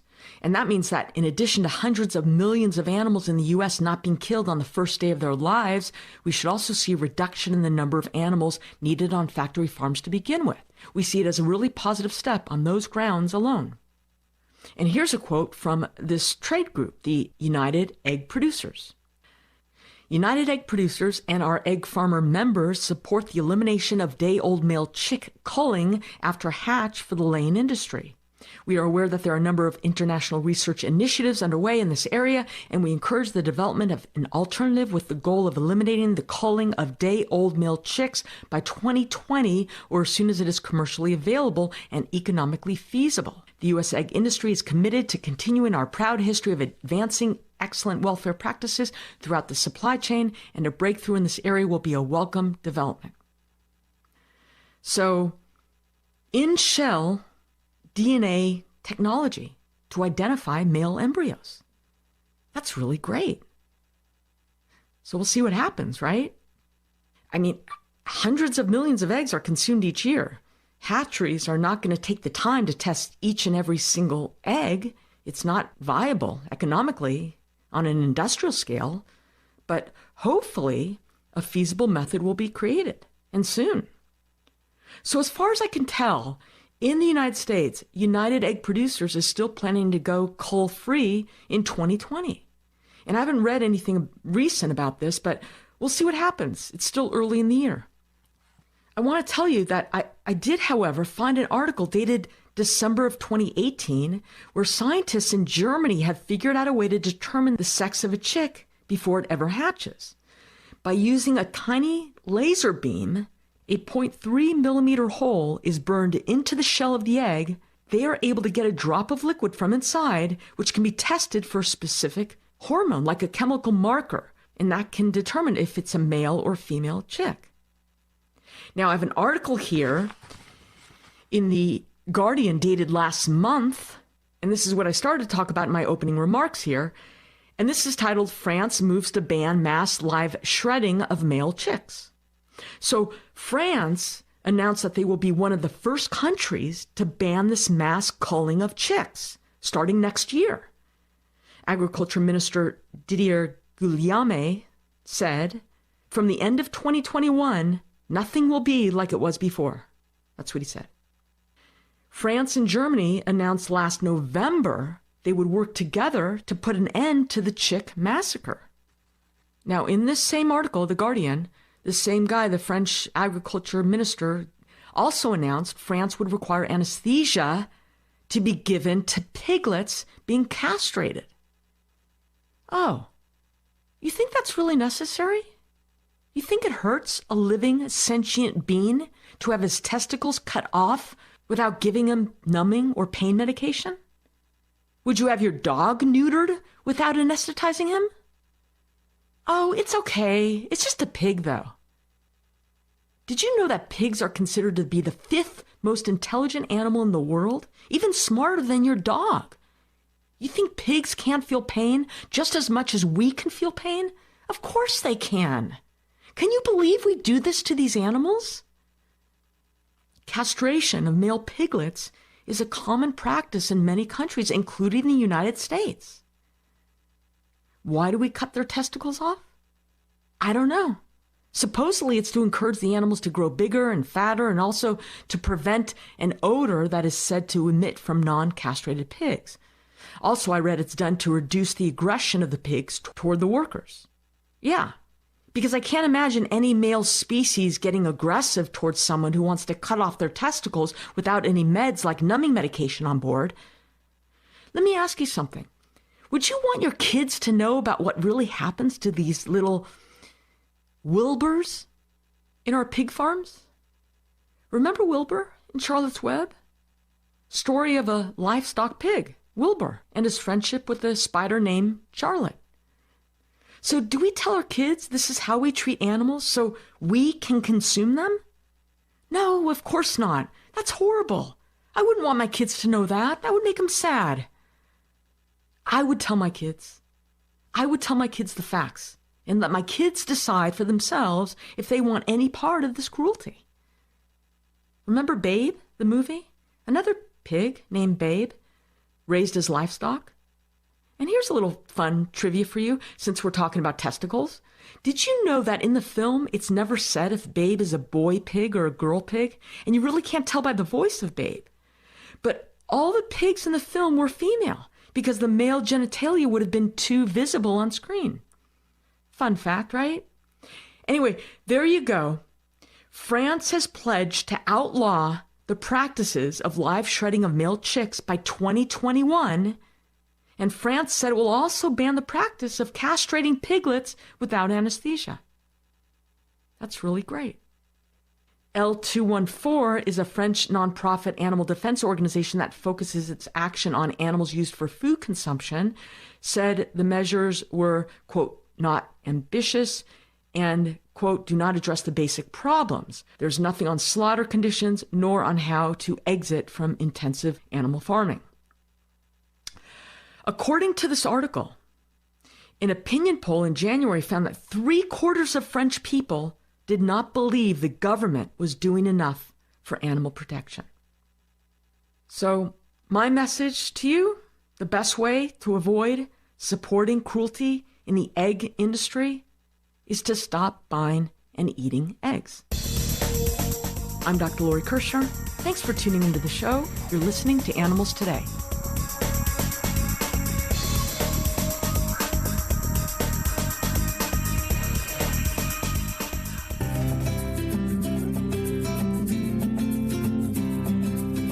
If you're like most people, you have lots of plans. A financial plan, an exercise plan, a career plan. You also need a plan for the care of your pets when you no longer can provide it. Every day, animals are sent to shelters, terrified and confused because their owners have become incapacitated or died. Unfortunately, many of them get euthanized. Some people don't give the future a thought. Others assume family members will care for their pets. A better way is to name caregivers and provide detailed instructions about your pet's feeding, social, play, and healthcare needs. But even designated caregivers can't guarantee your pet will join a stable and loving home. Good intentions sometimes take a back seat to life's realities, like a new spouse who doesn't like animals, a sudden desire to travel the world, or the adoptive caregiver's own illness. A legally enforceable pet trust offers the only assurance that your assets will be used as you wish to provide for the comfort and care of your cherished animal companions. Almost every state recognizes pet trusts. Find out how to create one today and take steps to make sure your pet doesn't risk becoming yet another sad shelter statistic. Plan for your pet's lifelong well-being. This message is brought to you by Advancing the Interests of Animals. That's AIAnimals.org. That's AIAnimals.org.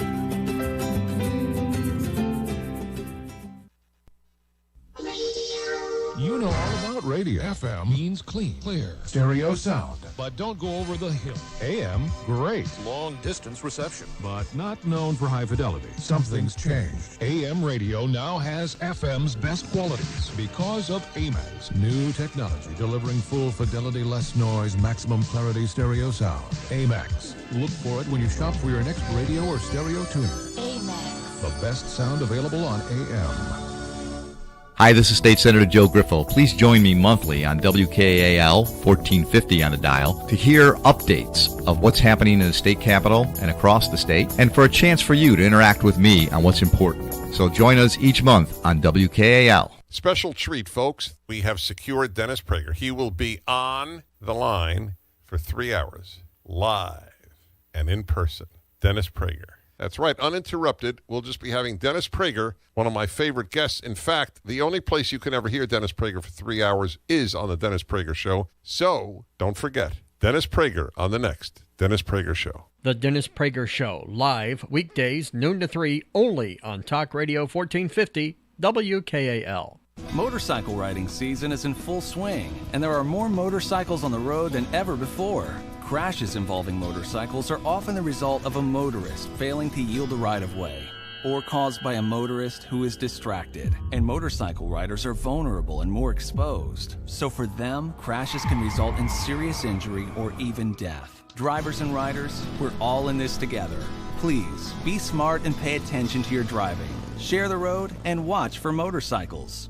Hi, this is State Senator Joe Griffel. Please join me monthly on WKAL 1450 on the dial to hear updates of what's happening in the state capitol and across the state, and for a chance for you to interact with me on what's important. So join us each month on WKAL.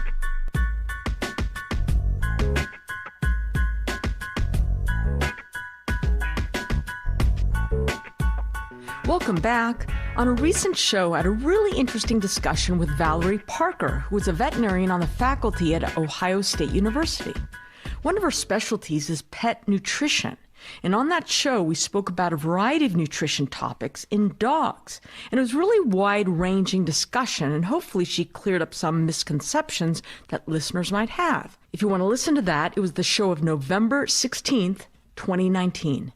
Well, cat people, now it's your turn. There are just as many nutrition issues and controversies in cats, and Dr. Parker has accepted my invitation to come back for another visit and educate us on cat nutrition. Welcome back to the show, Dr. Parker. Thank you so much for having me. Let's start with an area that affects a lot of cat guardians, and that is their cat or cats are overweight or obese, and it's somewhat of an epidemic. What are the main contributing factors leading to overweight and obese cats, and what are good ways to get them back to their normal weights? You're right. Feline obesity is a major nutritional epidemic, and there are several factors that influence the development of obesity. The most prevalent cause of obesity in cats is that they're simply eating more calories than they need. And most people, unfortunately, don't really have any idea of how many calories are in the foods that they are feeding to their cats. So on average, if a cat should be about, let's say, 10 or 11 pounds, most cats should probably be eating, on average, about 200 calories a day. Some will need fewer, some will need more, but many cat foods that are available over the counter, dry foods specifically, can provide upwards of 400 or even 500 calories per cup. And so that means in a total day, a cat might only need less than a half of a cup of food per day total. A lot of people free feed their cats, so they just fill the bowl up whenever it's empty and let their cats eat whatever they want. That's one of the most common ways that a cat can gain too much weight, is it just has free access to a high-calorie food. I think that it's really important to know that cats' energy needs change throughout their lives as well. So when a cat is very young, when it's growing, let's say 3 to 6 months, that's probably when it has its highest energy need. After a cat gets spayed or neutered, its energy needs go down, and feeding methods need to be addressed appropriately. It's really important to talk to your veterinarian about assessing a cat's body condition score, not just its weight, because cats do come in a variety of sizes, and not all cats should weigh the same amount. Some cats should be smaller, some cats should be larger, and we want to assess, again, what's called a body condition score to know if a cat is at its ideal weight. We typically use a 9-point body condition score, 1 to 9, where 1 out of 9 is emaciated, 9 out of 9 is obese, and 5 out of 9 is ideal. It has to do with how easily you can palpate a cat's ribs with gentle pressure, as well as how much of a waist the animal has looking down from the top. So starting at a very young age, it's important to pay attention to the kitten's body condition into its adulthood so that we can adjust a cat's intake over time to maintain it at a good optimal body condition score. So what's the role of exercise in helping maintain a healthy body weight?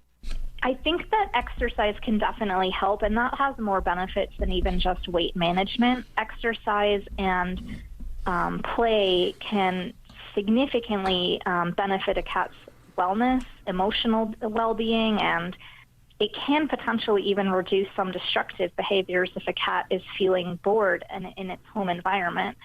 I think, though, that truly the most important thing to maintain a cat at a good, healthy body weight is to feed it a diet that is appropriate in calories. And so that might mean for a cat that isn't very active and has a slower metabolism, feeding it a lower calorie diet. So there are going to be some over-the-counter cat foods that have fewer than 300 calories per cup, and that's usually a good place to start because then the cat can eat more volume and feel fuller and not be begging for food. There are all different strategies, too, that people can utilize at home. I like using cat food dispensing toys to make the cat work for its food. It, I think, again, provides some mental stimulation as well as providing a way to slow a cat down from gulping down its food too fast. It's also nice to think about ways that you can encourage a cat to forage for its meals, even if it's an indoor cat. You can hide the food in the house. You can put it on different levels of, say, a cat tower or some other cat furniture. You can put it on different stairs to encourage the cat to move, to work for its food.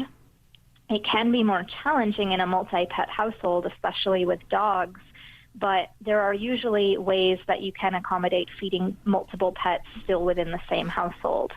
Should medical problems be excluded or worked up for an overweight cat? And what are the consequences of being overweight?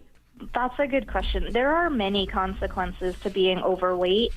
Especially in cats, we worry about predisposing a cat to developing diabetes. We worry about osteoarthritis because cats can get osteoarthritis just as often as dogs, and it's an often overlooked condition because cats tend to be so stoic, they'll hide any discomfort. Being overweight can also predispose to lower urinary tract signs in a cat. It can predispose to dermatologic signs because they might lose their ability to groom as well.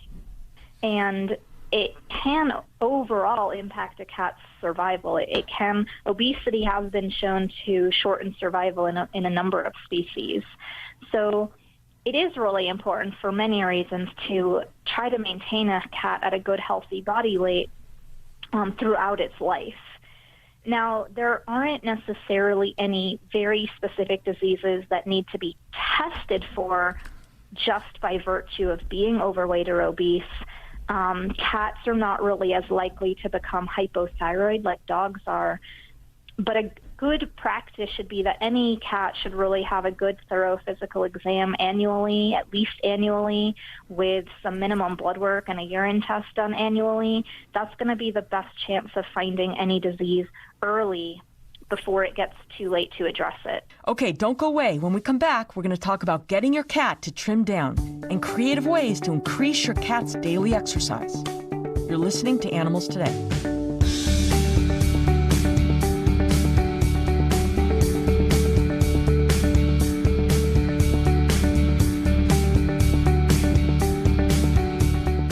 Hi, this is Dr. Lori, and you're listening to Animals Today. I'm proud to say that Animals Today is now in its 12th year of continuous weekly broadcasts, bringing you animal welfare and animal rights news and stories from around the globe. Animals Today is a project of the nonprofit animal welfare organization Advancing the Interests of Animals. Its mission is to improve the lives of animals and to encourage increased compassion and respect for all living beings. Visit them at aianimals.org. And if you like listening to this radio show and you like what we're doing, consider making a donation to Advancing the Interests of Animals to support the ongoing broadcast of Animals Today. Their website is aianimals.org. That's aianimals.org, and click Support Us. Today's Animals Today Minute features the world's largest land carnivore, the polar bear. Mainly receiving nourishment in the form of seals, these majestic Arctic dwellers may reach heights of 8 to 9 feet and weigh as much as 1,700 pounds. Their adaptations to surviving the extreme climate include very thick white fur, even on their feet, black skin to absorb the warmth of the sun, a thick layer of blubber beneath the skin, and large flat front feet, which aid in swimming. Newborns weigh only about a pound and stay with their mothers about 2 years. Polar bears are classified as an endangered species with only 20 to 25,000 left in the world. And that's this week's Animals Today Minute. Talk Radio 1450. With SRN News, I'm Bob Agnew in Washington. President Trump has skipped a summit with his Southeast Asian counterparts for the third year in a row, with rival China set to expand its influence with a massive free trade deal in the region. National Security Advisor Robert O'Brien said today that the president regrets he was unable to attend the online summit with the 10 members of the Association of Southeast Asian Nations, but stressed the importance of ties with the region. President Trump did attend the ASEAN Summit in 2017, but sent only representatives over the last 2 meetings. Tropical storm Iota has formed in the Caribbean. It's expected to strengthen into a major hurricane as it approaches Central America. It could wreak havoc in a region where people are still recovering from the 120 deaths and many more missing in the aftermath of Hurricane Eta. On Wall Street yesterday, the Dow was up 399 points, NASDAQ up 119. This is SRN News. Diabetes, high blood pressure, anxiety meds, everyone's on them. If you're a 50-year-old male, maybe a bit porky, and you may even have type 2 diabetes, $1 million of term insurance may only cost you about $200 a month. Call Term Provider. Speak with Big Lou at 800-555-2085. Big Lou will find a term life policy for you even if you have type 2 diabetes, are overweight, or have high blood pressure. Term Provider has helped thousands of people like you who think they can't afford term life insurance. To buy $1 million of affordable term life for you, all you need to do is call Big Lou at 800-555-2085. Lou will make sure the scales are tipped in your favor. Call 800-555-2085. Big Lou will answer your call and work to fit you into a term life policy that you can afford. Remember, Big Lou's like you. He's on meds too. Call 800-555-2085. 800-555-2085. I'm Bob Stein with your official 1450 WKAL weather bug forecast for this morning. Slight chance of showers and mostly sunny, high 43. Partly cloudy tonight, low 28. Rain and snow tomorrow with a high 52. Chance of showers and rain and snow tomorrow night, low 35. Monday, a chance of rain or snow and showers, high 45. That's your latest official 1450 WKAL weather bug forecast. I'm Bob Stein, 1450 WKAL, more stimulating talk radio. All right, guys, we're ready for our Four Seasons sunroom, and Daddy's gonna get a rec room with refreshments. Oh no, we'll be sleeping under the stars. Mom, what about the one with, the fun? Nice try, little bro. It's a gym. My gym. Hey, Grandma's getting her Four Seasons garden room. Weather tight and still like being outdoors. Maybe a living room. Oh no, wait, a family hub. Yeah! No matter what the budget, the season, or the climate, Four Seasons sunrooms let you and your family enjoy the outdoors inside. Call now to hear more about these great offers from the premier manufacturer of sunrooms since 1975. 4 reasons for 4 seasons now. To find out more, call toll-free 800-848-6333. That's 800-848-6333. What's your IRS problem? Do you owe back taxes? Is there a lien placed on your property? Have your bank accounts been frozen or seized? Have your wages been garnished? Are you being audited by the IRS? Are they sending you letters that demand actions and have urgent due dates? Well, solving your tax problems is as easy as calling Taxes 321. The IRS is the largest collection agency in the world. You need the best representation to give you peace of mind. You need experienced professionals that can cut through the red tape and stop the collection process. If you have a serious problem with the IRS, call the Taxes 321 network today. We'll get them off your back. 800-511-3022. 800-511-3022, 800-511-3022, 800-511-3022. Are you looking for the best in local sports across the Mohawk Valley and more? Then look no further and tune in every Saturday morning from 9 to 11 and listen to myself, the coach, Rocky Carigliano, Pete Pagsman Pagliaro, and the stat man, Eric Coleman, and we'll open up the phone lines for the full 2 hours and more, and tune in every Saturday morning from 9 to 11 to the Mohawk Valley Sports Watch right here on WKAL 1450 Talk Radio.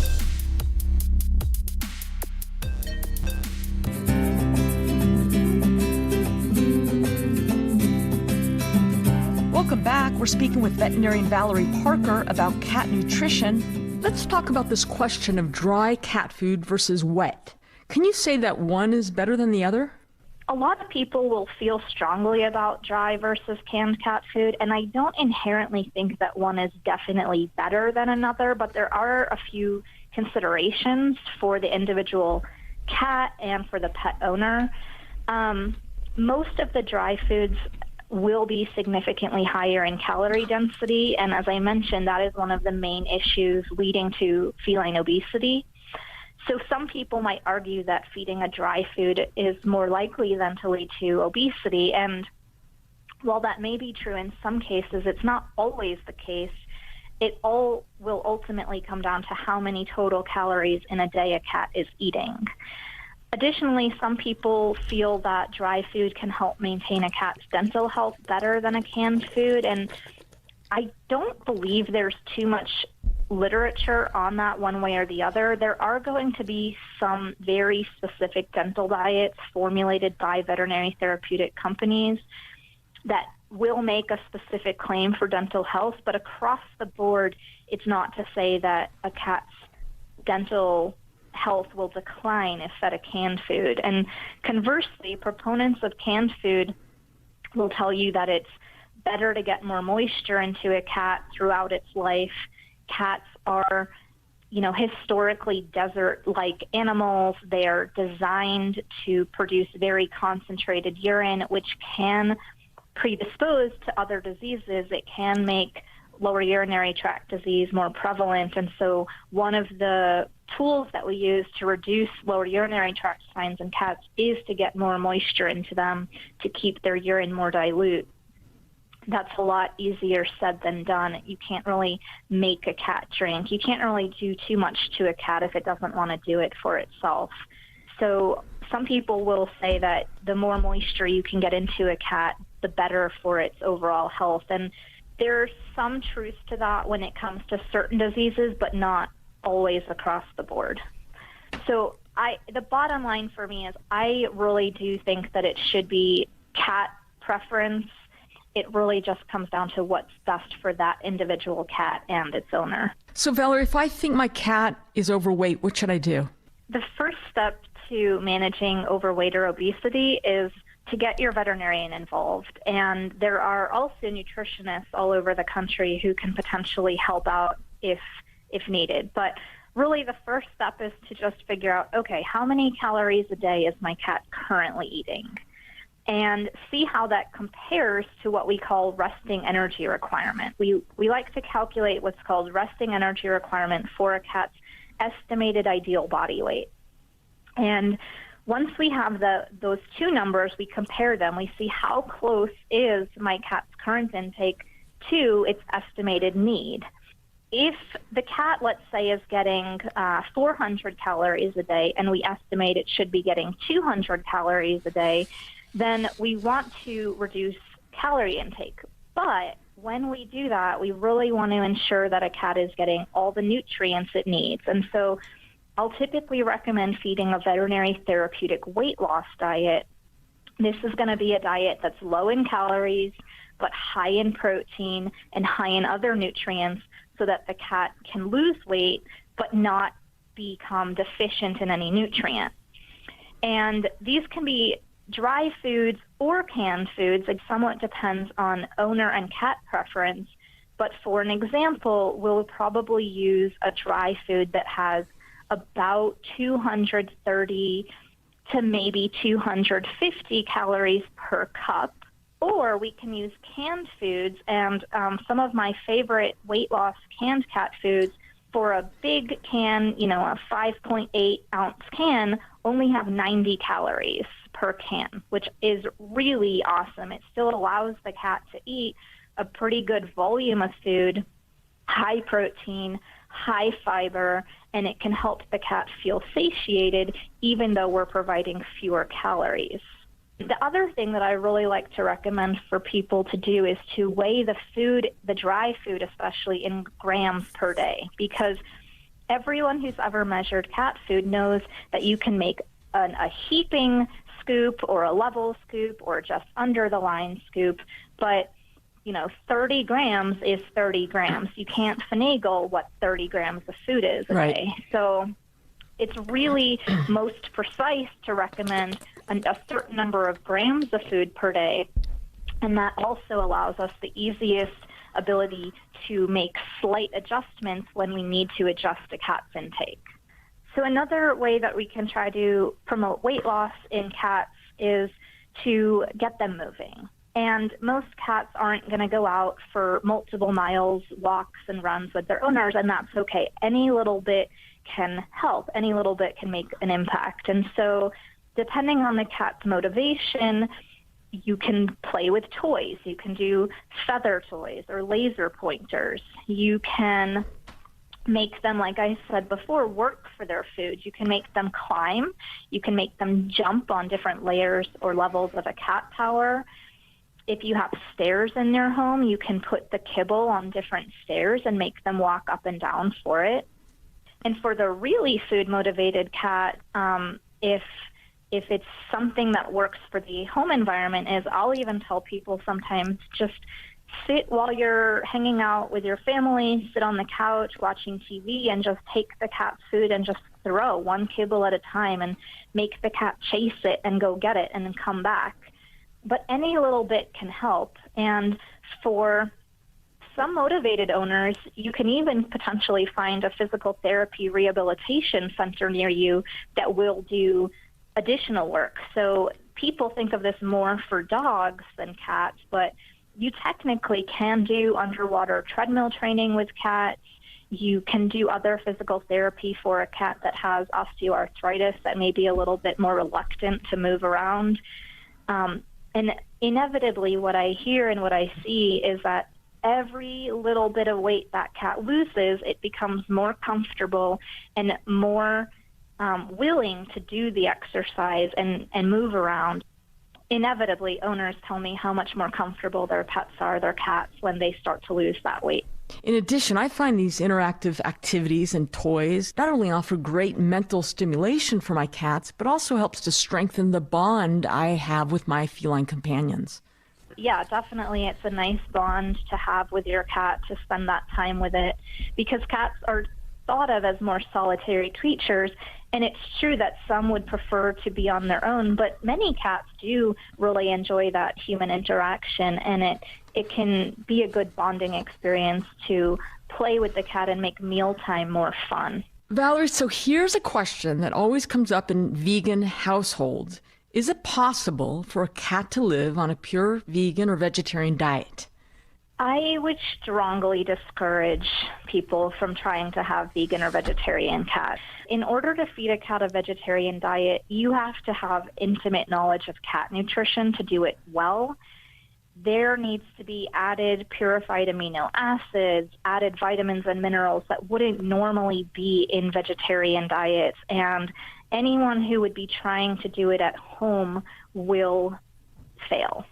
It is not a safe thing for a cat, for the most part, to be fed a vegetarian, certainly not a vegan diet. Quite honestly, I would almost never recommend that. Yeah, cats are carnivores, aren't they?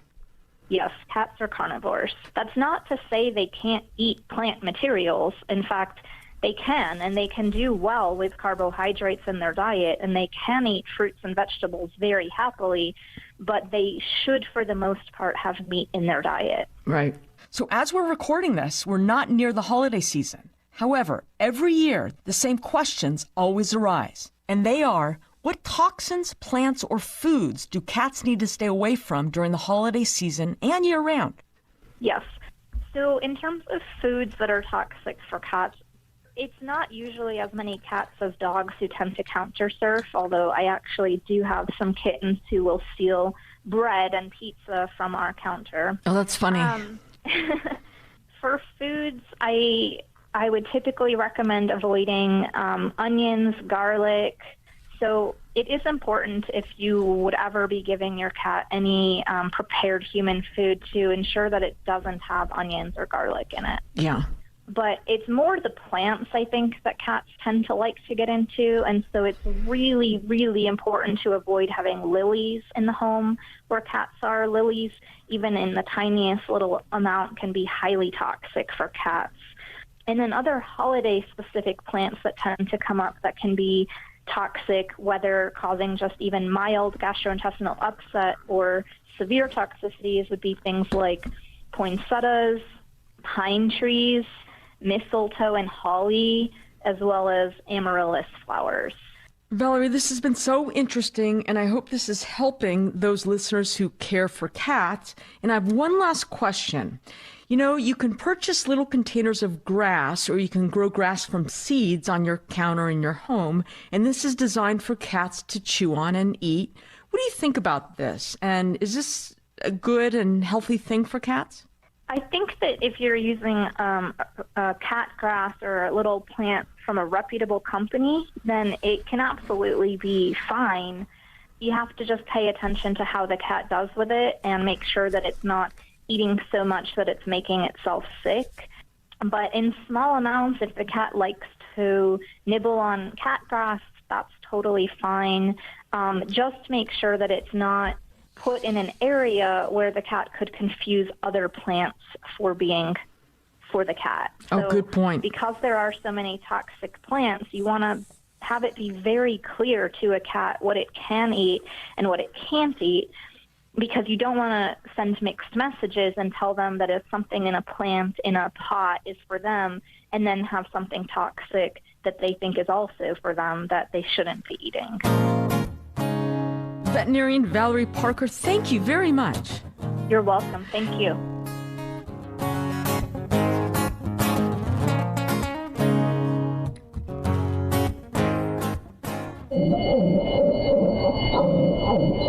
That is the sound of a dog whose vocal cords were cut just to stifle her voice.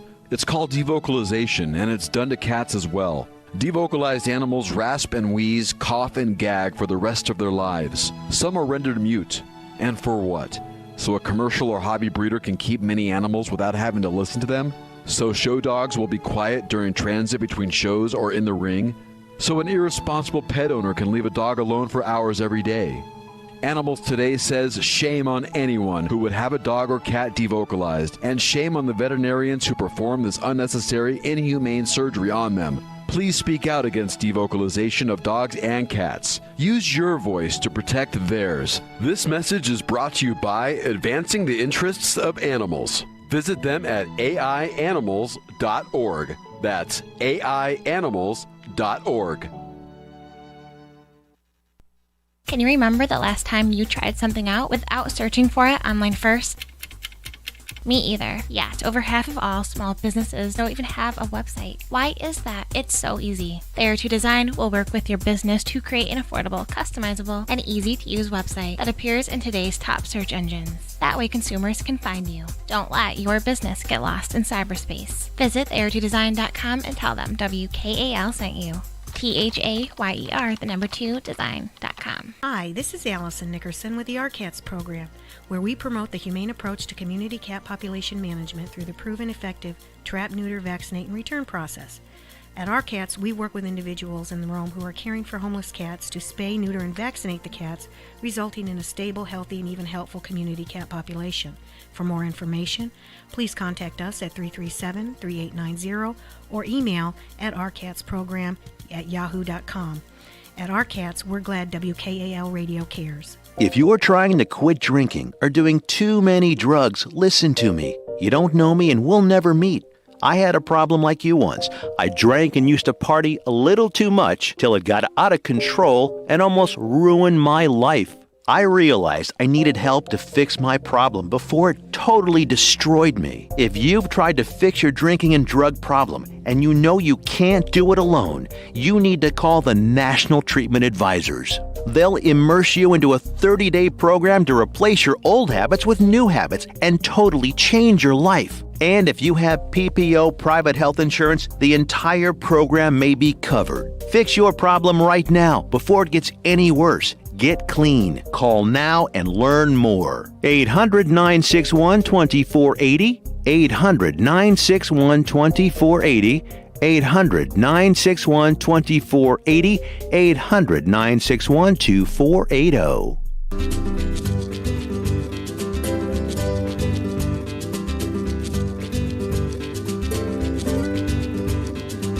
Okay, Peter, you've heard people calculating the age of their dog in human years, right? 1 dog year equals 7 human years? I never really understood that, and why do people want to know what the age of their dog is in human years?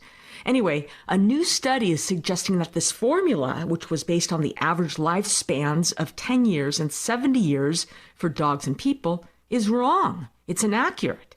And by the time a dog turns 2 years old, they're middle-aged. The name of the study is Quantitative Translation of Dog to Human Aging by Conserved Remodeling of Epigenetic Networks.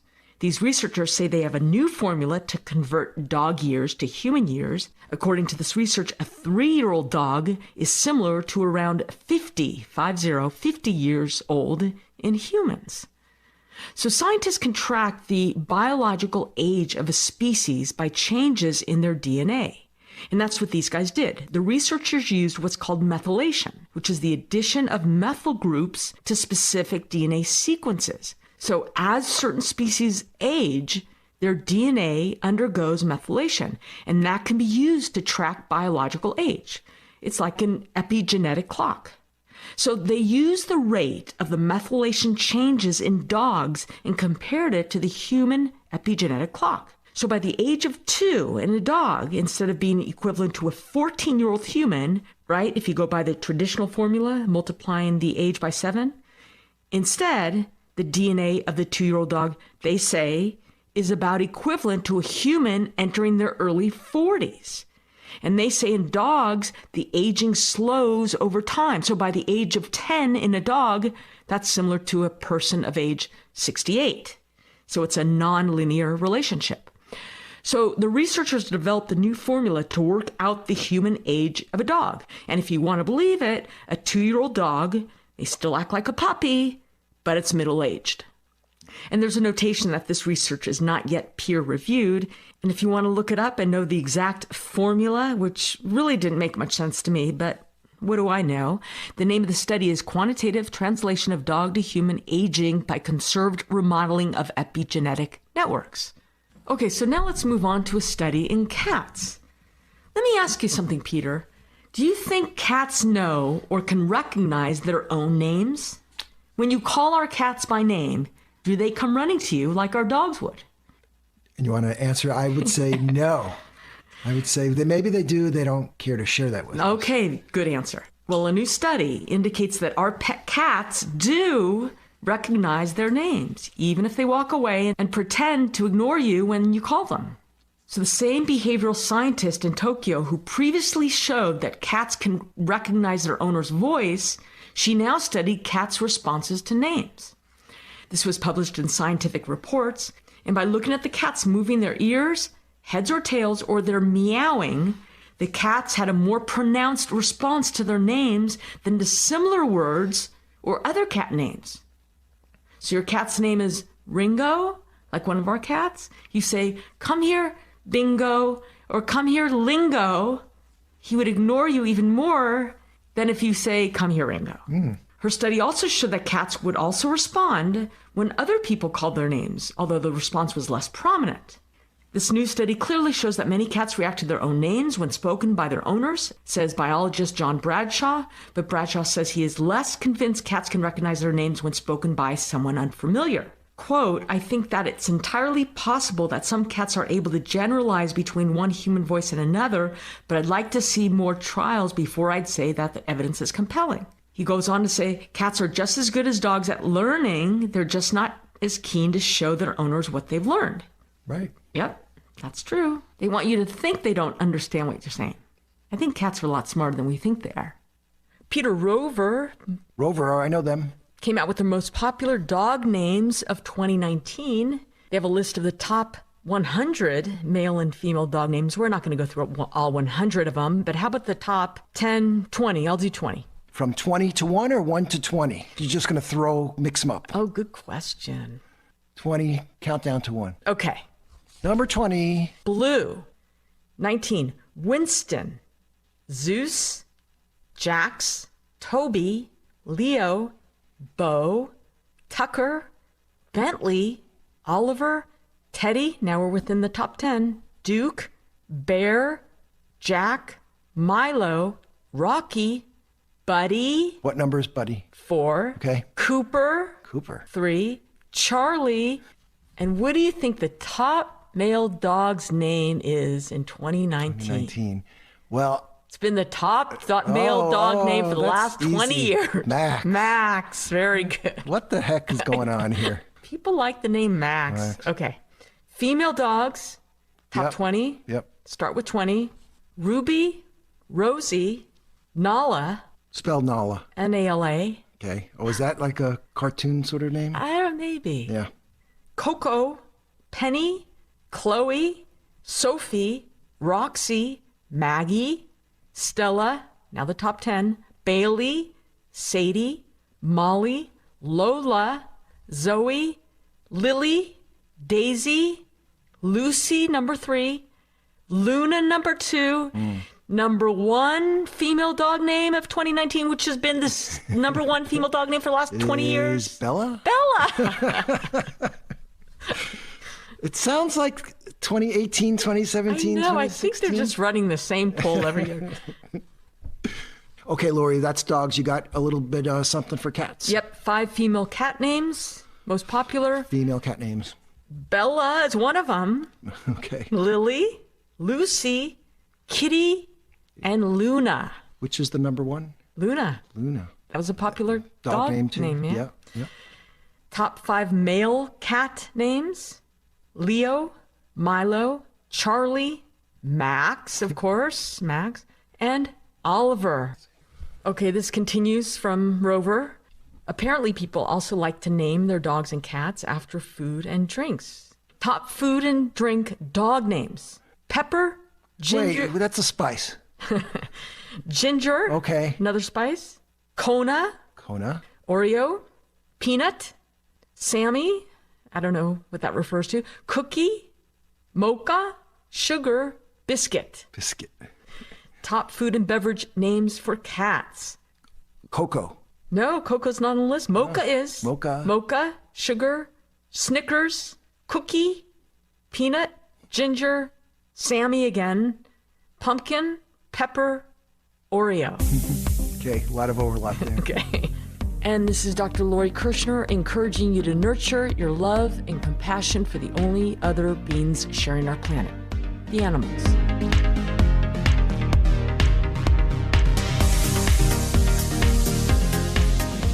We and our cats love 2 great products from Vesper. The Vesper Cubo is a modern lounging cube for cats. It's perfect for relaxing, sleeping, and hiding. Its memory foam cushions mold exactly to the shape of your cat, providing your beloved feline with extra comfort.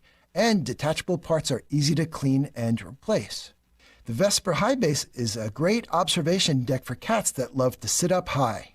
The tall and slim scratching poles encourage extensive scratching in an elongated posture, while the cubed den provides a cozy space for naps. And that den is perfect for lounging and hanging out. Both the cushions and the scratching mats are hand washable, and replacement parts are available in case any part of the scratcher gets worn out. That's the Vesper Cubo and the Vesper High Base.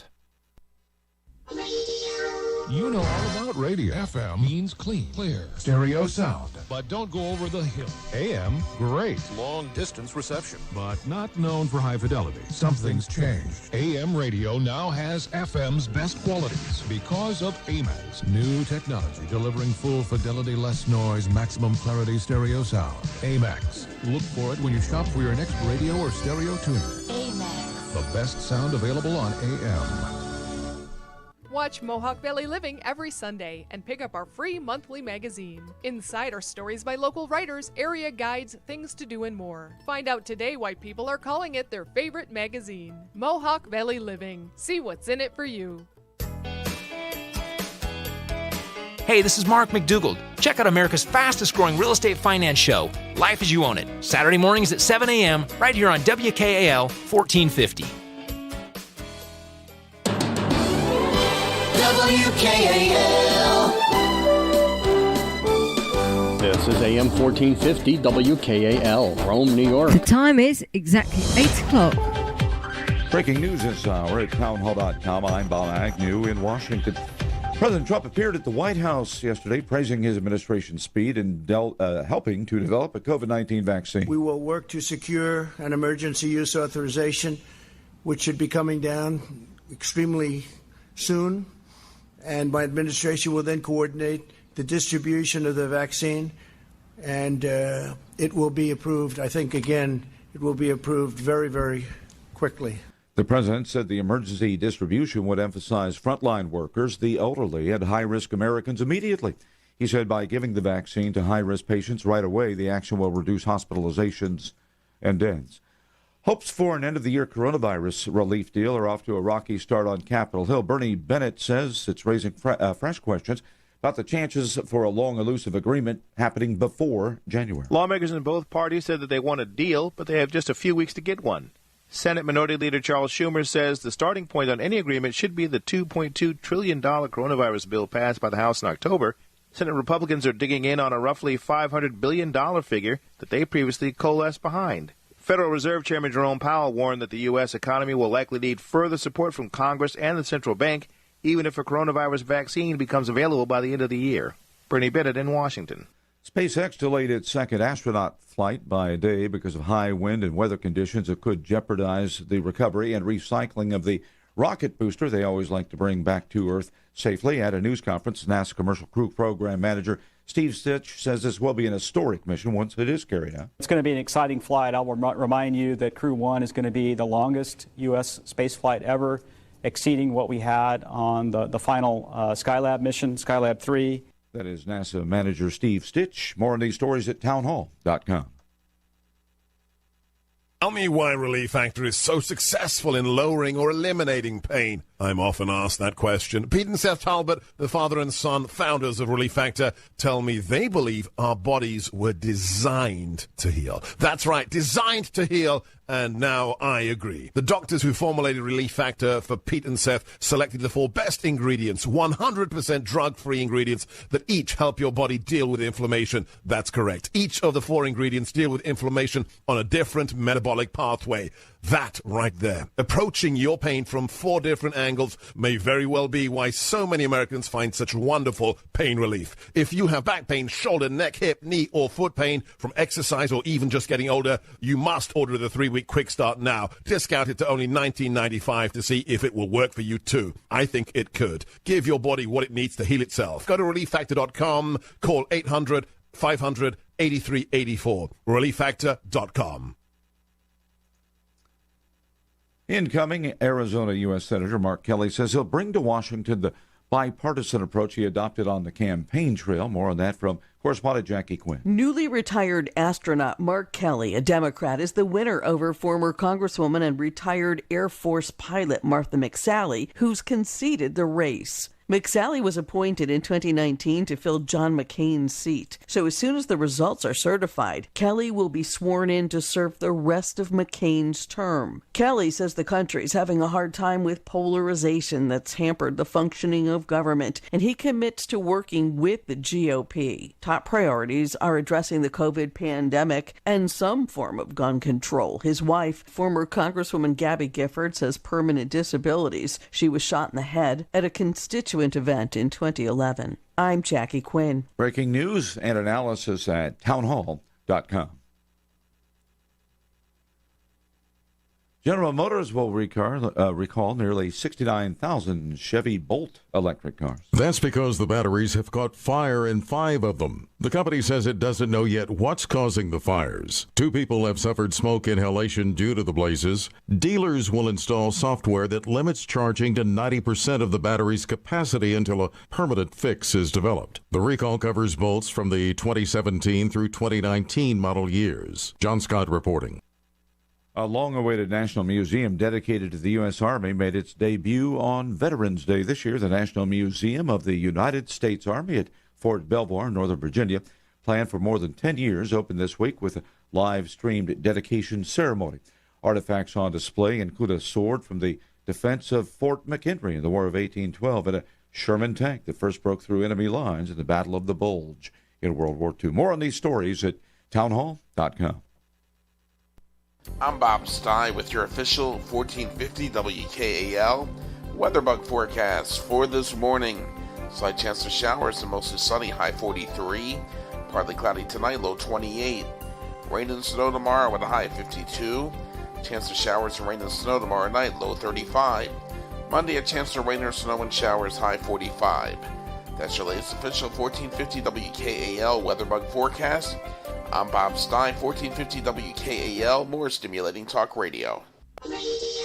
You know all about radio. FM means clean, clear, stereo sound. But don't go over the hill. AM, great. Long distance reception. But not known for high fidelity. Something's changed. AM radio now has FM's best qualities because of AMAX. New technology delivering full fidelity, less noise, maximum clarity stereo sound. AMAX. Look for it when you shop for your next radio or stereo tuner. AMAX. The best sound available on AM. WKAL.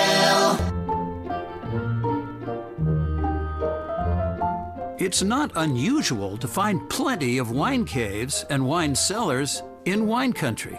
What is unusual is discovering a sophisticated broadcast facility inside these well-protected and often top-secret chambers. But maybe it really isn't that surprising that America's #1 wine broadcast originates from the soul of wine country. And it is our great privilege to do all we can to inspire you. If you drink wine simply because, well, it's a drink, we've got our work cut out. For literally thousands of years, wine has fueled celebrations, ended conflicts, and provided the ultimate connection between one human being and another. It makes food taste better, lifts spirits, sparks our imagination, and beckons us to slow down and love life. If that all sounds good to you, you're in the right place.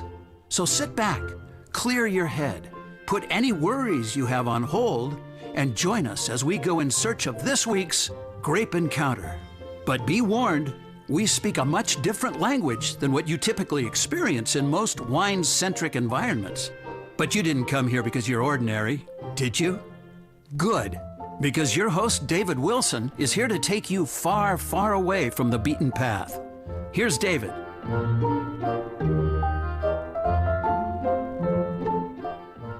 Oh my gosh, I am absolutely, completely, and totally wrung out. We've, been campaigning, not me, but the campaigns have been going on for, oh my gosh, about 4 years, I guess. And that is now kind of beyond us. And it's been a tiring week. And so I turned to my dear friend and amazing announcer, Brent Keast, who I have drug into the studio because sometimes, Brent, you just need to lean on somebody. But I'm sure that you're wrung out too. Of course. Oh, wouldn't that be a great t-shirt? I'm going to lean on you, but I think you're probably wrung out too. And it kind of rhymes. It's a little bit of alliteration. Yes. That is the case. So it's interesting. I was reading in the trades that sparkling wine is really continuing to stay incredibly strong.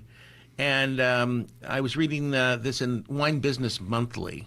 And you've got a pretty good wine collection. I do. What do you think people drank on election night? Because I think they might have started out with, a nice bottle of wine, but it may have, well, it didn't end. I was going to say election night didn't end, but I'm guessing that some tequila, some whiskey, some non-grape spirits probably crept their way into people's living rooms. What do you think? I had some Malbec.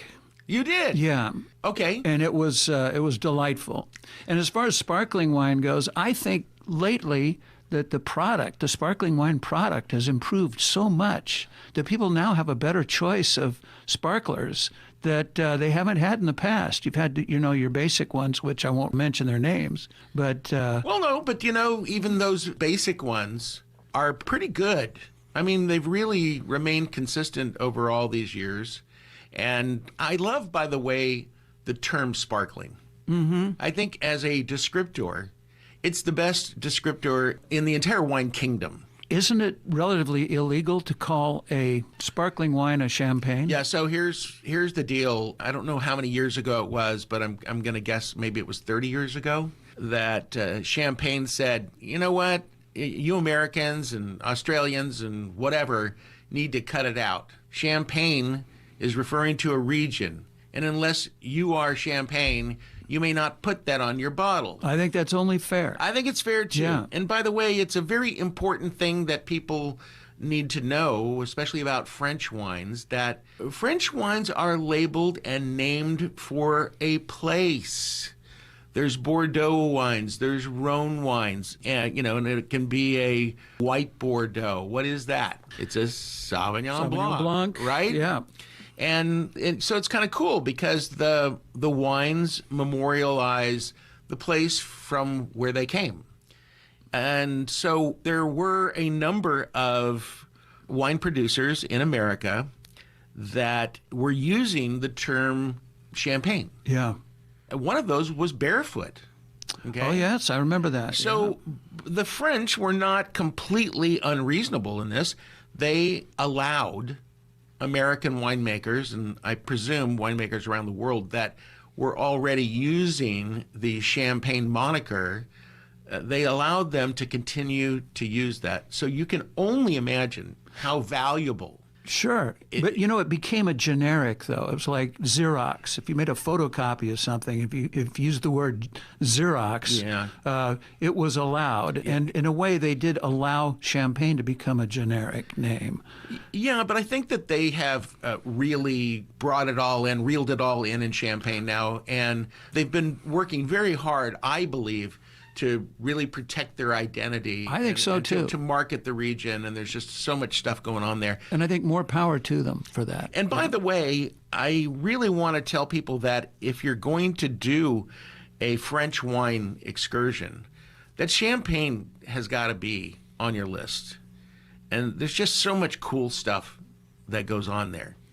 And another thing about the French that I want to mention is that they're not unfriendly to Americans. No. They love us. That's right. We buy their wine. Yeah, don't be obnoxious and you will be treated really, really well. But different regions like Bordeaux, I spent 10 days there a couple of years ago, and it's just amazing how these regions have their own distinct and unique identity. And it's really fun to roam around there. You just need to know that you're drinking, Cabernet Sauvignon, Malbec, Petit Verdot, Sauvignon Blanc, Merlot. Did I say Cab Franc? No, you didn't. Which is your favorite wine? Well, about that favorite thing. Yeah. Okay. It's the wine that I've been drinking the most of lately. And when I say lately, really the last year and a half. But I really don't like it when people ask me, what's your favorite wine? Especially if they want me to boil it down to one, specific, brand. I don't like that because I change my mind with the weather. And it's natural to do that. Well, there's some great Merlots that rival some of the mediocre Cab Franc. Oh, yeah, absolutely. And so you really can't say, well, what's your favorite varietal? You'd have to say, what's your favorite wine? Okay, what's your favorite wine? Yeah. Well, what does that include then? Well, that would be the vineyard and the producer And okay, so it's a name. Yeah, it's a name. Yeah, it would be the name, right? It would be like Caymus Cabernet Sauvignon. Exactly that. Which isn't a bad wine, by the way, now that we're talking about it. But you know, working at a winery, we were very, very cautious. When we produced a Bordeaux-style wine, we'd always introduce it as a Bordeaux-style. We'd never call it a Bordeaux. Well, you can't. Yeah. And you bring up a really interesting point. It's nice, by the way, to just sit here and do some sidebars, but because some of these topics are just really super interesting. But going back to Bordeaux-style wine, you can't in America, just like the champagne thing, you can't call your wine a Bordeaux. So let's say you have a blend of Cabernet Sauvignon and it's got some Malbec in it, it's got some Merlot in it, okay, which could be a Bordeaux blend. Which would qualify as that. You can say Bordeaux style, I believe. Yes. But what happened is some years ago, Americans said, we need some kind of identity for this whole class of wines, this family of wines from Bordeaux, because those wines grow really super well, especially in California. So they had this contest, and it was to come up with a name to replace Bordeaux. Oh, really? Do you not know? I do. I don't remember that. Okay, so I'm glad I. Of course, you go back a lot longer than me. Well, get out of here, man, dude. I do not. Okay, so anyway, yes, there is a term for those wines. It's a widely used, widely accepted term. It was the result of a contest, if you can imagine that. But you will see it all the time on bottles. And I'm going to, in just a second, when we come back, I will tell you what it is so that you can be on the lookout for wines of this kind. I'm on pins and needles. All right, Brent Keast is with me. He is our announcer, of course, and usually you just hear him at the front and the back of every segment that we do, but I dragged him into the inner sanctum here because I'm worn out. That's it. I'm not talking politics. I'm just worn out. That's it. Brent, we are going to be back in just a second, and I'll explain to people what's in a name. All right? When we return with Grape Encounters Radio. Many wine enthusiasts describe wine as a kind of time machine that can transport you to the place and time it was created without leaving home. Whether you're sipping a Sangiovese from Italy or a German Riesling, tasting is traveling. That being said, Total Wine & More is like the world's biggest airport. With more than 8,000 wines from every corner of the world in their stores, you can be incredibly adventurous and savor every journey. Plus, you can do all of your shopping online at TotalWine.com and pick up your order at your local store or curbside for the ultimate in safe shopping. There's always more in store at Total Wine & More.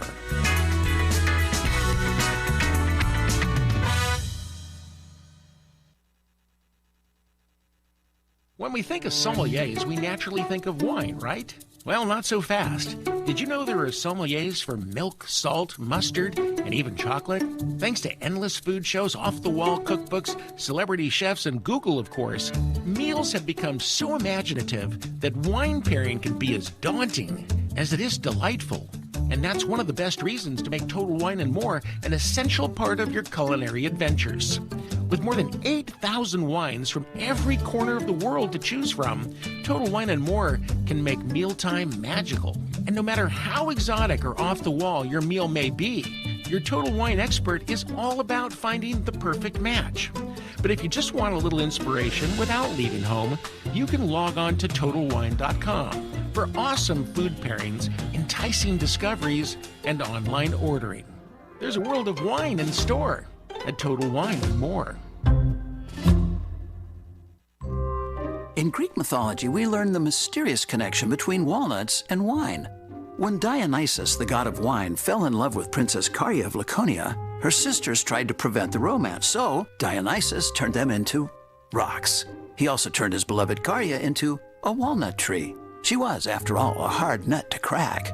At mmorganics.com in Paso Robles, California, Walnuts and Wine is the ultimate love story. You'll flip over their 100% organic port-style dessert wines and organic heirloom walnut products, including sprouted snacking walnuts in 5 awesome flavors, irresistible raw organic walnut butter, free trade chocolate-covered walnuts. And for bakers, Organics produces 100% gluten-free walnut flour, estate walnut oil, and of course, their crazy delicious raw walnuts. Get all their products online at mmorganics.com. That's mmorganics.com.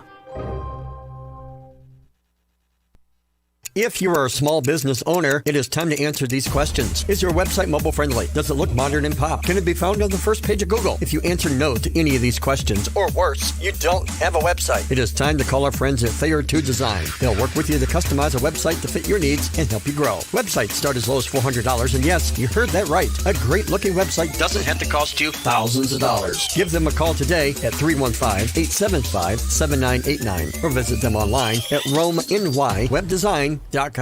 All right, guys, we're ready for our four-season sunroom, and Daddy's gonna get a rec room with refreshments. Oh no, we'll be sleeping under the stars. Mom, what about the one with, the fun?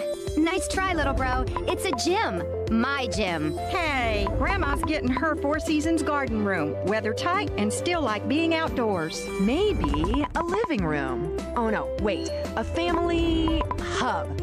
Yeah!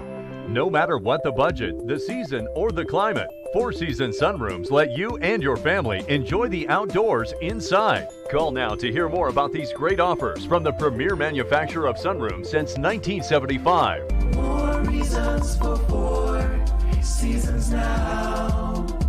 To find out more, call toll-free 800-848-6333. That's 800-848-6333. This is Mary Alice Golden from the YMCA of the Greater Tri-Valley. At the Rome Family Y, we support youth development, healthy living, and social responsibility, and we're dedicated to helping our community have fun and grow stronger. Our mission is to put Christian principles into practice through programs that build healthy spirit, mind, and body. So join, give, volunteer, and advocate. At the YMCA of the Greater Tri-Valley, we're glad WKAL Radio cares.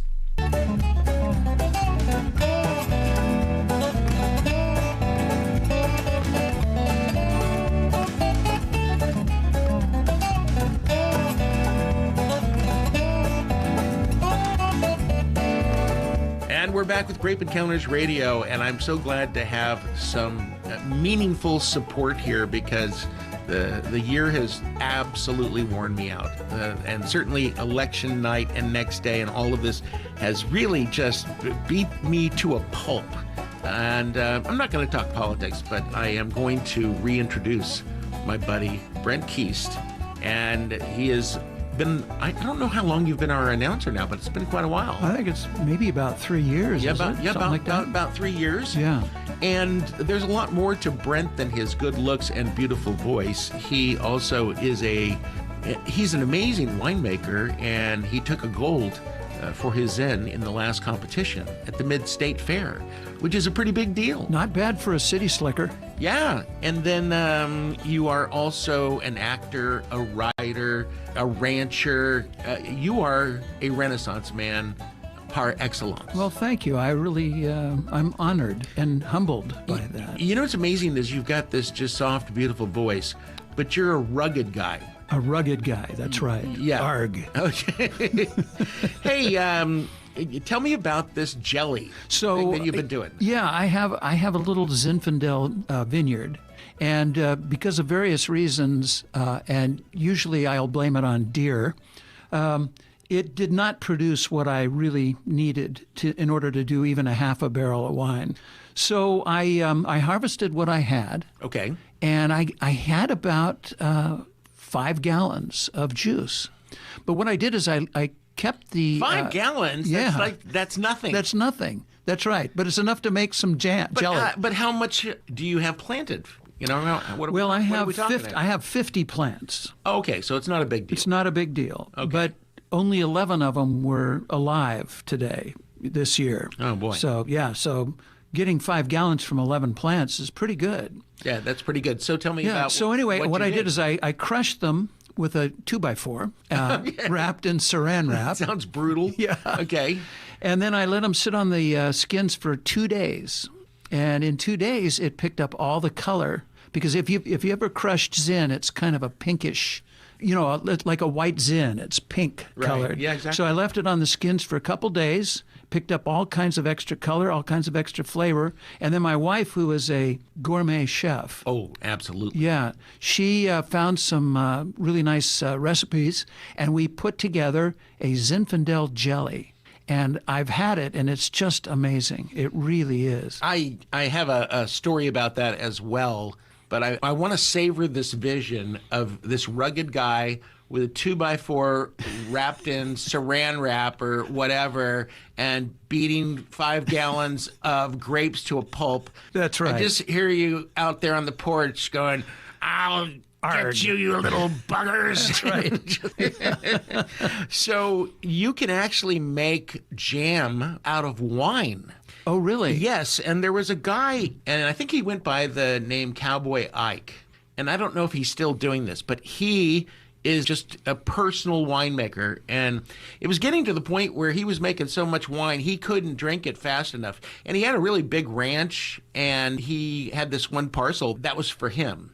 And so one day when his wife was off shopping, he started pouring wine into a cauldron, and eventually it became jelly. And he made Cabernet Sauvignon and, I guess a bunch of different varietals. But it was delicious. Look up wine jelly if you want to make, that. Yeah, you need pectin and you need a lot of sugar too. Yeah. Even though the grapes are very, very sweet, and you need to get the skins out. You have to really do a press. Well, I'm just talking about using, most people don't have grapes like that. Oh, okay? I see. Just using the wine itself? Yeah, although you could go to the supermarket and just get table grapes.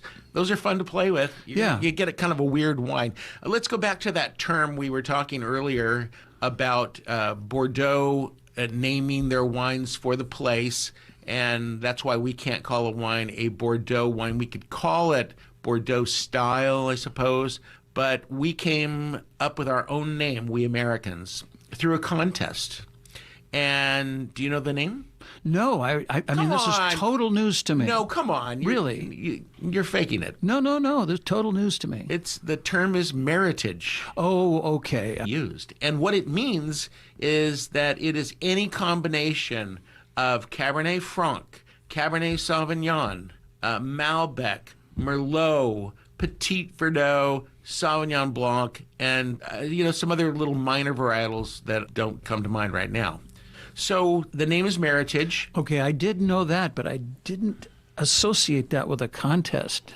Yeah, so it's a really important term because it's going to be the American equivalent of red blends that are all Bordeaux-based. Yes. All Bordeaux-based. Style-based. So look for Meritage. Okay. And actually, it's kind of a cool word because it, I think, implies mixing something together and marrying them. I think it's like a marriage. Idea. Sure. Yeah, but it's a nonsensical word and an important one. So we got a couple things we're going to get into here now, and I wanted to just jump to Thanksgiving. Because we're just a few weeks out. And the first and really biggest question is, will there be a Thanksgiving? Well, in California, you can have 6 people. So what do? You say, okay, Aunt Mary, you can come, but Uncle Joe will have to stay outside. Yeah. Yeah, let him just sit in the car. We'll bring him, some turkey and some stuffing leftovers, and stuff like that. Or what you could do is just line up a bunch of cars, just like the vote in your car thing that happened in the Houston area. Yeah. Turkey in your car. And no singing, I think is one of the things. You can't sing. No, you can sing if you're in your car. Oh, that's true, yeah. Well, but so you can get on your cell phone and look at the car next to you. So how much fun would that be to just have relatives lined up outside and you do let's say a drawing, okay, where you pick 6 and let them come into the warm by the fireplace. Sure. Cousin Larry, Aunt Myrtle, Dad. Yeah. Sorry, you can't come in. Yeah. And if you do come in, you can't sing. In a way, you kind of have a responsibility, though, to care for your relatives. Well, I hope people will. I mean, believe me, this is something that I advocate for. Seriously, I'd be willing to go into isolation for 5 months. This is just me, so please don't write me on this one. I would make the sacrifice, but then I don't have any children. I don't have a wife. And you've been in isolation for 5 months. Yeah, I'm like a caveman anymore who used to be on the road almost all the time. Yeah. But, now I'm starting to sneak some interviews in face-to-face. You're here face-to-face, although we're 12 feet apart. We are 12 feet apart.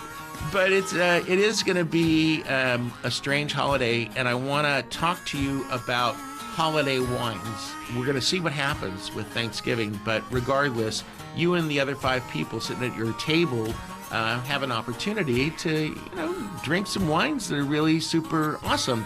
So let's talk about that. And we always do that. I know you do. Okay. Right.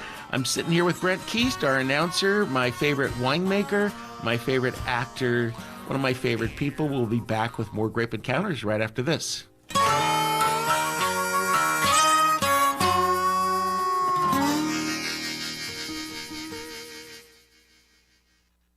Live and local. This is This AM report is brought 1450 to you by Eli Lilly WKAL, and Company. Rome, Utica. Raise your hand if you use Lilly insulin and struggle to afford your monthly prescription. Talk Radio 1450. With SRN News, I'm Bob Agnew in Washington. President Trump appeared at the White House yesterday praising his administration's speed in helping to develop a COVID-19 vaccine. The president said the emergency distribution plan he's forming would emphasize frontline workers, the elderly, and high-risk Americans immediately. And he said by giving the vaccine to high-risk patients right away, the action would also reduce hospitalizations and deaths. Hopes for an end-of-the-year coronavirus relief deal are off to a rocky start, raising fresh questions about the chances for a long, elusive agreement. Before January, Democrats are still promoting their version, about a $2.2 trillion package. Republicans pushing for a much smaller bill, they say, that focuses on the top priorities.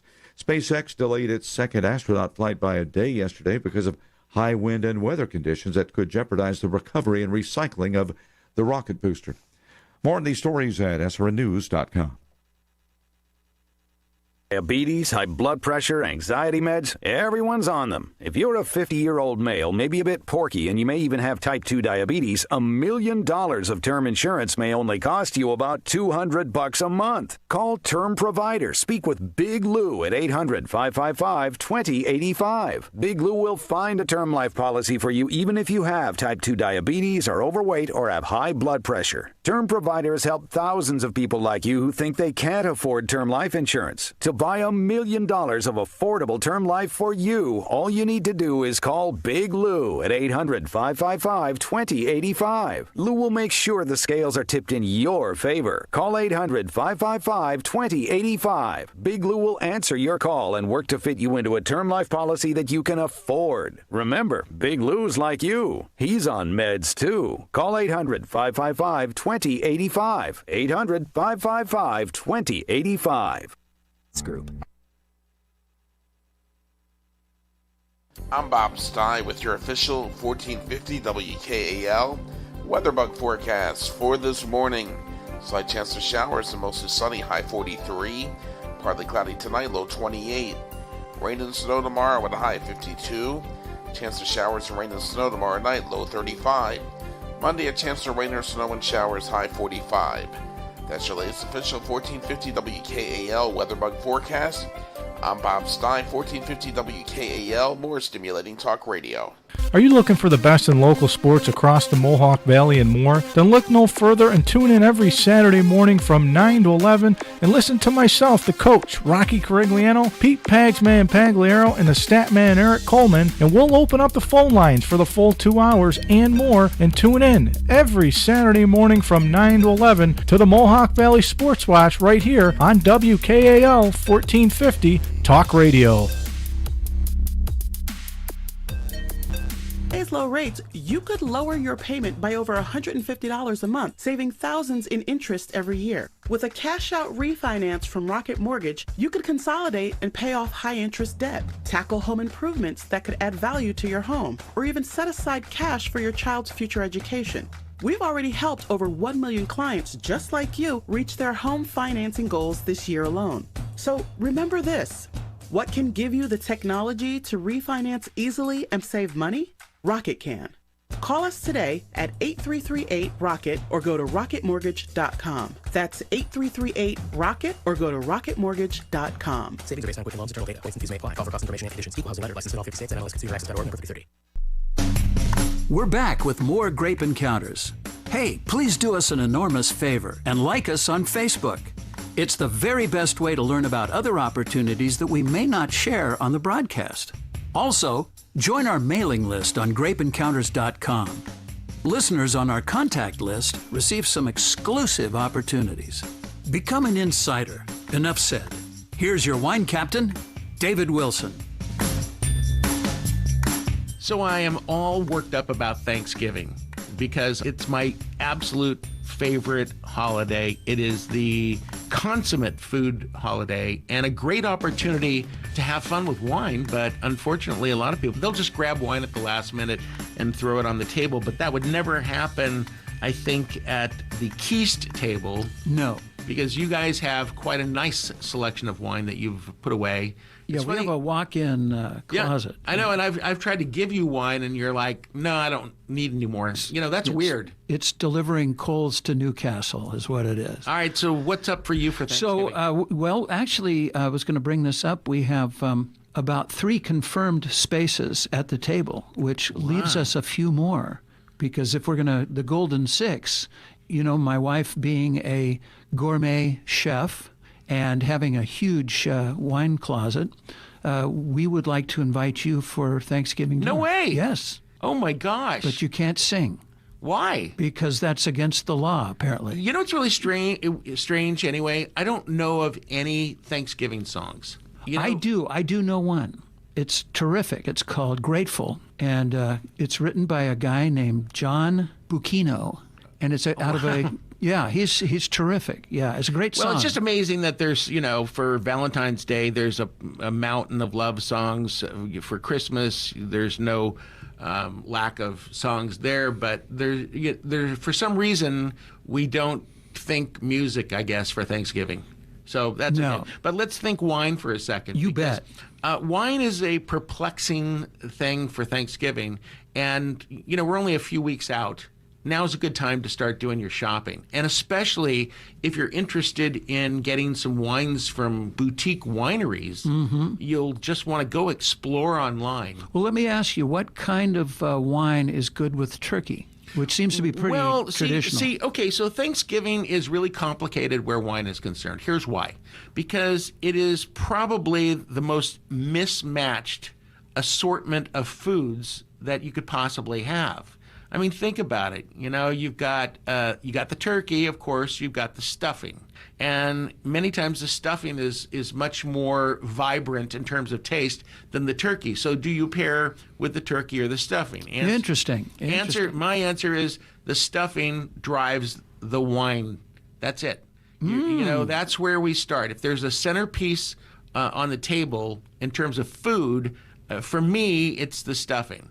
But I've heard of people who don't like stuffing. You know, It's like my older brother, he's like a super health conscious guy, and he won't even go off the wagon for even Thanksgiving. So in his turkey, it's got to be like brown rice. Come on. Come on. I know that. Okay, so let's go back to the flavors on the table. You've got the stuffing. And you've got those cranberries, by the way. Right. Which those are just, you know, stunning and amazing. Now, don't those overpower the wine? Well, not necessarily. Okay. And, you know, one of the things that I try to tell people is that if you want to mellow down something that's super sweet, then you fight fire with fire. You know, drink something sweet while you're eating something sweet, and both will become less sweet. Yes. Here comes a good one. Mashed potatoes and gravy. Yeah. Okay. And again, it's interesting. Like the stuffing, the gravy is what drives the meal. Sure. I mean, that part of the meal. But anyway, let's talk about wines for a second. Let's see. We forgot one thing, which is Aunt Pat's broccoli casserole. Yeah, or string beans with bacon. Yeah, the old string bean thing. Yeah. Okay.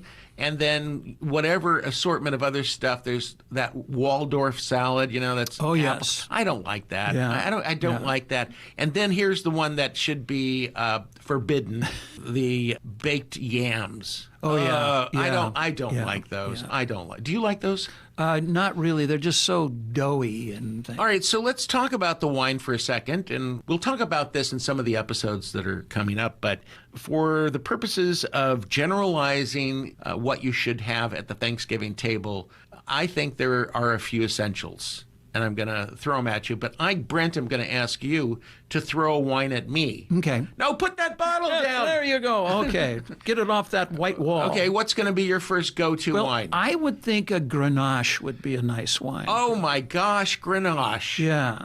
That is such a great choice. And then also, I think Zinfandel is terrific with turkey. Okay, you hit it just right on the nose, and this is your go-to wine. Yes. You make a lot of this stuff, or at least you used to, until you came down to 5 gallons. That's right. Pathetic and just pitiful.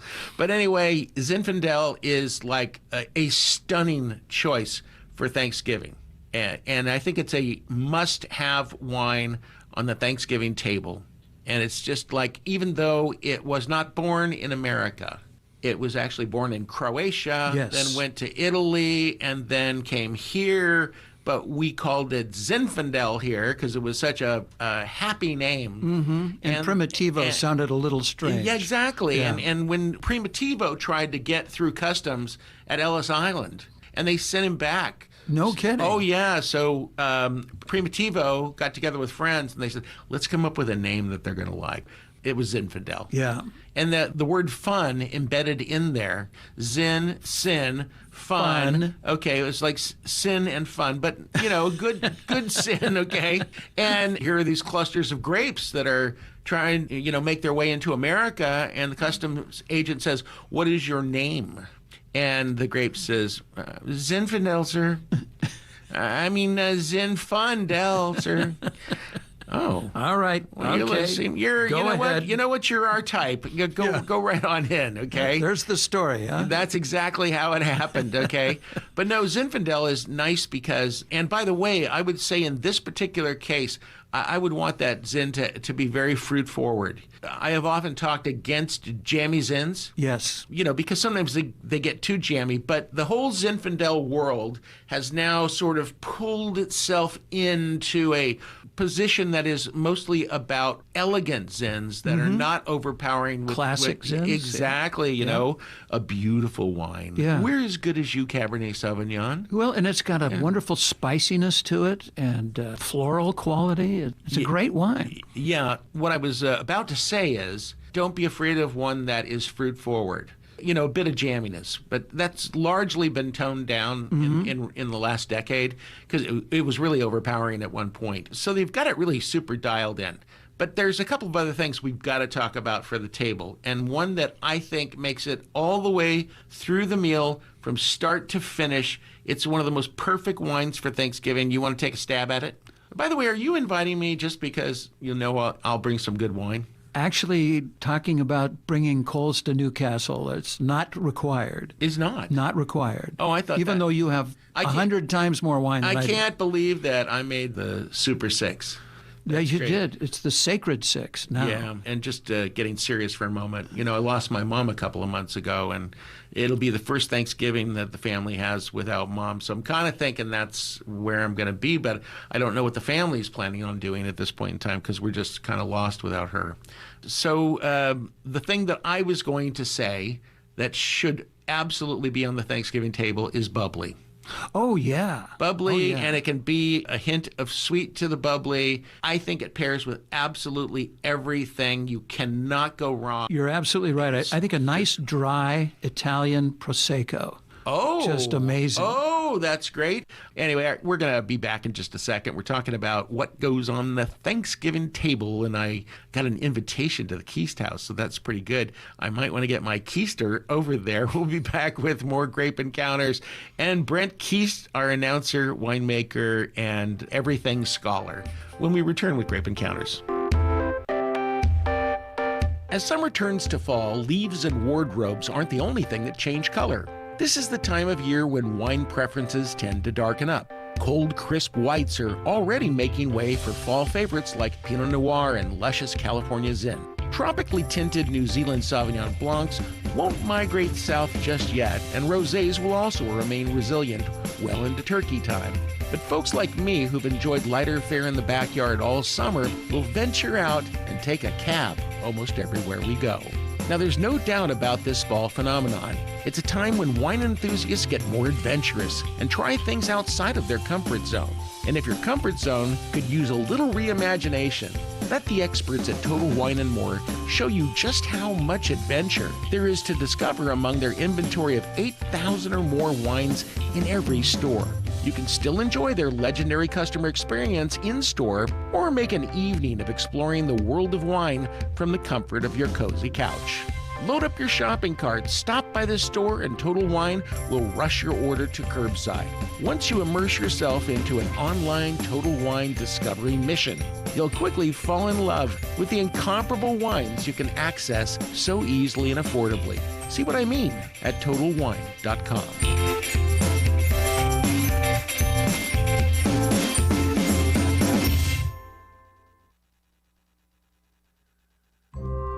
In Greek mythology, we learn the mysterious connection between walnuts and wine. When Dionysus, the god of wine, fell in love with Princess Caria of Laconia, her sisters tried to prevent the romance, so Dionysus turned them into rocks. He also turned his beloved Caria into a walnut tree. She was, after all, a hard nut to crack. At mmorganics.com in Paso Robles, California, Walnuts and Wine is the ultimate love story. You'll flip over their 100% organic port-style dessert wines and organic heirloom walnut products, including sprouted snacking walnuts in 5 awesome flavors, irresistible raw organic walnut butter, free trade chocolate-covered walnuts, and for bakers, Organics produces 100% gluten-free walnut flour, estate walnut oil, and of course, their crazy delicious raw walnuts. Get all their products online at mmorganics.com. That's mmorganics.com.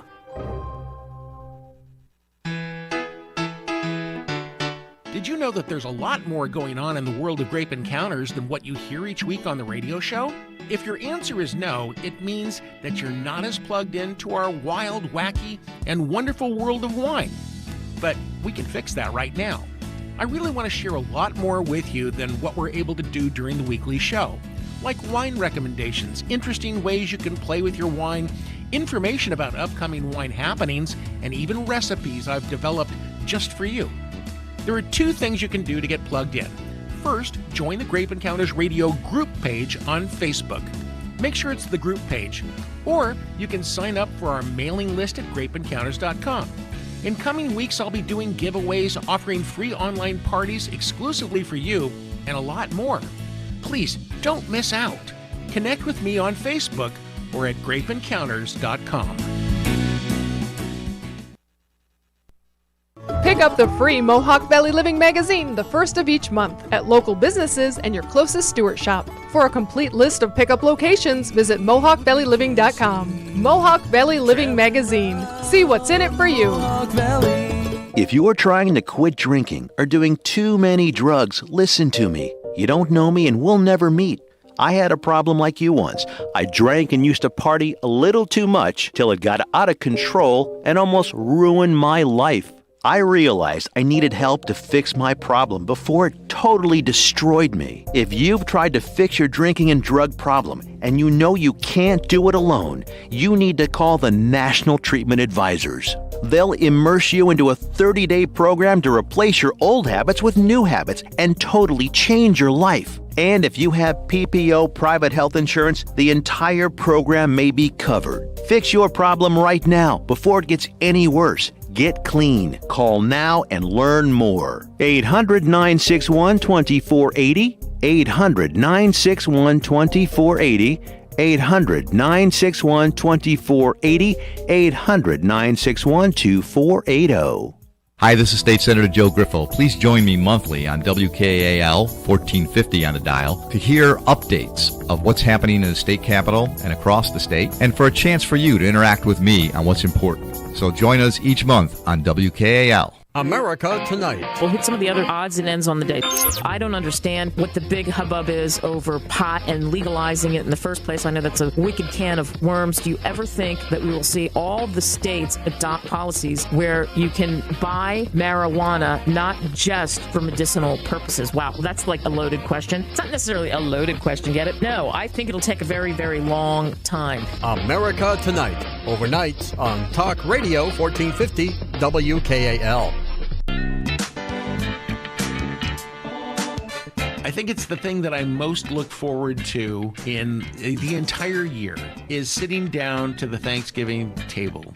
But now we can only have 6 people there, according to Brent Keast, our announcer. But you know these things. Come on, man, that's not right. Well, I didn't make the rule. Can you have like 6 people at the kids' table, and then 6 people at the adults' table, and then 6 people at the completely senile aunts, uncles, and grandpa table? I'm at that table. You know, you've been saying that a lot lately. Yeah. I don't know why. You got to stop that. Yeah, I know. You're a young man. I know. Yeah, you just. I think all of this has just wiped you out. I think it has, yes. But you've got a big ranch, dude, so you could just retreat to the ranch. I think you should be growing a lot of facial hair.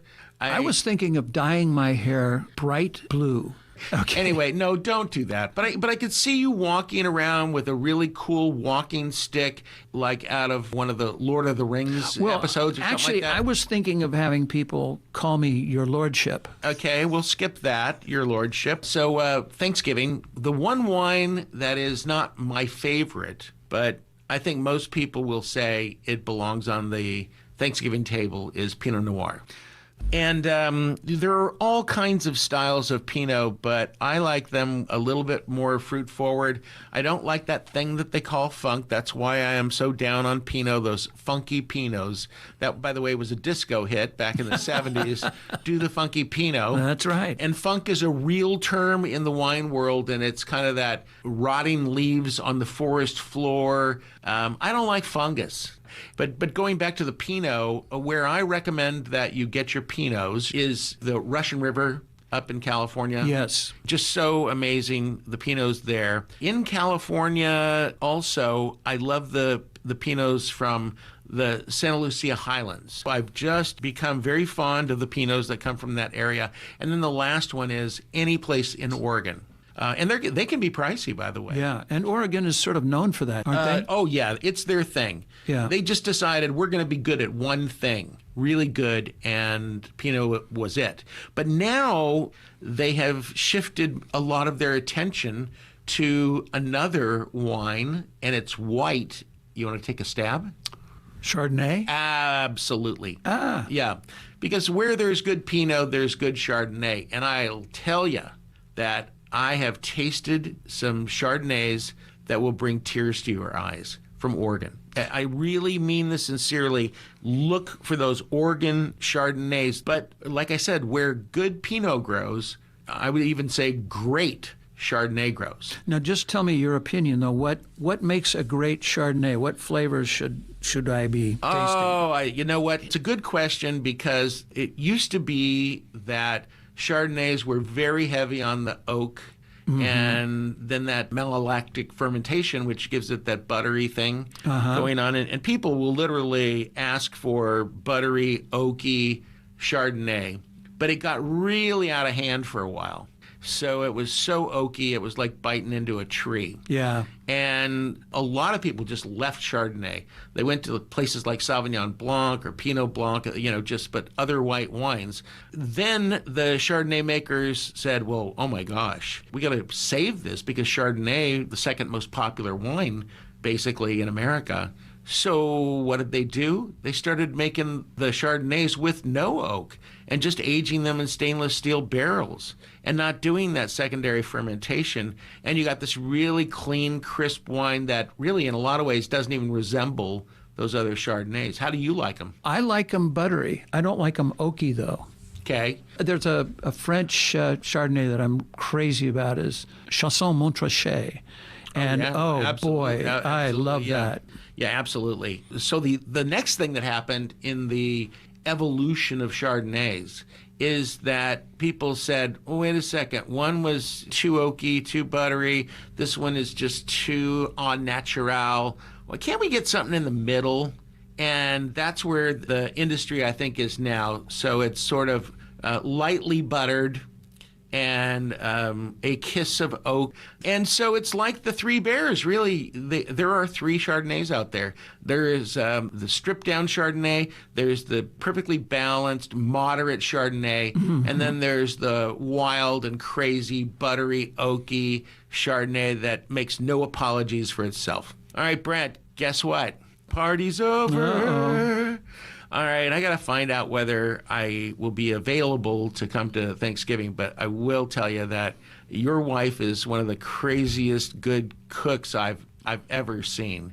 And she's so much fun. She's just fun. You've got such a winner in a wife. Really, she's a beautiful, amazing person. But I want to go if I can, but got to put my family first, of course. Guys, it's going to be a weird Thanksgiving for most of us. It's going to be strange. And that being said, start having fun right now with wine. You know, buy a bottle, sample it. And when you go into, for instance, your Total Wine store, they're going to be able to point you in whatever direction that you want to go. So just try a lot of different stuff and then surprise the family. But make it a big wine holiday. Yeah, I think Thanksgiving's a time to celebrate and to get together with family. And you make a really super good point. We've been through so much. However you do this, even if you have relatives doing Thanksgiving in the car lined up down the street and you have to serve them, on roller skates. I like that. Exactly, on roller skates. Be thankful we're alive. And it's been a really tough time, and I hope that we all heal. Because it's just been a roller coaster that I never would have imagined 2 years ago. So what did you say to me at the beginning of the day?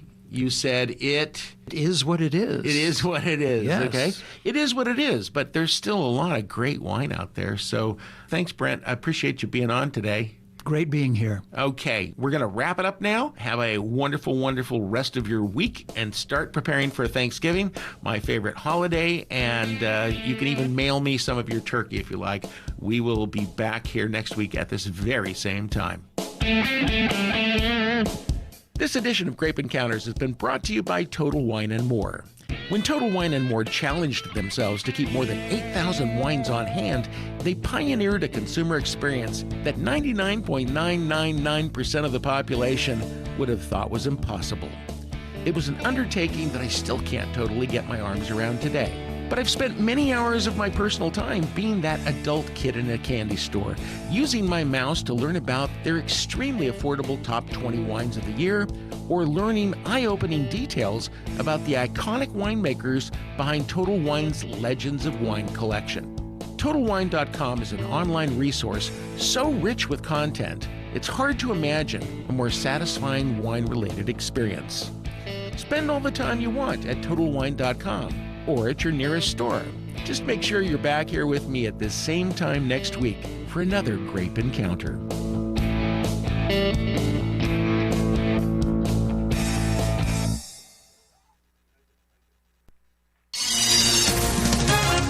With SRN Sports, I'm Patrick Foss. Desmond Ritter threw for 327 yards and 3 touchdowns and ran for another score to help number 7 Cincinnati rout East Carolina 55-17 last night. Ritter says the Bearcats are ready for East Carolina's defense. Preparation throughout this week, film work and, watching the defense and knowing where to go with the ball versus different looks.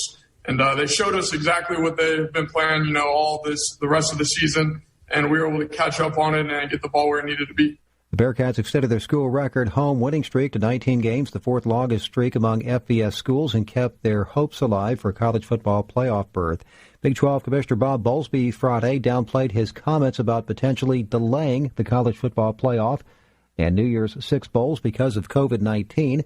CFP Executive Director Bill Hancock said Friday there's a strong sentiment among the commissioners to play the games as scheduled. This is SRN Sports. Pro Football Hall of Famer and Heisman Trophy winner Paul Hornung has died at the age of 84. Hornung won the Heisman as Notre Dame's quarterback in 1956 and was eventually moved to halfback under Packers coach Vince Lombardi. The 1961 NFL MVP won 4 championships with Green Bay. Hornung teamed with bruising fullback Jim Taylor for one of the NFL's greatest backfields. Hornung led the NFL in scoring from 1959 to 1961 and finished with 760 points on 62 touchdowns, 66 field goals, and 190 extra points. He was suspended for 1963 by Commissioner Pete Rozelle for betting on NFL games and associating with undesirable persons. Hornung went on to play 3 more seasons. I'm Dave Ferry. Dustin Johnson, Justin Thomas, Cameron Smith, and Abraham Answer share the Masters clubhouse lead after finishing up the second round at 9 under. Tiger Woods is at 4 under and was among 48 players on the course when play was suspended by darkness. With SRN Sports, I'm Patrick Foss. You know all about radio. FM means clean, clear, stereo sound. But don't go over the hill. AM, great. Long distance reception. But not known for high fidelity. Something's changed. AM radio now has FM's best qualities because of AMAX. New technology delivering full fidelity, less noise, maximum clarity stereo sound. AMAX. Look for it when you shop for your next radio or stereo tuner. AMAX. The best sound available on AM. Can you remember the last time you tried something out without searching for it online first? Me either. Yet, over half of all small businesses don't even have a website. Why is that? It's so easy. There2 Design will work with your business to create an affordable, customizable, and easy-to-use website that appears in today's top search engines. That way consumers can find you. Don't let your business get lost in cyberspace. Visit there2design.com and tell them WKAL sent you. THAYER2design.com. WKAL. This is AM 1450 WKAL, Rome, New York. The time is exactly 9 o'clock. Breaking news this hour at townhall.com. I'm Bob Agnew in Washington. At an appearance in the White House Rose Garden, President Trump said yesterday it should be just a matter of weeks until there's a COVID-19 vaccine that can be shipped out to vulnerable populations. We will work to secure an emergency use authorization, which should be coming down extremely soon. And my administration will then coordinate the distribution of the vaccine. And at a Rose Garden briefing, the top scientific advisor for the Operation Warp Speed project said they focused on 6 potential vaccine candidates, and already Pfizer says it's nearing final approval, and Moderna will soon follow suit as well. Governors across the U.S. have taken largely incremental measures over the past few days, things like limiting the size of gatherings because of a spike in cases. At a news conference yesterday in Denver, Colorado Governor Jared Polis had an update on COVID-19 in his state. An update on the COVID numbers. The most single cases reported in a day, both nationally as well as in Colorado. Nationally, 194,610 cases. I think the country's going to pass 200,000 cases per day in the next day or two. In Colorado, 6,439. Also a record for Colorado. It's a similar story in states around the country. SpaceX has delayed the launch of its second astronaut flight by a day due to ongoing weather concerns. It will have a lot to do with whether or not they can safely return their rocket to Earth. We looked carefully at the weather, and the onshore flow looked really not so good for Saturday. Also, we needed to get the drone recovery ship in place to recover the booster. And yesterday's postponement news came after SpaceX chief Elon Musk disclosed he had gotten mixed test results for COVID-19 and was awaiting the outcome of another test. More from townhall.com. Tell me why Relief Factor is so successful in lowering or eliminating pain. I'm often asked that question. Pete and Seth Talbot, the father and son founders of Relief Factor, tell me they believe our bodies were designed to heal. That's right, designed to heal, and now I agree. The doctors who formulated Relief Factor for Pete and Seth selected the 4 best ingredients, 100% drug-free ingredients that each help your body deal with inflammation. That's correct. Each of the 4 ingredients deal with inflammation on a different metabolic pathway. That right there. Approaching your pain from 4 different angles may very well be why so many Americans find such wonderful pain relief. If you have back pain, shoulder, neck, hip, knee, or foot pain from exercise or even just getting older, you must order the 3-week quick start now. Discount it to only $19.95 to see if it will work for you too. I think it could. Give your body what it needs to heal itself. Go to ReliefFactor.com. Call 800-500-8384. ReliefFactor.com. A long-awaited national museum dedicated to the U.S. Army made its debut this week on Veterans Day. The National Museum of the United States Army at Fort Belvoir in Northern Virginia, planned for more than a decade, opened this week with a live-stream dedication ceremony. Artifacts on display include a sword from the defense of Fort McHenry in the War of 1812 and a Sherman tank that first broke through enemy lines in the Battle of the Bulge in World War II. Admission to the museum is free, but is limited through the use of time-stamped tickets. Ron DeRockster reporting. China's export growth accelerated in October, boosting the total so far this year back above pre-coronavirus levels for the first time as that country continues a robust recovery from the virus, which many believe started in one of its provinces. Customs data showed exports in October rose 11.4% for China compared to a year ago. Breaking news and analysis at townhall.com.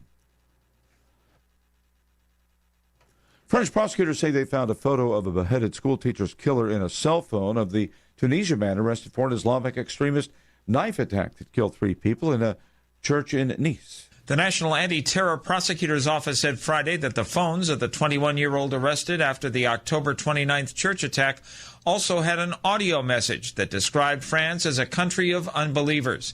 Anti-terror prosecutors released the details as they announced the opening of a formal investigation on terrorism charges, so investigators can keep probing whether the suspected attacker had accomplices. Investigators have been unable to interview the suspected church attacker because he remains in serious condition in a Paris region hospital. Keith Peters reporting.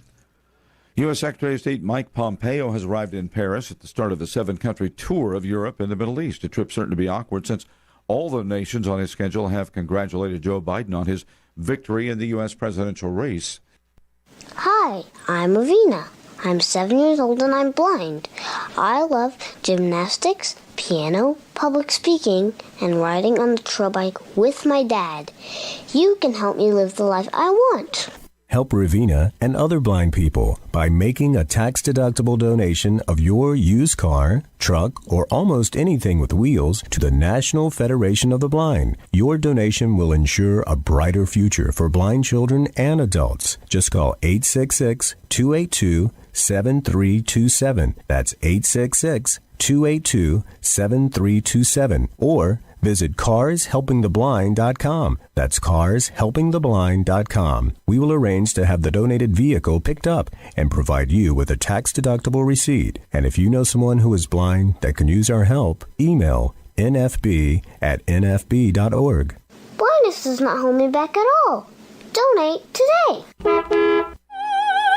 The human voice. It can be sweet as music, powerful as thunder. And so, my fellow Americans, but not for millions with COPD.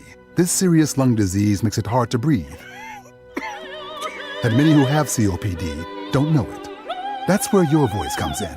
If you or a loved one have symptoms, talk with a healthcare provider and join us in raising our voices for the millions with COPD who can't. Learn more, breathe better at NIH.gov. This is Coach Big C, and you're listening to the Mohawk Valley Sports Watch on WKAL 1450.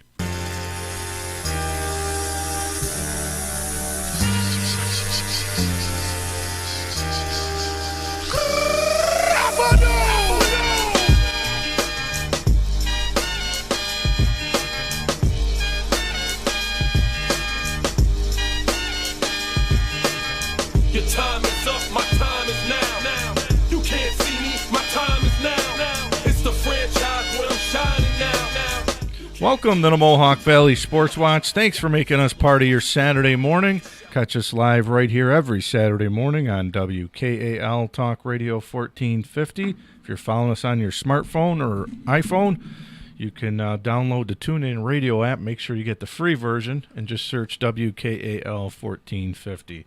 We got the full crew in here again today. We got Pags over here. We got the Coach Medicis. We got the stat man in the production room. Gentlemen, welcome to the show. What's going on, Rock? Not too much. Was up watching that shellacking of the game last night with the Cincinnati and Coach Fickle, and then I flipped it over to the Big Ten game. And that was no game, as Iowa shellacked Minnesota. And you were saying, I didn't see the fake punt. Yeah, fake punt up 44-10 or 37-10. Doesn't surprise me by an Ohio State guy who could be your Michigan coach. Doesn't surprise me. But then I was a little confused on the Iowa game last night because similar, they were up 35-0 or 28-0. They're calling timeouts with like a minute to go in a game. What are you calling a timeout for? I don't understand. That one doesn't make sense. You know, and I don't understand it in high school either. But because some coaches, you get that big lead, and I know you want to get some of your backup players in, and you got to call timeout to get some of the players in. But at the college level, I just don't understand. Why are you burning 3 timeouts? They didn't sub anybody in. Now, Iowa Minnesota is a rivalry game too. Yes, it is. So maybe that had something to do with it, but not the start that Minnesota wanted this year. Minnesota not looking good like we thought. Well, I think coming off a year where they won 11 games. Row the boat. Yeah, I mean, everybody thought they won 11 games. I mean, that was a great season for Minnesota. And I think people just, thought I thought they'd be a top 25 team most of the way, and they were to start, and they dropped the first one to Michigan, and then, they haven't looked very good, since. But Syracuse gets a week off this week, and then they'll play next week. They'll play at Louisville, and then they'll get NC State and Notre Dame. The big game last week, the Notre Dame-Clemson game. Huge win for Brian Kelly and Notre Dame. I know that I'm not going to say his last name, DJ. I'm just going to say DJ. DJO. DJ, yes. But he looked apart, man. He's 400 yards passing? Somebody mentioned, I think it might have been Feinbaum or Greeny or somebody this week, said that Clemson has the 2 best quarterbacks in the ACC. I believe I might have the 2 best quarterbacks in the country. I would that kid has a rocket. Now wait a second, you trying to get Nick to call in now? He doesn't call in for a while. You just put Justin Fields on the spot. Come on. Well, I'll tell you what, it's going to be really interesting to see how the BCS plays out because we were talking before we went on, Coach, and if Notre Dame runs the table and they lose to Clemson in the ACC championship and they have 1 loss, that's to Clemson. Clemson's got the 1 loss. They're not keeping Clemson out of the playoff. No. Ohio State's going to cruise through the Big Ten, so Ohio State's in. But are they going to play enough games to get in? That's the other question. They lose the game this week. I think you're playing an 8-game schedule. You lost 1 already, so the most you can play is 7. You know what? But the Big Ten came back this year for one reason, for Ohio State to play in the playoff. Well, that and money. And money. Ohio State can play, and I firmly believe this. If Ohio State plays 4 or 5 games this entire season and that's it, they're still putting Ohio State. It's hard to keep them out. You can't. It's hard to keep them out.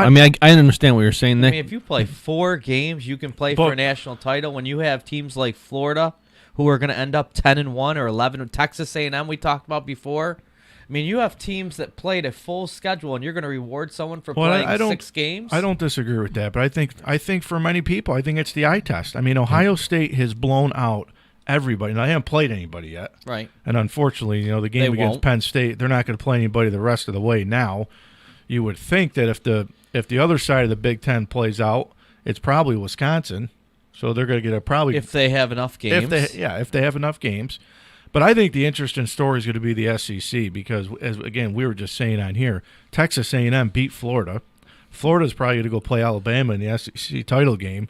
So if Alabama beats Florida, Florida's got 2 losses. They're done. But say Florida beats Alabama in the SEC title game. Bama's got to be in. A&M, well, that's what I mean. Bama's going to be in with 1 loss. Yep. A&M beat Florida head-to-head, so you'd have to put A&M over, but then you can't leave the SEC champion out. But Bama beat up on Texas A&M. So this is the fun part of college football. But again, going back to the Big Ten, I know you're a Big Ten. You got the Big Ten glasses on. You can't see through them. But I mean, if you're playing 5 games, 4 games, 6 games, I don't disagree with you. But if it was anybody but Ohio State, I would say you're 100% right. But what's your number? You right now, if they don't play another game and they go 2-0, they're in the national championship. Well, no, I mean they have the Big Ten has to play a minimum. I think they said 4 games. Okay, so is that 4-0 your number? Ohio State is in. I think the 4-0. BCS. Yeah, I agree with you. I don't disagree with you. I don't think they should be off of 4 games. I'd rather take a Florida team that's played 10 games at the end of the season and put them over Ohio State. But because it's Ohio State, because it's the eye test, Ohio State has looked the par. They want to see Ohio State in there against the Clemsons and the Alabamas. Yeah, no. Listen, I'm not disagreeing with that. Do I think it's right? At No. some point, you got to have a minimum. I mean, I hate to tell you this, but your top 4, I think, is set for the rest of the year. I think it's Bama, Notre Dame, Ohio State, and Clemson, regardless of what happens. Well, Alabama's not going to lose another game. If they lose in the SEC, that's 1 loss. They're still in. If Wait a Notre second. Dame loses to Clemson, Notre Dame 1 loss. They won 1. Yep. You can't keep Notre Dame out. Ohio State's in, and Clemson's in. I think the 4 teams are already in the BCS. I disagree. I don't think so. I think you look at Bama. Bama's still got to play Auburn. And what happens when Alabama plays Auburn?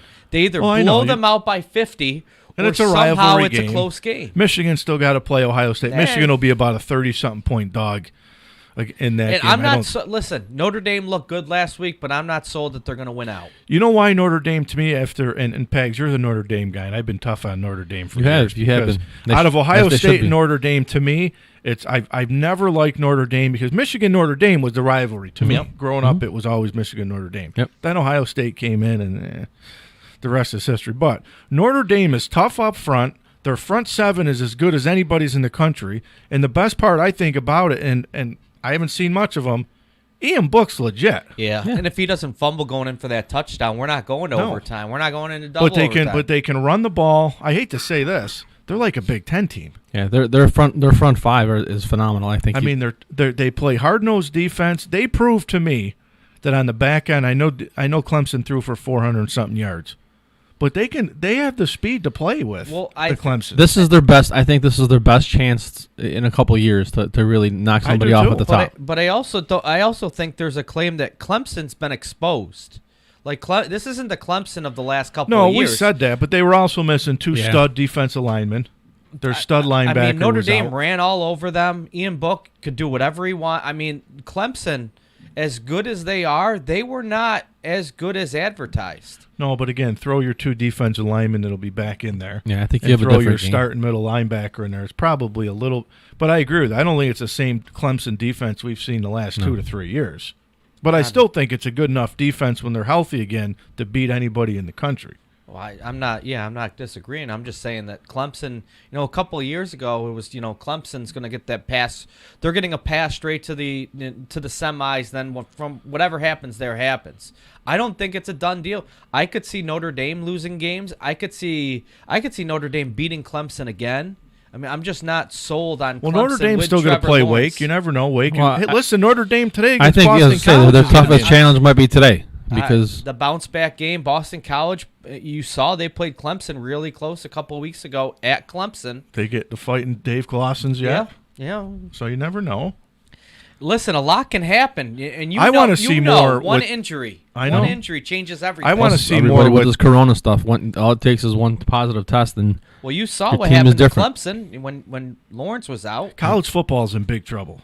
Yeah. College football is in really, really big trouble. I mean, you see it today with 5 or 6 games, some big games that were canceled today. And Heather Dinich, the ESPN analyst, said this week that the BCS is looking at possibly postponing and moving a bit. But when you got to play it, you're going to have these teams played in March, right? February.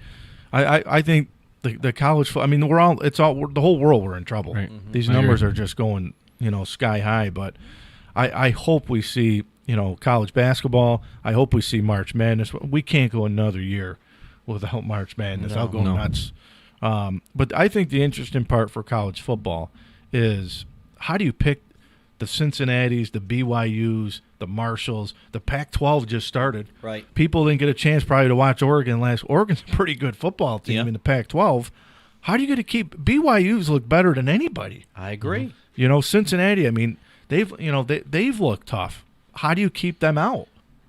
That's my point right there. Is let's not automatically say that all these guys are in, because if somebody stumbles, somebody barely beats a bad team. Cincinnati is absolutely rolling.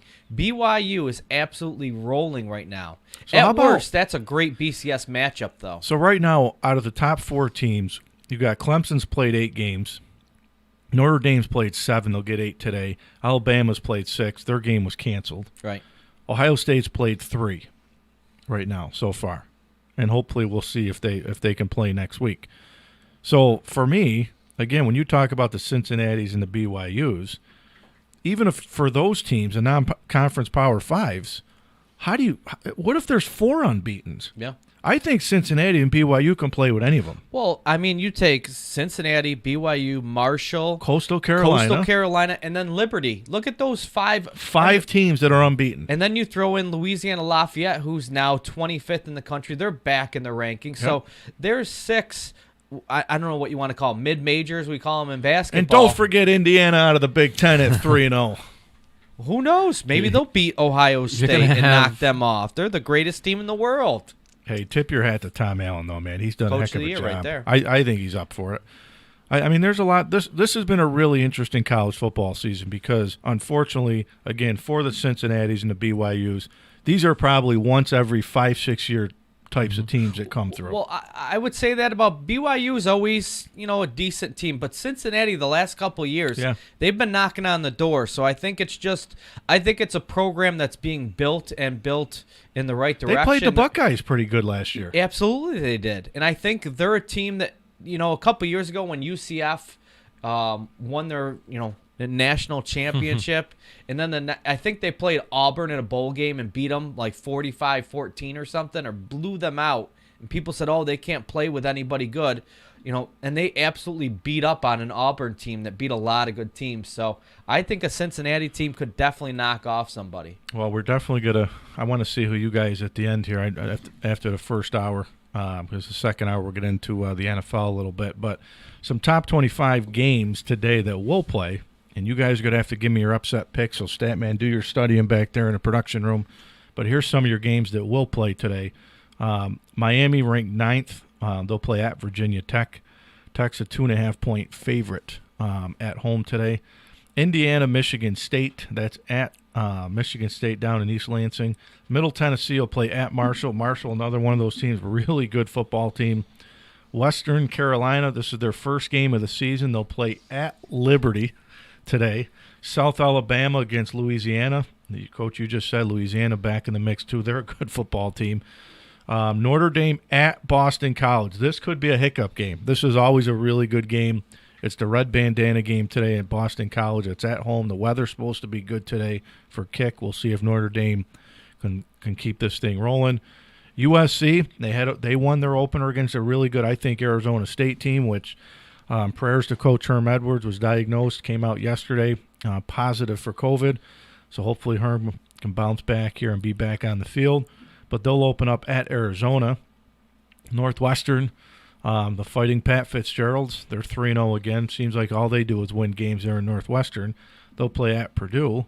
Arkansas, I think he's up. I think he's a coach of the year. Arkansas has been horrible in the SEC for years. They'll play at Florida. Florida's a 17.5-point favorite today at home.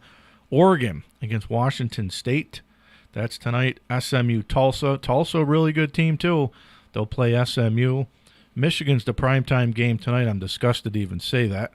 But maybe when I'm disgusted and I don't think, maybe Michigan beats Wisconsin tonight. Well, we were talking before, if he lost the game against Indiana, he wouldn't make it through the weekend. Now he's got a shot to lose again to Wisconsin. I'm in primetime again. I mean, man. Well, I've read every story the past 2 weeks, and it doesn't look good. Not looking good for him. They're saying that there's a mutual agreement to part ways. He finishes the season. He'll get through the year. No, I would have got rid of him. I would have walked him out after losing Indiana. That's one of those games we said the last 2 weeks. You don't lose to Indiana. Syracuse football, you don't lose to Liberty. I know Liberty's good, but you don't lose to them. Right? You don't. Michigan, you don't lose to Indiana. I'm sorry. Maybe in basketball, but not football. When you look at the schedule and you say Michigan versus Indiana, that's something that you should never see. You shouldn't, But I just got a feeling tonight. Everything's been against Jim Harbaugh. Here comes another top 15 team in where Wisconsin 2 weeks ago looked really good. Yes. They haven't played in a week. Michigan's already played 3 games. I think Michigan gets them tonight at home. Is the quarterback playing for Wisconsin? He is playing. Yep. Has it been 21 days? Yeah, he's eligible to play, but somebody said practice-wise using concussion protocol. Oh, man. So I don't know why you're hitting your quarterback Right. in practice, but I don't know. Maybe that might be my upset pick tonight. I don't know. We'll have to see here at the end of the first hour. And then the games that were postponed, Alabama, LSU, Ohio State, Maryland, which, as you said, I would have liked to see what Maryland could do against Ohio State. Tua's brother has looked the part at Maryland, and they got some pretty good athletes there. So that might have been an interesting game for the Buckeyes.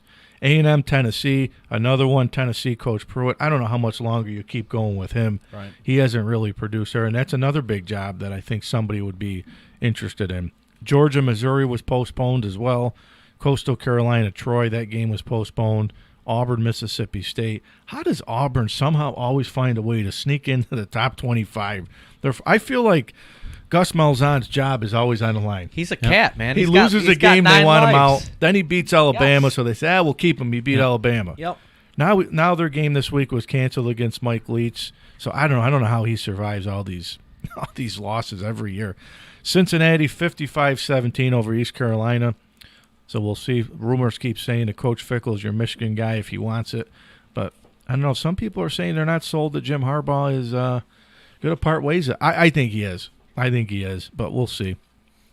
He's got to be in a way because Michigan football is no longer Michigan football. I mean, it's taken such a huge drop from where it used to be. Well, it's Michigan football. He just can't beat the big guys. But it's but it's not the same.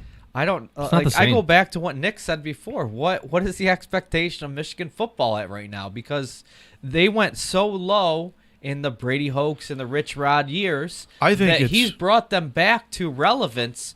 They're still not where they think they are, but a lot of people are happy with it. I've said this for the last 2 to 3 weeks, and I'm sure we'll be talking. We saw they got the College Football Rewind coming back in a couple weeks, so I'm sure we'll talk about that as well. But take away Ohio State, Penn State, and Michigan State, and those are the games you got to win. You come in and you make $7 million a year at Michigan. It's 44-18 as a head coach in the Big Ten. I think people would take 44-18 absolutely in a heartbeat, but that's not. But not in Michigan. No, they're not in Michigan. The expectations are easy. You need to win a national championship. I think the reason why this thing has went longer than expected is because of the name. Jim Harbaugh is a god at Michigan. Right. Played for Bo Schembechler. He's an alumni there that they love him. Now, maybe they don't love him anymore after what he's done there. But again, if you take all that out, when you looked at Brady Hoke and you looked at Rich Rod and those guys, Michigan was never in a top 25 team with those guys. They had some good years. Jim Harbaugh every year has had good recruits, which to me, he hasn't developed any recruits. That's one big knock that I have on him. And he can't win the big game, but you're paying him $7 million a year. So again, the COVID, the pass, but his buyout's ridiculous. But the COVID is, that could be an excuse for some, but in this instance, it's not because Michigan hasn't been affected by the COVID stuff. I don't think it should be an excuse for any of these coaches. But is Michigan really at the spot where you're thinking national title? They can't even beat Ohio State. Well, that's the thing. They need to be. That's why you need to. But you don't jump from step 2 to step 5. Like, you have to beat Ohio State before you're seriously even considered a national championship Ohio. team. I'm going to say this about Ohio State, and it pains for me to say this because I can't stand the Buckeyes. I can't stand Ryan Day. I couldn't stand Urban. I can't stand any of them. But see that. But you take out. But here's everybody. When Jim Tressel was there, it was the Buckeyes. They win a national championship. Guys, Jim Tressel left. Urban Meyer walked in and won football games in a national championship. Yes. Urban Meyer left. Ryan Day inherited a really good Ohio State team. They're going to win a national championship with Ryan Day. Maybe not this year. The ceiling hasn't fall off on Ohio State. Maybe not this year. But Jim Tressel beat Michigan. That's the thing. It's know. Not like all of a sudden Urban Meyer just started beating Michigan. No. Jim Tressel beat Michigan. Then Urban Meyer. Now Ryan Day. But I still think Michigan's a program for if I'm a college football coach, Michigan is still a big job. Is it? Yes. Can you compete for a national championship in Michigan? You have all the resources, all the money. You can recruit. Harbaugh's recruited. I mean, Harbaugh's had top 10 recruiting classes. He hasn't developed anybody. Listen, it's the same in the NFL. You need a quarterback in college football, and you need a quarterback in the NFL to win games. Michigan has not had any of those the last 5 or 6 years. So what Nick was saying, I mean, I agree with you in a sense there that Michigan, I mean, they were always at the top of the elite of the programs. And every year they're slowly chipping away and getting lower and lower and lower. For the last 12 years, Ohio State's been the king of the Big Ten. But I'm not saying, going back to what you said, money, facility, stuff like that. Texas has that. Mm-hmm. I don't put them in a national champ. Oh, USC has that. I don't put them in that. Those teams have history. So maybe I'm saying this the wrong way, but I'll say to answer your question there is Texas expectations with, again, the resources, recruiting belt. Texas expectations is a national championship. USC's the same way. USC's should be national championship. Michigan's national championship. I put those 3 schools. I put schools like that. They're a tier below because if we're talking that they are, but they shouldn't be. I think that's the discussion is that they are, but they shouldn't be. But is that because? I mean, let's take out the history and all that other stuff. If I'm putting right now, who are the national championship contenders going into the year? Michigan is not my top 10 or 15. No. I don't disagree with that. I'm saying if I'm the program, those schools, their expectations are to win a national championship. And you're right there in the arms race as far as like facilities and all that other stuff goes, like with the Clemsons and the Alabamas. But what I'm saying is that a realistic expectation? Take away all that other stuff. Probably Michigan not right now. In the same boat as Ohio State. No, I agree with you. I'm not saying it's realistic. I'm just saying that those programs, that's what's going to get Tom Herman fired. That's what's going to get Jim Harbaugh fired is for the program's expectations, they haven't achieved it. But Ohio State has been good since Jim Tressel left. You can throw Ryan Day out no matter what coach comes in there at Ohio State. They're not going to lose a beat. Well, but Luke Fickell took over. I don't think you lose a beat with Luke Fickell. I thought he should have been the head coach anyways. Wasn't he the coach for a year? For 1 year when it was. Did things just keep on rolling when he was there? Because I'm pretty sure it was a struggle that year. No, but if you go back and see the situation, Luke Fickell took over a disaster with Ohio State. And then Luke Fickell, it's the same kids. I think you got to look at the. And then they won the next year when Urban got there. I mean, just let's not act like Ohio State. You can just plug any coach in there and you can win because clearly, I mean, they had that disaster year and then all of a sudden it came right back up. So it's not like you can just plug anybody in there. All right, we got to go to news. We come back, more college football right after the break. New in Washington. At an appearance at the White House Rose Garden yesterday, President Trump said it should be just a matter of weeks now until the COVID-19 vaccine is shipped to vulnerable populations. And the top scientific advisor for Operation Warp Speed, as they call it, says that they focused on 6 potential vaccine candidates. Already, Pfizer says it's nearing final approval, and Moderna will soon follow suit as well. Governors across the country have taken largely incremental measures over the past few days, such as limiting the size of gatherings and making businesses close early, restricting capacity, or eliminating alcohol sales earlier in the evening amid a rising surge in cases from COVID-19. SpaceX forced to delay the launch of its second astronaut flight by a day due to weather concerns. The plan had been for liftoff today. Instead, they will aim for tomorrow. And they delayed it because high wind and weather conditions could jeopardize the return of their rocket. This is SRN News. If you've fallen behind in your credit card payments during the shutdown, you're probably feeling some added pressures. And even a brief history of late payments can lead to a big drop in your credit score. But you don't have to solve these problems alone. Trinity Debt Management can help. We'll work with your creditors, put a stop to late fees and other penalties, and make a plan that helps you get caught up. We'll also consolidate your bills into one easy-to-manage monthly payment and negotiate much lower interest rates. Not only will you find immediate relief, you'll save thousands. And don't worry, it's not alone. It's a smart way to get back on track. All you have to do is give Trinity a quick call, and we'll take care of the rest. Right now, no one really knows what the future will bring, but one thing is for sure. If your debt has you down, we should talk. Here's the number. Call 1-800-936-5496. That's 1-800-936-5496. The current temperature, 41 degrees. With SRN Sports, I'm Patrick Foss. There were several co-leaders when the second round of the Masters was halted on Friday. There is a four-way tie on top of the clubhouse leaderboard after 2 days' play at the Masters. Dustin Johnson and Justin Thomas are joined by Abraham Answer and Cameron Smith in at 9 under, and they are just one clear of a group that includes Patrick Cantlay. Justin Rose is among those in at 7 under after another day of birdies on the rain-softened Augusta National Course. But the tournament is still playing catch-up after a lengthy day one weather delay. Tiger Woods among those needing to wrap up their second rounds. He'll restart on day 3 at 4 under. I'm Graham Agars. Phil Mickelson, who is tied for 19th at 5 under and 4 shots off the lead, says he needs to work on his short game. I'm striking the ball exceptional, and I'm putting horrific. And if I get that fixed this weekend, I'm going to make a run. 63-year-old Bernard Langer is positioned to become the oldest player in Masters history to make the cut. This is SRN Sports.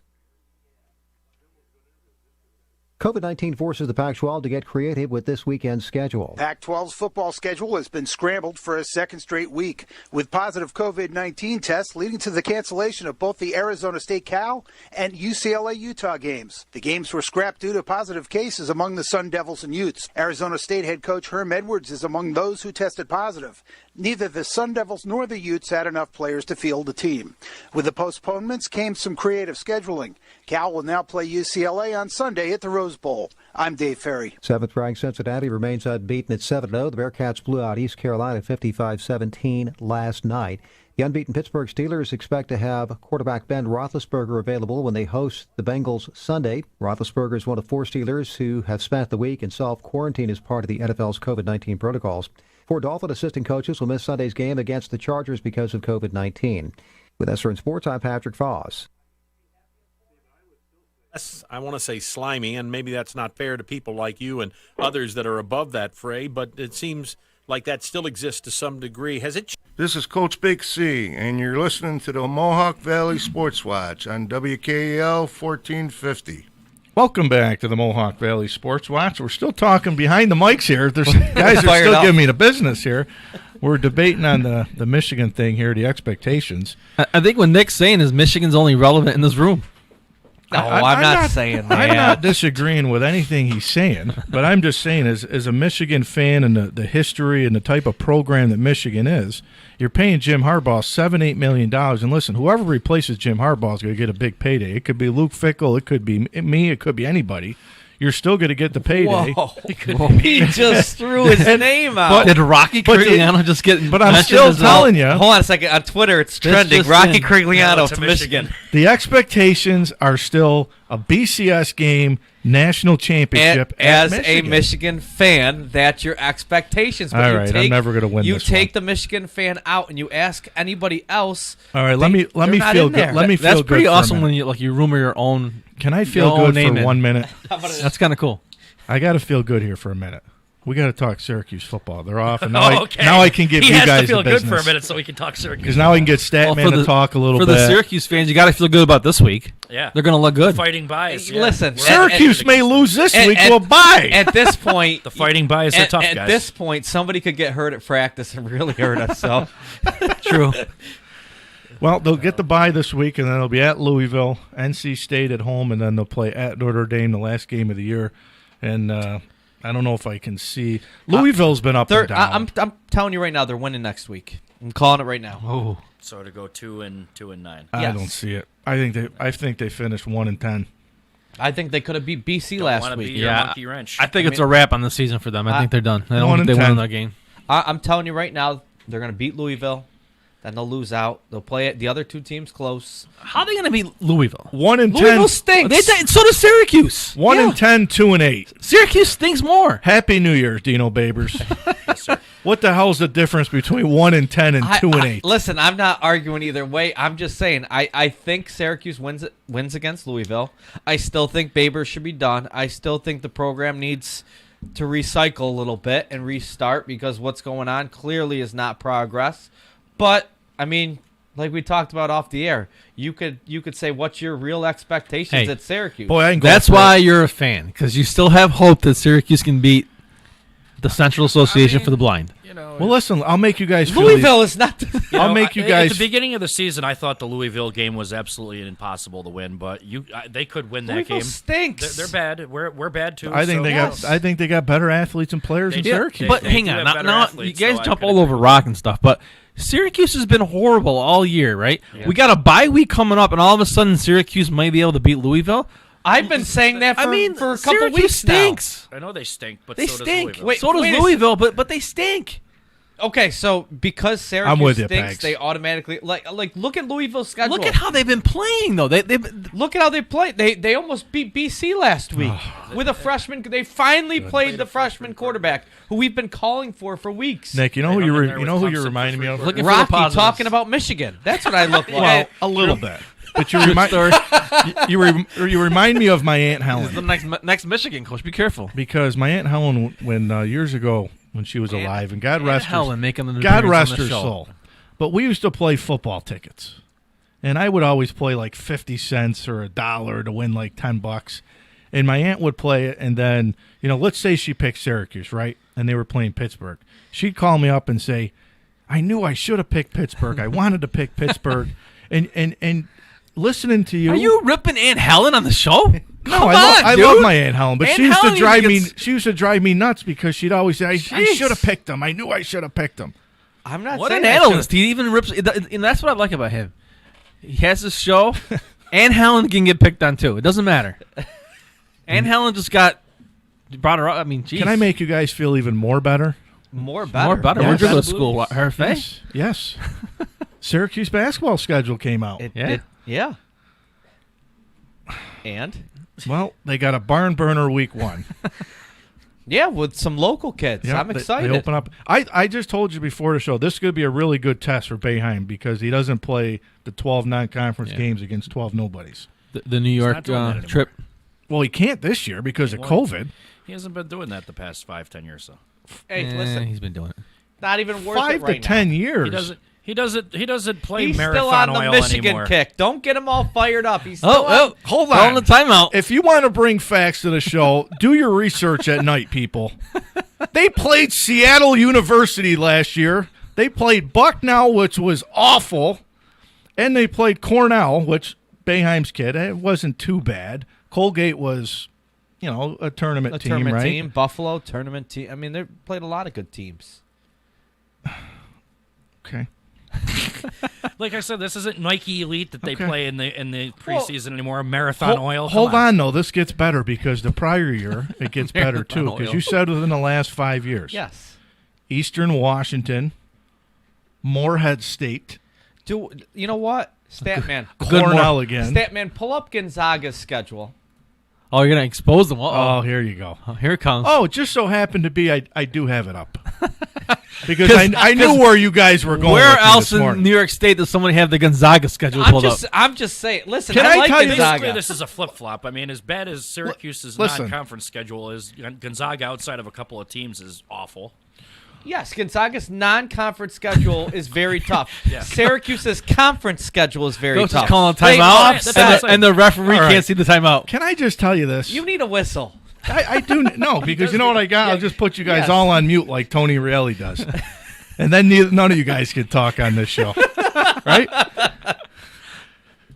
People banging on windows trying to talk here. Gonzaga opens up on November 26th against number 6 Kansas. Okay? Number 6 Kansas. Hold on. Let me see. Bryant or Kansas? Yep, I'll take Kansas is tougher. This is 1 year. Auburn, week 2. Number 2 Baylor, week 3. Number 5 Iowa, week 4. Okay. Nick, pull up the older schedules. No, let's go to the bottom of the schedule. Well, then they play their conference Whoa, games. whoa. Sneak that right in. Wait a second. Let's match it. If we're Nick with gonna the timeout. Then they can't control the conference schedule. This is getting animated. BYU, San Francisco, those teams are going to be better, but I agree. That's why Mark Few's got to go play those teams in the Wait a second. non-conference. So Syracuse's non-conference, they play 3 teams. Buffalo was a top 25 team. Rutgers was one of the better teams of the Big Ten. It was a tournament team. Yeah. And then Bryant, who won their league. So they play. But they're still not. They're 3 non-conferences against 3 tournament teams. Well, Gonzaga's 3 3 of the 4 non-conference are against top 10 preseason teams. Okay, so that's great non-conference schedule. I'm not arguing that. But now let's go to the conference. Well, you schedule. can't compare. I mean, I'm not comparing the ACC and the West Coast. I'm not saying that, but I'm not either. But so what are you saying? Boeheim has to go play 5 top 10 teams in the beginning and then play the ACC? What? I didn't say that. What he said? I didn't say that. What? And that's what I'm getting by this line of argument right here, guys. the argument I'm saying is in the past. Yes. The knock on Syracuse has been Boeheim plays nobody the first 12 games. But that changed 4 years ago when they had to change the schedule because they didn't get in the tournament. Then he started adding some other games, some competitive games. Yeah, I'm not disagreeing with you. I'm not saying he doesn't sugarcoat and play Colgate and stuff. I mean, I'm pretty sure Gonzaga's got a Dixie State or Bowie State on the schedule. I can't wait to see what Syracuse does this year overall because I think Syracuse is going to have a good team. This should be a better year for them, but it's all league games. Yeah. Mm-hmm. Hey, and I'll say this. This is Mark Few's most what team? Listen, I'm not going to hype them up, but I'm going to tell you what. They're very good. This might be the best team he's had in a long time. And they've had some good teams. And it might get better because you saw the stuff on TV. I hope, yeah. That kid's got to add some size, though. He's add some size. Not tall-wise. Skeleton-wise. Some thickness. Yeah, thickness. Yeah. He looks like a little. He looks he's 7'1". No, not size that way. No, not size that way. His arms look like they're like toothpicks. Yeah.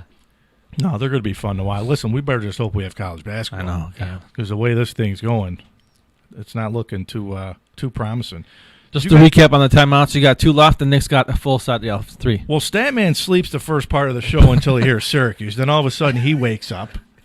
The timeouts are flying. I had to keep track of how many Hey, left. listen. We found his role. It's just like the game. All we need is a referee to come running by and say, "Hey, you sit down and shut up." Yeah, I had to make sure you guys weren't. I had to throw a technical because you used too many timeouts or something. I can go for a McGriddle. Yeah.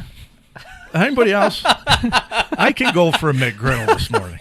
Too early. Sorry. Too early. Man. Did you guys think top 25? Who do you think? I got my pick. You got We're yours? calling it right now? You got yours, I got Pax? 2. I'm not sure. Well, hold your thought. Let's go to break. And we come back, I want you guys to give me your upset pick for the day. Not spreads, no nothing, just straight out who we think. Not many to choose from. Yep. No. But I'm anxious to see who you guys have.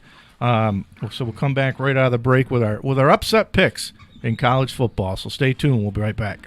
I want to get my girl some diamond earrings, but I don't know the first thing about diamonds. I was pretty clueless too, but I got Sue's engagement ring at Engelbert's Jewelers. They're the diamond authority. They helped me every step of the way. At Engelbert's Jewelers, we can answer every question you have and help you with this most special gift from your heart. In business over 100 years, we travel the globe to offer you the best diamonds available. When you think diamonds, think Engelbert's. West Dominic Street in Rome and in the New Hartford Shopping Center, 337-3100 and 797-5700.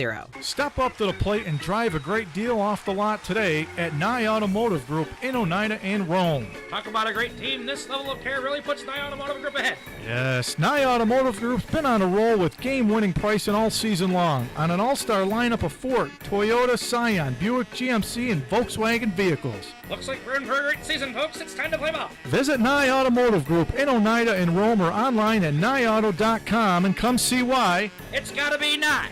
Can you remember the last time you tried something out without searching for it online first?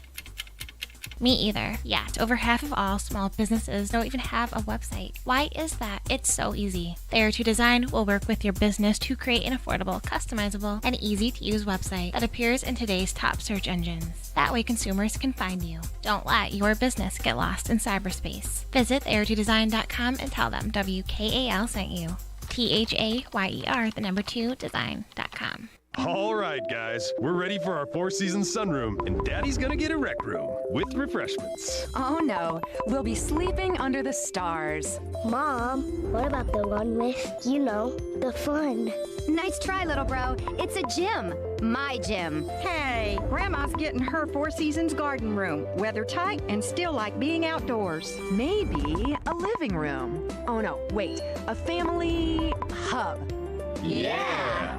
No matter what the budget, the season, or the climate, Four Seasons Sunroofs let you and your family enjoy the outdoors inside. Call now to hear more about these great offers from the premier manufacturer of sunrooms since 1975. More reasons for Four Seasons now. To find out more, call toll-free 800-848-6333. That's 800-848-6333. This is Coach Big C, and you're listening to the Mohawk Valley Sports Watch on WKAL 1450. The Bills make me wanna shout, kick your heels up and shout, throw your hands up and shout, throw your head back and shout. Come on now, the Bills are making it happen. Geez, I gotta turn the scene in here.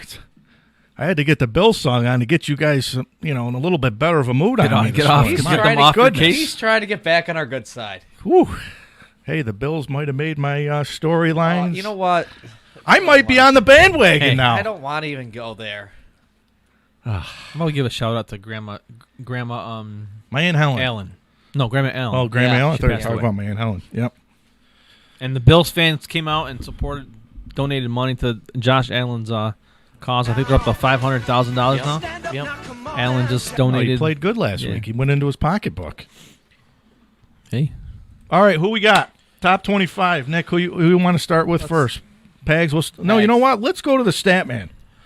Let's get him in this. Who you got?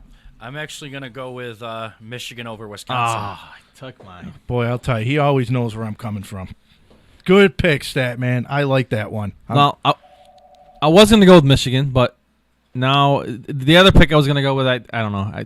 I think it's going to happen, so I don't know if it's really an upset, but Virginia Tech beating Miami. Miami, it's a good pick. Virginia Tech at home.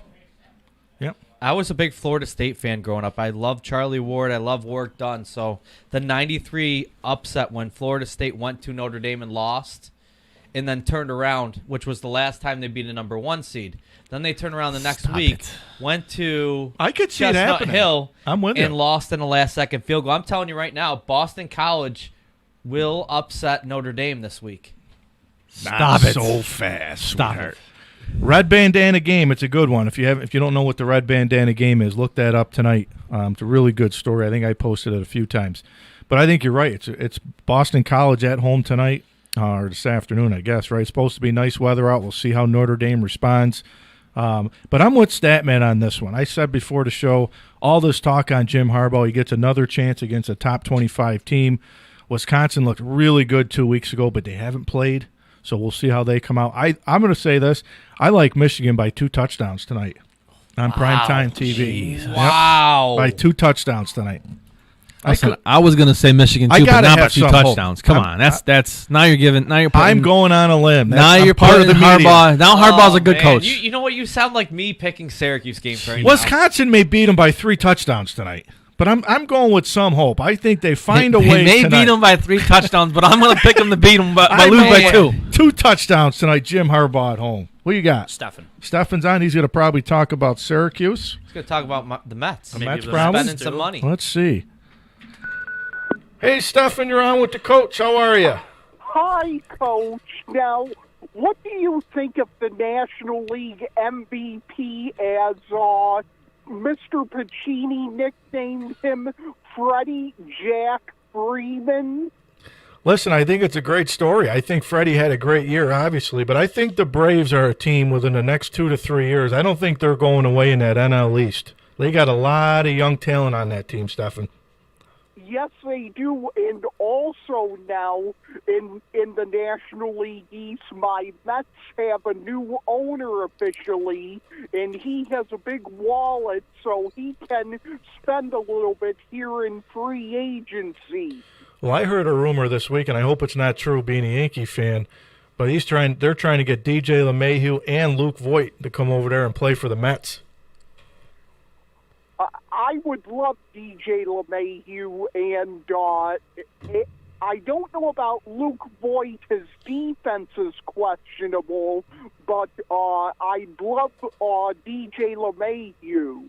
Absolutely. Being a Yankee fan, I think that's the one player of anybody they got to lock up for a long time. But, Steffen, what'd you think? Syracuse basketball schedule came out. They're going to play 3 non-league games and then all ACC games. What'd you think of the schedule? like it.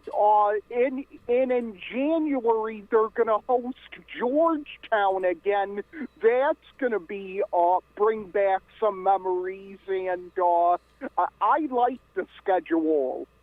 Yeah, the definite Big East, the John Thompsons and the Jim Boeheims, and now with Patrick Ewing at the helm at Georgetown, it'll definitely bring back. So I think they should keep that game on the schedule every year. Yeah, they should. Stefan, how about Syracuse football? They get a bye this week, and we've been going back and forth in here. They'll play next week at Louisville. You think they get one next Saturday? Actually, it's Friday night. Oh, is it Friday? Okay. You think they get that one Friday night? I'm not sure. I'm not too convinced. I think that Dino Babers might be on the hot seat, and maybe bring back someone from Coach McPherson's coaching crew there. You never know, right, what Syracuse is going to do, if they're going to keep it local or they go outside the Syracuse community. So we'll have to wait and see. Well, Stefan, listen, always good talking with you. Stay safe, partner. Okay, and say hi to my buddy Mr. Piccini for me. I will do that on Monday morning for sure, my friend. Thank you. Okay. You never know who's Syracuse, right? Yeah. Do they stay in-house? And Hey, I heard a rumor that the Mets are looking at George Springer and then trading for Francisco Lindor and really opening up the checkbook. Yeah, so. I heard Lindor. That would be great. I mean, they got the money, right? That'd be scary. Yeah, they definitely have the money. That's for sure. All right, Pags, who were you going with? So you're going Boston College. Boston College. Went Virginia Tech. Statman's going Michigan. He's missing an action in there. And then I'm going to go with Michigan, too, as I just said. I think Michigan finds a way tonight. But listen, this game can get ugly, too. If it's the Wisconsin from 2 weeks ago, it could get real ugly in a heartbeat. And a 1-3 Michigan team with another bad loss tonight at home, it just gets hotter and hotter for Jim Harbaugh. So did you guys come up with these guys? If you're just tuning in and you missed us last week, the new big fun part of the show is the second hour. I do my top 10 NFL storylines. And then they give me 3 random words, and I post these 3 words in front of me. And as I'm running through my storylines, I got to try to get the words in. But when I do the storylines, I got to get them out of the room, because 2 weeks ago, as I'm going through it, they're high-fiving in here, they're fist-pumping in here, and I'm just breaking down laughing, and I had to send them out of here. So that's the second part of the show. We get into some NFL talk. We'll definitely get into some AFC, NFC, what the playoffs would look like. And who at this point would be your player of the year, coach of the year. So we'll get into all that. So these guys will have a good time with me. And if you're just tuning in, we got into some heated discussions early, of course. The Jim Harbaugh talk continues on here with Michigan, and then we got into the Ohio State. If you missed this past week's Rock Pile show with Jim Catanzaro, the RFA alum, Jim was great. Next week, I'm pumped up. Spiro Ditas, the CBS sportscaster, who's also a Fordham alum, is going to join me on Wednesday night. And then the week after, the Wednesday before Thanksgiving, we bring back the coaches. We'll do round 2 of the College Football Rewind. I'm pumped up for that. And then hopefully after that, we can do a bowl special as well. So we'll be excited to bring the guys back for that here in just a couple weeks. If you missed my Alex Trebek tribute, I'll read it off here, and probably I'll try to get in here before the 10 o'clock hour. But I want to go back to the hoop thing here just for a minute, because I was really surprised. And Nick, I don't know, maybe you saw the early rankings and all that, but I knew Baylor was going to be good. I didn't think they were the second best team in the country. That's for sure. But some interesting teams. I think it should be a fun basketball season. But again, the preseason rankings really don't mean much. It's really probably based off of last season, how some teams ended, recruiting classes. I mean, North Carolina, I think, is going to be much better this year than what they were last year. Rutgers gets into the top 25. They're at 24. Again, that would have been their first time in, right, the big tournament last year if we would have had it. Mm-hmm. So it'll be some interesting teams. An interesting stat on the Syracuse schedule that I didn't know. They're going to get, I think it's, they're getting Carolina twice this year. Twice, but Duke only once. Duke only once. Yep. They'll go at Duke. They go at Clemson. They go at Virginia this year. At North Carolina. It's looking like the home games will be Bryant, Buffalo, Notre Dame at home, Georgetown at home, Virginia Tech at home, NC State, Pitt, Boston College, and then they'll end on March 1st, hopefully at home against North Carolina. So, good schedule. The ACC, I'm not sure how's the ACC supposed to be. Better? Yeah, it's supposed to be pretty good. I mean, the ACC, even if you're a Syracuse fan, I think you want to see North Carolina relevant. You want to see, obviously, the Duke's going to be relevant, and, the Clemsons and the Virginias and all that. It was a down year for North Carolina last year, and, of course, North Carolina probably going to circle that Syracuse game where after they Cuse beat ran him, ran them off the gym for that. So, and then hopefully, what you guys heard on high school basketball? Anything? No, we're still in a waiting game at this point. Waiting right now. So, who knows, I think a lot can happen. They came out with the report that said they're a ways away from letting winter sports happen, but our start date wasn't until January 14th, so that's a ways away. So a lot can still happen. You can always push back the start till January. So at this point, I think we can all agree that we'll take whatever we can get. Yep. Yeah, no, that's for sure. I hope you guys get it in there. My sister was disappointed they shut down her season. Yeah.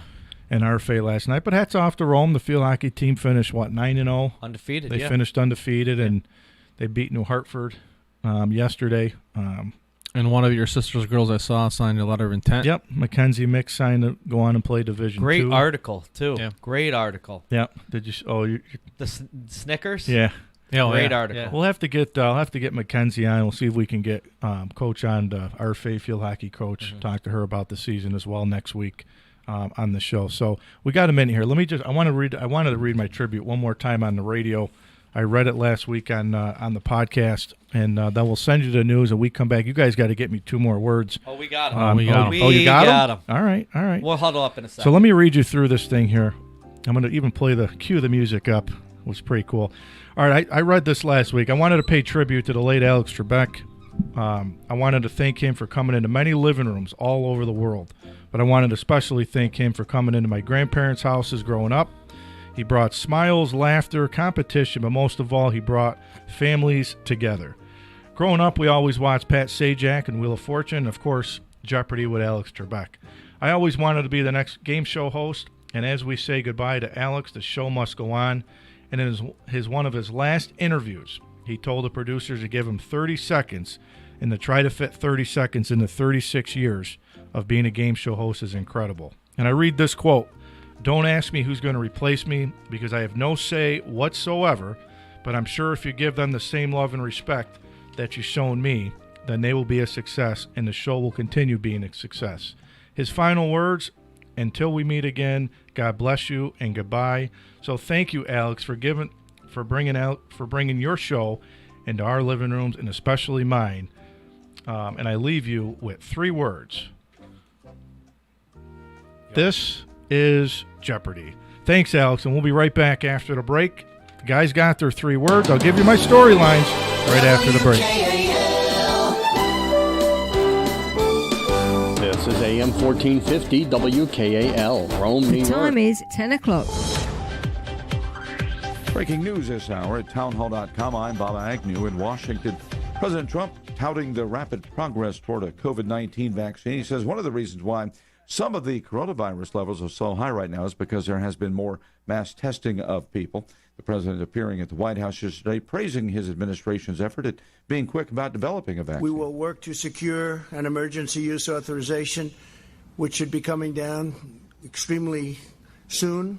And he says it could be widely available by April. He again spoke yesterday in the White House Rose Garden about the efforts to create the vaccine. In the past 9 months, my administration has initiated the single greatest mobilization in U.S. history, pioneering, developing, and manufacturing therapies and vaccines in record time. Meanwhile, a number of governors around the country are imposing new restrictions to try and keep a spike in coronavirus cases down. Colorado Governor Jared Polis spoke yesterday in Denver. We're planning to update these executive orders and public health orders to make it clear that hospitals experiencing stress and strain serving patients must begin a mandatory scale back of elective procedures for the surge of patients in the coming weeks.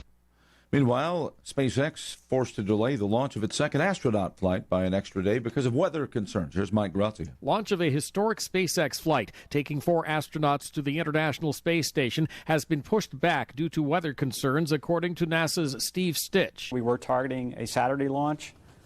We've adjusted the launch date 24 hours later. News of the weather delay came as SpaceX chief Elon Musk revealed via Twitter that he's tested positive for coronavirus, then negative twice, then positive again. During a Friday night news conference, NASA's Norm Knight assured strict protocols are in place. That is Mike Grazia reporting on Wall Street Friday. The Dow was up 399 points. More from townhall.com. Diabetes, high blood pressure, anxiety meds, everyone's on them. If you're a 50-year-old male, maybe a bit porky, and you may even have type 2 diabetes, $1 million of term insurance may only cost you about $200 a month. Call Term Provider. Speak with Big Lou at 800-555-2085. Big Lou will find a term life policy for you even if you have type 2 diabetes, are overweight, or have high blood pressure. Term Provider has helped thousands of people like you who think they can't afford term life insurance. To buy $1 million of affordable term life for you, all you need to do is call Big Lou at 800-555-2085. Lou will make sure the scales are tipped in your favor. Call 800-555-2085. Big Lou will answer your call and work to fit you into a term life policy that you can afford. Remember, Big Lou's like you. He's on meds too. Call 800-555-2085. 800-555-2085. 2 workers are dead, a third person missing after an apparent steam pipe explosion in a maintenance building at a Veterans Affairs hospital in Connecticut. It is with great sorrow that I share that 2 deaths tragically occurred today as a result of an explosion in the basement of an outer building at the West Haven campus. That's the voice of Al Montoya, director of the VA Connecticut Healthcare System. It was completed a little bit after 8 o'clock when the line was refilled with steam, and that's when the incident occurred. And he gave a press conference yesterday at the Veterans Administration Connecticut Healthcare Building. On Wall Street Friday, the Dow Jones Industrial Average had a booming session, but international oil prices continued to lose a little bit of ground. They were up by 99 pennies a barrel on the NYMEX, down to $40.13. Breaking news and analysis at townhall.com. From Washington, I'm Bob Agnew.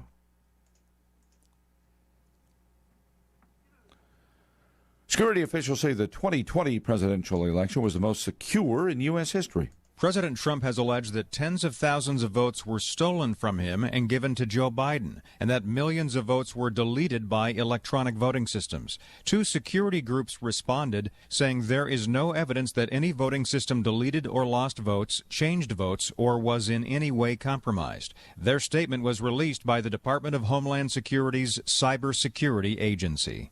Greg Clugston, Washington. China's trade is booming, export growth accelerating in October, boosting the total so far this year back to above pre-coronavirus levels for the first time. Customs data showed exports in October rose 11.4% compared to a year ago, up to $237.2 billion, even as many Western countries continue to struggle with their economic recovery. More details at townhall.com.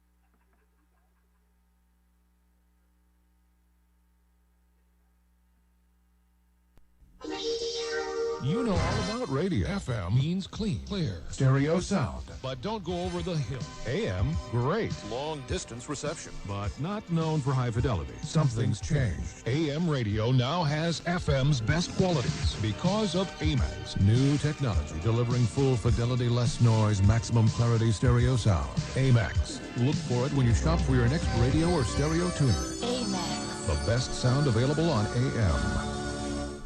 If you are a small business owner, it is time to answer these questions. Is your website mobile friendly? Does it look modern and pop? Can it be found on the first page of Google? If you answer no to any of these questions, or worse, you don't have a website, it is time to call our friends at Thayer 2 Design. They'll work with you to customize a website to fit your needs and help you grow. Websites start as low as $400, and yes, you heard that right. A great looking website doesn't have to cost you thousands of dollars. Give them a call today at 315-875-7989 or visit them online at RomeNYWebDesign.com.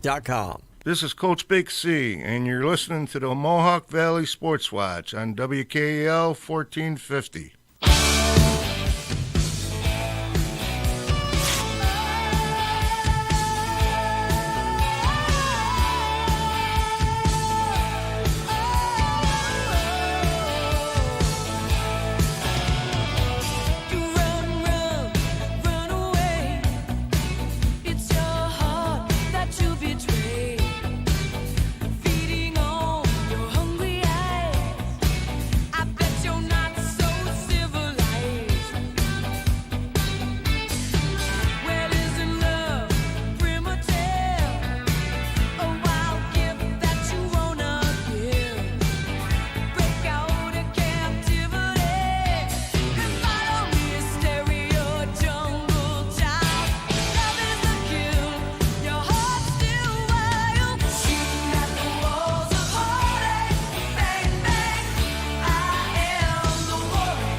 Never gets old, Statman. No, sir. I think we've been doing it now for what, at least 5 years? Yeah, pretty much ever since, At least 3 years, right? Yeah, at least, yeah. All right, so these guys gave me 3 words. I don't know how I'm going to fit these words in here. These guys will be high-fiving. Sure will be fun, though. But let's go to the tape. Here's my NFL storylines for last week, Week 9.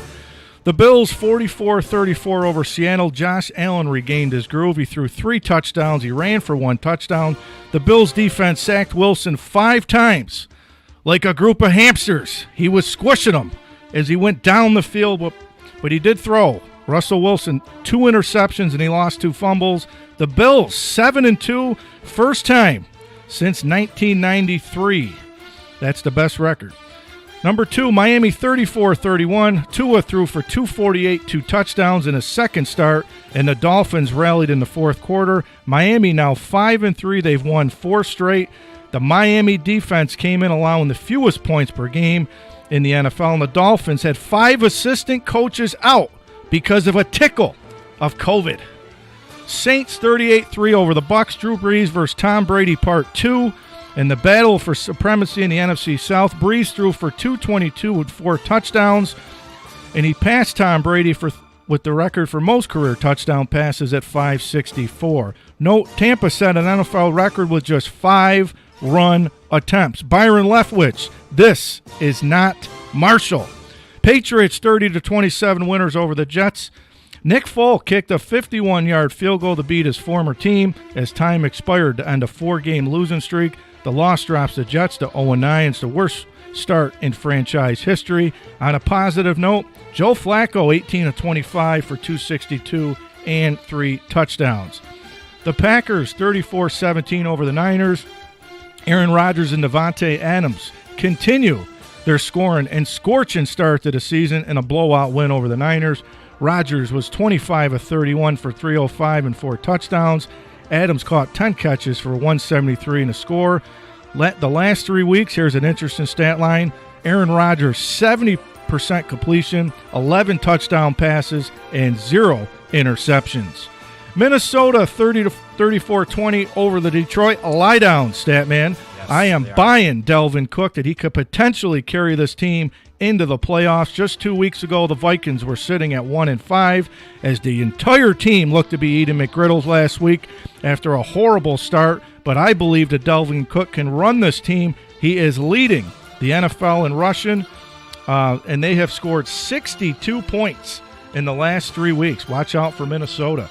The AFC East, the divisional race, the Patriots have won every division title since 2009. By a wide margin at 7-2. Coach Medicis' Buffalo Bills. They're likely to make the playoffs, but tough games left. They'll be at Arizona, at Pittsburgh, in a division. Can you believe this one could come down to Week 17 against the Miami Dolphins. The staying power of the rookie quarterbacks in the NFL, it's hard to overstate how ready and consistent Justin Herbert's been. Of course, Joe Burrow, he's looked the part since week 1. Herbert was the 6th overall pick. Joe Burrow, we know, was the top pick. And Tua, the 5th overall pick. It's nice to see that the NFL is in good hands. The AFC wildcard race, unlike the horrible NFC race, there's a clear in the AFC between the halves, the Chiefs, the Steelers, and Bills. And you got the rest of the AFC, the Titans, Colts, Dolphins, Raiders, and Browns. There's 9 AFC teams that can reach at 5-3, which is much better than the horrible NFC East division. And last but not least, the Saints defensive line.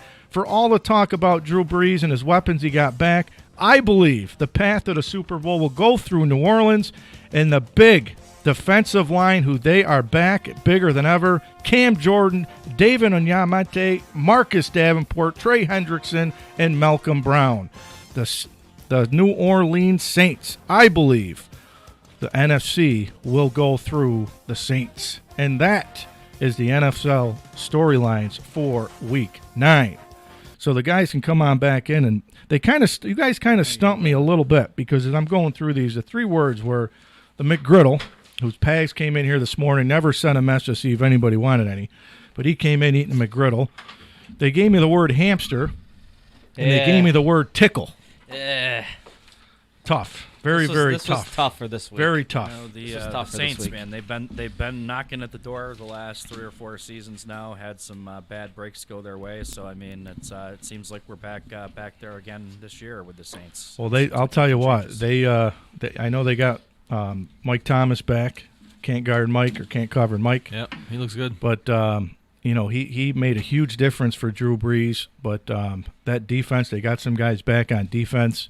They look the part. I mean, it'll be a matter of can they stay healthy throughout the way, and they've had Tampa's number. Yes, Drew Brees is one of the only quarterbacks in NFL history to have a winning record against Tom Brady. But here's what I didn't understand about that game. And I know Tampa was down big early. They ran the ball 5 times. That's been the trend lately. I mean, the Giants, they were a play away from losing to the Giants.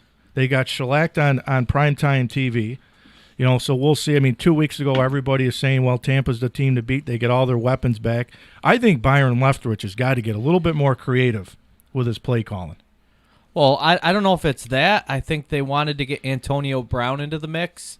They're trying to keep Gronk happy with getting him the ball. I mean, sometimes it's a problem when you have so many weapons. You have to kind of change what you're good at to keep everybody happy.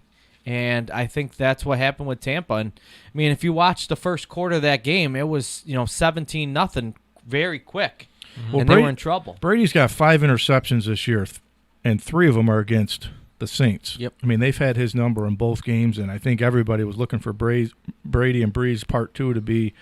I still think these two are going to get each other another time in the playoffs. But the interesting thing for me was I said early on in the season that Drew Brees didn't look like he had the arm strength to get it downfield. And listen, I still think he's an elite quarterback. People are still saying, is he still elite? He still has the weapons. He still's got that quick release. If the Saints can play some defense, I mean, they've been, the last 2 years? I mean, the referees, the penalties. Yeah. The pass interference calls have really gotten them over the years. And speaking of Brees, what do you think of them rotating the quarterback in and out once in a while? I like the fact that they give a different look, but it was nice that they actually had him throw the ball this past week. Yeah. Because it got to the point where every time he came in, right, you knew it was you'd put everyone in the box, right, and a run's coming or zone read. So it was nice to see him throw the ball. He had a nice pass, and it's just more options and more weapons that the Saints can have, and they're already tough enough as it is. Mm-hmm. See, I think that Sean Payton is probably one of the only coaches that has actually gotten this thing right with Taysom Hill, because you see some of these other teams that bring in another quarterback, and really the Saints. I think Sean Payton started this thing. Yep. I'm going to be really interested to know and see is that if this is Drew Brees' last season, I think he may go one more year. Sean Payton has said Taysom Hill's his quarterback. Yes, he did. And I think it's going to be really interesting to see now, because now you throw a guy that's really just been a platoon guy, right? Situational, comes in, Now you're the guy. Right. It's a lot different when you're the guy. Absolutely. And now you don't have, does he have another quarterback? I mean, he's got Jameis Winston. Got Jameis there. Does he have another quarterback that he can utilize like Taysom Hill when he's not in there at quarterback? But I think Sean Payton has got it right over the years with him. But when you pay somebody $21 million to be a backup, you gotta be saying, hey, listen, you're my guy. You got to learn as much as you can. We're going to throw you in. We'll give you opportunities to succeed. But I'm putting a lot of faith in you. You're our guy. I wish that would have been the direction that Tebow would have went. Because I think Tebow, he wasn't an every down quarterback, but I think you could have put him like they do Taysom Hill. You could have put him at tight end, wing back. I don't think people had done that at the time. I think that's kind of more of a new trend where you get the quarterbacks that, look at Trey Burton for the Colts right now. He's throwing some touchdown passes. They ran some reverses. They put him at quarterback. I think that's more of a new trend. And if that was around back when Tebow was playing, yeah, that could be an option. But at the same time, Tebow was also very stubborn, and he didn't want to switch to tight end. Where this kid's just, get me on the field. Let me play special teams. I'll block a punt. I'll return a punt. I'll go play receiver. He was fun to watch in end. college, too. I mean, he was fun to watch in college. But, Nick, how about your Bills? Stephen A. Smith said he thinks the Bills are the only team in the AFC that can beat Kansas City. Well, I will say that when we played Kansas City, the Bills were a little banged up defensively, and it was a rain game, so that kind of changed things because they're not a team that wants to run the ball. And I think they had to prove themselves 2 weeks ago that they could run the ball. And, Moss ran for 80 and Singletary ran for 86. This past week, they ran the ball 9 times all game, kind of what you were talking about with the Bucs and Leftwich.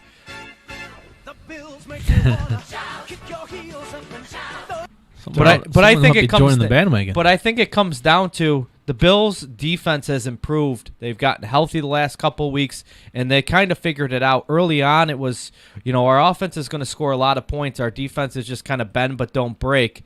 They're kind of solidifying the defense, and I think the fact that they went super aggressive, Leslie Frazier was blitzing all over the place. They knocked Russell Wilson down 16 times, the most in his career, forced him to have 4 turnovers, a guy that really takes care of the ball.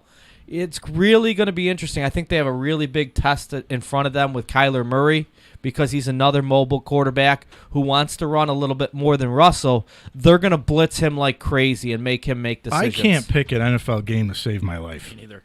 I really can't because Thursday night, I thought the Titans would have rolled the Colts. The Titans are struggling lately. The Titans are struggling a little bit. It's almost like they peaked early. Phillip Rivers has been on and off his whole entire career, but Phillip Rivers was 29 of 39 for 300 yards and a touchdown. He didn't turn it over.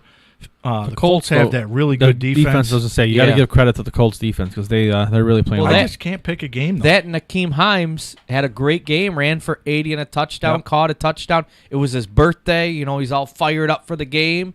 I thought the Colts would win that game, but I didn't expect them to win in the way that they did. Well, here's some games in the NFL this week. Thursday night this week, we saw the Colts beat the Titans 34-17. You got the Texans will play at Cleveland this week. Washington will play at Detroit. The Jags will play at Green Bay. As much as hurts me to say this, the Giants and Eagles. If the Giants can beat the Eagles, first place. Yeah, how about that? First place is baby. In their sight. They've played better the last couple weeks, but I don't care about that first division. Place with what? 3 Even wins? if it's the Giants being a Giants fan, they don't belong in. That nobody should be in out of that division. Ridiculous. Period. The Bucs will see if they can bounce back. They'll play Carolina. Denver's going to play at the Raiders. Not many people talking about the Raiders. The Raiders are somehow 5-3, playing some good football. The Chargers and Dolphins, a battle of the 2 rookie quarterbacks. Chargers have played well. They just can't find ways to blow games never at the seen end. anything like it. Tua looked good last week. We'll talk about him in a little bit. The Bills will play Arizona. That game is in Arizona. That's one of the late games. Seattle will play at the Rams. The 49ers will play at the Saints. The Bengals will play at Pittsburgh. Baltimore and New England will be the Sunday night game. In the Monday night game will feature the Vikings and the Bears. So let's talk about Tua. I think that was the game that everybody's waiting to see. Tua came out with over 200 yards passing. He definitely looks Well, they opened up the offense a little bit. I think against the Rams, they were really worried about Aaron Donald. So, I mean, he didn't really throw the ball. I think he threw for 90 yards. He struggled. He looked like a rookie. I mean, his first play, he gets sacked by Aaron Donald, stripped. He fumbles the ball, and he was just asked to manage the game. I think last week they gave him the keys a little bit and let him make some plays. And I mean, he throws a nice ball. He did a nice job, and he's a little more mobile than people give him credit for. Who would have thought the Week 17 game, Buffalo-Miami, could come down for the division? It could. I wanted to guess that one this year. Not this year, at least. I mean, and the rookie quarterback. Who would have thought that Miami'd have the best defense in the NFL? Yeah. Well, it's still early, but yeah, their defense is very good. I mean, they've had touchdowns in the last 2 games off their defense. But Stephen A. said he thinks Buffalo's the only team that can give the Chiefs a game that has a chance. Has he watched Pittsburgh? Because I still think here's the only thing I'll say about your guys' Bills. I root for them. That's again, we go back. I'm more of a college guy than an NFL guy, so I'll always root for the New York teams. What I worry about Buffalo in the postseason is, let's say they do play Kansas City or they do play Pittsburgh. Can Josh Allen go a game without making the big mistake? That costly turnover late in the game. I don't think. I think he's done a really good job outside of the Jets games. For whatever reason, he fumbles against the Jets. Ball, though. He's done a good job. Yeah. He's never thrown a red zone interception, and I think he does.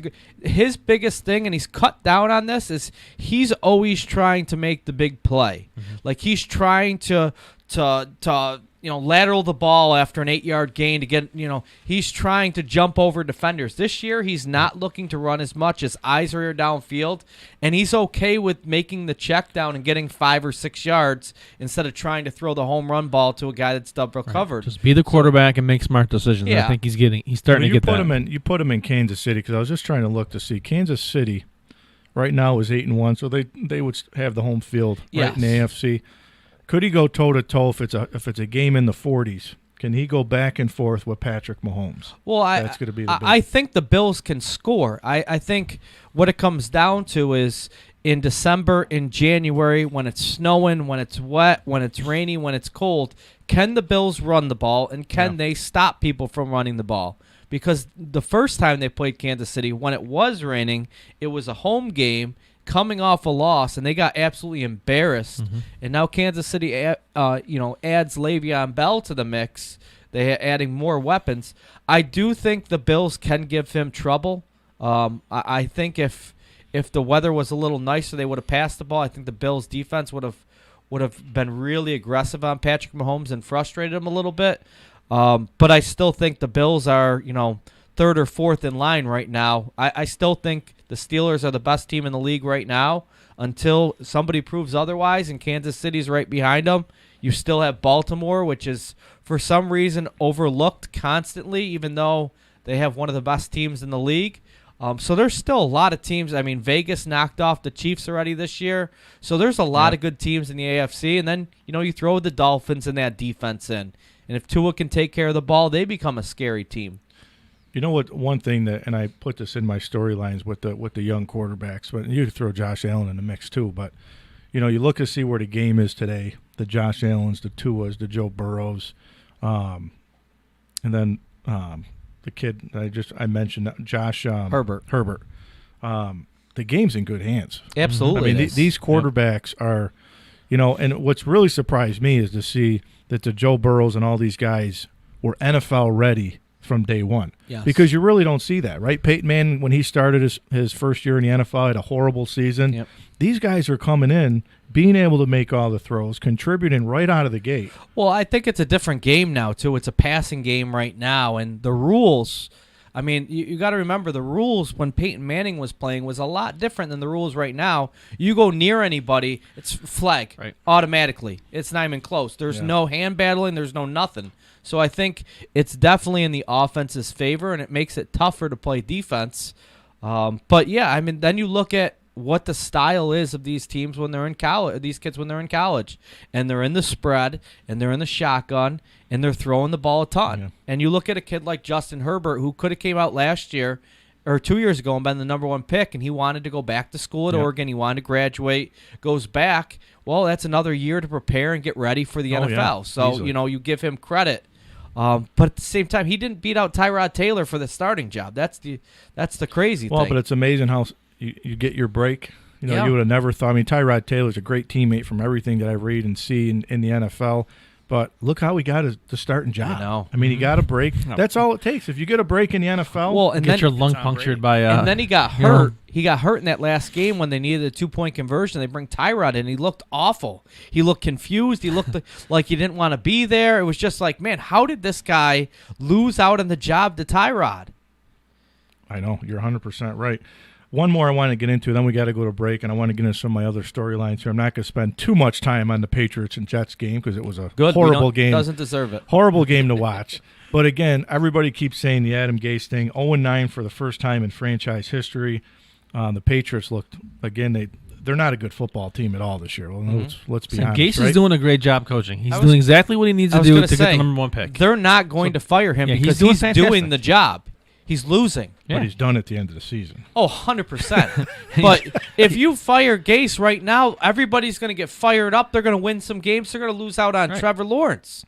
I mean, it's them and the Jags right now. Hey, the only positive for that game was I thought Joe Flacco played a good game at quarterback. How about for the that Jets. throw at the end of the half? Yeah. I mean, wow. That was, yeah. But did you see some of the, I don't know if you guys watched the entire game, but did you see when they were going to Flacco on the sideline when he was sitting on the bench? Man, he looked like he was in another world. Yeah. He's probably saying, what the hell am I doing on this team? I come Why did I come here? Because nobody wanted you, Joe. That's why.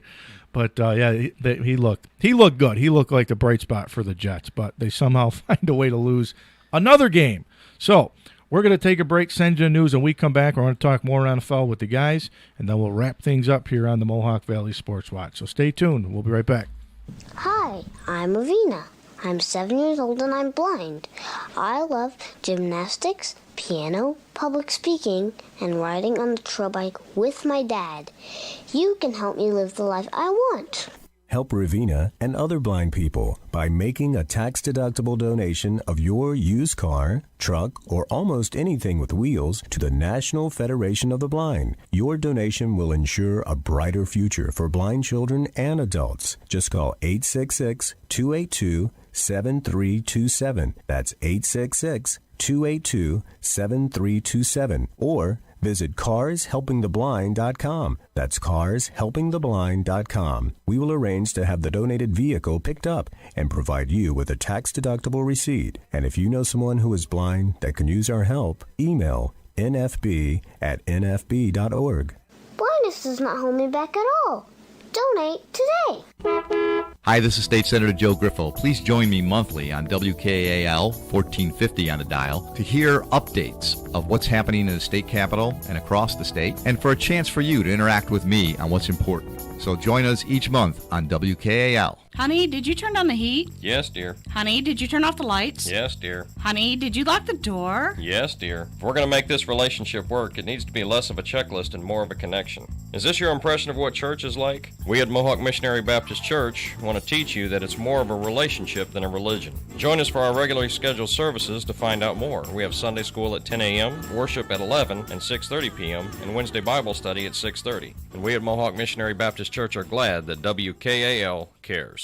If you are a small business owner, it is time to answer these questions. Is your website mobile friendly? Does it look modern and pop? Can it be found on the first page of Google? With SRN News, I'm Bob Agnew in Washington.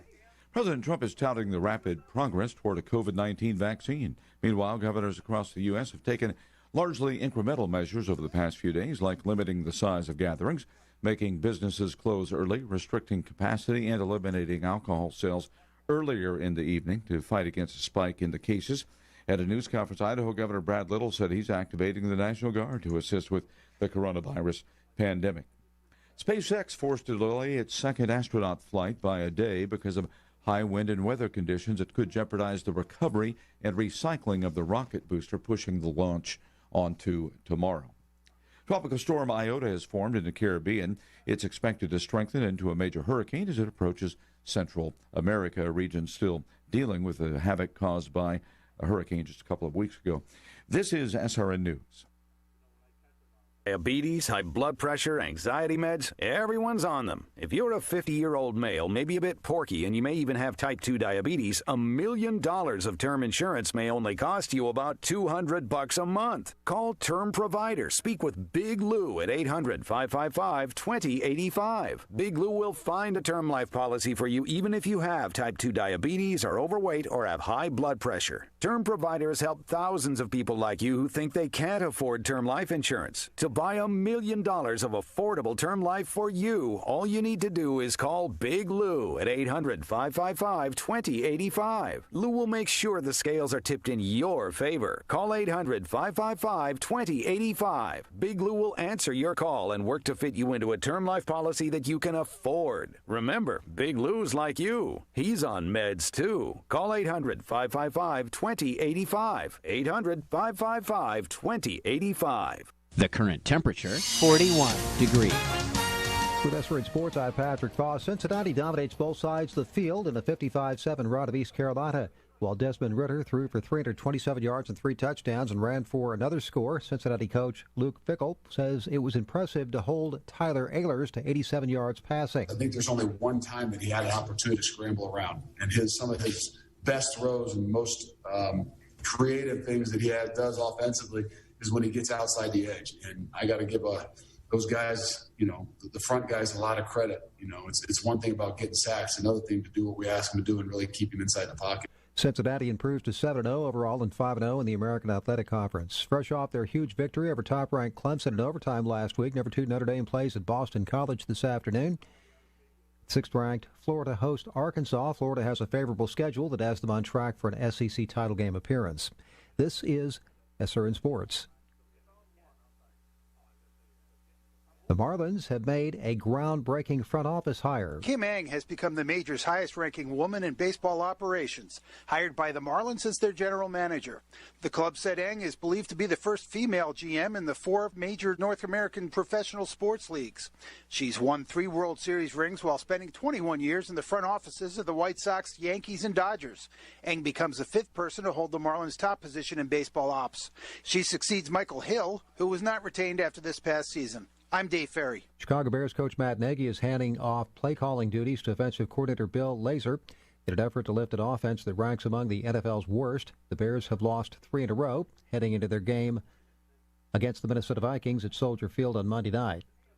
Dustin Johnson, Justin Thomas, Cameron Smith, and Abraham Anser share the Masters clubhouse lead after finishing up the second round at 9 under. With SRN Sports, I'm Patrick Foss. This is Coach Big C, and you're listening to the Mohawk Valley Sports Watch on WKAL 1450. Throw your hands up and shout. Throw your head back and shout. Come on now, the Bills are making it happen now. Stand up now, come on and shout. Yeah, yeah, yeah, yeah. Oh, I'm on the wagon. About time. Did you guys see the I'm interview? happy for the Bills, No, to be honest with you. The interview during the game. Did you watch the game where they had it was the support the salute service, and they had the serviceman who was on there, and he goes, "Nobody circles the bandwagons like the Buffalo." I'm like, "Oh, easy now." I say it all the time, though. I'm a Giants fan, but again, in the NFL, I'm completely different in the NFL than now that the Bills are college. winning, you can say that. Yeah, he's jumped on the. He has. To this day, I said it from I'm the first happy time for I the came only on New the York show. team that we have.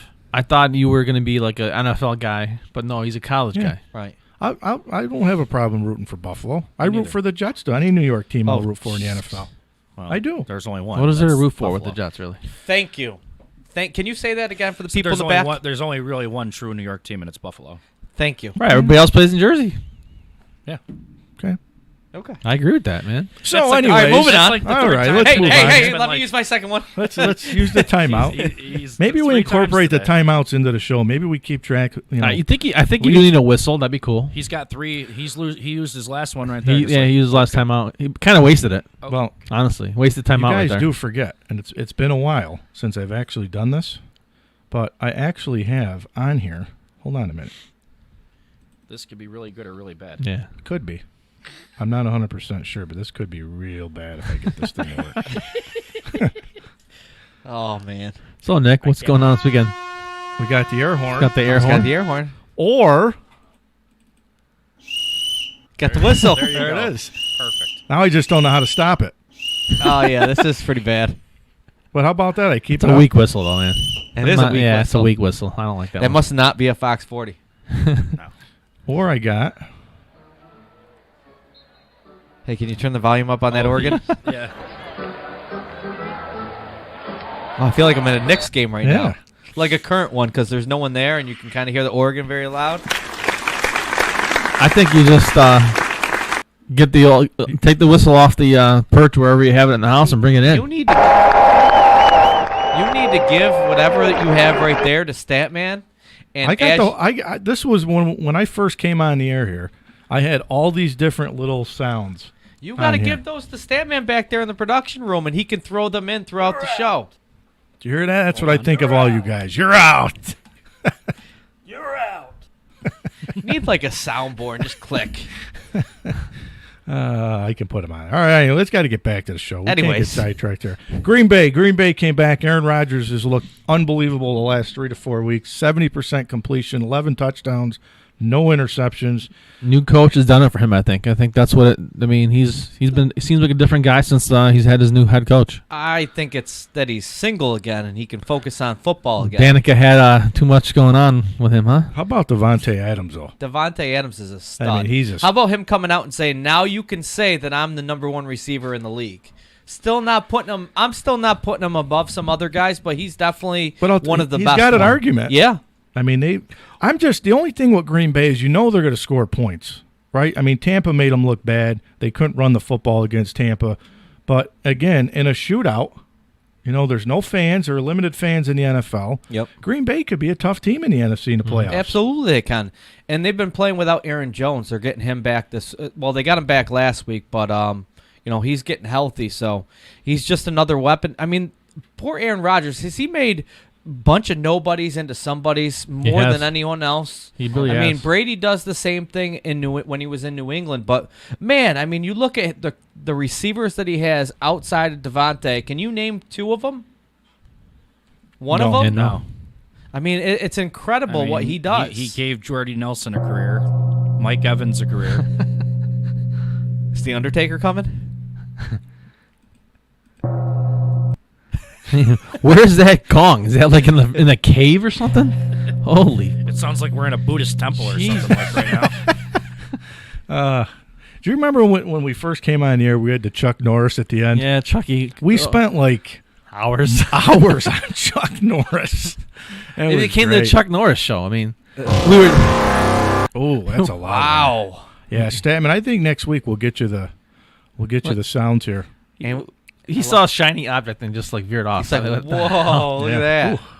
All right, back to the NFL. Yeah, I want to get back to Minnesota too here because I don't want to spend too much time. But this was a team that started off 1-5, and Dalvin Cook leading the league in rushing right now. He's only played 6 games. And then they got the cure for what ails you when they played the lie downs. Yep, but that's also a team that went into Lambeau Field and beat. Yeah, the week before is when it really turned. I mean, you're talking about They beat Green Bay 28-22 at Lambeau. They've scored 62 points in the last 2 weeks. Dalvin Cook has scored most of them, and he's leading the league in rushing. Could Minnesota find a way to get in? Listen. I heard your talk about them possibly being a playoff team. I mean, they'd have to get really hot and string a bunch of wins together. I mean, and I don't know that Dalvin Cook can go for 200 yards from scrimmage every week, but I mean, where was this all year? I mean, why are you throwing with Kirk Cousins when you have Dalvin Cook? So here's a stat line. And this was surprising because I thought Derrick Henry. You just assume, right? Henry's leading the league in rushing. Cook through 7 games. Sorry. What's he laughing at? I don't know. 858 yards rushing in 7 games with 12 touchdowns. He's on pace for 1,700 yards. Unbelievable. What are you Missing laughing games. Sorry, I fell off the wagon. He found something shiny. Yeah, I gotta read this one. All right.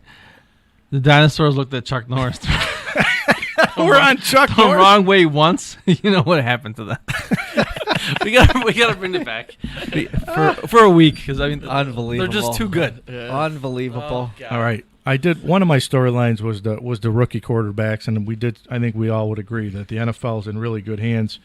Tua's still got a lot to prove to me. He's only got a couple games under his belt, but Justin Herbert, Joe Burrow have obviously been the story so far this year. And I know I was telling you I was going to give you my Rookie of the Year and all that, and I'm looking through my 12 pages of notes I just threw in the trash, and I think I forgot that sheet. But I know you said you would argue. Who would be your rookie right now?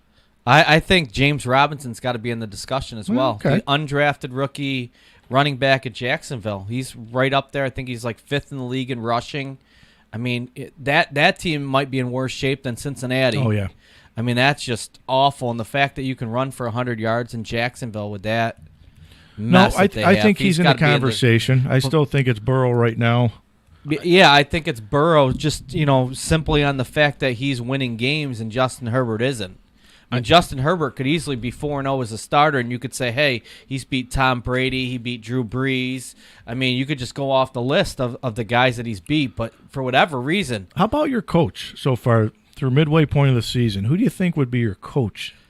Coach of the year. I mean, I think Mike Tomlin's got to be at the top of the list right now. I do agree. I think nobody expected to see this. I think he's so underappreciated because he's a Pittsburgh Steelers guy, and it's like assumed that they won. I mean, we kind of joked about it last week, but he won 9 games with a starter named Duck, a guy that can't even make his roster right now, and he was on the verge of being a playoff team, and now he gets Big Ben back. I mean, they draft Claypool. Big Ben too. Yeah, I mean they're really good. That defense is ridiculous. So I think he's got to be at the top of the list. I think, Brian Flores making the move to Tua and taking, I don't even know what the publicity hit or whatever you think it is, and defending your guy, and now it's working. I think he's got to be on the list. I think Flores is one of those guys that comes from the Belichick tree that I think that's actually doing well. I think a lot of the guys have fallen from that tree and hasn't really gone on. I think I probably would agree with you, though. He might be the only one. I think that my brother-in-law always gives me a hard time because he's not a Mike Tomlin fan. Says he's overrated. I think he's underrated. I think he's underrated too. I think they lost a lot in Pittsburgh, and they've still been in contention year in and year out in that AFC North with Baltimore. I think Brian Flores has done a phenomenal job. A lot of people, including myself, said I don't think it was the right time to put Tua in. It is, but yeah, I don't either. But we'll see. But obviously, he had to see something in Tua. He's healthy. Mm-hmm. I think that's the big part. I think your guy in Buffalo. I think McDermott should get credit too. But they got to win more than one game, big game. They got to beat somebody else. I mean, you look at the Bills' schedule and you say, all right, who are the big games? You have Tennessee, you have Kansas City, you have Seattle so far on the schedule. The rest of them should have been wins. Mm-hmm. Maybe the Rams, there was a 50-50. But, I mean, they're 1-2 in those games. You have to win those games against the better teams.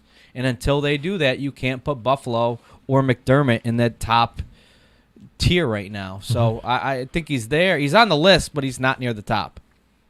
Yeah, he's done a very good job with the team this year. I just don't think he's done Coach of the Year So yet. what did the NFL, you guys got to refresh me on this. The NFL changed it this year, right? Yes. Mm-hmm. 8 teams are getting in? 7 teams are in, but there's a lot of movement right now to push for an 8th team getting in if they can't get every team to have 16 games. So if I look at the AFC, right, so there's 7 teams? 7 teams. I'm just saying, I'm counting. Yep. Buffalo, Miami, Pittsburgh, Baltimore. Yep.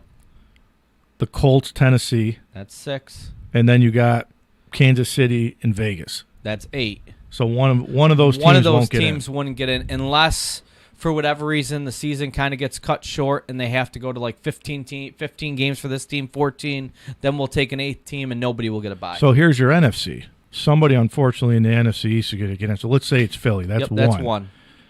You probably would say Green Bay and the Bears. I'd say definitely Green Bay. Let's hold off on the Bears. The Saints, Tampa. Yes.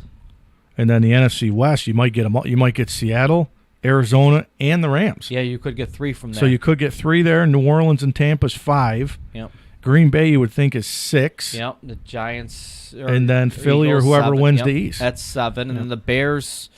Because the Bears are 5-4. Yeah, and they're kind of free falling right now. And I'd say right now they're in, but they're not heading in the right direction. They have no quarterback right now. I don't know if they're going to sustain it. So, and that 8 team, is it for both sides, or is it just for one or the other? No, it would be in both it'd be both sides. And the other conferences, team I'm going to throw out there, and it's the team you talked about before. I mean, the Bears are sitting at 5-4. The Vikings are at 3-5. I mean, if things continue, maybe the Vikings steal a spot here, but they got a ways to go. I mean, the AFC. This is why I wished that maybe this year what they would do is you don't have even in the playoffs no AFC NFC. Just seed them all. Just seed them all, because I don't think it's fair that you're going to get a crap team out of the NFC East with a losing record who may only have 5 or 6 wins, and you look at the AFC. The AFC, some divisions got 3-4 teams over 500. But you also got to remember that the first time that this happened was Seattle back in the day, and that was the Marshawn Lynch run. I think it was against the Saints where he broke 6 tackles for like a 50-yard run, and Seattle ended up winning that game because of home field advantage, because not only are they getting in the playoffs, but they're getting a home game, that 4 seed. So you have to remember, now you're talking January. If it's a team that could host fans, that's a huge advantage. Yeah. Coming in as a 5 or 6 win team, getting that home game, especially if it's a Northeast team that has snow conditions or something. Well, guys, we're going to take our last break, and when we come back, we'll wrap things up here on the Mohawk Valley Sports Watch. So stay tuned. We'll be right back. You know all about radio. FM means clean, clear, stereo sound. But don't go over the hill. AM, great, long distance reception. But not known for high fidelity. Something's changed. AM radio now has FM's best qualities because of AMAX. New technology delivering full fidelity, less noise, maximum clarity stereo sound. AMAX. Look for it when you shop for your next radio or stereo tuner. AMAX. The best sound available on AM. There are everyday actions to help prevent the spread of respiratory diseases. Wash your hands. Avoid close contact with people who are sick. Avoid touching your eyes, nose, and mouth. Stay home when you are sick. Cover your cough or sneeze. Clean and disinfect frequently touched objects with household cleaning spray. For more information, visit cdc.gov/COVID-19. This message brought to you by the National Association of Broadcasters and this station. All right, guys, we're ready for our 4-season sunroom, and Daddy's gonna get a rec room with refreshments. Oh no, we'll be sleeping under the stars. Mom, what about the one with, the fun? Nice try, little bro. It's a gym. My gym. Hey, Grandma's getting her 4 Seasons garden room. Weather tight and still like being outdoors. Maybe a living room. Oh no, wait, a family hub. Yeah! No matter what the budget, the season, or the climate, 4 Season Sunrooms let you and your family enjoy the outdoors inside. Call now to hear more about these great offers from the premier manufacturer of sunrooms since 1975. More reasons for 4 Seasons now. To find out more, call toll-free 800-848-6333. That's 800-848-6333. This is Coach Big C, and you're listening to the Mohawk Valley Sports Watch on WKAL 1450.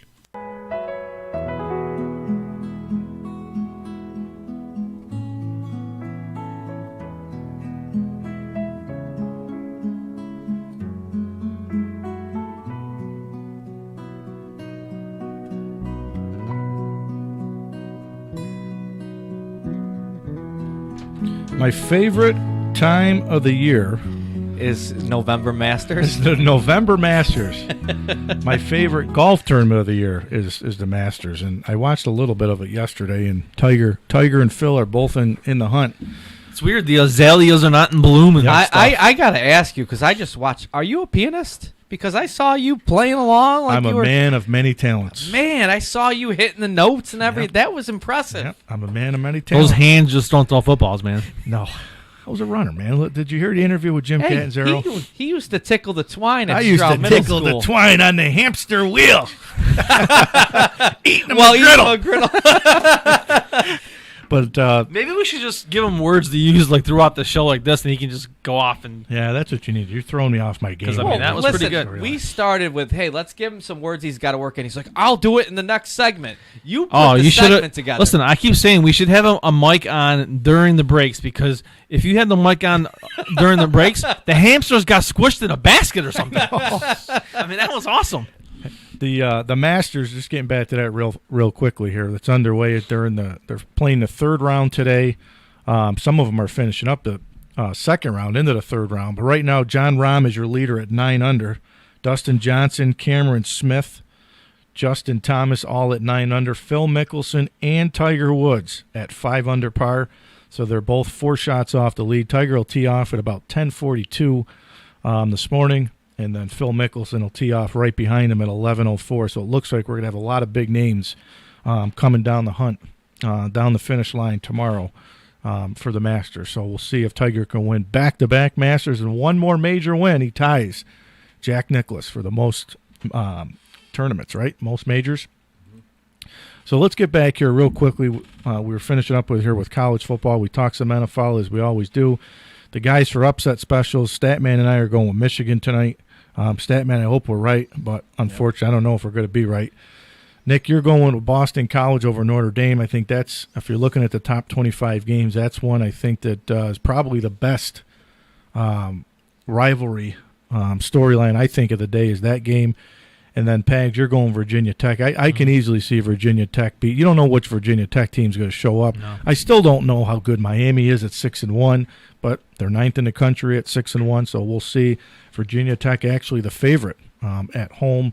They're a field goal favorite tonight or this afternoon at home. The top 25 games in action, as we just said, Miami will play at Virginia Tech today. Indiana looking to go to 4-0. You would think if they win today at Michigan State, they're only a 7.5-point favorite on the road in East Lansing. That was the game that I was actually going to that was my other one if I didn't pick the Michigan game. I don't know. I don't see Michigan State is just not very good right now. Michigan State beat Michigan, though. So what's Indiana's schedule coming up?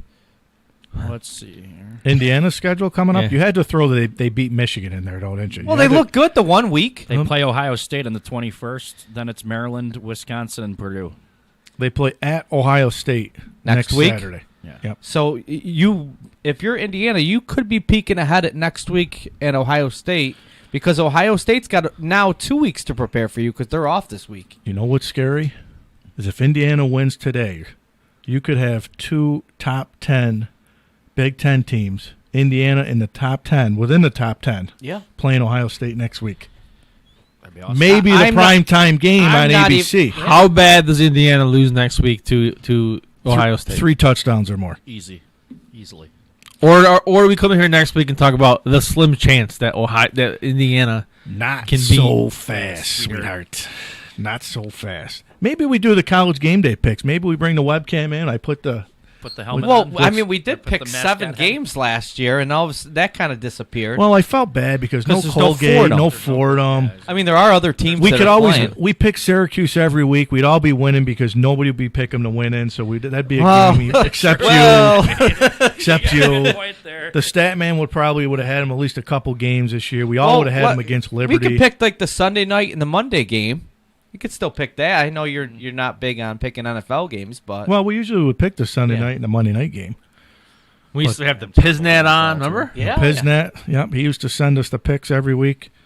Yeah, well, we'll see. We'll see what happens. We'll definitely have to do the bowl stuff. Maybe but- instead of that, you go with like what's your best pick against the spread? Who's going to be the leading passer this week? Hey, we haven't had a lot of Fordham stuff on this show because they're not playing.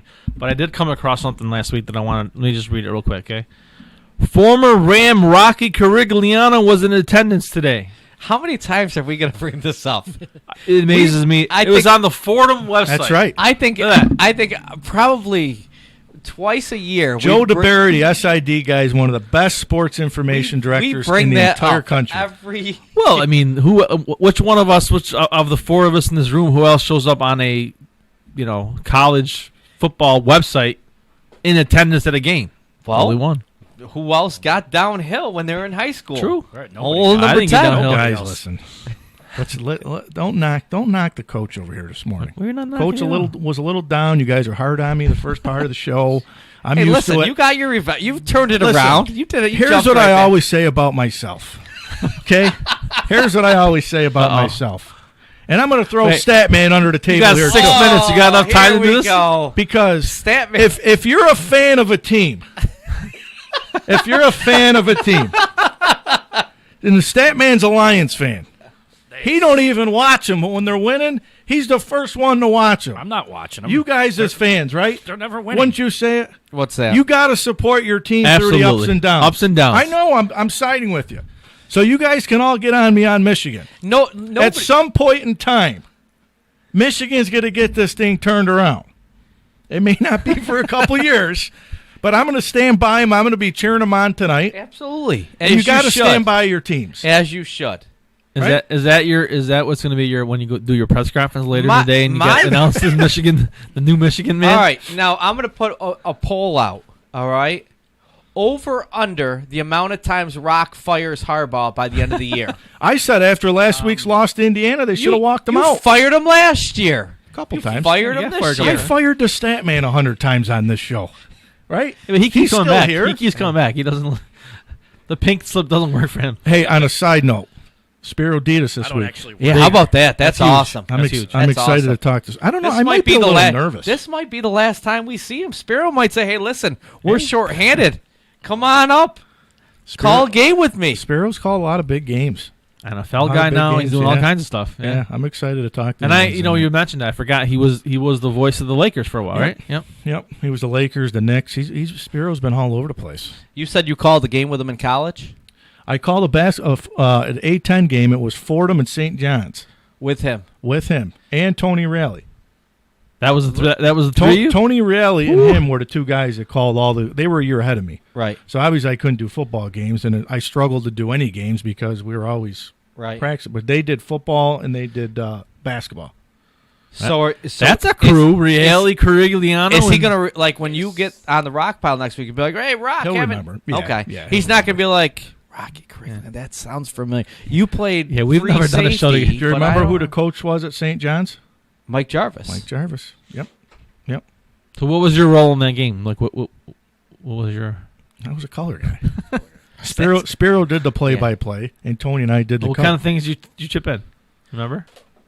Was just ask. I want to find tape. I'm going to find tape. There's got to be a call out there, right? But That's but I'm awesome. excited though. It I'm is excited to talk to him, and just for him to make time to come on with me is going to be Yeah, that's cool. awesome.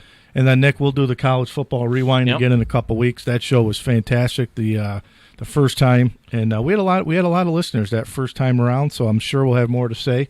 I got a Absolutely. response from everybody except Nick from C-Bus says he's got to check with his wife. Listen, you know what he's doing? He's researching so he can be the star of the show again. I got to try to stole find a the way, though. hour. And he's I the gotta star get- of every show he's on, man. I got to get Pat because Yeah. Pat was left out. Yeah. So I got to try to work Pat in. But I told him, you guys did good with the pardon shots. Everybody had Yeah. their own. It was cool. Yeah. Everybody had their upset special. We did the picks. Yep. We It was all a really did pretty show. good. It was with a the really picks. good show. I thought it honestly. was. I It was thought a it really went well. really good show. But it seems like we got a lot into that hour. So We got a ton in that we hour. got a ton. I in thought we there, could have so. went for another hour if we Easily. really. I know. Well, maybe the Bull Special will do a 2-hour show, so we'll see. But all right, listen, we're out of time, so I got to make sure. Thank everybody. Thanks, Stefan, for calling in today. Thanks for putting up with us here, and especially putting up with me rambling on and on. The guys were tough on me, but I think I battled back a little bit. You hung in there. But we'll definitely look forward to doing it again here next week on the Mohawk Valley Sports Watch. So on behalf of the entire crew, enjoy the weekend. Stay safe. Don't forget, mask up this weekend and going forward. Stay tuned.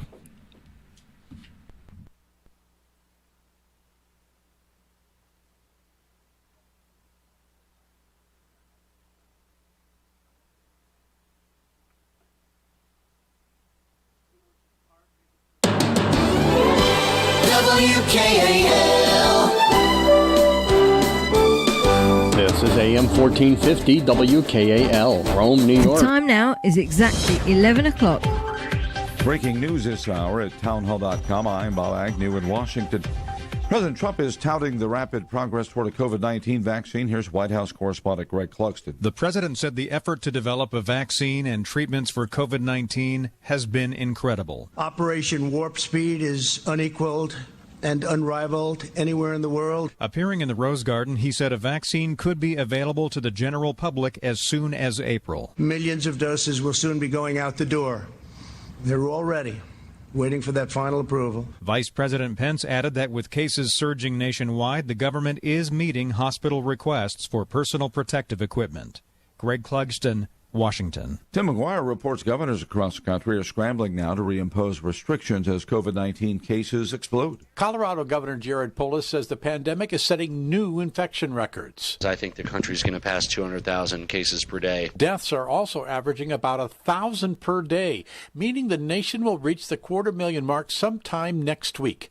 New Mexico Governor Michelle Lujan Grisham is locking down her state for 2 weeks. Stay at home except for only the most essential trips for health, safety, and welfare. Oregon's Governor Kate Brown calls her 2-week shutdown a freeze. Some economists say the economy cannot recover until the virus is brought under control, and relatively short lockdowns could ultimately result in less economic pain. I'm Tim McGuire. Tropical storm Iota has formed in the Caribbean. It's expected to strengthen into a major hurricane as it approaches Central America. It could wreak havoc in a region where people are still grappling with more than 120 deaths and a lot of destruction in the aftermath of Hurricane Eta. On Wall Street Friday, the Dow was up 399 points at 29,479. More on these stories at townhall.com. Diabetes, high blood pressure, anxiety meds, everyone's on them. If you're a 50-year-old male, maybe a bit porky, and you may even have type 2 diabetes, $1 million of term insurance may only cost you about $200 a month. Call Term Provider. Speak with Big Lou at 800-555-2085. Big Lou will find a term life policy for you even if you have type 2 diabetes, are overweight, or have high blood pressure. Term Provider has helped thousands of people like you who think they can't afford term life insurance. To buy $1 million of affordable term life for you, all you need to do is call Big Lou at 800-555-2085. Lou will make sure the scales are tipped in your favor. Call 800-555-2085. Big Lou will answer your call and work to fit you into a term life policy that you can afford. Remember, Big Lou's like you. He's on meds too. Call 800-555-2085. 800-555-2085. Delivery giant DoorDash will sell its stock to the public. The move will capitalize on the growing trend of consumers embracing app-based deliveries as much of the world stays home during the pandemic. Its revenues reflect the explosion in demand for delivery. Last year, DoorDash generated $885 million in revenue. During the first 9 months of 2020, revenue more than doubled that to $1.9 billion. But DoorDash has lost money each quarter since its founding, and the company warned potential investors that losses could continue. John Scott reporting. Police in Mexico's northern border city of Ciudad Juarez have arrested 2 drug gang members there in connection with the October 29th murder of a local TV news anchor. The governor of Chihuahua State said the killing was not related to the victim's work as journalists. The governor said that the suspects were members of a drug gang. Breaking news and analysis at townhall.com. SpaceX forced to delay the launch of its second astronaut flight by 1 day due to weather concerns. Closer look at those concerns from correspondent Mike Grazia. Launch of a historic SpaceX flight taking 4 astronauts to the International Space Station has been pushed back due to weather concerns, according to NASA's Steve Stitch. We were targeting a Saturday launch. We've adjusted the launch date 24 hours later. News of the weather delay came as SpaceX chief Elon Musk revealed via Twitter that he's tested positive for coronavirus, then negative twice, then positive again. During a Friday night news conference, NASA's Norm Knight assured strict protocols are in place. If any of those protocols have been compromised, then we're not going to let you near the crew. 4 astronauts, 3 Americans and 1 Japanese, are scheduled to rocket to the International Space Station for a stay of 5 to 6 months. That is correspondent Mike Grazia reporting. More on these stories at townhall.com. From Washington, I'm Bob Agnew. I'm TJ Matthews with your official 1450 WKAL weather bug forecast for this afternoon. Sunny sky, high mid-40s. West winds under 10 miles per hour. Slight chance of scattered snow flurries after midnight tonight. Low down to 28 with a light southeasterly wind. Rain and snow showers likely tomorrow morning, becoming all rain by midday, high 52. That's your latest official 1450 WKAL weather bug forecast. I'm TJ Matthews, 1450 WKAL, more stimulating talk radio. Can you remember the last time you tried something out without searching for it online first? Me either. Yet, over half of all small businesses don't even have a website. Why is that? It's so easy. Dare to Design will work with your business to create an affordable, customizable, and easy-to-use website that appears in today's top search engines. That way consumers can find you. Don't let your business get lost in cyberspace. Visit dareToDesign.com and tell them WKAL sent you. THAYER, the number 2, Design. WKAL.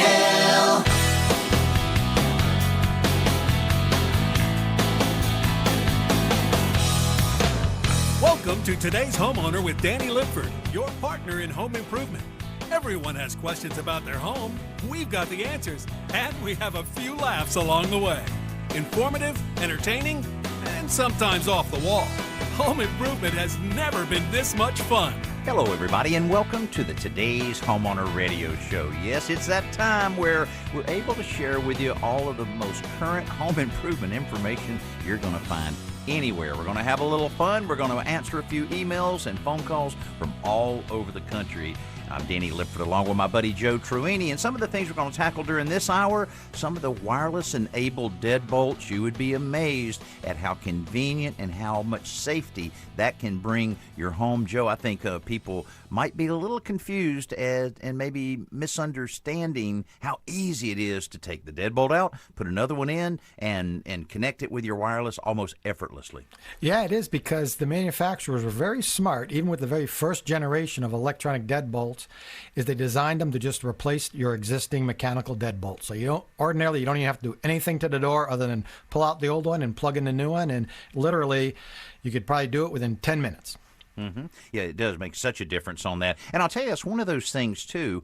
I know we did a show on one of my television shows about things that people that are renting their homes can do, and that's an excellent one. You can take that's right. Yeah, you can take the deadbolt off, because, there's always that question as to how many people really have keys to this rental house, and, because not every landlord's going to just take all the locks out and put brand new ones in each and every time or rekey them. So that is something you can take that lock off yourself, put it in a box, put it somewhere where you can know where it is so that you can put it back on when you move, and then you can put one on that you can control. I actually did this for my daughter's, one of my daughter's house in Birmingham, and she's able to control that from her work. She can unlock or lock if her roommate gets locked out, right, which happens from time to time, and that kind of thing, or letting the plumber in. So a lot of convenience and a lot of safety on that. We also, and now your key doesn't work. That's the other advantage. I know. I have to sit out on the porch until she comes home. So, hey, another thing that's changed so much, and we talk constantly about the changes in tools these days, particularly because of all of the lithium batteries and that type of thing.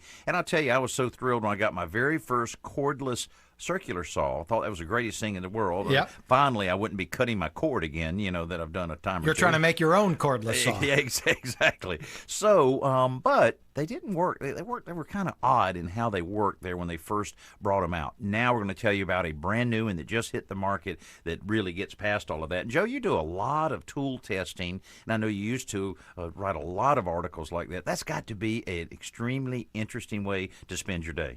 It is. It's great, because I would typically do these tool tests for Popular Mechanics, and if you go online, you could probably still find them somewhere. And I would, like, if it was a circular saw test, cordless circular saw, I'd order at least 8 or 10 from the major manufacturers, and I'd set up some kind of test protocol, like ripping half-inch plywood and see how many 8-foot rips you can make before the battery died, that kind of thing. And when they switched from NiCad batteries to lithium ion, the industry grew exponentially as far as battery runtime and power, and that's where we are now, where a lot of manufacturers are claiming that they have as much power as corded tools. Of course, they don't last quite as long because you still have a battery, but cordless tools have come a long way, and I've switched over almost entirely, and we've talked about this in the past, how even outdoor power equipment now, string trimmers, lawn mowers, chainsaws, are almost all battery now. Right. And when are the batteries going to get more reasonable? They maybe have come down just a little bit, but it seems like so many companies are manufacturing these all over the world. It seems like those prices would come down a little bit, but that's pretty expensive when you go buy a battery and a charger. Yeah, that's why it's best to buy it as a kit where you get at least 2 batteries and a charger. And you're right, lithium-ion batteries are pretty expensive, but you have to remember they came down probably about half of what they were originally. They used to be well over $100. Now you can usually get them, depending on the voltage and the manufacturer, you can get them for $60 to $70, which, and they last, you can charge them over 1,000 times. So if you think about that, it's well worth it. Well, another thing we're going to tackle during this hour is if you're looking at that light fixture and you're thinking, I'd really like to have a ceiling fan there, what do you need to think about when you're evaluating whether that ceiling fan will actually be supported sufficiently by that existing outlet? I'm sure all of us have had, have heard stories, hopefully not your own story that's happened to, but I'll tell you one Joe, that I've spoke to you about before is I have a friend of mine I used to play basketball with because I played basketball up until a few years ago. Now, this guy is 6'8", 350 pounds. This is a big old boy. Hope he was on your team. Well, he was. We would walk in. It was like Mutt and Jeff when we walked into the gym, and they didn't even see me or pay attention to me. But the thing is he was always doing projects, and he's had these big, giant, long fingers about as big as about 12 inches long, and anyway, so he would always do these. Every time I picked him up to go to the gym, he would have another story. One of the stories was his wife kept saying, I want a ceiling fan in our bedroom. I really want one in there. So he goes and takes the light fixture off, and he hangs it in there. Well, his wife's not sure if she wants it exactly right there, so he decides to leave some extra wire when he was wiring it. So he put some extra wire on it, and he wired it up. Everything was fine. First night, she loved it, the fan going along. Second night, he woke up to someone that was beating him in the back of the head. And so he jumps up and throws this whatever was beating him on the back of the head on the ground, turned the light on, grabbed a baseball bat, and he realized it was a darn ceiling fan had fallen straight out of the and because it had the extra wire, it was enough to keep the fan going to slap him in the back of the head. So anyway, I mean, I could go on for an hour telling you stories that my buddy Jeff told me there. I hope he's listening right now because he'll be chuckling at all of these stories. But anyway, we will talk about the importance of making sure the ceiling fan doesn't pop you in the back of the head at night. And another thing we want to talk about is a lot of times you'll have a small spot on your ceiling, whether it's a popcorn ceiling or whether it's a smooth ceiling, and there's just a little spot there. Can you touch that paint up, or do you have to repaint the entire ceiling? Because, a lot of times, Joe, especially these days with these open floor plans, it's not just one room anymore. It leads into the dining room and it leads down the hall. So sometimes painting and ceiling can turn out to be an all-day project. Yeah, and the difficult part is right, Danny. So you have this old ceiling that's been painted who knows how many years ago, and you touch it up, now you get new paint. Is that going to blend in? A lot of people think, well, just paint the whole ceiling and that'll solve the problem. And yes, it will. My attitude is I'm just going to paint where I need to. If I just have to paint the little patch, fine. And I'll live with it for a couple of weeks and see if it's an issue. Right. If it is, then you can always go back and repaint the whole ceiling. But yeah, I don't think that would be my first move. Well, being here in the middle of November, people are already experiencing a lot of cold weather already. Now, Joe is in his home studio in Roxbury, Connecticut, certainly an area that gets plenty of cold weather and so forth. And, Joe, we're kind of lucky here that we finally finally got past hurricane season. It was just one of the most active ones in history, and they came in and went to the left of us, to the right of us, and fortunately Mobile, Alabama didn't get a lot of damage, but I did discover something this morning. What's that? Well, I walked down to my boathouse and was getting some things out of there before I went to work, and I look over, and right in the edge of the water was this dead pelican. And it was looking straight up in the air. And I thought, that's so strange. I mean, it's like rigor mortis set in or something, Right. And so I said, well, what do I do? So I walk over there to get a closer look at it, and I realized it wasn't a dead pelican. It was my weather vane off the top of my boathouse. Got blown off? And it was this beautiful copper, actually a blue herring. And it was, out of copper, just beautiful, and it wasn't a dead pelican. It was my dead weather vane that had gotten blown off from there. And then I look over and I see something else, and I see something that looks like fan blades. Well, yeah, my ceiling fan lost 3 of the 4 blades, and they are out. So Man, I had Wow. some serious hurricane damage here. Can you imagine if you had a chance to see that before the heron took flight and before the fan blades took, they must have been spinning at like 100 miles an hour. Well, I'm gonna go back tonight and look at because I have video surveillance on everything. Oh, that'd be so great. I'm gonna go back and that'll be my entertainment for tonight. Yes. I'll have a glass of tea and then I will watch the tape there. So. That'd be interesting. Yeah, be sure to share that. I'd love to see. Now, did that happen at night? Do you think, or could it happen because during the day? the intensity of the storm. And we probably got 80 or 90 mile per hour, or probably 80 mile per hour wind, something like Wow. that. Right in the middle of the night, as I was in there, I guess snoring. It didn't bother me too much. Maybe you snored the heron off the top of the building. Did you ever think of that? And it's so quiet in the house with my new house and all the stuff we've done for that. I really didn't hear it. hardly Yeah. anything, which is a good thing. But poor dead pelican. I will. Well, I'm glad it wasn't a pelican. I will put it back up there on the roof at some point, which is a little treacherous. But anyway, we've got a lot that we're going to share with you there, and a lot of things we'll talk about on some of the more preparation that you need to consider as you're headed into this cold time of the year. And we're certainly going to be able to answer as many questions as we possibly can. And we're also going to tell you about Treat Your Toilet Leak Week. I'm having to be real. That's a hard one to say real fast. Yeah. Now we might even try doing that later on and see how many times you can say it 5 times, and we might have to use our little bleeping device to bleep out some of the things that you might say. The FCC will be contacting us shortly after that. Hey, we're just getting started on this hour of today's Homeowner Radio. So glad you're with us. Guarantee you we're going to share some things with you that you can use at your house right away. I'm Danny Lipford along with my buddy Joe Truini. We'll be right back. At the Home Depot, we improve things. This holiday season, we've improved Black Friday. Instead of one day of crazy, we've lowered prices now, and they'll stay low all season. From decorations to dishwashers, wreaths to ratchet sets. So sleep in. You're not going to miss Black Friday. Not one little bit. Black Friday improved. The best prices of the year already here at the Home Depot. How doers get more done. U.S. only while supplies last. See store for details. Are you hooked on home improvement? Take our easy-to-understand and practical advice with you wherever you go by downloading our Today's Homeowner podcast. With a fresh new episode every week, you'll always have the latest tips and answers to your home improvement questions. Subscribe today through your favorite podcast app or visit todayshomeowner.com/podcast to learn a lot more.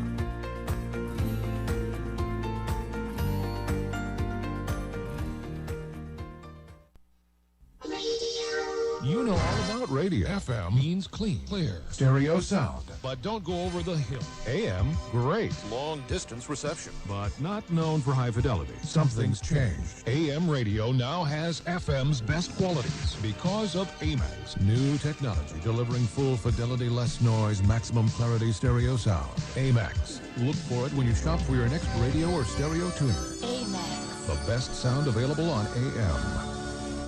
What does a waterfall have to do with a... How do mountains relate to... How is a... Anything like... What's the similarity between... And... The answer is they are all parks, because the National Park Service isn't just about unspoiled nature. It's also about history, recreation, remembrance, and so many other things. Find out what a park can be to you at findyourpark.com. Saturday morning, the doorbell rings, and like many Americans, I answer it. I open the door, and there's this... Then he goes piping around the living room, scaring bananas literally out of every corner, opens up the piano, tra-la-la's it right up the stairs. The next thing I know, the banana man is being escorted down the stairs on the backs of hundreds of bananas. As they stampede by, he flips me the bill and yells back, "Remember, A1, we are bananas." Imagine that. You just did. You saw it on the radio. If you're an advertiser, this station and the Radio Advertising Bureau have news for you. Just call the station and say, "I saw it on the radio."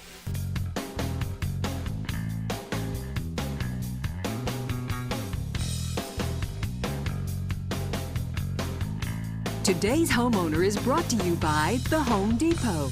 How doers get more done. And welcome back to the Today's Homeowner Radio Show, nationally syndicated all over this great country, well over 300 stations now. We have them in all stretches of the country, just about, I think, every state in the country. Yeah, that's right. Including Hawaii, and this one in Alaska, KSRMAN 920 in Soldotna and Kenai, Alaska. And a special shout out to Programming and Operations Manager Bryce Stranton. Thank you, Bryce, for putting us on the air there. The towns of Soldotna and Kenai are located on the Kenai Peninsula in south central Alaska. The area is famous for its stunningly beautiful landscape and for world-class fishing and hunting. In fact, Danny, listen to this. 8 of the 10 largest king salmons caught in the entire world have come from the Kenai River, including a world record salmon which weighed 97 pounds. Wow. That's a lot of locks. Wow. One salmon weighed 97 pounds. That must have been quite a surprise for a fisherman. So hello to everybody up there in Alaska. If you have a home improvement question, get in touch with us. Oh, boy, that sounds great. That's such a amazing place. And I tell you, I've said this before, if you ever see that drawing, you can see it online a lot of times when you go to Wikipedia or whatever, where they've taken a map of Alaska and laid it over the continental United States. That illustrates how big that place is. I mean, almost takes up the whole country. Yeah, right? It's just completely amazing how widespread that is. And of course, a lot of it, I assume, is inaccessible and so forth. Right. But, there is so much there. I've had a lot of fun there. Actually, I kidded around about one of our IT guys here, TJ, that came straight from Wasilla, that's right, Alaska, and actually used to go to school with Sarah Palin. And, really? Yeah. Wow. So he didn't have much to say about her, good or bad, but I guess she was in another class or so forth. But anyway, that's pretty adventurous to move from Alaska and live there your whole life and move to the humidity capital of the world, Mobile, Alabama. I mean, he's had some days there where I think he said one day, "Does it get any worse than this?" Said, oh yeah, it does. It does. You can cut it with a knife and all. He's not complaining in February though. No, he's feeling better about everything right now with it getting a little cooler. Let's go right back to today's homeowner hotline. Brian is on the line with us from New Jersey. Brian, welcome to the show. Hey guys, love your show. Hey, I appreciate. Hey, thanks a lot. Appreciate My that. question is, I want to replace the deadbolt on our front door with one of those programmable electronic deadbolts, and I'm wondering what features I should be looking for, and whether this is something I can install myself, because I'd rather not have to hire somebody to Sure. put it in if possible. You definitely wouldn't have to hire anybody. It's very, very simple, but especially now you're replacing an existing deadbolt. Yes. Yeah. Well, that makes it even easier because all of those holes are, pretty standard. So you're not even going to have to hardly break out any tools other than just probably a Phillips head screwdriver is probably all you'll need. Possibly a razor knife. You always need a razor knife when you just to open up the That's package. what I'm talking about. When or a chainsaw, depending on how difficult. Whatever you get, sometimes you got to break out a hatchet in order to hatchet through all of that molded plastic stuff. But anyway, once you get past that, and assuming you don't get injured by doing that, but it's pretty easy. Now, as far as which one to choose, that's really a good question. I know Joe may have some suggestions on that, but I know that, and I don't recall the branding of the ones that we installed. I know we've used a lot of Schlage locks over the years, and they have some really good ones. But I'll tell you what, once you get it, you'll wonder how you ever did without it, because you never really have to worry about having a key around. You don't really have to hide a key anymore, because you can always have someone, if they need to get in, or you get locked out, or you need to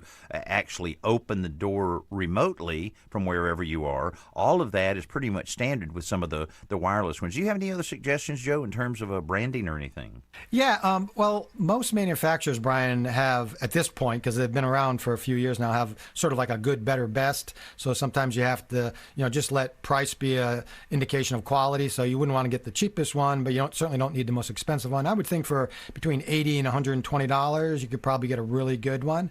And as Danny mentioned, the main benefit is that you don't need a key, right? You simply enter a passcode. But they do come, some of them do come with a keypad and a slot for a key. And you might wonder, well, why do I need a key if it's got a keypad? Well, it operates by battery. What happens when the battery dies? How do you get in your house? Right. Mm-hmm. Yeah. So that's why you need the key. So that would be one feature to look for. And then and Danny had mentioned that you can open it and change the codes using your smart device if it's a smart electronic deadbolt. Some of them aren't compatible with smart technology, so you'd pay extra for that. Another nice feature is a weak battery indicator light. So if the battery is dying, a light will come on so you know to replace the battery. And the battery's on the inside, obviously, and you just pop it off and replace it. Those are probably the few things you want to look for. Some of them have push-button keypads. Some of them have touch pads. Most people prefer the touch pads because they are a sleeker look. They're just a flat look. And some of them, the doors will, when you walk out, a lot of them, Brian, you can program so it closes automatically, so you don't have to punch in the code, which is a really nice feature. So you can use the code to get in, and when you leave, you just close the door. And if you wait, you'll hear within 5 or 6 seconds, you'll hear the bolt will get thrown and the door will be locked. So those are a couple of things to look for. And of course, as Danny mentioned, if you already have an existing deadbolt, these things just slide right into the same hole. Great. Well, thanks a lot. It gives me a lot to think about. How soon are you going to do this project? Well, I was hoping in the next week or two. Yeah, okay. Good. Well, don't lose your key between now and then. That's right.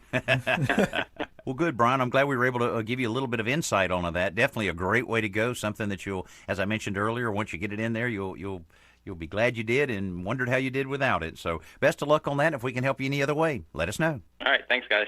Okay, our pleasure. You're welcome. Hey, there's nothing more annoying than a constantly running toilet. Plus, it costs you a lot of money. It is a common and sometimes expensive problem for homeowners, but the fix is very simple and affordable. Today's homeowner and our friends at Fluid Master are helping you take care of that leaky toilet once and for all during our Treat Your Toilet Leak Week. What? Treat Your Toilet Leak Week. Okay. There you go. I said it. There you go. But I had to concentrate. We've created a collection of how-to videos, informative articles, and insider tips to help you diagnose and repair those pesky toilet problems. All you have to do is visit today'shomeowner.com/leakweek for trusted DIY solutions and say goodbye to that leaky toilet today. And it is very true that so many times a leaky toilet is so simple. It may only take you 2 minutes to fix it once you understand where the problem is. And again, go to today'shomeowner.com/leakweek and we'll have everything aggregated right there in one spot that you can diagnose it yourself and immediately save money. Because I'll tell you, you get a toilet running all the time, which many of them, do. Right. You're talking about hundreds and hundreds of gallons of water can just be completely wasted in just a matter of a day or two. So it is very important to take care of that little issue around the home. Yeah, and the most frustrating leak is, in fact, we had a caller a couple of weeks ago from Chicago, I think, who had this problem where it's not continuously running. So it's a problem, and okay, let me fix it. He would flush the toilet maybe 10 times without an issue. Then that 11th time, it gets hung up and the water keeps running. And if you're standing next door in the room next door, you might hear. But what if you flush the toilet and leave the house for a few hours? That water's running. And he ended up with a water bill the following month, which was like $40 or $50 more than it should have been just from that running. So yeah, you're right. If your toilet's leaking, even just a little bit of water should take care of it immediately. And like I say, most of the repairs are very, very simple. And if you have to replace all of the workings of inside your toilet, okay, you maybe have to spend $10.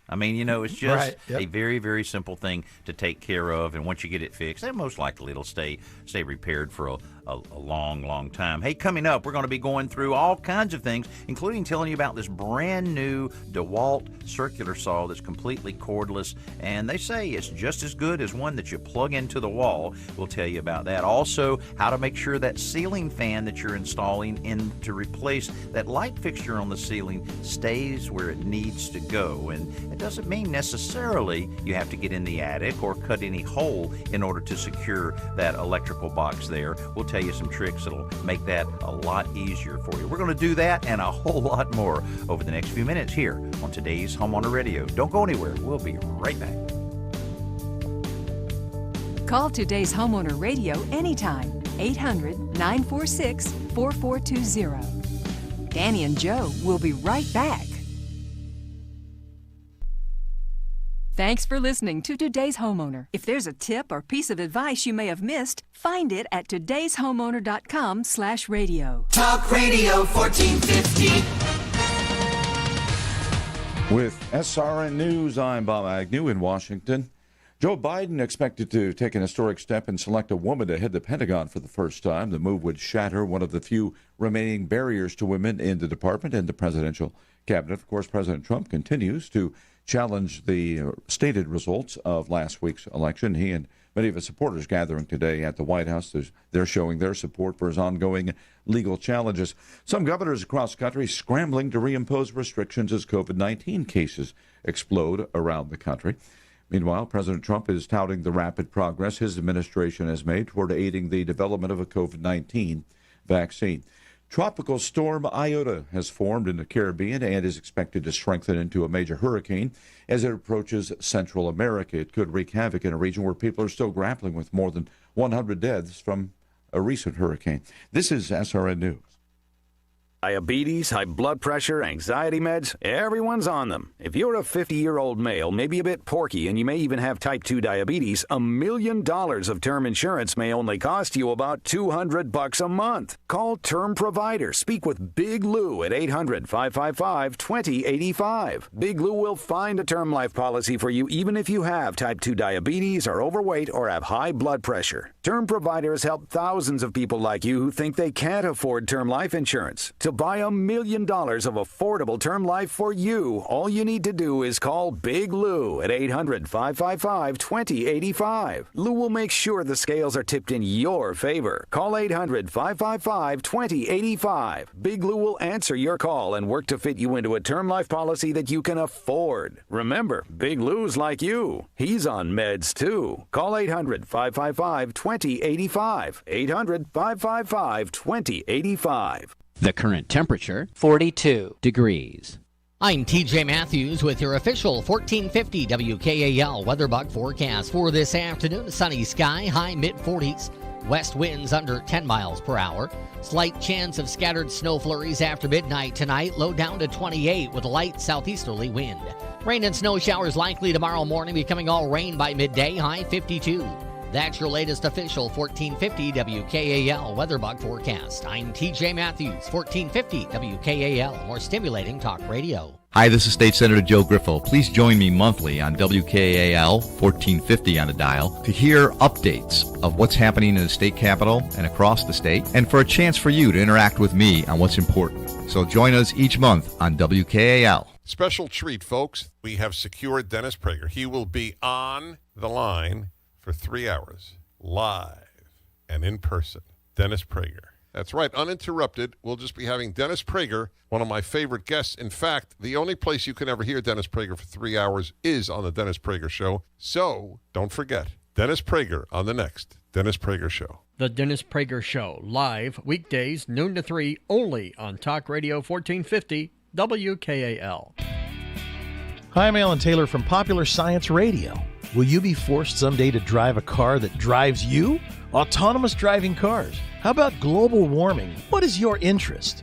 Well, we talk about everything under the sun, just like that, on Popular Science Radio every Sunday morning from 7 to 8 a.m. So you early birds, wake up and join us for a cup of coffee right here on WKAL 1450. We'll see you there. Low blood pressure, muscle spasms, hallucinations, confusion, and even coma. These are just a few signs of a heroin overdose. Visit whenthere'shelp.com for comprehensive heroin education and treatment resources.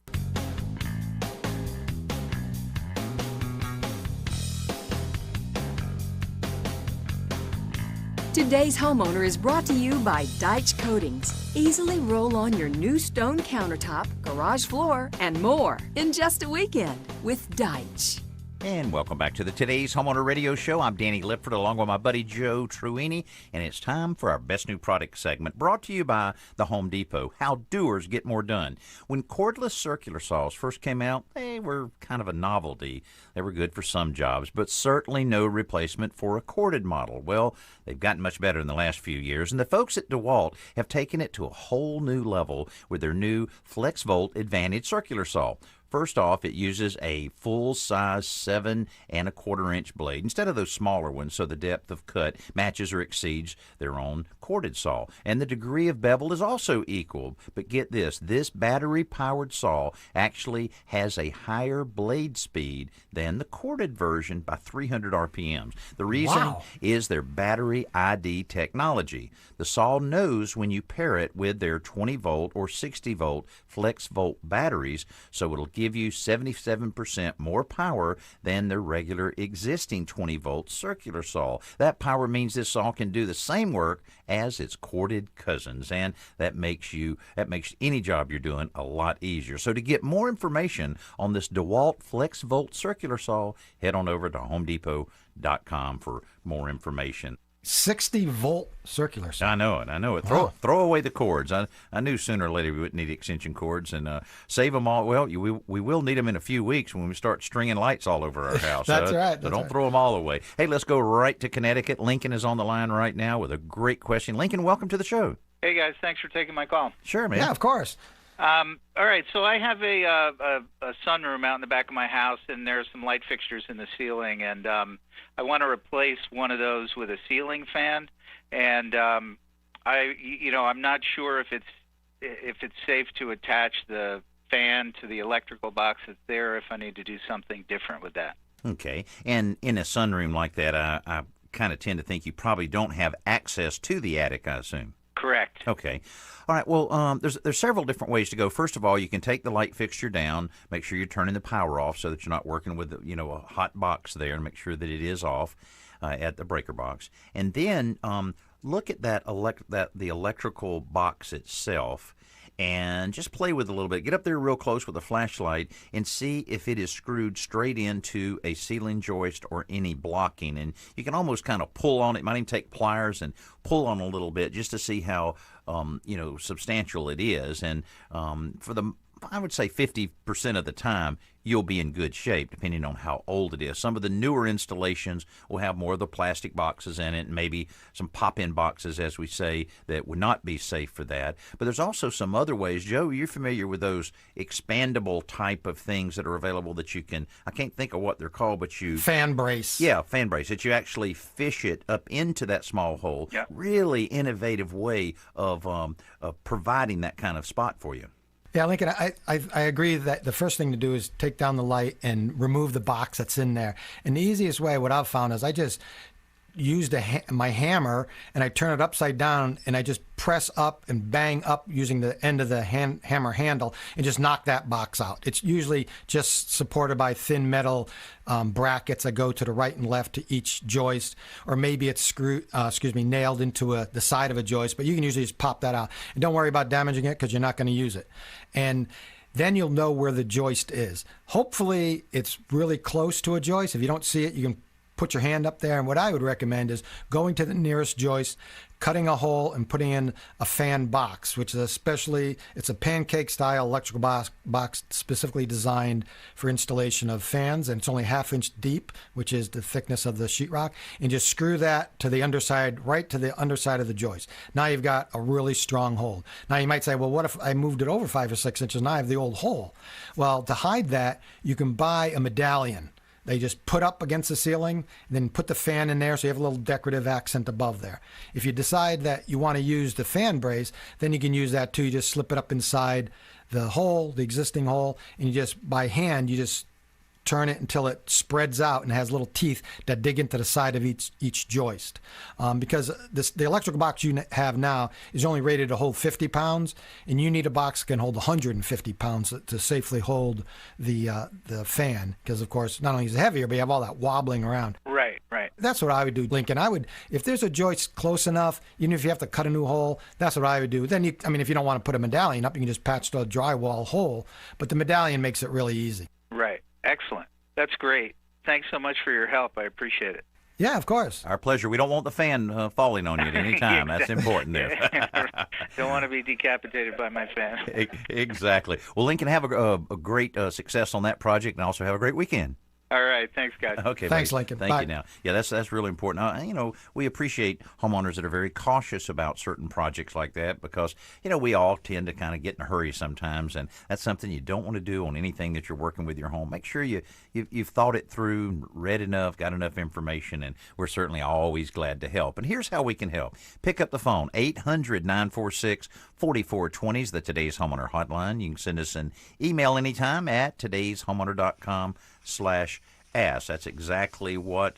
Let's see, we've got one here from Bruce. And Bruce in Florida says, to keep our attic a little cooler, we have a foil-faced radiant barrier attached to the roof rafters. However, much of the barrier has fallen down and showing signs of wear and tear. Should the barrier be replaced, or do you think we can reattach it somehow? What do you think on that, Joe? Because we always talk about the foil-faced radiant barrier, and so many times it is installed improperly. Well, if it's hanging from your rafters, it's probably not doing you a lot of good. It's not doing a lot of good, that's right. Yeah, these are just foil faced. They're like reinforced paper with a foil face, and it's reinforced with nylon like webbing in it. And as long as it's in good shape and the foil's not all ripped and deteriorated or something, I would just staple it back up. Now, Bruce's problem might be that the staple's ripped out. So you could, what I'd recommend is reinforcing the edges of the barrier with duct tape, then staple through the duct tape. The other option is to put up long wooden lattice strips, then screw or nail through the lattice strips into the underside of the rafter to hold it up. But I think I'd start with the duct tape and then just staple through that. Yeah, certainly. If it's already there, you hate to just eliminate it or not take advantage of some of especially there in a hot climate like Florida. So I would certainly take a look at that. Hey, coming up, we're going to be talking a little bit about paint. And one of the things that's probably one of the biggest challenges for homeowners is painting a ceiling. Well, if you can maybe just do some touch-up or maybe blend things in, then you don't have to paint the whole ceiling. We're going to talk with a homeowner that's trying to figure that out in just a little bit. We're also going to be diving into a lot of emails. We appreciate all those emails we've received, and we would encourage you to send us one right now at todayshomeowner.com/ask. You're listening to Today's Homeowner Radio. We'll be right back.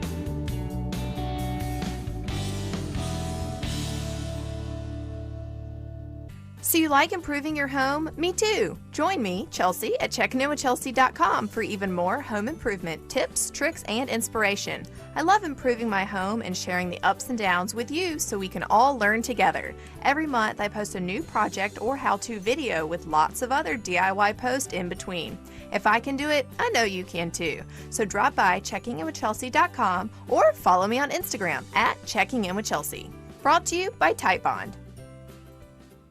Even if you're not a professional woodworker, you want to use the glue the pros use. And 3 out of 4 pro woodworkers trust Type Bond as their choice. For building wood furniture or cabinets, to making picture frames or birdhouses, or just general repairs around the house, Type Bond has the widest choice of glues to help with whatever project you want to tackle. Type Bond, the right glue for your next project. Just ask the pros. For more information, visit typebond.com or see them on Facebook. Mold on your siding, moss on your roof, mildew on your deck. The easiest way to get rid of it all is with Wet and Forget Outdoor. There's no scrubbing, no rinsing, and no pressure washing. Just spray and leave. Wet and Forget Outdoor is non-caustic and safe for any outdoor surface. Just spray and you're done with Wet and Forget Outdoor. Get Wet and Forget Outdoor at participating Ace, Walmart, and Lowe's home improvement stores, or visit wetandforget.com for a store near you. Looking for an easy DIY project? Here's a great way to update old kitchen and bathroom counters. I'm Danny Lipford, and I'm here to tell you that the Spreadstone Mineral Select Countertop Refinishing Kit from Deitch Coatings is a great stay-at-home project. This Real Stone Countertop Kit comes with everything needed to transform up to 40 square feet of surface space. Choose from 10 colors, and right now the kit is priced under $125 with free shipping. Go to DeitchCoatings.com to order your Spreadstone Real Stone Countertop Kit today. When you're working with wood, it's important to have the right tool for the job. Whether you need hand tools, power tools, finishing supplies, or just some good advice, the place to go is woodcraft.com. If you prefer hands-on help, stop by one of the 75 Woodcraft retail stores where you'll find classes taught by woodworking experts, plus all the latest woodworking tools and supplies. Woodcraft for all your woodworking needs. Visit them in person or at woodcraft.com or call 1-800-535-4486. Say no to cold, drafty windows this winter with a Duck brand Max Strength Rolled Window Insulation Kit. The kit helps block drafts with puncture-resistant rolled film that's 2 times thicker than standard window kits, so it's great for high-traffic or pet-friendly homes. The easy-to-use roll of film means there's no measuring needed. Once it's in place, just cut it to size. And the crystal clear film means you don't have to sacrifice your view for comfort. Say no to the cold and visit duckbrand.com to find a retailer near you.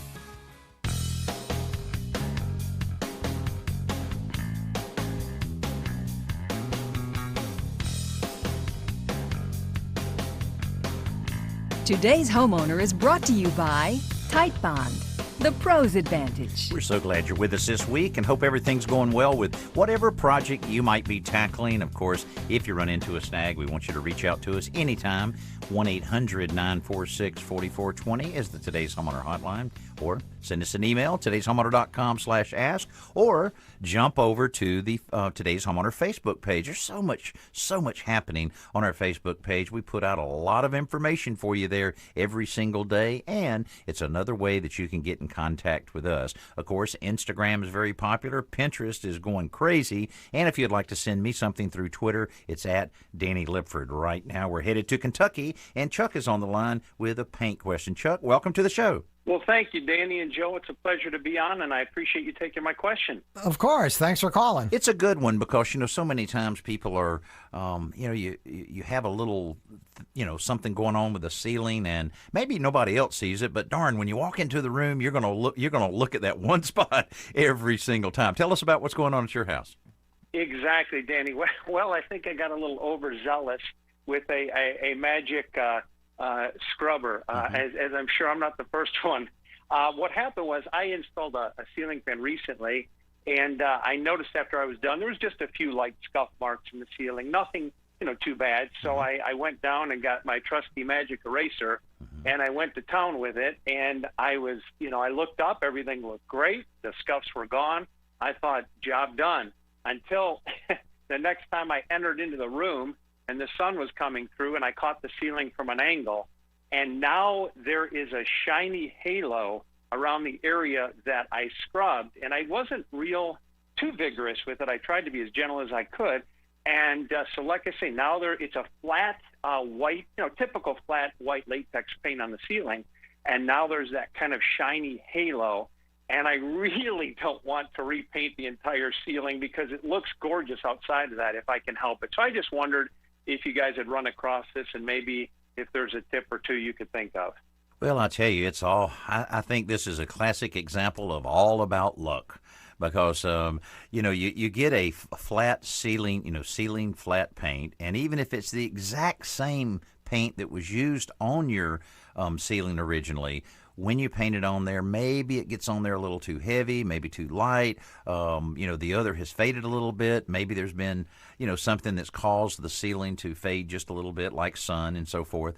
So it really is a tough one, and you're really taking a chance at doing anything to it because you put that flat paint on there, it might disappear and look great, or it might make it stand out even more. Joe, I know that a lot of times something I read on some of the stain blocker that you have, the upshot as we call it, with the spray cans that shoot kind of at a 45 for ceilings, that a lot of them actually say on there formulated to match faded ceiling white paint. So, I wonder if we should recommend to Chuck to try that spray or to try flat white or just quit looking up at the ceiling. What do you think?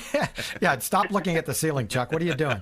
I'm not sure how they could make that claim. I mean, white paint. If you ever tried to buy white paint, there's like 1,000 shades of white. Right. Since it's a little shiny, Chuck, the first thing I thought is just buffing the area with some fine steel wool.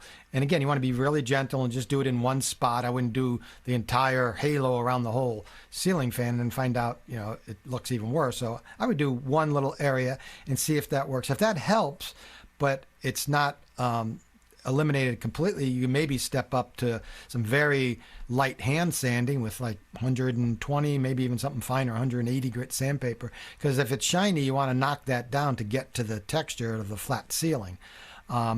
Now, every time you do that, of course, you're going to be removing a little bit of paint, even if it's on the microscopic level. So what will that look like? But I would try anything and everything before I painted the whole ceiling. And in fact, if it gets to the point where you have to put paint on just the halo area, I would just do that and see if it does blend in. I'm not sure it will, but with the ceiling fan air and their blades, maybe you won't notice it if it does look a little different. But I think I would try sanding it a little bit or using steel wool. If you have to paint it, but don't paint the whole ceiling, just paint where you need to, where the halo is, and then stand back, and that might be enough to solve the problem you're having. Yeah, and that's kind of what I was thinking. And by the way, Joe, I did try the steel wool, and unfortunately that didn't have an effect. And before I tried the 120 grit sandpaper, I thought I'd check with you gentlemen, because I did read some forum posts about trying that. So maybe I'll just go at it real lightly and see if that. It's one of those things, guys, where my fear is I can take something that's not a big problem and turn it into a big problem really quick. That can happen, no doubt about it. And that's what I want to avoid. Yeah, just proceed cautiously there, and we're behind you. We think you can do it. Absolutely. And gentlemen, if I may, I don't want to overstep my boundaries here. May I just ask a quick question related to the ceiling fan? Yeah, sure. Wonderful. I'm like a lot of people, I'm pretty hypersensitive to sound, especially at night. This isn't a bedroom installation, and I bought a pretty high-end Hunter ceiling fan, and for the reason of just known quality and that kind of thing. And it's a wonderful fan. But the one thing I've noticed, gentlemen, it's a 3-blade fan. And I noticed that it has this buffeting with the air. It's not in the motor. What happens is it's almost like, I call it a helicopter effect, where it's like the blade, I don't know, it must be the aerodynamics of the blade, but it's like this kind of slapping the air sound. It's the best way I can describe it. Well, I'm really not sure what exactly that could be. I have heard some fans are a little bit louder than others. And I'm not really sure anything that you could do to it, because you don't want to change the angle of those blades at all, because that would tend to run into some kind of wobble. I wonder if shortening up the blades would help. Running it at the slowest speed and get shorter blades. Yeah, well, not really sure on that one, but we do need to take a short break, and we'll be right back to discuss that and a lot more right here on today's Homeowner Radio.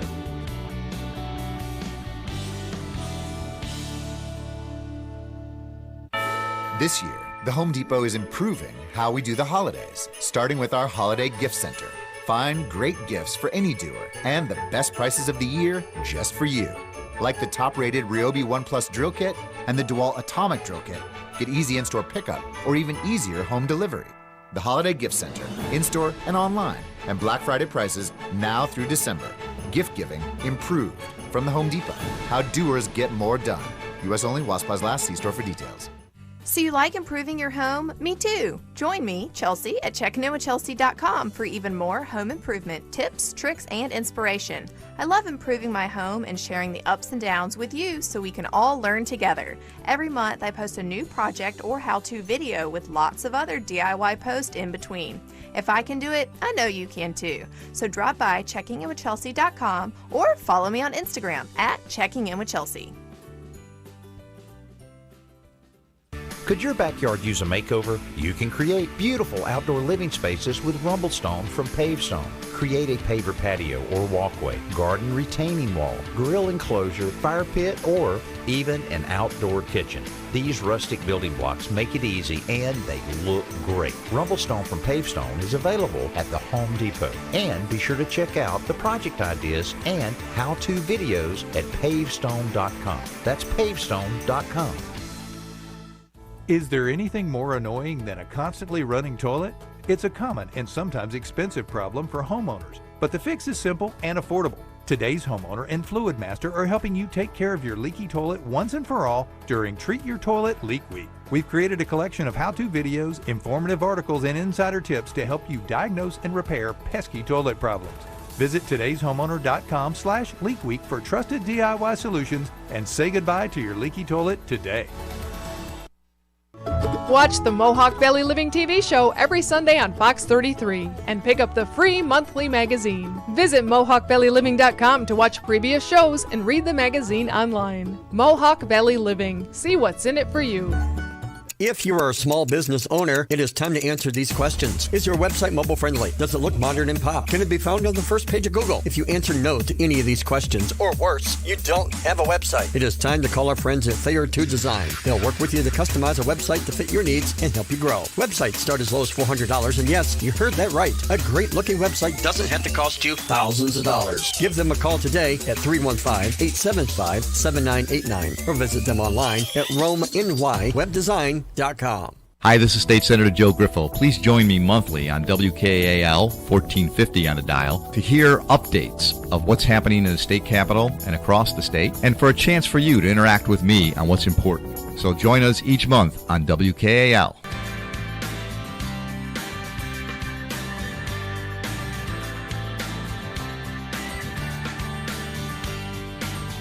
Welcome back to today's Homeowner Radio. Here are Danny and Joe. Hey, I'd like to share with you some information from our friends at Deitch Coatings. When homeowners want to update a kitchen, one of the first things they want to do is improve the countertops. Unfortunately, that can also be one of the most expensive projects because the popular replacement options of natural stone and quartz can be pretty pricey to purchase and, of course, have installed. However, there's an easy DIY solution that covers your existing counters with the look of real stone. It's called the Spread Stone Countertop Refinishing Kit from Deitch Coatings, and that's D-A-I-C-H. You can find out more about it at DeitchCoatings.com.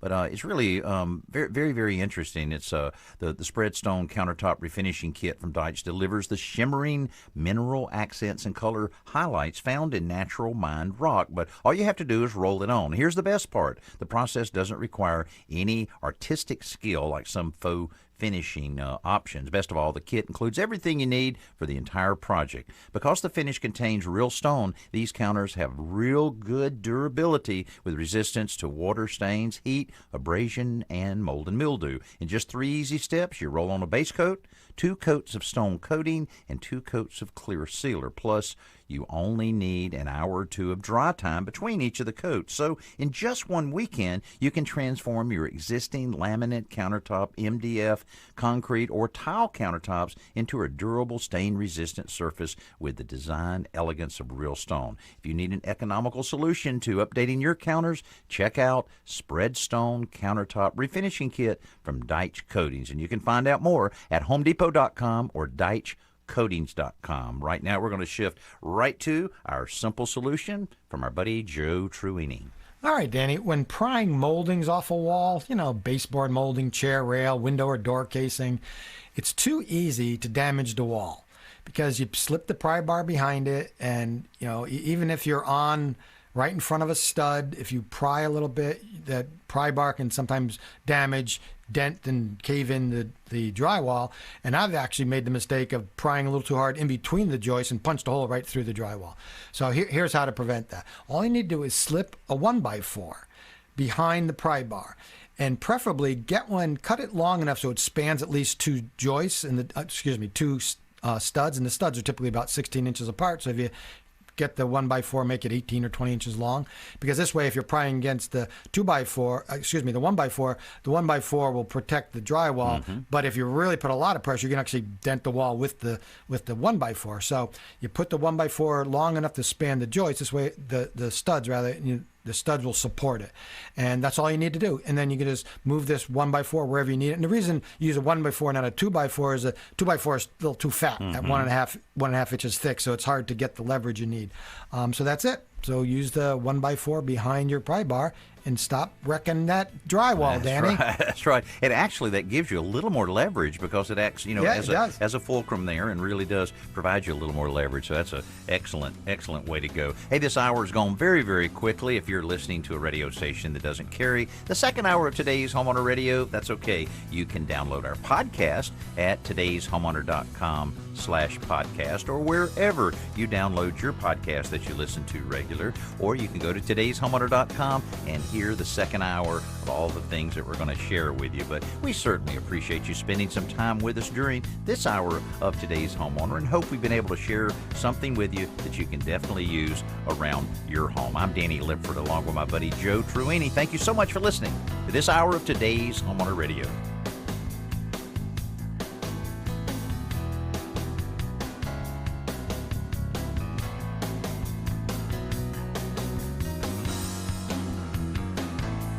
Hey, we want to hear from you at Today's Homeowner Radio. Call the Today's Homeowner hotline anytime, 800-946-4420, or send us an email at today'shomeowner.com/ask. Again, thanks for listening to this hour of Today's Homeowner Radio.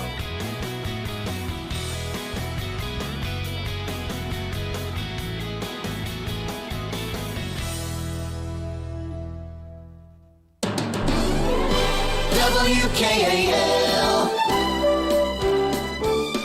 This is AM 1450 WKAL, Rome, New York. The time is 12 o'clock.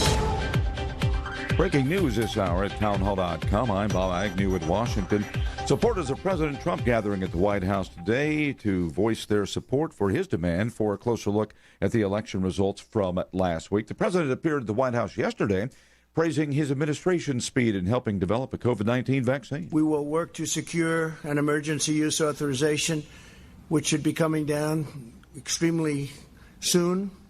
And my administration will then coordinate the distribution of the vaccine, and it will be approved. I think, again, it will be approved very, very quickly. Hopes for an end-of-the-year coronavirus relief deal off to a rocky start. Lawmakers in both parties said that they want a deal, but they have just a few weeks to get one.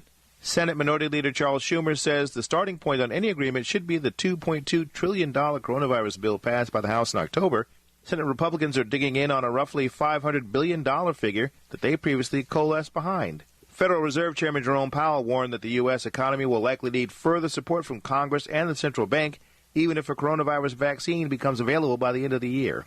Bernie Bennett in Washington. SpaceX delayed its second astronaut flight by a day because of high wind and weather conditions that could jeopardize recovery and recycling of the rocket booster. When the flight does take place, NASA Commercial Crew Program Manager Steve Stitch reminds the public it's going to make history. It's going to be an exciting flight. I will remind you that Crew 1 is going to be the longest U.S. space flight ever, exceeding what we had on the final Skylab mission, Skylab 3. And that liftoff is now set for tomorrow. It had been scheduled for today until the weather kicked in. And speaking of weather, Tropical Storm Iota has formed in the Caribbean. It's expected to strengthen into a major hurricane as it approaches Central America. That is a region that is already recovering from another recent hurricane 2 weeks ago. More from townhall.com. Let's say you've decided to build a bicycle from scratch. Sounds like an impossible project for my skills, but let's say you've got the skills and I offer you an advantage, a special tool that would help you build the bike faster while saving you legitimate money. My guess is you'd say, bring it on. If you wouldn't, well then this commercial isn't going to make much sense. My name is Ryan, I'm from United Faith Mortgage, and we believe we have an advantageous tool for you. Our mortgage team is lucky to have a direct lender advantage. Our company is set up to use its own money and make its own lending decisions within its own walls. And often, this advantage allows us to get your refinance or new home loan done faster and get you a better rate, which saves you monthly and lifelong money. Rates are historically low. Now is the time to see how our special tool might work for you. We are United Faith Mortgage. United Faith Mortgage is a DBA of United Mortgage Corp. 25 Melville Park Road, Melville, New York. Licensed mortgage banker. For all licensing information, go to NMLSConsumerAccess.org. Corporate NMLS number 1335. RAC NMLS number 65233. Equal housing lender. Licensed in Alaska, Hawaii, Georgia, Massachusetts, North Dakota, South Dakota, or Utah. Incoming Arizona U.S. Senator Mark Kelly says he plans to bring to Washington the bipartisan approach he says he adopted on the campaign trail. More details from correspondent Jackie Quinn. Newly retired astronaut Mark Kelly, a Democrat, is the winner over former Congresswoman and retired Air Force pilot Martha McSally, who's conceded the race. McSally was appointed in 2019 to fill John McCain's seat. So as soon as the results are certified, Kelly will be sworn in to serve the rest of McCain's term. Kelly says the country's having a hard time with polarization that's hampered the functioning of government, and he commits to working with the GOP. Top priorities are addressing the COVID pandemic and some form of gun control. His wife, former Congresswoman Gabby Gifford, has permanent disabilities. She was shot in the head at a constituent event in 2011. I'm Jackie Quinn. Breaking news and analysis at townhall.com. General Motors says it's going to recall nearly 69,000 of its Chevy Bolt electric cars. That's because the batteries have caught fire in 5 of them. The company says it doesn't know yet what's causing the fires. 2 people have suffered smoke inhalation due to the blazes. Dealers will install software that limits charging to 90% of the battery's capacity until a permanent fix is developed. The recall covers Bolts from the 2017 through 2019 model years. John Scott reporting. A long-awaited National Museum, one dedicated to the U.S. Army, made its debut on Veterans Day. The National Museum of the U.S. Army at Fort Belvoir, Northern Virginia, planned for more than a decade, opened up this week with a live-stream dedication ceremony. Artifacts on display include a sword from the defense of Fort McHenry in the War of 1812 and a Sherman tank that first broke through enemy lines during the Battle of the Bulge. More details on these stories at townhall.com. I'm TJ Matthews with your official 1450 WKAL weather bug forecast for this afternoon. Sunny sky, high mid-40s. West winds under 10 miles per hour. Slight chance of scattered snow flurries after midnight tonight. Low down to 28 with a light southeasterly wind. Rain and snow showers likely tomorrow morning, becoming all rain by midday, high 52. That's your latest official 1450 WKAL weather bug forecast. I'm TJ Matthews, 1450 WKAL, more stimulating talk radio. Watch Mohawk Valley Living every Sunday and pick up our free monthly magazine. Inside are stories by local writers, area guides, things to do, and more. Find out today why people are calling it their favorite magazine. Mohawk Valley Living. See what's in it for you. Jason Masters here, host of Popular Technology Radio. Listen in, we're going to talk about computers, phones, the latest apps, and coverage from industry-only events like the Consumer Electronics Trade Show and many more. Every Sunday morning, 6 to 7 on WKAL 1450. WKAL.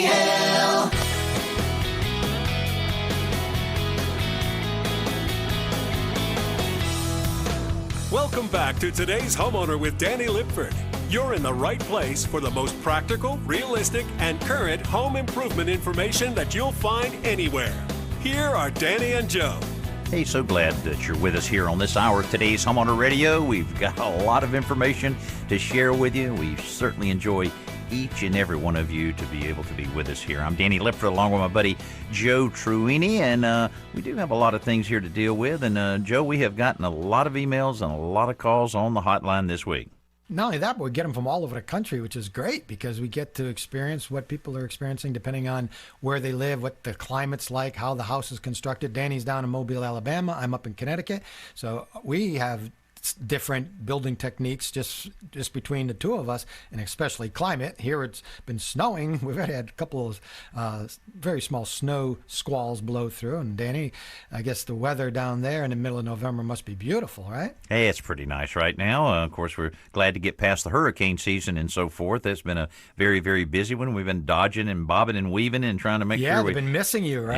Yeah, we're very lucky, but certainly hate it for those in especially Texas and Louisiana that's really been hit hard, and that so many of those areas are so low, close to sea level and below sea level in some cases. That's not good when a hurricane is headed that way. So, but Joe, as far as during this time of the year, what are some of the things that you do? I know you're a very proactive homeowner and prepare like nobody else. But what do you have to do when you know that really cold weather is right around the corner? Well, we try to get done what we need to before it's just impossible to do, right? So there's still a lot of outdoor landscaping. And to tell you the truth, here in New England, sometimes you get a fall day that's like the very end of summer, and sometimes you get a fall day that's like the middle of winter. So you have to kind of wait and take advantage of those days when it's suddenly 55 degrees and sunny. But yeah, I'm still doing yard work, still getting leaves off the property. I had to dig up a trench for a buried sewage line that goes out to our septic tank, so I've been putting a correct pitch, replacing some of that, so I have to backfill that before sure. So it's only about 28 feet, but that was a long trench because I started at the house and then I realized very quickly how the pipe's getting deeper and deeper as I got to the septic tank, which of course it has to, otherwise it wouldn't be pitched the correct way.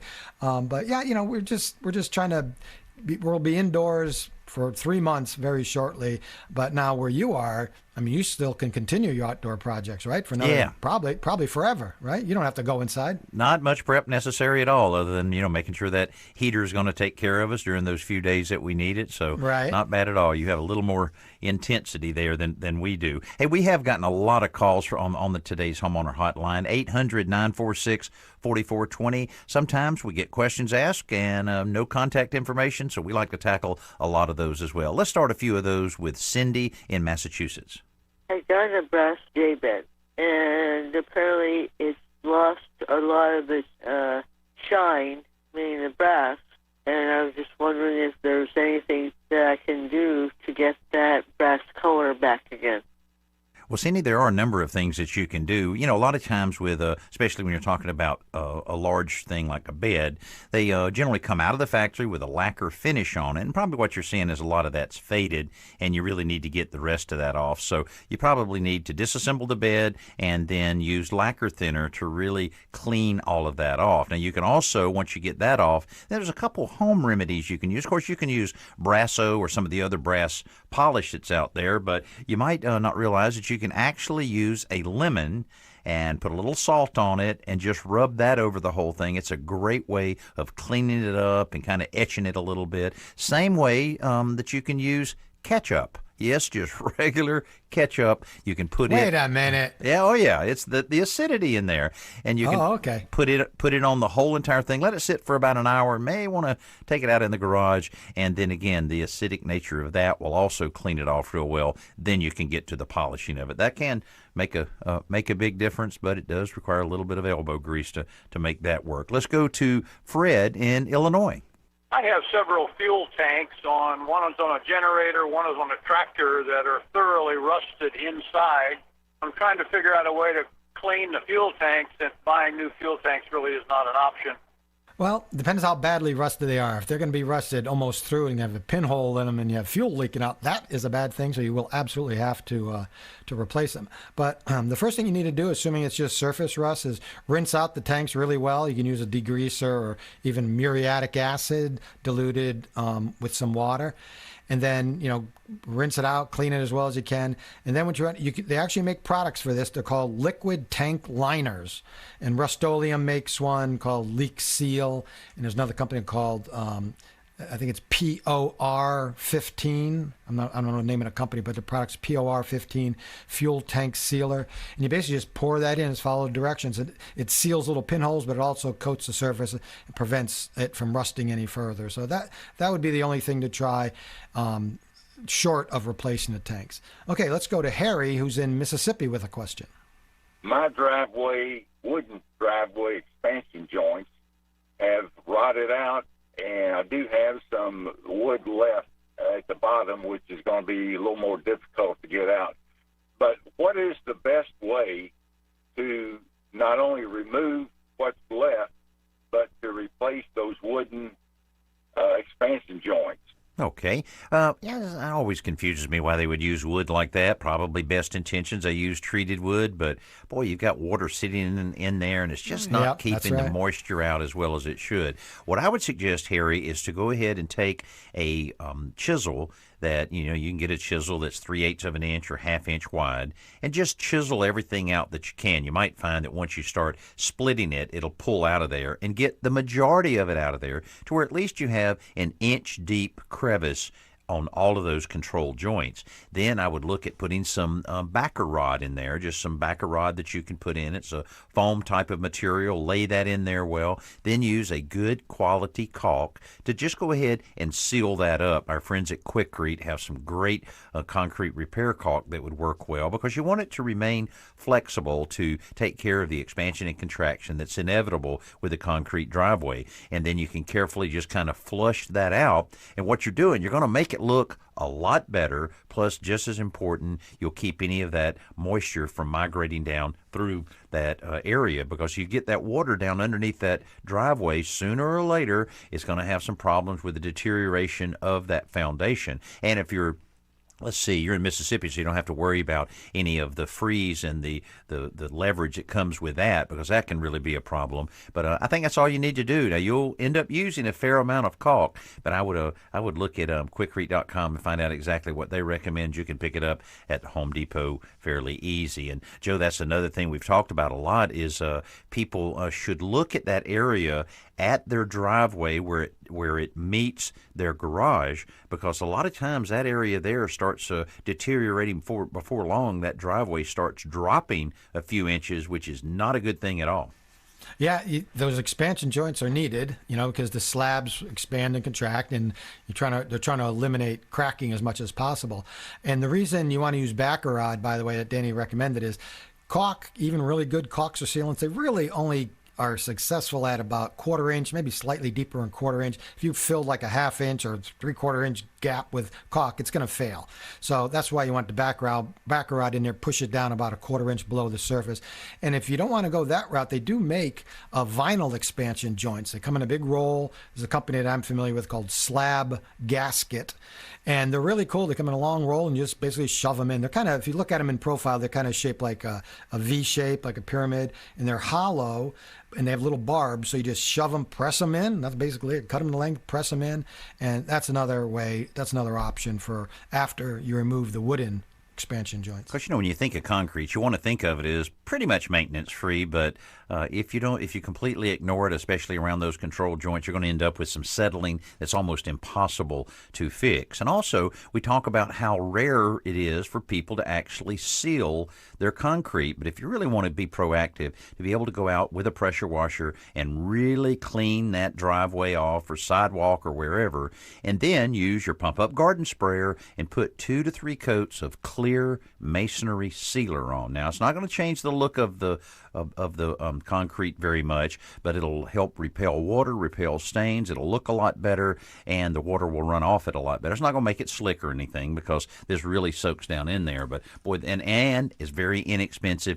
and easy to do. Heck, you can put 2 or 3 coats on in just one day if you have some fairly good drying conditions. So we'd always recommend, doing a little bit of that, and you'll end up with a better looking driveway for a long, long time. Hey, coming up, we always talk about mold and mildew and issues with that. And of course, it's very clear that mold and mildew issues are a result of too much moisture or humidity in a particular place. But if you have some that has formed on your ceiling, what do? Do you scrub it off and hope it never comes back? Do you scrub it off and paint it? Well, we're going to give you a few options and some things from the professionals of what they recommend you do so that you're not looking up at that mold, because it's never good to have any mold or mildew inside your home. We will tackle that and a whole lot more when we come back right here on today's Homeowner Radio. Stay with us.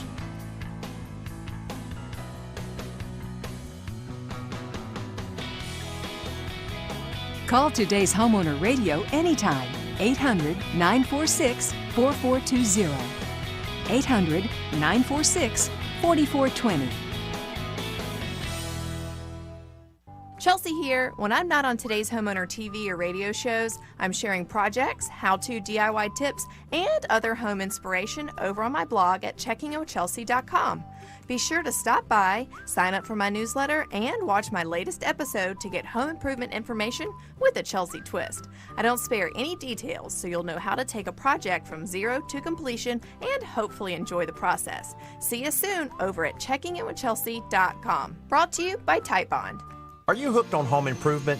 Take our easy-to-understand and practical advice with you wherever you go by downloading our Today's Homeowner podcast. With a fresh new episode every week, you'll always have the latest tips and answers to your home improvement questions. Subscribe today through your favorite podcast app or visit todayshomeowner.com/podcast to learn a lot more.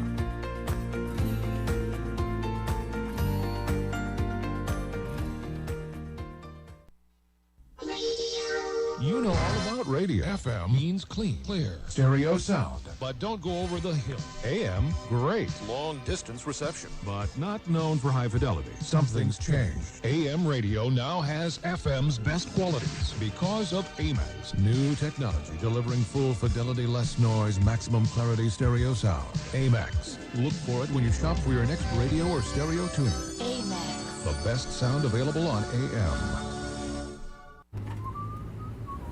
50 feet, turn left. Why are you driving so slowly? After a few drinks, I'm taking it slow. Well, you're not fooling the cop behind you. What? Get ready to pay in 0.1 miles. Getting pulled over for buzz driving could cost you around $10,000 in fines, legal fees, and increased insurance rates. Nothing kills a buzz like getting pulled over for buzz driving, because buzz driving is drunk driving. Brought to you by the National Highway Traffic Safety Administration and the Ad Council. Saturday morning, the doorbell rings, and like many Americans, I answer it. I open the door, and there's this guy dressed in a banana suit holding a flute. Why me? I say to myself, why do these people always pick me? Then the guy hands me his card, A1 Banana Control. He says, you've got a banana problem, and I'm the answer. And I'm thinking, hey, pal, I'm the answer. You're the problem when a real live banana drops out of the light fixture and lands on its feet. 4 little feet and hightails it right out the door. They sense my presence, this guy says to me. Then he goes piping around the living room, scaring bananas literally out of every corner, opens up the piano, tra-la-la's it right up the stairs. The next thing I know, the banana man is being escorted down the stairs on the backs of hundreds of bananas. As they stampede by, he flips me the bill and yells back, remember, A1, we are bananas. Imagine that. You just did. You saw it on the radio. If you're an advertiser, this station and the Radio Advertising Bureau have news for you. Just call the station and say, I saw it on the radio.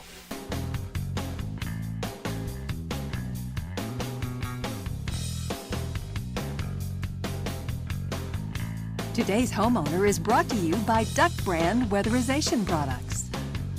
And welcome back to the Today's Homeowner Radio Show, nationally syndicated all over this great country in a lot of different areas and some wonderful radio stations like WFEB AM 1340 in Sylacauga, Alabama. Sylacauga, Danny, as you well know, is located in central Alabama, just southeast of Birmingham, and it's known as Marble City for the fine white marble bedrock that was first discovered there when the town was settled, and marble has been quarried there ever since. But here's the most interesting thing I found about Sylacauga. It is the site of the first documented case of an object from outer space hitting a person. Oh, now, I remember this. Do you remember hearing that? Yeah. On November 30th, 1954, so what is that? Almost exactly 66 years ago or so. A 9-pound rock known as the Hodges meteorite crashed through the roof of a house, bounced off a radio, and badly bruised Mrs. Ann Hodges. Wow. Who is taking an afternoon nap. So I'm sorry, Mrs. Hodges, but imagine a 9-pound rock flying through the air at, who knows what speed. Yeah, man. And going right through the house. Thankfully, she wasn't killed because that could have been bad. So hello to everyone up in Sylacauga. We look forward to hearing from you if you have a home improvement question. Yeah, we would love to help you with any kind of challenge you might be having around your home. We make it so easy. 800-946-4420 is the Today's Homeowner hotline, and you can send us an email anytime, todayshomeowner.com/ask. No problem whatsoever in being able to reach out to you, and we'll try to tackle every single one of these later on in this hour. We're going to tackle as many emails as we possibly can. Certainly gotten a lot of those, and I would encourage you to send us some emails because we're spending a lot more time on the show trying to answer all of those questions for you. And if you have any question whatsoever, make sure that you do reach out to us there because we try to get as many of those as we possibly can. Now, Joe, I'll tell you, we so many times, as the weather changes, we end up that kind of changes the tone of the emails and the calls we get a lot of times. Yeah, because the weather. I mean, how long have you been on the Weather Channel? And people first thought, well, why does the Weather Channel have a home improvement expert? Right. Well, this is exactly why, because the weather affects not only your house and your yard, but everything about how you live in your house and how you work out on the yard. So yeah, weather is the calls are often dictated by the weather, and we have over 300 stations, so we hear about all kinds of weather. Yeah, absolutely. Right now, we're going to go to the Today's Homeowner hotline. Jeannie's on the line from Virginia. Jeannie, welcome to the show. You're battling the old black mold, huh? Yes, sir, I am. And actually, this question originated several weeks ago when you had the caller calling about condensation. Oh, okay. Uh-huh. Well, I have that in spades because my metal vents condense. They condense into the ceiling, and that's where I get my creeping black mold. Oh, boy. Yeah, and it's amazing how that can form. I've been in, like when my girls moved out of the house, little by little as they, started their careers and so forth. They, some like a bathroom that you wouldn't go in for a while. I'd, go in a bathroom or, an area of the house that you don't go in. All of a sudden you look up and you go, how did that happen so quick? But it can with that condensation, as you mentioned, and as we talked about, allowing that water to drip against the drywall that's absorbing it, and then it's gonna turn into mold or mildew or both. So here's what we would recommend on it. First of all, you already know that you really need to insulate that very well. And what I would do, I would almost go to an extreme here and in the attic space clear back any insulation around it, and then I would actually caulk or foam around it where it meets, where it comes up through your ceiling area. Just go ahead and make sure that is sealed really, really well. Then make sure the insulation wrap that should be around that outlet as well as the ductwork itself is in good shape, and maybe even put a little extra metal foil tape around it, a version of duct tape there to seal it up. And I would even consider, especially if you have a situation that's this bad, a duct mastic. And this is just something that you can buy in a quart. You take a little paintbrush and you basically are encapsulating all of that so that no condensation could possibly take place. So that would be the first thing I would do. And Joe, in terms of the mold, got to attack that mold and get rid of it first before you do any kind of painting, right? Yeah, Gene. I mean, I don't care what the paint label says, whether it's a primer or top coat paint. You really have to kill the mold and mildew first, because I would be too concerned that you're going to go through all this trouble and paint the ceiling. It's going to look great, and a week later the mold goes right through the new paint coat, and then you have to start all over again. So you can kill it with bleach. We often recommend oxygen bleach because it doesn't evaporate as quickly, so it stays on the surface longer and kills the deep spores, and also it's less toxic. So if you get it on your clothes or whatever, it's not going to bleach them out. And then make sure it's really dry, and then you can put on. I would recommend a primer. There's a type of primer we recommend called a restoration primer, and a couple of different manufacturers make it. It's just really super thick, and it's made for blocking almost any kind of stain. So I would put that on the ceiling. And backing up one step to the insulation part, Danny's absolutely right. You have to make sure those ducts are insulated right up to the ceiling vent. But what contractors often don't do is insulate the actual, it's called a boot, but it's that little piece of that rectangular box of sheet metal that attaches the duct to the grill that you see on your ceiling. It's just a little tiny part, but you'd be surprised if that's not fully insulated. That's where the condensation can build up and drip down onto the ceiling, and that moisture is what turns into mold.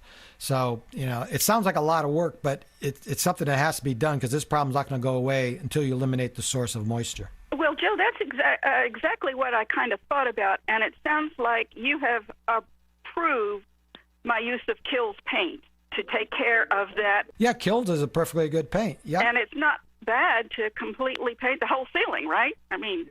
No, and you might actually have to, depending on how. I would paint just what I needed to, and then put the top coat on and see if it blends in well enough with the rest of the ceiling. Then fine, but often that doesn't work. But kill those spores first, Gene, and then and let it dry 100% dry, and then. In fact, I wouldn't even paint it for a while. I'd let it go for a few weeks and see if everything remains clean and mold-free. Right. This is the best time of year to do it, because we're just getting rid of our high humidity, which Danny knows about all too well. So. Oh, yeah. That's exactly right. Well, good way to go about it, and certainly best of luck to you on that. It sounds like you've got it figured out. If we can help you any other way, let us know, and certainly appreciate you listening to the show. I love it. Love it. Love it. Thank you so much. Thank you, Jane. Okay, take care. Have a great weekend. Bye-bye. All righty, bye-bye now. There's another wonderful listener to Today's Homeowner Show. We appreciate everybody and spending some time with us. Let's get a quick email, Joe. Laura in Massachusetts writes, we live in a wooded lot in western Massachusetts, and every fall, woodpeckers start pecking holes in our home. Why are they doing this, and how can we stop them? The house is sided in cedar. Please help. Thank you. We knew it was going to be a cedar situation, and we have dealt with that quite a bit. So what do you think? Well, Laura, I live in Western Connecticut, just south of where you are in North Adams, Mass. And I have the same issue. I have cedar siding, but it probably doesn't matter if it's cedar or not.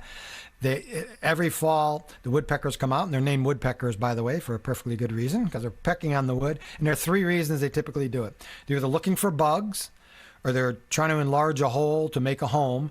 And I suspect it's neither of those two, because they don't usually do that on siding. And the reason they're probably doing it, there's a behavior called drumming. And they do that to attract mates. So they'll just drum on something, and if it's soft enough like cedar, you're going to find damage. And how do you get rid of them? They do make these, they're like balloon-shaped balls you can hang, and they're different colors, and they have foil strips that blow in the wind. And if you can just tack them up temporarily around your home, it kind of discourages the birds from coming. The balls kind of look, they're a couple different colors. Sometimes they have a big black circle on it, supposed to look like an eye maybe. They're about the size of a volleyball or smaller. And you can hang those up, and those supposed to scare off the birds. So you can try any of those ideas. There you go. Yeah, I'll tell you, those woodpeckers, we've heard so many people talk about those, and they can cause a lot of damage, especially with softer wood like cedar. Hey, coming up, if you have a basement, it's a great space to develop into a living area and really enjoy it, but not if you have a leak. We're going to give you some basics and how to keep that water out of your basement when we come back here on today's Homeowner Radio. Don't go anywhere.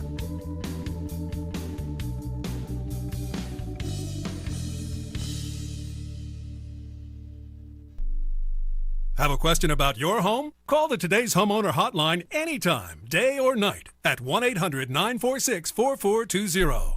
Talk Radio 1450. With SRN News, I'm Bob Agnew in Washington. A big rally is underway at this hour in Washington as Trump supporters from around the country gather to show their support for President Trump as he challenges last week's election results in some areas. The president appeared at the White House Friday praising his administration's speed in helping develop a COVID-19 vaccine. He says the emergency distribution plan would emphasize frontline workers, the elderly, and high-risk Americans immediately. SpaceX delayed its second astronaut flight by a day because of high wind and weather conditions that could jeopardize the recovery and recycling of the rocket booster that pushed launch from today to tomorrow. The postponement news came even after SpaceX chief Elon Musk disclosed he'd gotten mixed test results for COVID-19. On Wall Street yesterday, the Dow was up 399 points. This is SRN News. Let's say you've decided to build a bicycle from scratch. Sounds like an impossible project for my skills, but let's say you've got the skills and I offer you an advantage, a special tool that would help you build the bike faster while saving you legitimate money. My guess is you'd say, bring it on. If you wouldn't, well, then this commercial isn't going to make much sense. My name is Ryan. I'm from United Faith Mortgage, and we believe we have an advantageous tool for you. Our mortgage team is lucky to have a direct lender advantage. Our company is set up to use its own money and make its own lending decisions within its own walls. And often, this advantage allows us to get your refinance or new home loan done faster and get you a better rate, which saves you monthly and lifelong money. Rates are historically low. Now is the time to see how our special tool might work for you. We are United Faith Mortgage. United Faith Mortgage is a DBA of United Mortgage Corp. 25 Melville Park Road, Melville, New York. Licensed mortgage banker. For all licensing information, go to nmlsconsumeraccess.org. Corporate NMLS number 1335. RAC NMLS number 65233. Equal housing lender. Licensed in Alaska, Hawaii, Georgia, Massachusetts, North Dakota, South Dakota, or Utah. The current temperature, 43 degrees. I'm TJ Matthews with your official 1450 WKAL weather bug forecast for this afternoon. Sunny sky, high mid-40s. West winds under 10 miles per hour. Slight chance of scattered snow flurries after midnight tonight. Low down to 28 with a light southeasterly wind. Rain and snow showers likely tomorrow morning, becoming all rain by midday. High 52. That's your latest official 1450 WKAL weather bug forecast. I'm TJ Matthews, 1450 WKAL. More stimulating talk radio. Hi, this is Allison Nickerson with the RCATS program, where we promote the humane approach to community cat population management through the proven effective trap, neuter, vaccinate, and return process. At RCATS, we work with individuals in the Rome who are caring for homeless cats to spay, neuter, and vaccinate the cats, resulting in a stable, healthy, and even helpful community cat population. For more information, please contact us at 337-3890 or email at rcatsprogram@yahoo.com. At RCATS, we're glad WKAL Radio cares. If you are a small business owner, it is time to answer these questions. Is your website mobile friendly? Does it look modern and pop? Can it be found on the first page of Google? If you answer no to any of these questions, or worse, you don't have a website, it is time to call our friends at Thayer 2 Design. They'll work with you to customize a website to fit your needs and help you grow. Websites start as low as $400, and yes, you heard that right. A great looking website doesn't have to cost you thousands of dollars. Give them a call today at 315-875-7989 or visit them online at RomeNYWebDesign.com.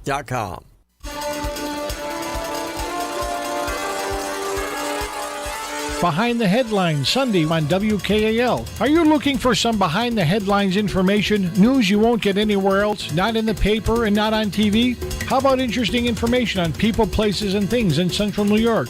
Then please join me, Rocco Garrow, for the best hour on radio. It's Behind the Headlines, Sunday on WKAL, the news, talk, and sports authority in the Mohawk Valley.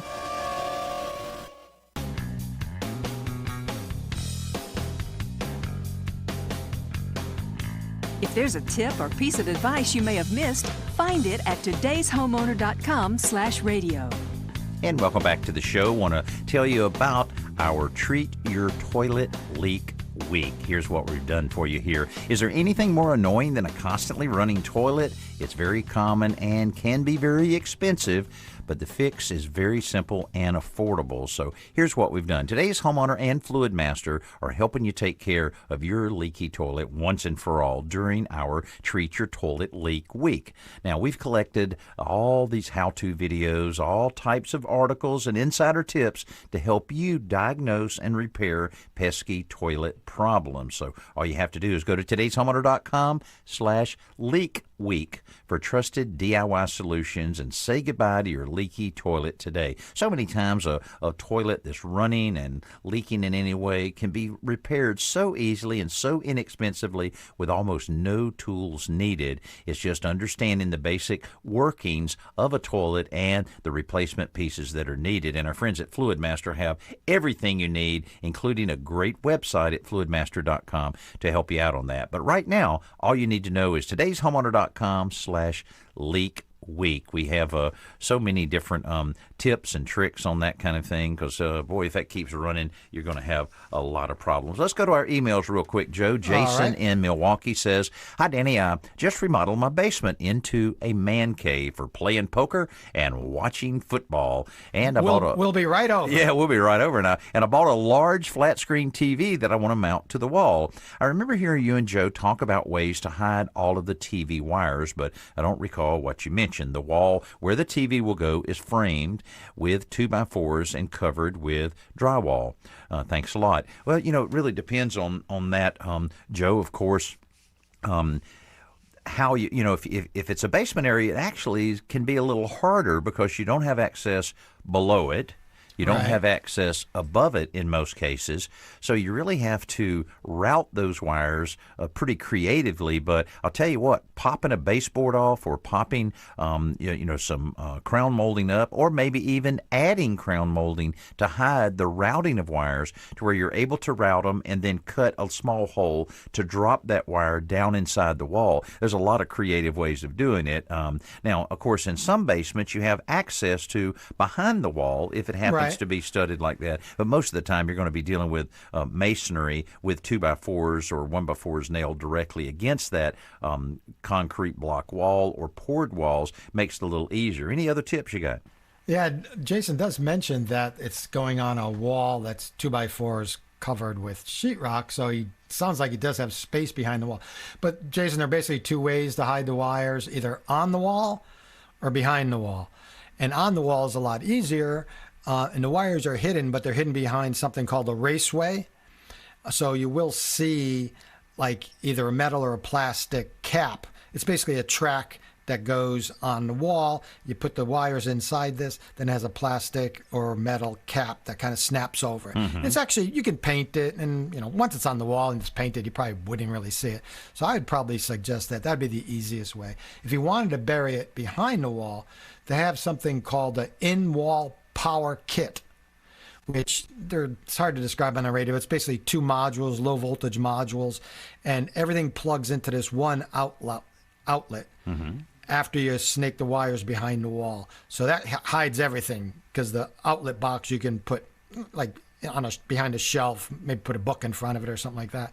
So those are your two options. Okay. Hey, we got an email here from Dorothy in Michigan. I have a leak in my basement. It's most obvious when we have a real heavy rain, but I'm trying to figure out the best way to fix it. Should I work it from the inside, or do I need to work it from the outside? So what do you think with this one, Joe? We've done a lot of these issues of basements, and it kind of all starts with maybe kind of a slow walk around the outside of the house to make sure the downspouts are directed away from the basement.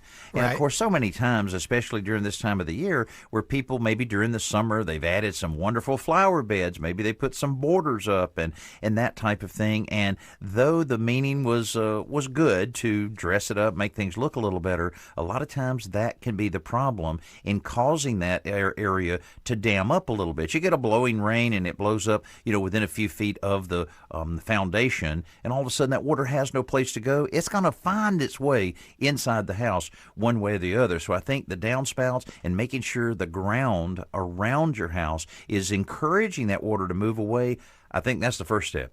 Yeah, the very first step is to make sure water's draining away from your house, and the downspouts are being extended out at least 4 or 5 feet.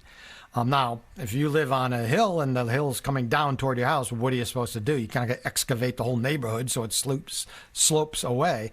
But you want to first do whatever you have to do to make sure the gutters are draining properly and the water's being carried away from the foundation. Okay, then what? Well, you're not going to dig up the entire foundation, which would be the very, very last resort. So then you have to tack it from the inside. And if there are cracks, you have to seal up the cracks. There are epoxy injection systems that I've used in the past, and once that epoxy cures, that's it. The water's locked out. Dorothy doesn't mention whether this is poured concrete or concrete block. Concrete block obviously is going to have a lot more seams that could crack.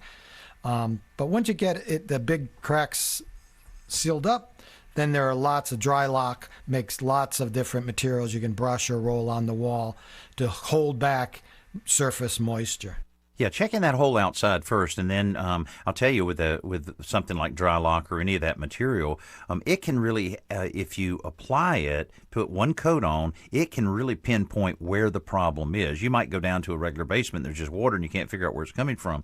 But once you put that waterproofing on it, which now is available in a latex, which you wash up with soap and water, which is very much easier to use, then you apply it once you clean it. And again, we talk about trisodium phosphate. That's TSP, available at any home centers or paint stores, and that's a great way of thoroughly cleaning the surface of the basement, really almost etching it to where when you apply the waterproofer, it will soak into the pores of that material, which is what you want, and then give it some time and let it rain a few more times and see if any water comes in. If not, you've got it fixed, and you can put another coat on to ensure that it will help keep that water out. So several different ways that you can attack it and be able to keep that area dry, and also, of course, a dehumidifier in that area will certainly help lower the relative humidity percentage in your basement, which is extremely important. Hey, you're listening to today's Homeowner Radio. I'm Danny Lipford, along with my buddy Joe Truini. We're about to tackle a lot of emails coming up because we certainly appreciate you sending those in at todayshomeowner.com/ask. And right around the corner, another great simple solution. You're listening to Today's Homeowner Radio. Don't go anywhere. When you're working with wood, it's important to have the right tool for the job.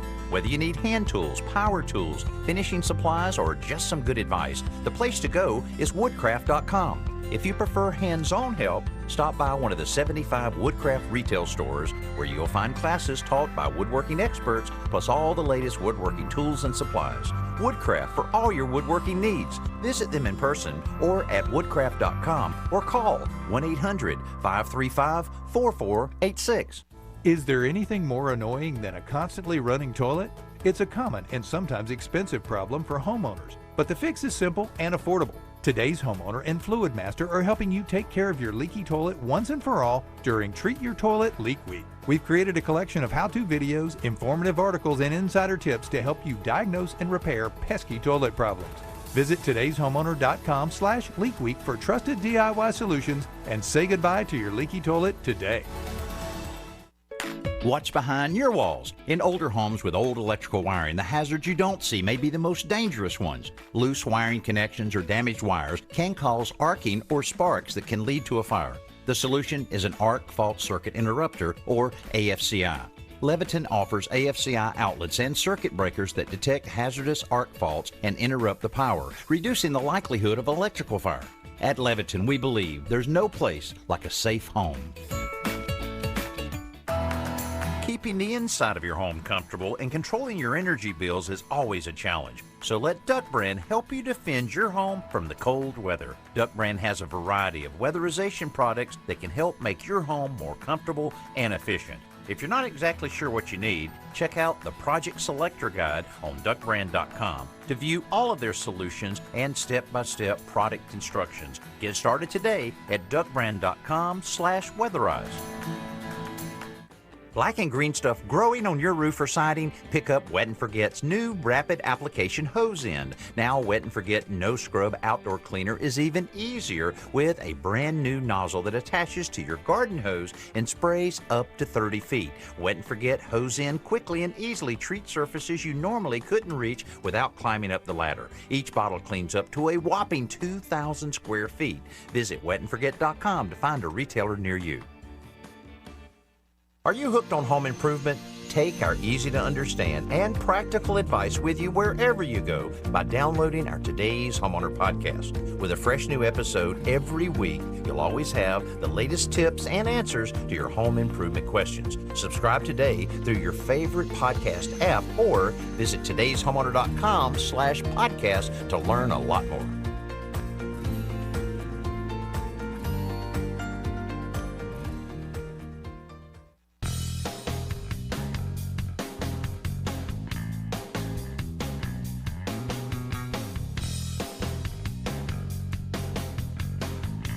You're listening to Today's Homeowner Radio, the #1 place for practical, realistic home improvement tips. And we certainly appreciate you being with us each and every week here on Today's Homeowner. Danny Lipford here along with my buddy Joe Truini. And one thing that we really enjoy getting is emails from you. We get emails. Sometimes people send us an email and just talk about a particular subject that they would like to hear us, drill down in a little bit more. And then sometimes we just get a great compliment.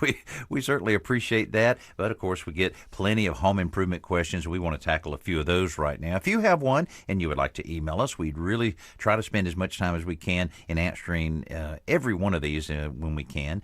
And you can send us one at todayshomeowner.com/ask.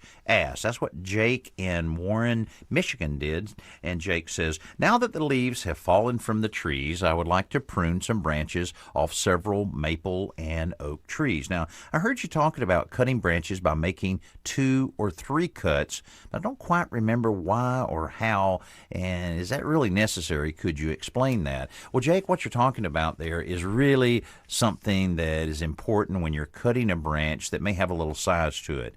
But, if you get right there by the tree and you cut that about 3/4 of the way through it, it's suddenly going to break off and peel the bark down, which makes for a very unsightly and also an unsightly spot on your tree, but also a space that disease can get into that tree. So what we've talked about there in the past is actually move up a foot or two and go ahead and cut the branch off to relieve the weight on that particular branch. Then you can cut that nice, neat cut right along the tree itself, because, we've seen it before, Joe, and I've actually done it myself when I've gotten in a hurry. You just think, I'll just cut that real quick with this chainsaw, and sure enough, like I say, about 3/4 of the way through, it decides to take care of the rest of it itself. Yeah, that's why that relief cut, if you make an undercut about a foot or so out from the tree, a relief cut on the underside of the branch, and then just cut it off, go out beyond that, and just cut it. This way, when it falls off,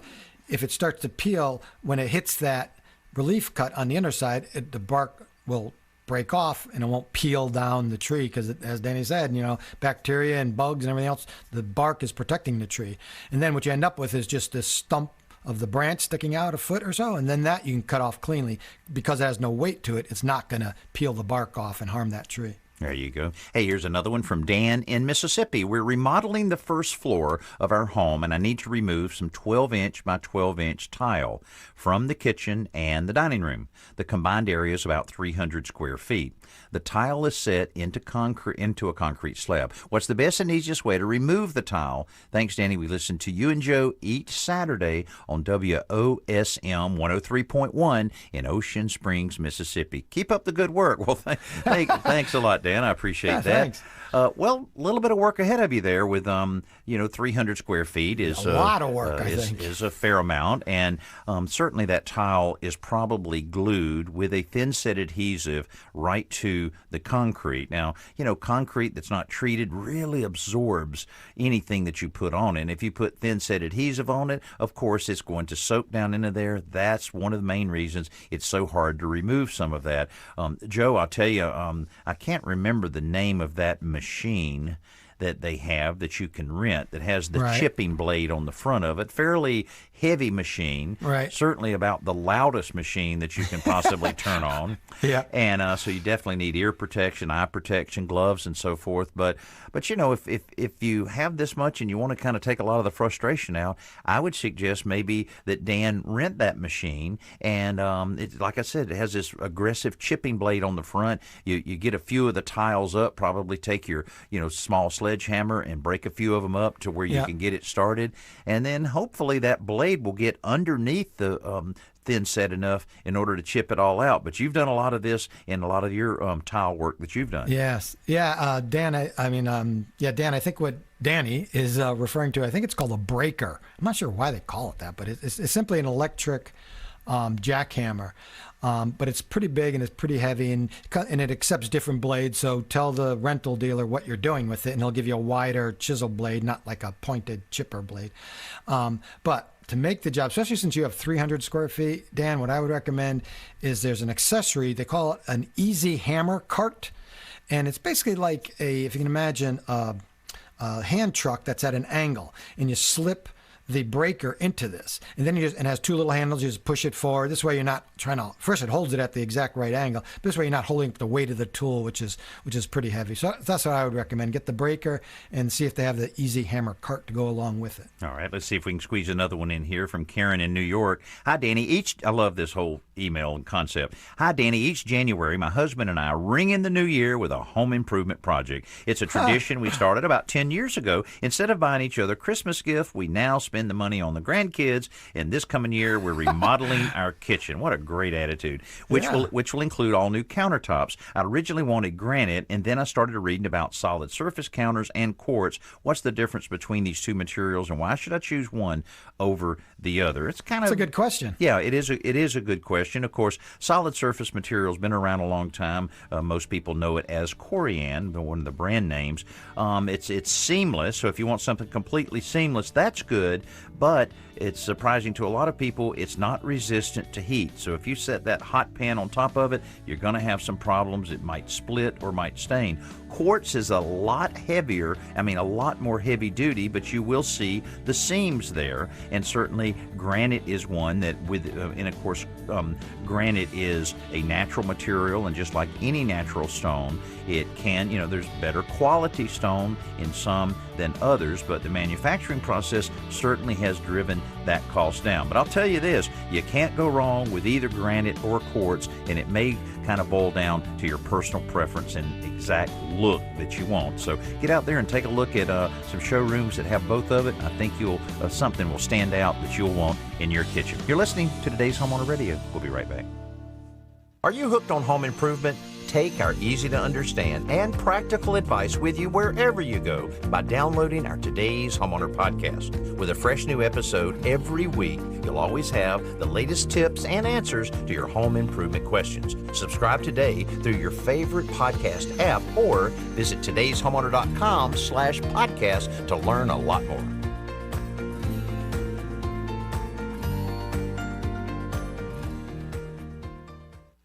Even if you're not a professional woodworker, you want to use the glue the pros use. And 3 out of 4 pro woodworkers trust Titebond as their choice. For building wood furniture or cabinets, to making picture frames or birdhouses, or just general repairs around the house, Titebond has the widest choice of glues to help with whatever project you want to tackle. Titebond, the right glue for your next project. Just ask the pros. For more information, visit Titebond.com or see them on Facebook.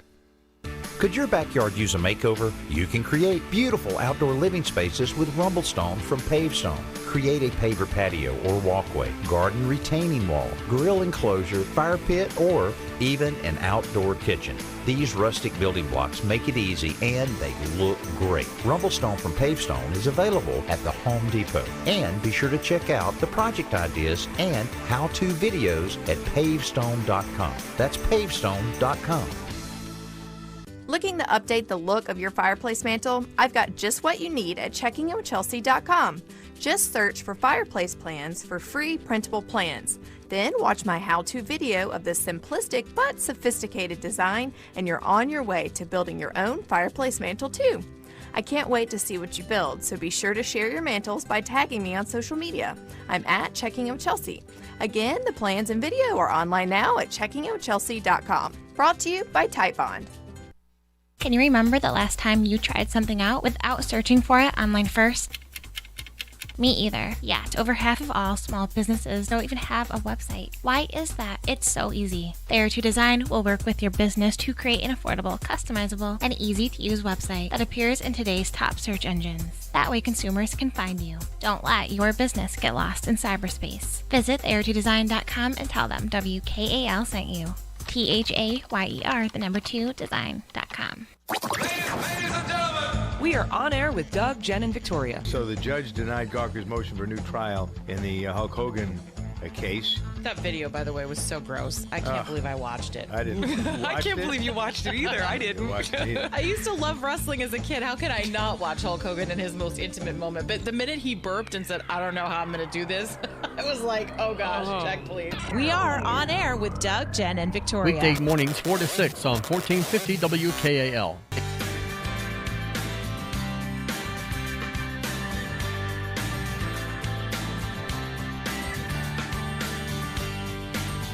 Welcome back to today's Homeowner Radio. Here are Danny and Joe. So glad to have you with us each and every week here on Today's Homeowner, and certainly want to encourage you to reach out to us with any question that you may have. 800-946-4420, the Today's Homeowner hotline, 24 hours a day, 7 days a week. And, a lot of times people may say, well, I've been listening to you for years. I know the darn phone number, okay? But people, we have new people listening to the Today's Homeowner Radio Show each and every week, so we want to be able to reach out to them to let them know how they can reach out to us. Also, emails, you can go to todayshomeowner.com/ask. So if you have any question or thoughts, we'd love to hear from you, and we're going to work hard to get each and every question answered there. And one of the things we hear so much about is how everybody loves to wait to this time of the hour to hear Joe Trevini share with us another simple solution. It's all you, Joe. All right, great. Thank you, Danny, and I hope they enjoy this one, too. This is, if you've ever tried replacing a lock set on an interior door, it seems like a simple enough job, right? You just slide off the doorknob itself and you unscrew the lock set because it's screwed to either side of the door, right? Mm-hmm. Going through the door, there are screws. The problem is, how do you get the knob off? If you ever look at it closely, there are no screws, right? You don't see the screws. And here's the secret. If you look very closely at the shank of the lock set on the interior side of the door, that's the side where the locking mechanism actually is, you'll see a tiny slot, or sometimes it's a little tiny hole. And it's small. It's like maybe about a 16th inch in diameter.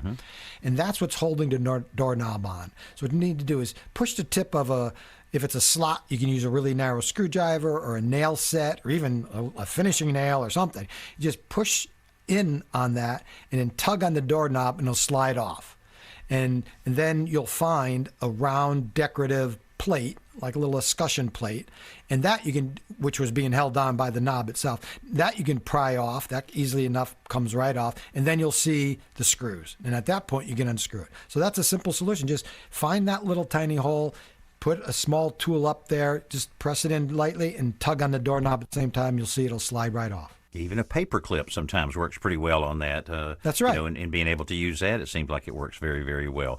Well, you can see a lot of simple solutions, maybe over 500 of those, right at todayshomeowner.com/simple solutions. And, a lot of times, Joe and I love to get listeners from the radio show to send in maybe some simple solutions that have worked well for them. I mean, we've certainly gone through a lot of them over the last 22 years, but there's always a new one that we haven't tried, and we would encourage you to send that in. Again, all you have to do is go to todayshomeowner.com/ask, send that in, or pick up the phone and call us, 800-946-4420. Joe, just a week or so ago was Veterans Day, and I hope everybody had a chance to find that person in their circle of friends and family and really shake their hand, or maybe you have to do a fist bump these days, and say, I'm not sure you can do that in some places. And say thank you very much for what you've done, because boy, when you think about it, I did not experience that in my life to go. But can you imagine going to boot camp? Getting in a plane or a boat and going to foreign land and that kind of thing.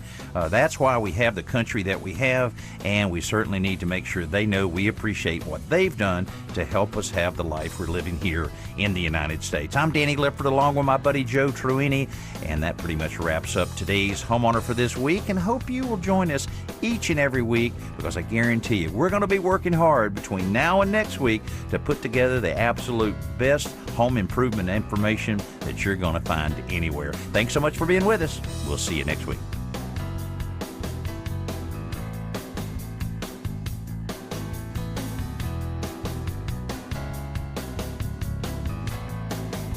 Today's Homeowner Radio is produced each week by Today's Homeowner Media, which includes the Today's Homeowner syndicated television show, todayshomeowner.com, the Checking In with Chelsea web show and blog, Today's Homeowner podcast, social media, and more. You can reach us anytime by calling the Today's Homeowner hotline at 800-946-4420, or send us an email at todayshomeowner.com/ask. Hey, thanks for listening to Today's Homeowner Radio. WKAL. This is AM 1450 WKAL, Rome, New York. It is now 1 o'clock.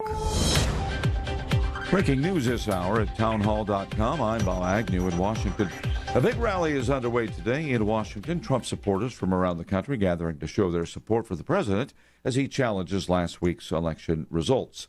At an appearance yesterday in the Rose Garden, the president announced that it should be just a matter of weeks until a COVID-19 vaccine is on its way to vulnerable populations. We will work to secure an emergency use authorization, which should be coming down extremely soon.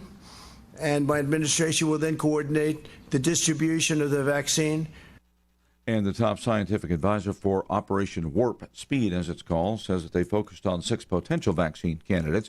Pfizer says it's nearing final approval, and Moderna will soon follow suit.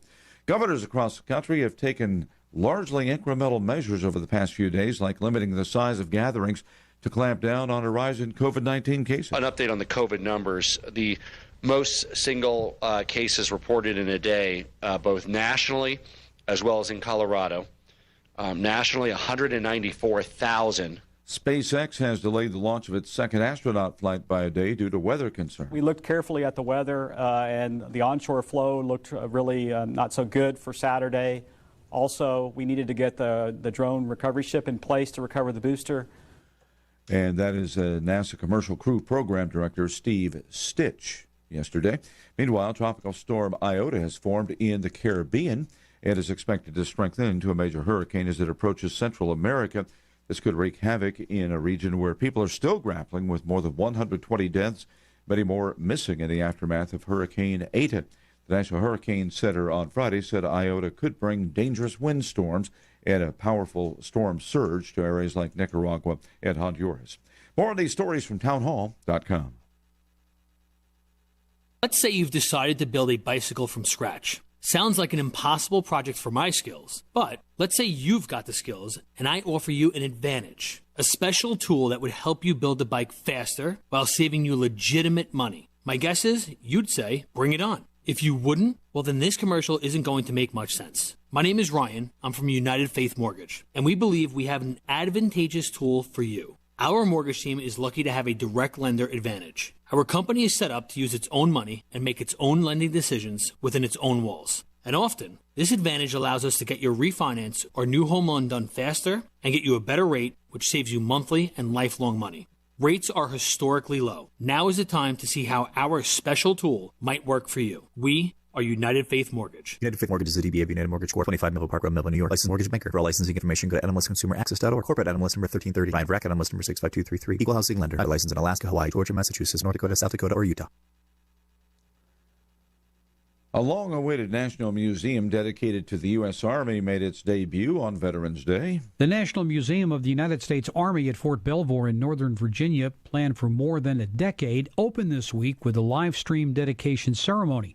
Artifacts on display include a sword from the defense of Fort McHenry in the War of 1812 and a Sherman tank that first broke through enemy lines in the Battle of the Bulge in World War II.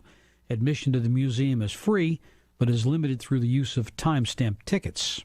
Ron DeRockster reporting. Police in Mexico's northern border city of Ciudad Juarez have arrested 2 drug gang members in connection with the October 29th murder of a local TV anchor. The governor of Chihuahua State said the killing was not related to the victim's work as a journalist. Rather, they say the drug members apparently killed the TV news presenter, mistaking him for one of their drug rivals.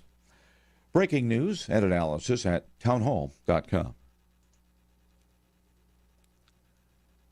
French prosecutors say they found a photo of a beheaded schoolteacher's killer in a cell phone of the Tunisian man arrested for an Islamic extremist knife attack that killed 3 people in a church in Nice. The National Anti-Terror Prosecutor's Office said Friday that the phones of the 21-year-old arrested after the October 29th church attack also had an audio message that described France as a country of unbelievers. Anti-terror prosecutors released the details as they announced the opening of a formal investigation on terrorism charges, so investigators can keep probing whether the suspected attacker had accomplices. Investigators have been unable to interview the suspected church attacker because he remains in serious condition in a Paris region hospital. Keith Peters reporting. China's export growth accelerated in October, boosting the total so far this year to back above pre-coronavirus levels for the first time. More details at townhall.com. I'm TJ Matthews with your official 1450 WKAL weather bug forecast for this afternoon. Sunny sky, high mid-40s. West winds under 10 miles per hour. Slight chance of scattered snow flurries after midnight tonight. Low down to 28 with a light southeasterly wind. Rain and snow showers likely tomorrow morning, becoming all rain by midday. High 52. That's your latest official 1450 WKAL weather bug forecast. I'm TJ Matthews, 1450 WKAL. More stimulating talk radio. If you are a small business owner, it is time to answer these questions. Is your website mobile friendly? Does it look modern and pop? Can it be found on the first page of Google? If you answer no to any of these questions, or worse, you don't have a website, it is time to call our friends at Thayer 2 Design. They'll work with you to customize a website to fit your needs and help you grow. Websites start as low as $400, and yes, you heard that right. A great looking website doesn't have to cost you thousands of dollars. Give them a call today at 315-875-7989 or visit them online at RomeNYWebDesign.com. WKAL. The views expressed on this program are not necessarily the views of this station. Content is for educational purposes only. Consult a financial advisor or conduct your own due diligence if investing. Calls are pre-screened and the show was pre-recorded earlier this week. Rick is with Edelman Financial Engines, a part of Financial Engines Advisors, LLC, and the investment advisor that furnishes this program. Barron's ranks financial advisory firms based on assets managed, team size, experience, and regulatory record. Firms self-nominate. Investment returns and experience are not considered. Advisors in the Hall of Fame have been in the top 100 for 10 plus years. Future performance is not guaranteed. This is the Rick Edelman Show. Barron's ranks Edelman Financial Engines the #1 independent investment advisor in the country. And Rick is in the Barron's Financial Advisor Hall of Fame. Now, here's Rick Edelman. Welcome back to the Rick Edelman Show. Thanks for hanging around this half hour. Last hour, I shared with you the 8 questions that you should be asking when choosing a financial advisor. But, Rick, what about references? Well, no, I didn't suggest that you should ask an advisor for references for one simple reason. No financial advisor is going to give you the names of people who hate them. Yeah, that guy ripped me off. You shouldn't hire him. No, I really don't think that's what a reference is likely to say.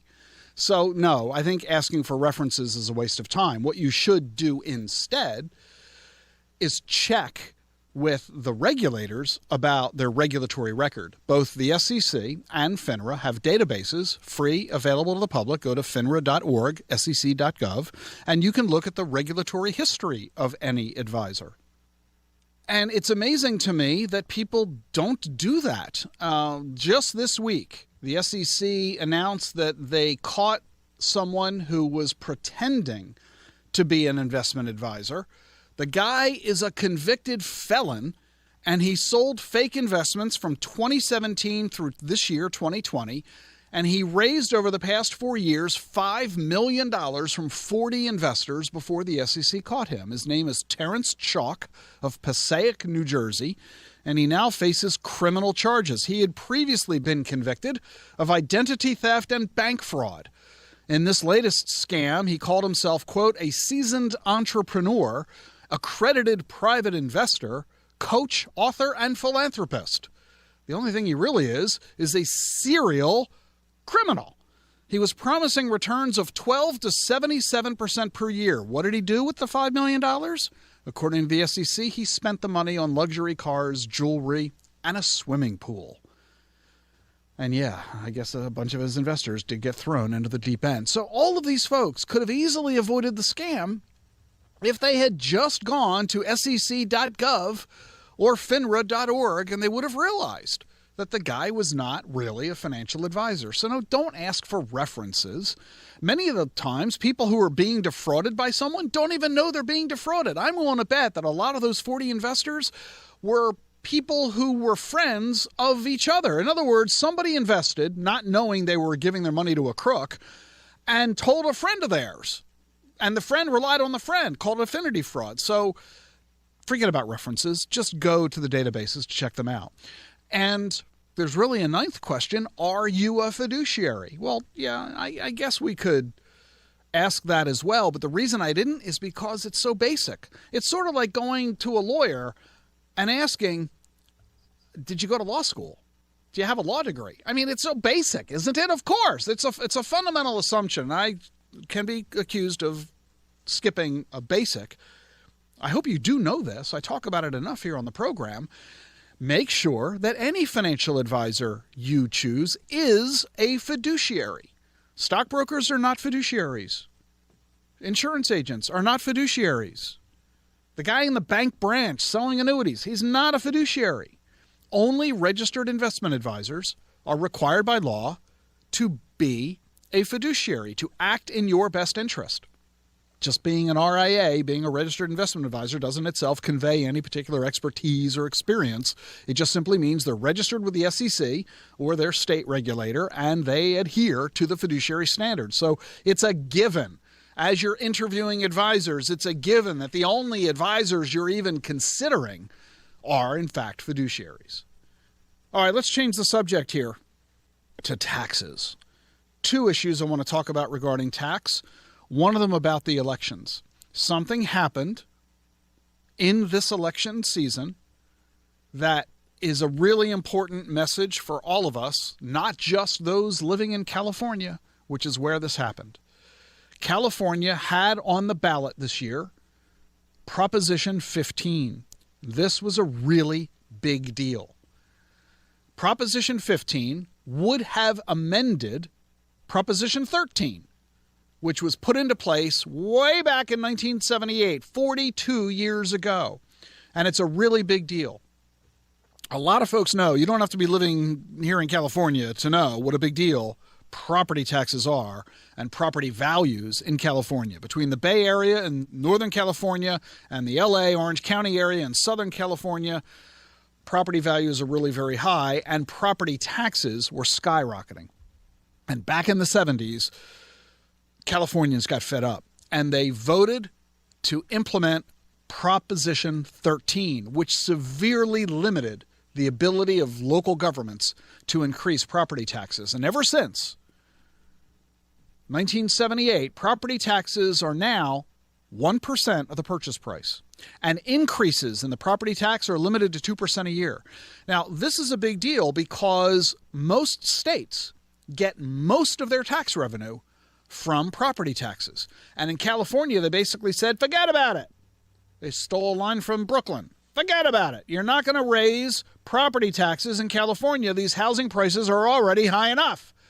Well, that's fine for property owners, but it's a problem for state legislators who are trying to raise enough tax revenue to pay all the bills that the state of California has. And along comes, here in 2020, Proposition 15. Proposition 15 would have allowed tax increases on real estate, but no, not all real estate, only commercial and industrial real estate, properties like shopping malls and warehouses. Residential real estate would still have the protection of Proposition 13. This was a hotly debated issue, and there was a huge amount of effort. Unions predominantly were backing support for Proposition 15, and the supporters raised $68 million.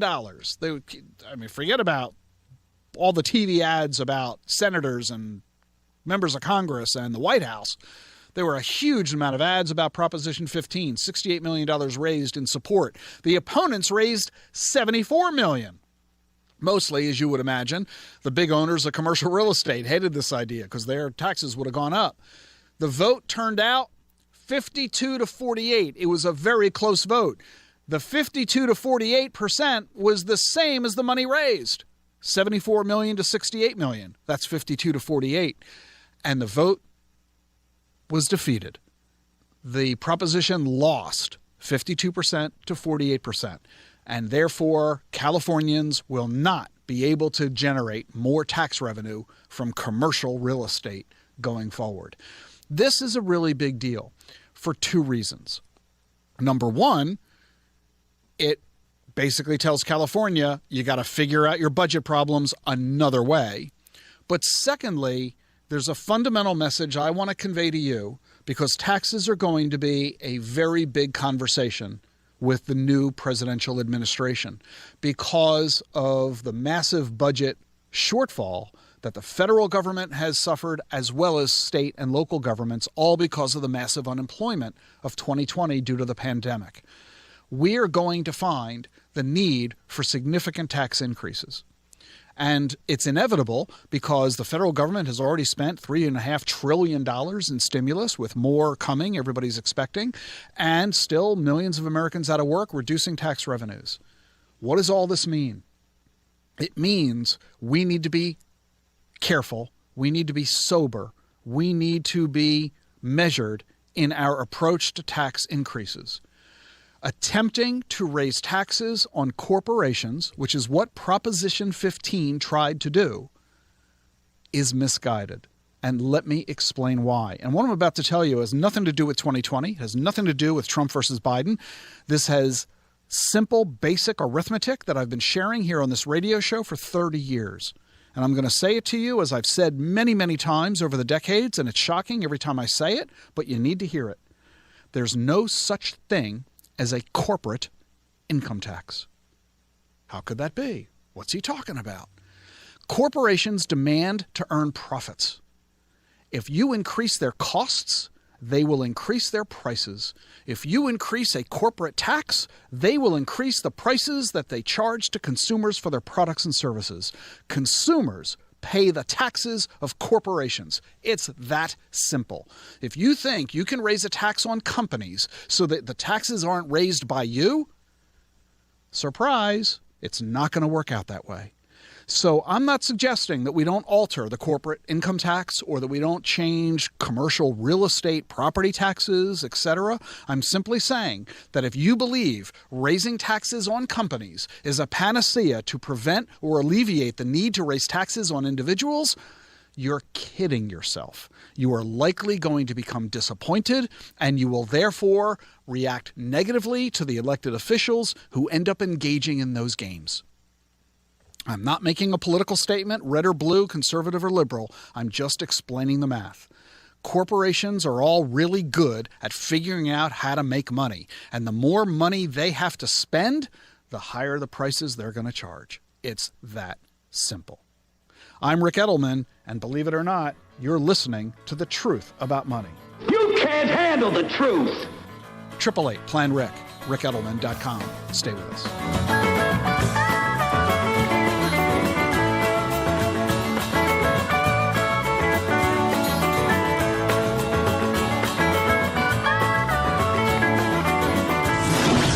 With the author of the New York Times bestseller, The Truth About Money, coming up on The Rick Edelman Show. We all play a role in keeping our community safe. Every day, we move in and out of each other's busy lives. It's easy to take for granted all the little moments that make up our everyday. Some are good, others not so much. But that's life. It's when something doesn't seem quite right that it's time to pay attention. Because only you know what's not supposed to be in your everyday. So protect your everyday. If you see something suspicious, say something to local authorities. Saturday morning, the doorbell rings, and like many Americans, I answer it.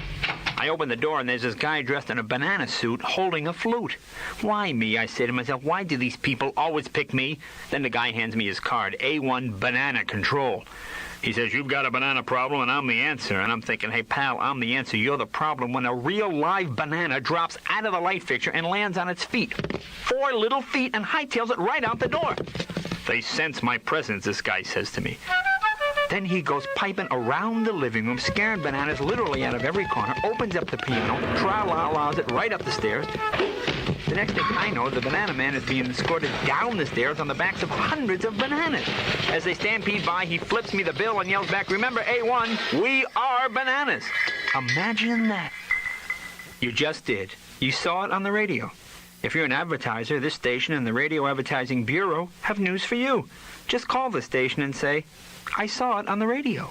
Never miss another RFA ball game on 1450 WKAL. If you missed a live game, go to WKAL1450.com, click on the RFA Sports tab. There you'll see the RFA Sports Schedules and Scores tab and the RFA Podcast tabs. There you can get the RFA Sports Broadcast Schedule, see past RFA scores, and listen to past RFA ball games. You can also listen to our broadcast live online. WKAL 1450 AM and WKAL1450.com, your home for RFA Sports.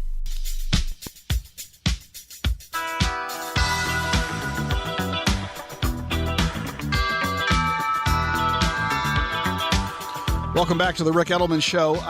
Another tax item, since we're talking about taxes here on the program. Have you been working remotely during this pandemic? There are an awful lot of Americans who have been doing so because of the lockdown that occurred last spring. Most folks who went home to work are still working home. Very few have returned to their offices. And a lot of companies have basically said, you can keep working from home as long as you want. Twitter and Google have both said you can stay working from home for at least a year. We're not going to require you to come back to the office. And a lot of folks are saying, wow, this is really pretty cool. By working from home, I'm saving all the effort of commuting, and I get to be home with my kids more, and so on and so forth. But now some folks are taking it a step further. They're saying, wait a minute, if I don't have to go to the office, why am I living here? The only reason I chose this place is because it's near my office. The commute was a huge factor in determining where I live. If commuting is no longer a consideration, I can do this Zoom stuff anywhere. So folks are literally leaving town. They're moving to other parts of the country. There are even some folks who have moved to other parts of the world saying, I might as well be on a beach somewhere. I might as well be where the weather is fabulous. I might as well be near my kids or my grandkids or my parents or what have you. So I want to ask you the question, are you working remotely? And if you are, do you know the tax rules? The AICPA, the American Institute of CPAs, has just issued a survey, and they just discovered that more than half of Americans who are working remotely don't know that there are tax rules that affect them. So if you've been working remotely, it's really important that you get this right. Every state has its own tax laws that are related to remote working. The number of days you work in a state that is different from where your physical workplace is, that can impact what you owe in state income taxes. And in addition to income taxes, you might incur a city tax, a county tax, a municipality tax, a school district tax. The survey found that only about half of those who are working remotely are actually tracking the number of days they're in each state. And that's the key. That's what you've got to do. You've got to keep an accurate diary showing where you physically are every working day of the year. Because if your house is in New Jersey, but your office is in New York, well, in the old days, pre-pandemic, you would commute into New York and you'd work in New York and you would pay income taxes in New York because you worked in New York. But if you're now working in New Jersey, New Jersey is going to want to have some of those income taxes because that's where you're working. This is particularly a big deal on the East Coast where states are small, and a lot of folks that might live in Vermont but work in Boston, they may live in North Carolina but cross the border into South Carolina. This is a pervasive issue in a lot of communities around this country, and you need to pay attention to all the tax rules. In fact, because you may well be incurring state income tax in more than one state because your house is in one location but the company's in another, you got to make sure that you're dealing with state income tax withholding correctly. If you get it wrong, you could end up owing interest and penalties in addition to the taxes. So here's what you need to do. According to the AICPA, number one, you need to compile a list of all the states you've worked remotely in this year. Number two, you've got to look at your calendar and record the number of days that you worked in every one of those states. And number three, check your state tax withholding right now. You might need to make adjustments because if you're not withholding enough, like I said, you'll incur interest and penalties in addition to the taxes. And there's no substitute. If you're a remote worker and you are dealing with more than one jurisdiction, you need to hire a professional tax preparer, a CPA, an EA, an enrolled agent, or a tax attorney. This is new to you. It is not new to the states, and they will be eager to grab the extra comp from you in the form of taxing you on the mere fact you worked from home. Let me shift gears over to education. We've got a lot of issues and a lot of decisions we have to make as a result of the pandemic, a lot of lifestyle changes, not just, hey, where am I going to live relative to where I'm working, if I'm working from home, etc. But if you've got kids in college, you've got to ask the question about the college education itself because so many schools are engaging in online learning due to the pandemic. We are all very hopeful that by this time next year, everyone will be vaccinated and won't be an issue, but the spring semester is coming up. And nothing is changing between now and the spring because most people, certainly young, healthy ones, are going to be last on the list to get the vaccine. So the spring semester will be like the fall semester.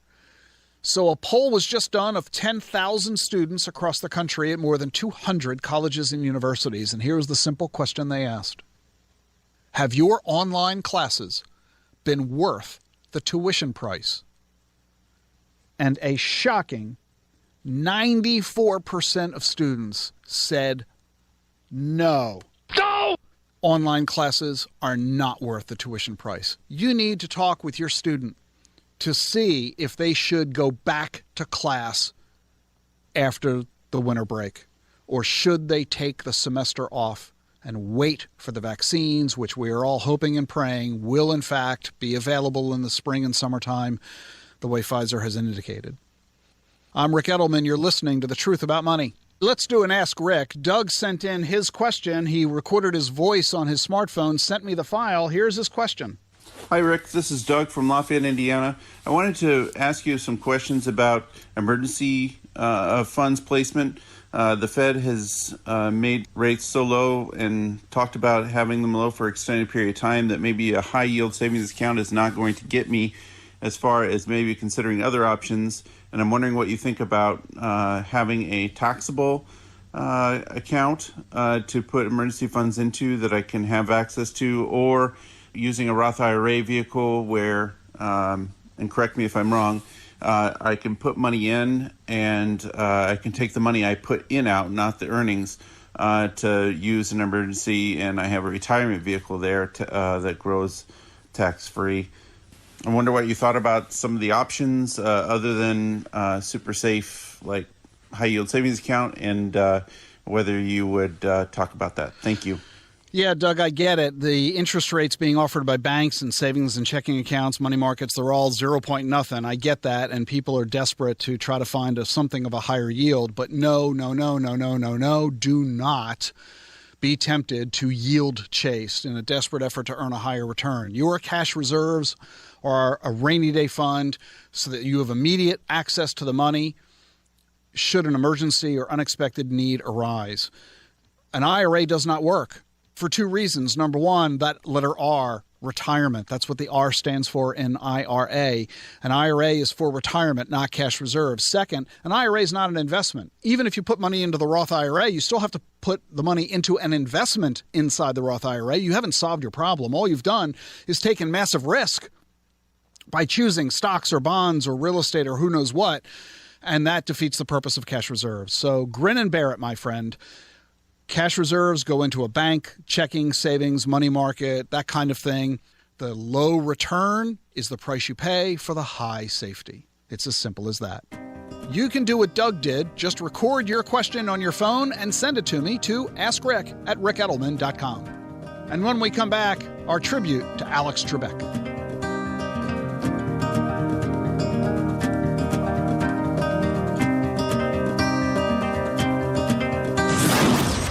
For free articles on personal finance, sign up for Rick's email update at rickedelman.com. Hi, I'm Rick Edelman with a warning. Millions of people are buying stocks they think are low in price. Watch out. A lot of investors have no idea the risks they're taking. But you're holding steady, right? You haven't made a trade all year. That could be a problem too. With COVID on the scene, you might need more in cash than before. And maybe you need to reduce your market risk as well. Are you sure your portfolio is COVID ready?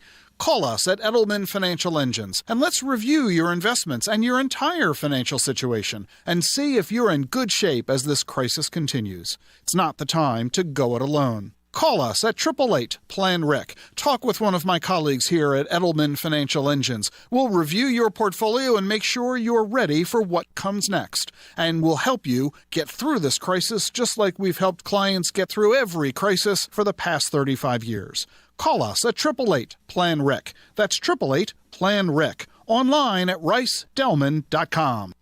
WKAL, more stimulating talk radio. To take you. But first, stop by discovertheforest.org, brought to you by the U.S. Forest Service and the Ad Council. Radio 1450. With SRN News, I'm Bob Agnew in Washington.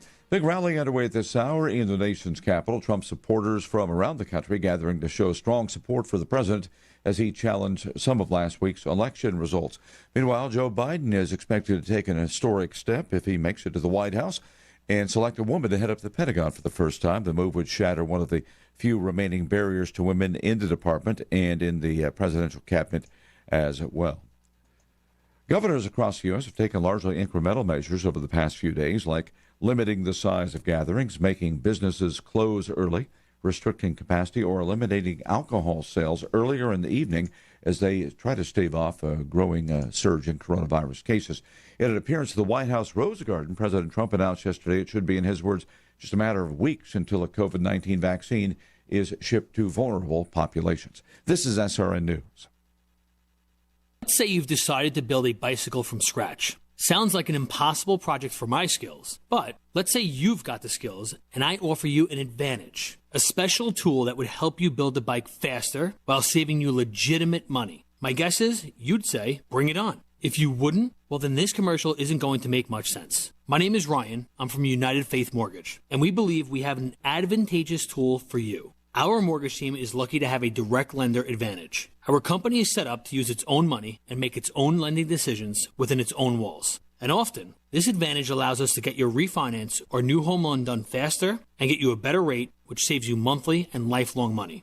Rates are historically low. Now is the time to see how our special tool might work for you. We are United Faith Mortgage. United Faith Mortgage is a DBA of United Mortgage Corp. 25 Melville Park Road, Melville, New York. Licensed mortgage banker. For all licensing information, go to nmlsconsumeraccess.org. Corporate.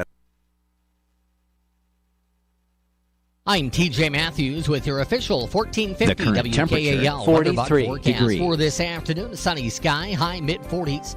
West winds under 10 miles per hour. Slight chance of scattered snow flurries after midnight tonight. Low down to 28 with a light southeasterly wind.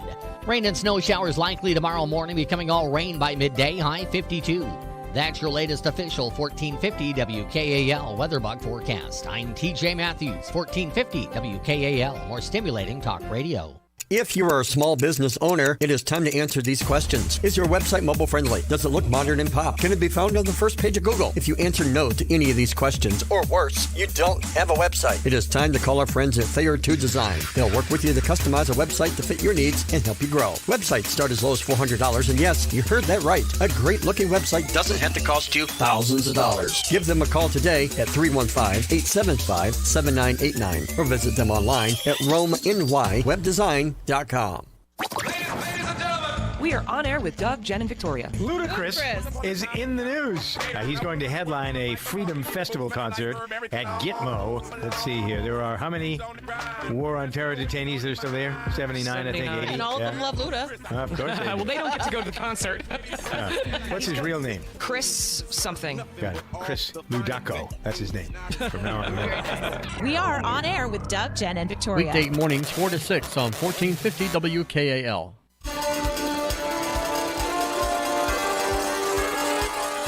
Behind the Headlines Sunday on WKAL. Are you looking for some behind the headlines information, news you won't get anywhere else, not in the paper and not on TV? How about interesting information on people, places, and things in central New York?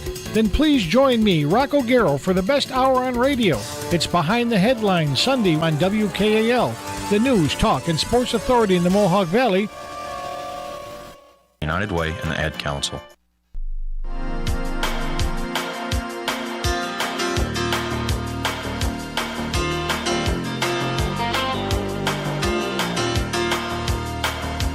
Welcome back to the Rick Edelman Show. This week, our nation mourns the passing of Alex Trebek, the host, of course, of Jeopardy, where he was the longest host of a television game show in TV history.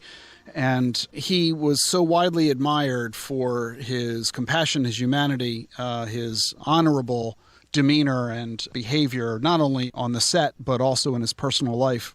And also a very, very bright guy in his own right. A lot of folks